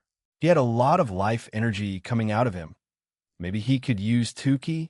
Kaneko-chan muttered loud enough for the rest of us to hear. Tuki? What's that? Both Asia and I asked, but the rest of the peerage looked shocked. You know Dragon Ball, the manga? Bucho asked and I nodded. I'm a big fan of it, after all. It's basically the key of that. That's what Tuki is for the supernatural world. Only Yukai can usually use it. In special cases, humans can utilize it, but they require a lot of training. If Kyoho-kun can use it, then Bucho smiled. Ada, are we going to try to recruit him? Akino-san asked as she stood beside Bucho. Kaneko, can you keep an eye on him for me? I don't want Sona to get him, yet the peace conference is also coming up. Let's hold off on recruitment until it's over. I couldn't help but gulp. The peace conference, an event that may change the three factions' relationship very drastically. I have to be on my best behavior. The White Dragon Emperor is also going to be there. That's right, partner. Our rival will be there. If he does anything funny, we'll take him down. That's way too much for me. I'm way too weak, what the heck? Drake. I snapped back at him. Regardless of how you feel, it is our destiny, our fate. Just be ready. This dumb dragon just made me even more nervous. Darn it. Kyoho Tuju soliloquy, they're seriously talking about me and thinking of recruiting me, I sigh, as I listen in on their conversation, but my suspicions were answered. I'm around the time when the peace conference happens. I still have a few days, though, so I can take advantage of that. Let's just make a clone so I can go exploring this version of this world. I thought and created an identical clone of myself. They'll be relying on you for school. Sure thing, boss, it replied, and we fist bumped. My dad likes doing that to most of his guy friends. He even started doing it to me very early on in life. As far as I can remember, it was around the age of 3 years old, I think. Regardless, fist bumping is something special to me. I turned myself invisible and jumped down. I had the clone go back to the apartment I rented, and I was planning to tour the world to see any differences. Ireland, Dublin, Ireland. This is where my dad was apparently born. I had teleported to Dublin, and to my surprise, the famous fairy tree or Cran Siag wasn't there. However, something else was in its place. Drunk Man's Very Tall Pub was its name. It was just a large spiral building that was a glorified pub. What the heck? I don't even need to go there. I mean, it's just a pub. All my mothers can't even get drunk after a couple of incidents over the years. All of them opted to have Dad remove that from them. Mother Osweiss was one of the first, and she still enjoys drinking without the risk of becoming drunk. Although whenever she drinks, she's get a bit lively when she's around Dad, but he always keeps things calm and friendly. I started walking around the place. Dad and Mom usually took me here for outings, but I was brought everywhere, not just here. I traveled to many of my mother's home countries, pantheons, and factions.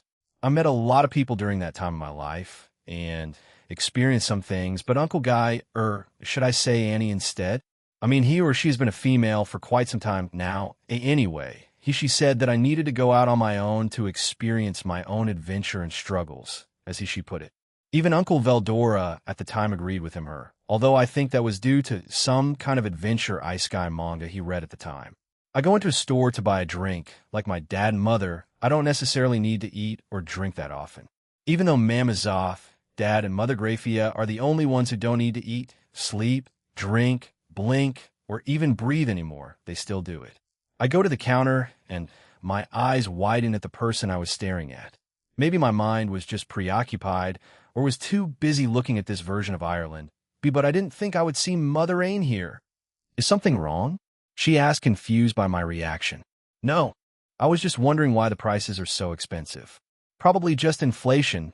Weirdo, she replied. It felt like she had just stabbed me in the gut. Mother Ain would definitely answer like that to a complete stranger she wasn't close to or comfortable with. But a few of my mothers did say many of them had a lot of sass when they were younger. However, some of them still do when they speak with Dad or another person. I finally paid for my drink and left the store. I felt her gaze on my back, but didn't feel any hostility. This can't get stranger, right? I thought, but then bumped into someone. Oh, sorry, I said, and looked at the person. PFFF and Mother Danu. Why the heck are they No. Mother Ain is just over there, it's okay, she said before smiling at me and heading into the same store I just left. No doubt about it, they're speaking to each other. Don't approach me right now. I'm feeling incredibly nostalgic. After meeting 2 alternate versions of my mother's, I decided to move somewhere else entirely. Japan. Cool, that was too much excitement for the day, so I decided to go back to Japan. I spent quite a bit of my childhood here. I experienced many things here, and even met some of my dad's old friends, Najima and Kuda. They were already quite old when I met them. Therefore, whenever Dad gets invited by them, he has to alter his appearance to look more aged. However, that happens to all of my mothers too. Kyovokon, you're the transfer student, right? A voice asked from behind me. I turned around and saw Uncle Saji with Annie Ruruko. They were looking at me rather strangely. Did I look that strange? Yes, I am. How can I help you? I asked him. I heard from a friend that you plan on joining a club. Do you want to try joining the student council? No, I replied instantly, making him jump a little. Why did you shout? Is the thought of joining the student council that bad? He asked a bit, loudly drawing attention to us. It was after school, and there were still students going home. It seems that I didn't spend too long in Ireland and know. I was thinking of joining a more sports-oriented club, rather than just to be more active. I can't be hauled up in a room all day, I replied. Even though I wasn't telling the full truth, he accepted it. I see. Sorry for shouting back. Thank you for answering honestly, Uncle Saji said, and left with Annie Ruruko. In honesty, I don't want to be near Mother Sona if I can help it. Her punishments were too traumatizing to willingly want to stay in a room with a younger her. According to Mother Momo, she was a lot stricter when younger and before joining Dad's household, which sounds absurd since her punishments are still quite strict. Let's just go home for now, I told myself before leaving the school grounds. I don't know when the peace conference is starting, but I don't know if I should reveal myself there or wait a little longer. I feel like dropping lore bombs now would be pretty funny, although I know Mother Sona or Latia would lose their minds if they became aware of my plan. Even though they dote on me, they're still strict. I mean, Dad has it worse since he's married to them honestly. Seeing the difference between Mother Sona and Mother Serafal is so jarring that it's just I sighed again as I reached the apartment I had rented. Mother Chiron hadn't started following me yet, but I know starting tomorrow she will. Next day, he descended. So today, Hayuru Issei and Mother Akino meet up with Uncle Michael. That also means I looked towards the shrine and sighed. The peace conference will start very soon. I do wonder if Uncle Michael has his wife with him in this universe, or if he has yet to meet her. Even Mother Layla was quite supportive of those two. I mean, Dad did play matchmaker for all three of them, Uncle Raphael, Uriel, and Michael. Even during my days off, Mother Chiron already started her stalking since she was assigned to me by Mother Rias. I was just minding my own business after all. Although I want to confront her, I don't have the heart to do that to my mothers, albeit more so due to slight trauma than any other reason. But if they asked me to fight, I wouldn't have any problems, or if they were somehow evil in this world, then I wouldn't have much problem killing them. Well, time to leave. Hey, isn't that Kyoho, the skyward guy, the show-off? Let's go mess with him. In-game, Duda. I heard very unpleasant chatter not too far from me. Dad warned me about this, saying it had only happened to him a few times before and after he gained popularity at school. However, it happened kind of unintentionally. Jo, eskai chicken potpie. After I said that, they just stared at me utterly confused, and I walked away. First rule Dad told me when getting into a fight, if I can avoid it by confusing my enemies, especially if they're human, then I'm doing well. But if they pursue yo man, don't go walking away from us. We just want to talk. One of them said, while catching up. I also felt Mother Chiron still following us. I guess using that line can only get you so far. Centuredo, they became confused and kept following me. Hey, man, what did that mean? He asked in a mocking tone. I sighed and said to them, if you're too stupid to understand, then let me explain it in layman terms. Keep on following me and it'll knock you to the ground and make sure you regret it. Get lost. Then walked away, leaving them even more stunned. I even felt Mother Chiron freeze for a moment before hearing a soft and quiet giggle. Second rule Dad taught me. If they keep provoking and throw the first punch, take them down. But if they're human, don't do it too hard and avoid killing them. Man, screw you and your terrible hair. One of them shouted before trying to punch me from behind. You dummy, I have observation hockey. Do you seriously think you'll hit me? I avoided the punch, followed by his other friends trying to hit me. But I still don't want to fight them. So the famous line that Dad taught me to say, although still quite controversial, I screamed loudly for help. This obviously startled them, and the people around us looked at them strangely, and they then tried to tell me to be quiet. But I kept screaming and screeching, and that resulted in them running away. Don't mess with me. I have the power of God, Dad. And anime on my side, I felt my dad give me a thumbs up just now. It's just a feeling, though. But Mother Chiron came out her hiding spot while clutching her stomach and laughing. She really found that funny. Huh? Although I got a lot of my dad's more rude side, since he did try to keep it under wraps and moderate his cursing. Do I know you?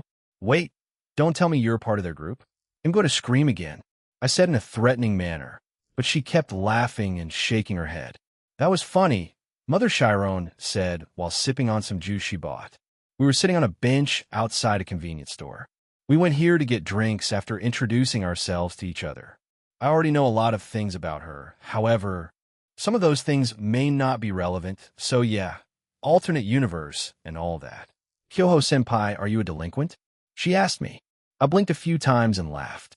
Yes, to the average person, I may seem like a delinquent, don't I? I even look like one. Maybe I should roll with that? I like it, yeah. Let's be a delinquent. Sure, why not? They'll roll with that. Thank you, Kaneko-kun. From today onwards, I shall be a delinquent.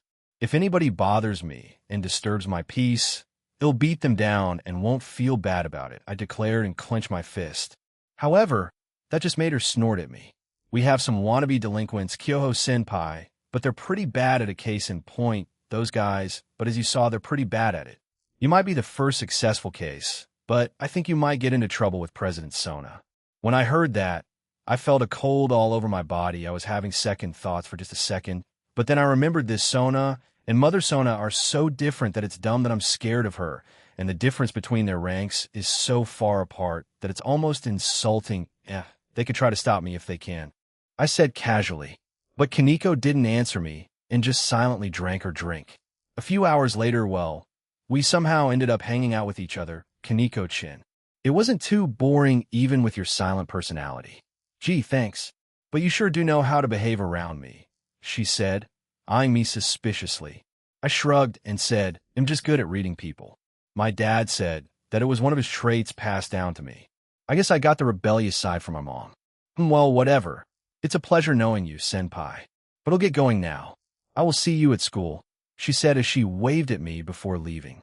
Yeah, I replied and watched her go. It's simple, Kaneko. I know how to be around since you're one of my father's wives, and you took care of me when I was younger along with everyone else. Although you probably did it more because you're close to my mom. After all, you were sisters.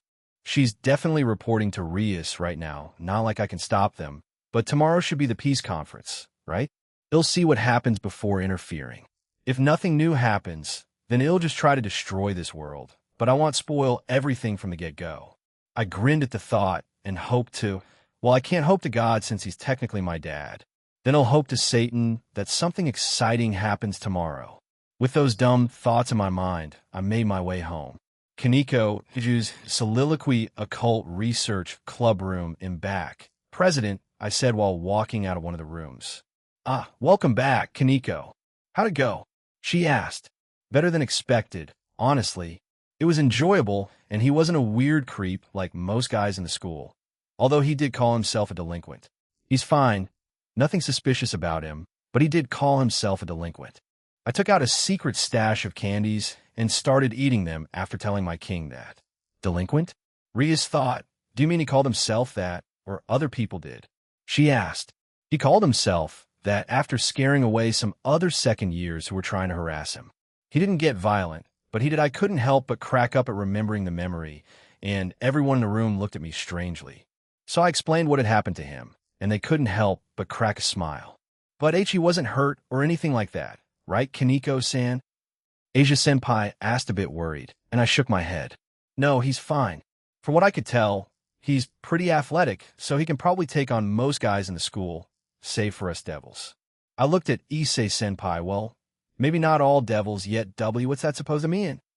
I can definitely take him on with Drake, he declared rather energetically. That's why I said just as devils. If you use your sacred gear, you'll obviously win, but just as a normal devil, you're barely above a normal human right now, I said in a sharp tone. Ugh, Kaneko-chan, even if it's true. That still hurts. I helped take down Kokobile, you know? Issei-senpai slumped down and was comforted by Asia-senpai. Slam. Bucho. I'm back for my contracts. a loud and blue-haired girl declared after she kicked the door open. Zenobia, please don't kick the door to the club open like that. And yes, thank you and good work, President said while sighing. Our newest member and newest piece to the peerage, Zenobia Corda, the second night came into the room. She will be joining us during the peace conference. I wonder how it shall be. Kyoto's soliloquy next day, apparently today, was the peace conference. Well, tonight. Right now, it's 30 minutes before classes start for the day, and it's already rowdy. I had never been the early morning riser type. Dad was, and so were many of my mothers were, but I guess I got this trait from Mom since we sleep in a lot. However, we do get scolded for it regularly. It's the best, you dummy. It reigns supreme. So just shut up, you weirdo. Leave my other interests out of this. It was already quite lively since the rowdy trio were already shouting about all that this early in the morning. If I could retaliate, I would knock them out right now. Wait, I can. I suddenly got up, grabbed my chair, and threw it just above them, shutting the whole room up. They all stared at me in horror. Shut up. It's too early for nonsense like that, I told them, and they didn't say anything else but kept staring at me. I slowly walked to get my chair and then sat back down in my chair and put my head down. Finally, quiet. After that, the room was filled with quiet whispers that I could hear. I'm in a comata, you idiots. I can still hear you. Well, whatever, it's better than the constant loud shouting. However, just as I said yesterday, I am getting the title delinquent, and I love it. Lunch, the Grimmery peerage was practicing with Uncle Gasper over in the field near them. Additionally, they built a barrier that would discourage people who are not part of the supernatural from visiting the site. Even from here, I could hear his screams. By the time I was born, Uncle Gasper was a gentleman and very powerful. I only heard of the stories of his youth when he was a very cowardly crybaby in E.T., but seeing and hearing from this distance is honestly strange. He was crying, snot was coming out of his nose, and screaming like a girl. I feel like the image of the cool, calm, and collected Uncle Gasper I know is slowly shattering the longer I look out the window. Kyo-kun, can we talk? I heard a voice to my right and turned to look at it. To my surprise, it was one of the male teachers, so I nodded and joined him in the faculty room. What can I do for you, Sensei? I heard you got into a fight? He asked in a neutral tone. Fight? I asked confused. I knew what this was already, but I wanted to see what those people said about me before I retaliated. 3 students came to me and told me you physically attacked them yesterday. I wanted to hear your side of the story before making my judgment. I smiled and said, of course, Sensei. Coincidentally, I was recording yesterday and might have caught what happened on a voice recording. Do you want to hear it? I asked with a grin. He nodded, so I took out my phone, navigated to a voice recording, and it played the audio file. However, I modified it just now. Instead of me screaming what I screamed, instead it was them screaming profanities and threats to me. In addition, I added a few fake sounds of them beating me up. I also explained how I don't have any injuries on me. I defended myself by curling up into a ball. Even though Mom wanted peace along with Dad, she wasn't afraid to stand up for herself when people really pushed her buttons. While I'll admit that I'm a bit more on the assertive side, I try to de-escalate things before they get out of hand, but I'm not afraid to take a firm stand when I need to. And if these guys don't stop, it'll make them. At the end of the recording, the teacher looked mortified and rubbed the bridge between his nose. All right, Kyoho-kun, I understand the situation. Please send that file to me. You can just job well done me. I stretched as I walked back to my classroom. The guys who were harassing me saw me and looked confused. I just grinned at them and winked. Hi, Hiro-kun, Jishashi-kun, and Uka-kun. Please report to the faculty room right away. I repeat the school intercom, said, and I just grinned even wider at them before turning into a different hallway. Get lost, dumbass. There is no way you can ruin my boring and lazy high school life, since I am not planning to stay there. After school, I yawned at the top of my apartment building as it was nearing midnight and several signatures were gathering at the school. They're starting soon, huh? I muttered to myself and stretched my body. Let's go invisible and watch from a distance. I have to make a dramatic entrance. BZT. I took out my phone and checked who had messaged me. Gay were coming, Kyoho. A text from Uncle Drake, and I didn't like it.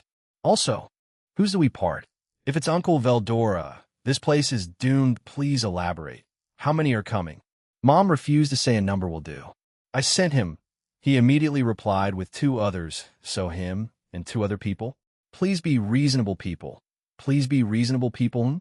I looked back up as I felt a disturbance, and the barrier around the school was already raised, meaning the attack was already happening too. I finally turned invisible and made my way towards the chaos. I easily passed through the barrier that was put up and decided to sit on top of the building the meeting was taking place in. Everyone seemed stunned for some reason. Oh, did Uncle Valley just announce that he was a Lucifer? I'm a descendant of the previous generation's Satan, Lucifer, who died. However, I'm a child of mixed blood. I was born from a father who was the old Satan's grandson and a human mother. I obtained divine dividing, this sacred gear, because I'm half human. It was dumb luck.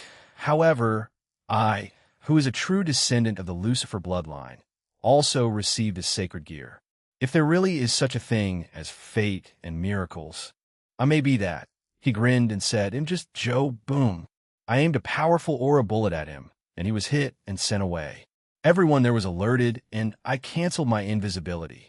I do agree, Vala Lucifer. Miracles and fate do actually exist because I am one. I grinned at him as everyone there looked at me in shock. What? Kakakakyo. Issei Hayata shouted and pointed at me. Maintaining my grin, I saw Ria's eyes widening. So I showed them my cat ears and tail. Allow me to reintroduce myself. I am Kyoho Tuju Skyward. I'm Kuroka Tuju and Gene Skyward's kid from 50 years into the future. Nice to meet all of your acquaintances again. The entire place fell silent.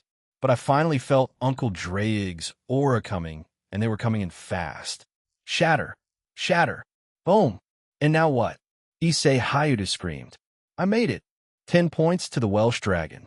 He shouted as he arrived, followed by 2 of my mother's Uncle Draig. You finally made it, I said, shocking even more of them.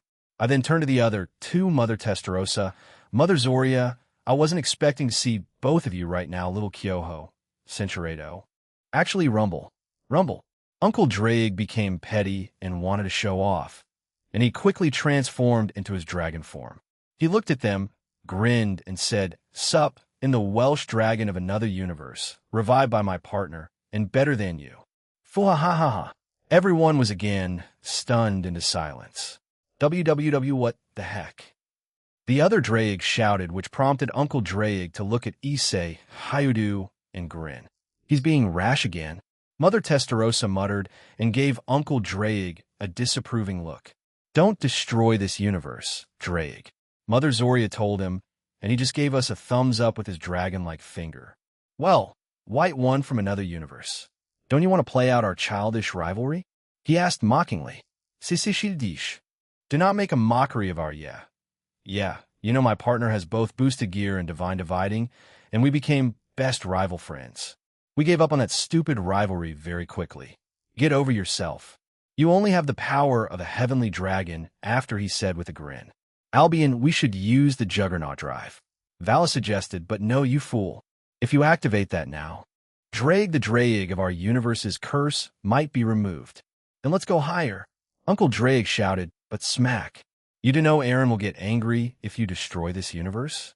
He created this omniverse for Kyoho to enjoy. Mother Testarossa appeared beside him and smacked him on his dragon head. I know. I was just pretending. Look, Biko is here now. On cue, Uncle Biko, or the Biko of this universe's portal appeared, saw the Welsh dragon, screamed and pulled Valley into the portal. Chicken. Uncle Draig screamed as they left.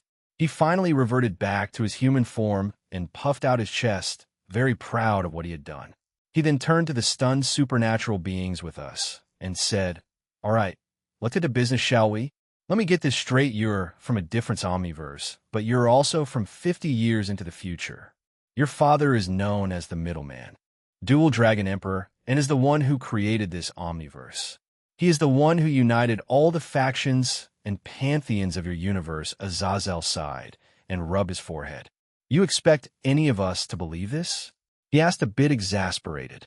I mean, I'm here and you saw my dragon form, said Uncle Draig. Uncle Azazel pointed at him and said, You have a point there, but I need more evidence of you. Kyoho said you were called Zoria, right? He asked and pointed at Mother Zoria. Mother Zoria nodded to his question. Yes, I'm a Slavic goddess, she answered and let out some of her divinity, and a room no. The whole country briefly shook, and she blushed. Mother Zoria wasn't a fighter. However, she apparently went into Dad's pocket dimension and trained. However, they now call it Tower of Perseverance. The home that I was born in is apparently beyond the Omniverse, as Dad and my mother's live there.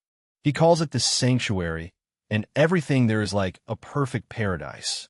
The Tower of Perseverance works like his pocket dimension, except you can choose how the time dilations work, and the monsters that spawn will adjust themselves to match your current rank by +2 or 3. If I wanted to get stronger, I would go there, but as you get higher, it takes more time. Truthfully, I should realistically be 217 years old, but I won't say that out loud. I am immortal like the rest of my mothers. Then, how about I show you some memories from my end? Uncle Drake offered. All of them looked at one another before agreeing. I don't see why not. I mean, the other Welsh dragon did say you were the real deal, right? Azazel said, and turned to Issei Hayudu, and his boosted gear appeared. That's right. His aura. Everything they feel like my own. There's no doubt in my mind that we are the same being, although he's much stronger than me. Even in my prime. Uncle Drake grinned, and the other Drake grumbled. He then brought out something from his necklace and put it down on the table. This is? Asked Uncle Michael. It will show you memories of whatever you choose. Partner made it a few years before Kyoho was born. I chose memories that showed a lot of his adventures in the Draconic Dais, where we come from. He touched it. Anyway, here we go. Just shut up and watch. The first clip we saw was, hey, Aquino, Lavinia, what do you think of this? Dad asked. We couldn't see his face, but we could see everyone else, and we saw Mother Aquino and Mother Lavinia. He was holding some kind of see-through, swirling ball of colors. I believe that's what the new Omniverse he was creating at the time. The one I am in right now. So, he made it all the way back then, huh? And me? Aquino asked a bit flustered. Vuvuot. Aquino-san. Issei Hayudu shouted in shock. Wait, you have the Ice Princess as another mother? Wait, hold on. Before we continue, does your dad have multiple wives or something? Azazel asked, and everyone turned to me. Uncle Drake grinned and answered on my behalf, yes, he does. Currently, his team has over 100 members. Every single female in this room, not including Tomo, Tsubasa, and Ruruko, is part of my partner's team. He said proudly. Issei Hayuda's mouth dropped. What? He has so many. Even Bucho and Aquino-san. Even Grafia-san. What the heck? He's the real romance king then. He exclaimed loudly and slapped his own knees. Tell him to come here. Teach me the ways. From a current romance king to a future one. I need to learn from him. I say, calm down. Rias tried to stop him, but she was clearly flustered by the revelation too. Uncle Drake grinned wider and said, that also includes Penemu. Bahaha, that old grumpy witch. Seriously? Holy smokes, that guy's amazing. Brother, language. Michael tried to reprimand him, but was ignored. But Uncle Drake looked at Michael with the same grin. He also has Gabriel, he said, and then turned to Sir Zex, and he looked nervous as well as a certain Gremory progenitor and Kaisis Gremory. Uncle Michael's mouth hung open and Sir Zex's mouth twitched. If I may interrupt, what do you mean? He has me? Mother Grafia asked Uncle Drake, but he just shrugged. Remember, different universes, different histories. The Sir Zex of our universe is married to someone called Astery Bale, who is called Astery Gremory. You were initially Sir Zex maid and the Gremory family maid, but oh, here is actually Uncle Drake. Pointed at the screen, and it showed Sir Zex asking Dad to train the Gremory period for their first raiding game with the promise of giving Dad a few favors.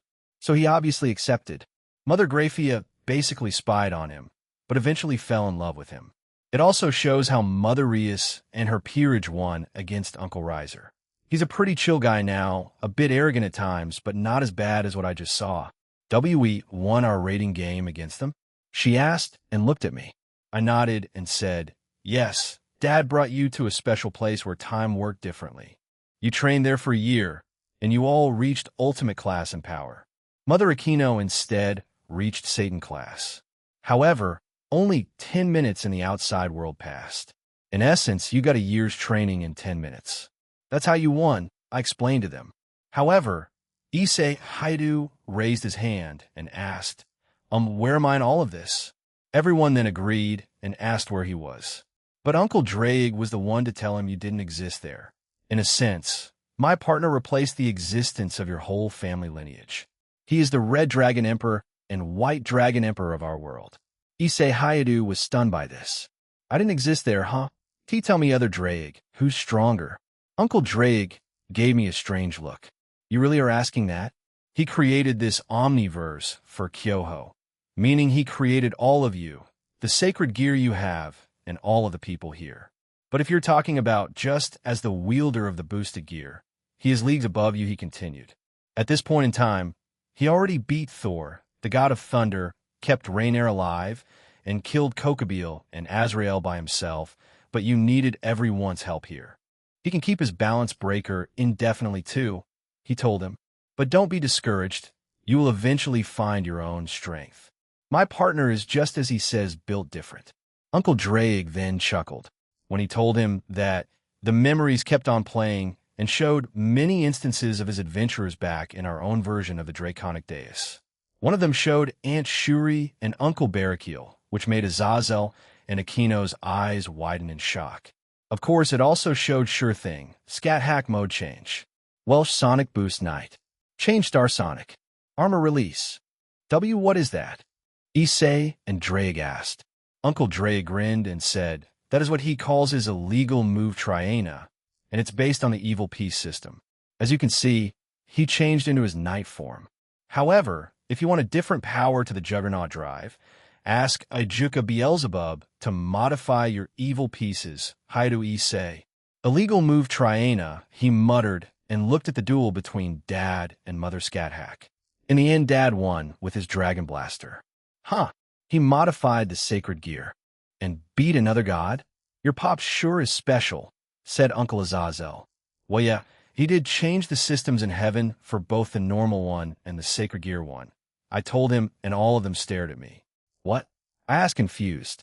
He can modify the system? Michael asked with a stutter while standing up. Yes, answered Uncle Drake. He changed it during his summer vacation in his last year of high school.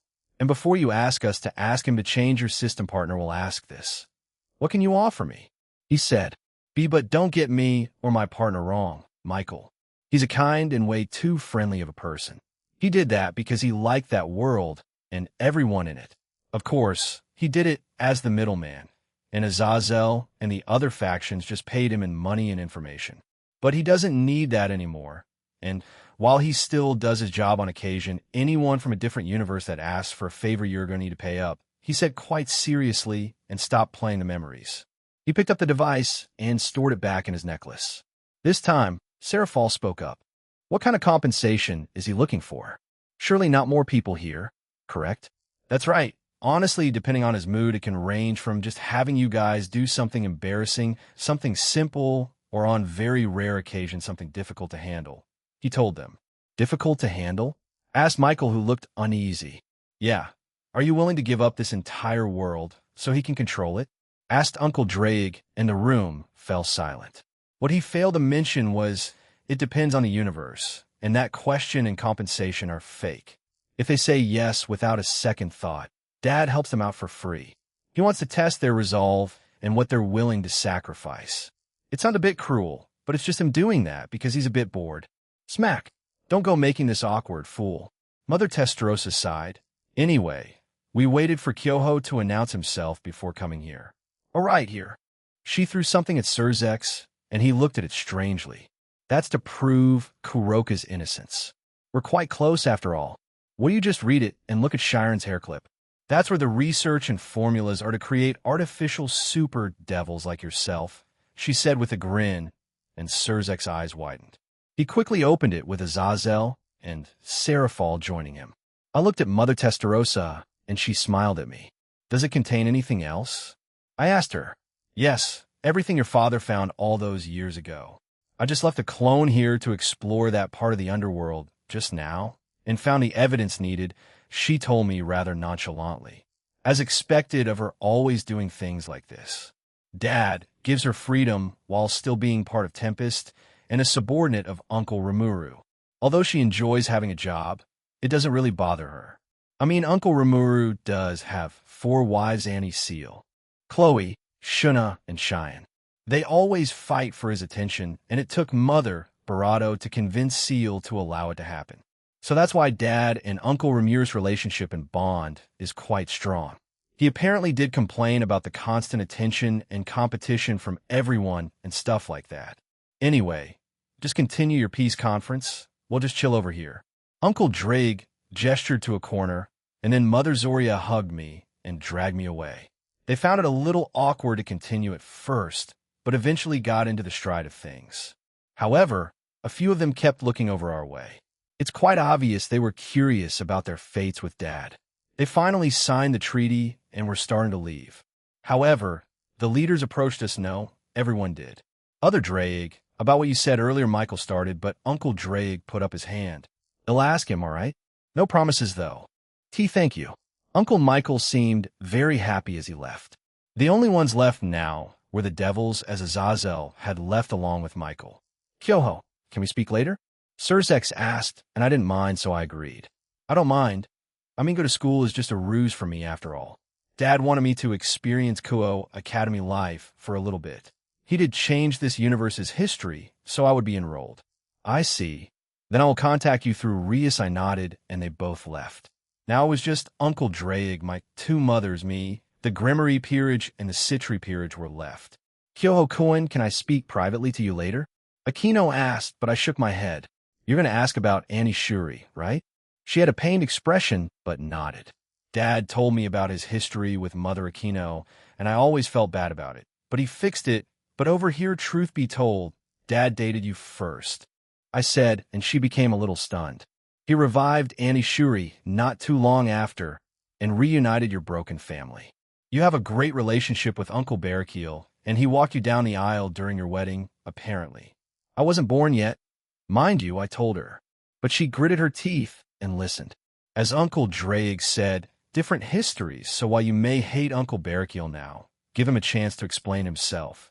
He and Uncle Azazel blamed themselves for that day. I told her, and she turned around and left. Aquino-san? Issei asked, so I kicked him on the back, go get her. He was reluctant, but chased after her. But man, seeing all of you this young is amazing. Especially Uncle Gasper. He's so different. Different? Asked Rias, and I showed her my memory of him. Gasper was tall and confident, and he spoke without a stutter and with elegance. They all stared at the memory in shock. That's the Uncle Gasper I know. Oh, he's married actually. It'll wait till he gets here to tell him. Haha. I got up and stretched. We can talk tomorrow. It's getting late. Oh, Mother Testarossa and Zoria. Will you be staying here for the night? Or? She shook her head and said, we already booked an expensive hotel in America for a year. We'll be staying there. Hey, race the place. She handed me a piece of paper with the location, address, and a small picture. They started to leave, but then I remembered something. Oh, what about Mother Testarossa stopped me by placing her finger on my lips and winking at me. Your little sister is doing fine. Geez, you're a worrywart just like your father.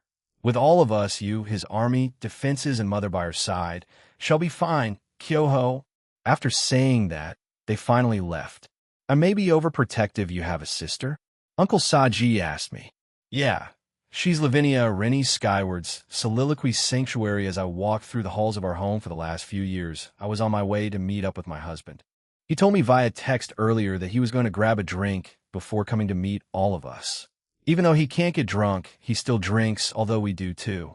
I'm here. Don't worry. Mommy's here. I cradle my baby, Eulalia Rennie Skyward. 2 years ago, she came into their world, and it was the happiest day of my life before that. It was when Aaron proposed to me. However, it did immediately turn into the worst day of our lives, although he didn't know it would happen. So we kind of blamed Comptoir for it, as well as Azachan. But all is forgiven now. We're nearly there. Papa's nearly here, I told my baby, and finally arrived at the bar that he was in. La Finia-sama, welchome. Celestin welcomed me, and I smiled at him. In front of me was my husband, Aaron Toole, or Gene Skyward. He doesn't really mind what we call him. He turned around and put his drink down. "Nia, and my little ice princess," he said with a smile, and came over to us. I handed him our child, and he started to cradle and pamper her immediately. "What happened to me, being your ice princess?" I asked in an obvious fake hurt tone. A gentle smile spread across his face as he kissed me on the forehead. "Geez, he still does that even now, but you changed from my princess to my queen? Our daughter is the princess now." "Geez, you don't need to tug at my heartstrings like that, Aaron." I cuddled up to him, and he handed Eulalia to me, and I cradled her. I also felt him wrap his hand around me. "Well, let's spend some time together, all three of us. How about we visit that part of the sanctuary?" he said, and I agreed. "Eulalia does like that part a lot, BZT. Sorry, give me a second." He took out his phone, and he grinned. "It looks like Kyoho plans on destroying that universe's timeline. What a cheeky cat." He then laughed. "He really does take after both me and Kuroka. I just hope he enjoys his time there. Maybe Eulalia can embark on her own adventure in the future." After I said that, his face scrunched up. "Geez, what a doting parent and husband. He obviously hates the idea. Didn't you say that the only one allowed to date our daughter is if they beat you in a fight?" "Aaron, that's quite literally impossible. I will stick with that until I die." "That's also impossible." We were getting too loud, and she started to cry, and we started to comfort her. "Geez, we can talk about that another time." Although Kyoho is also the same. They're way too overprotective of her. I am too. But that's a different story altogether.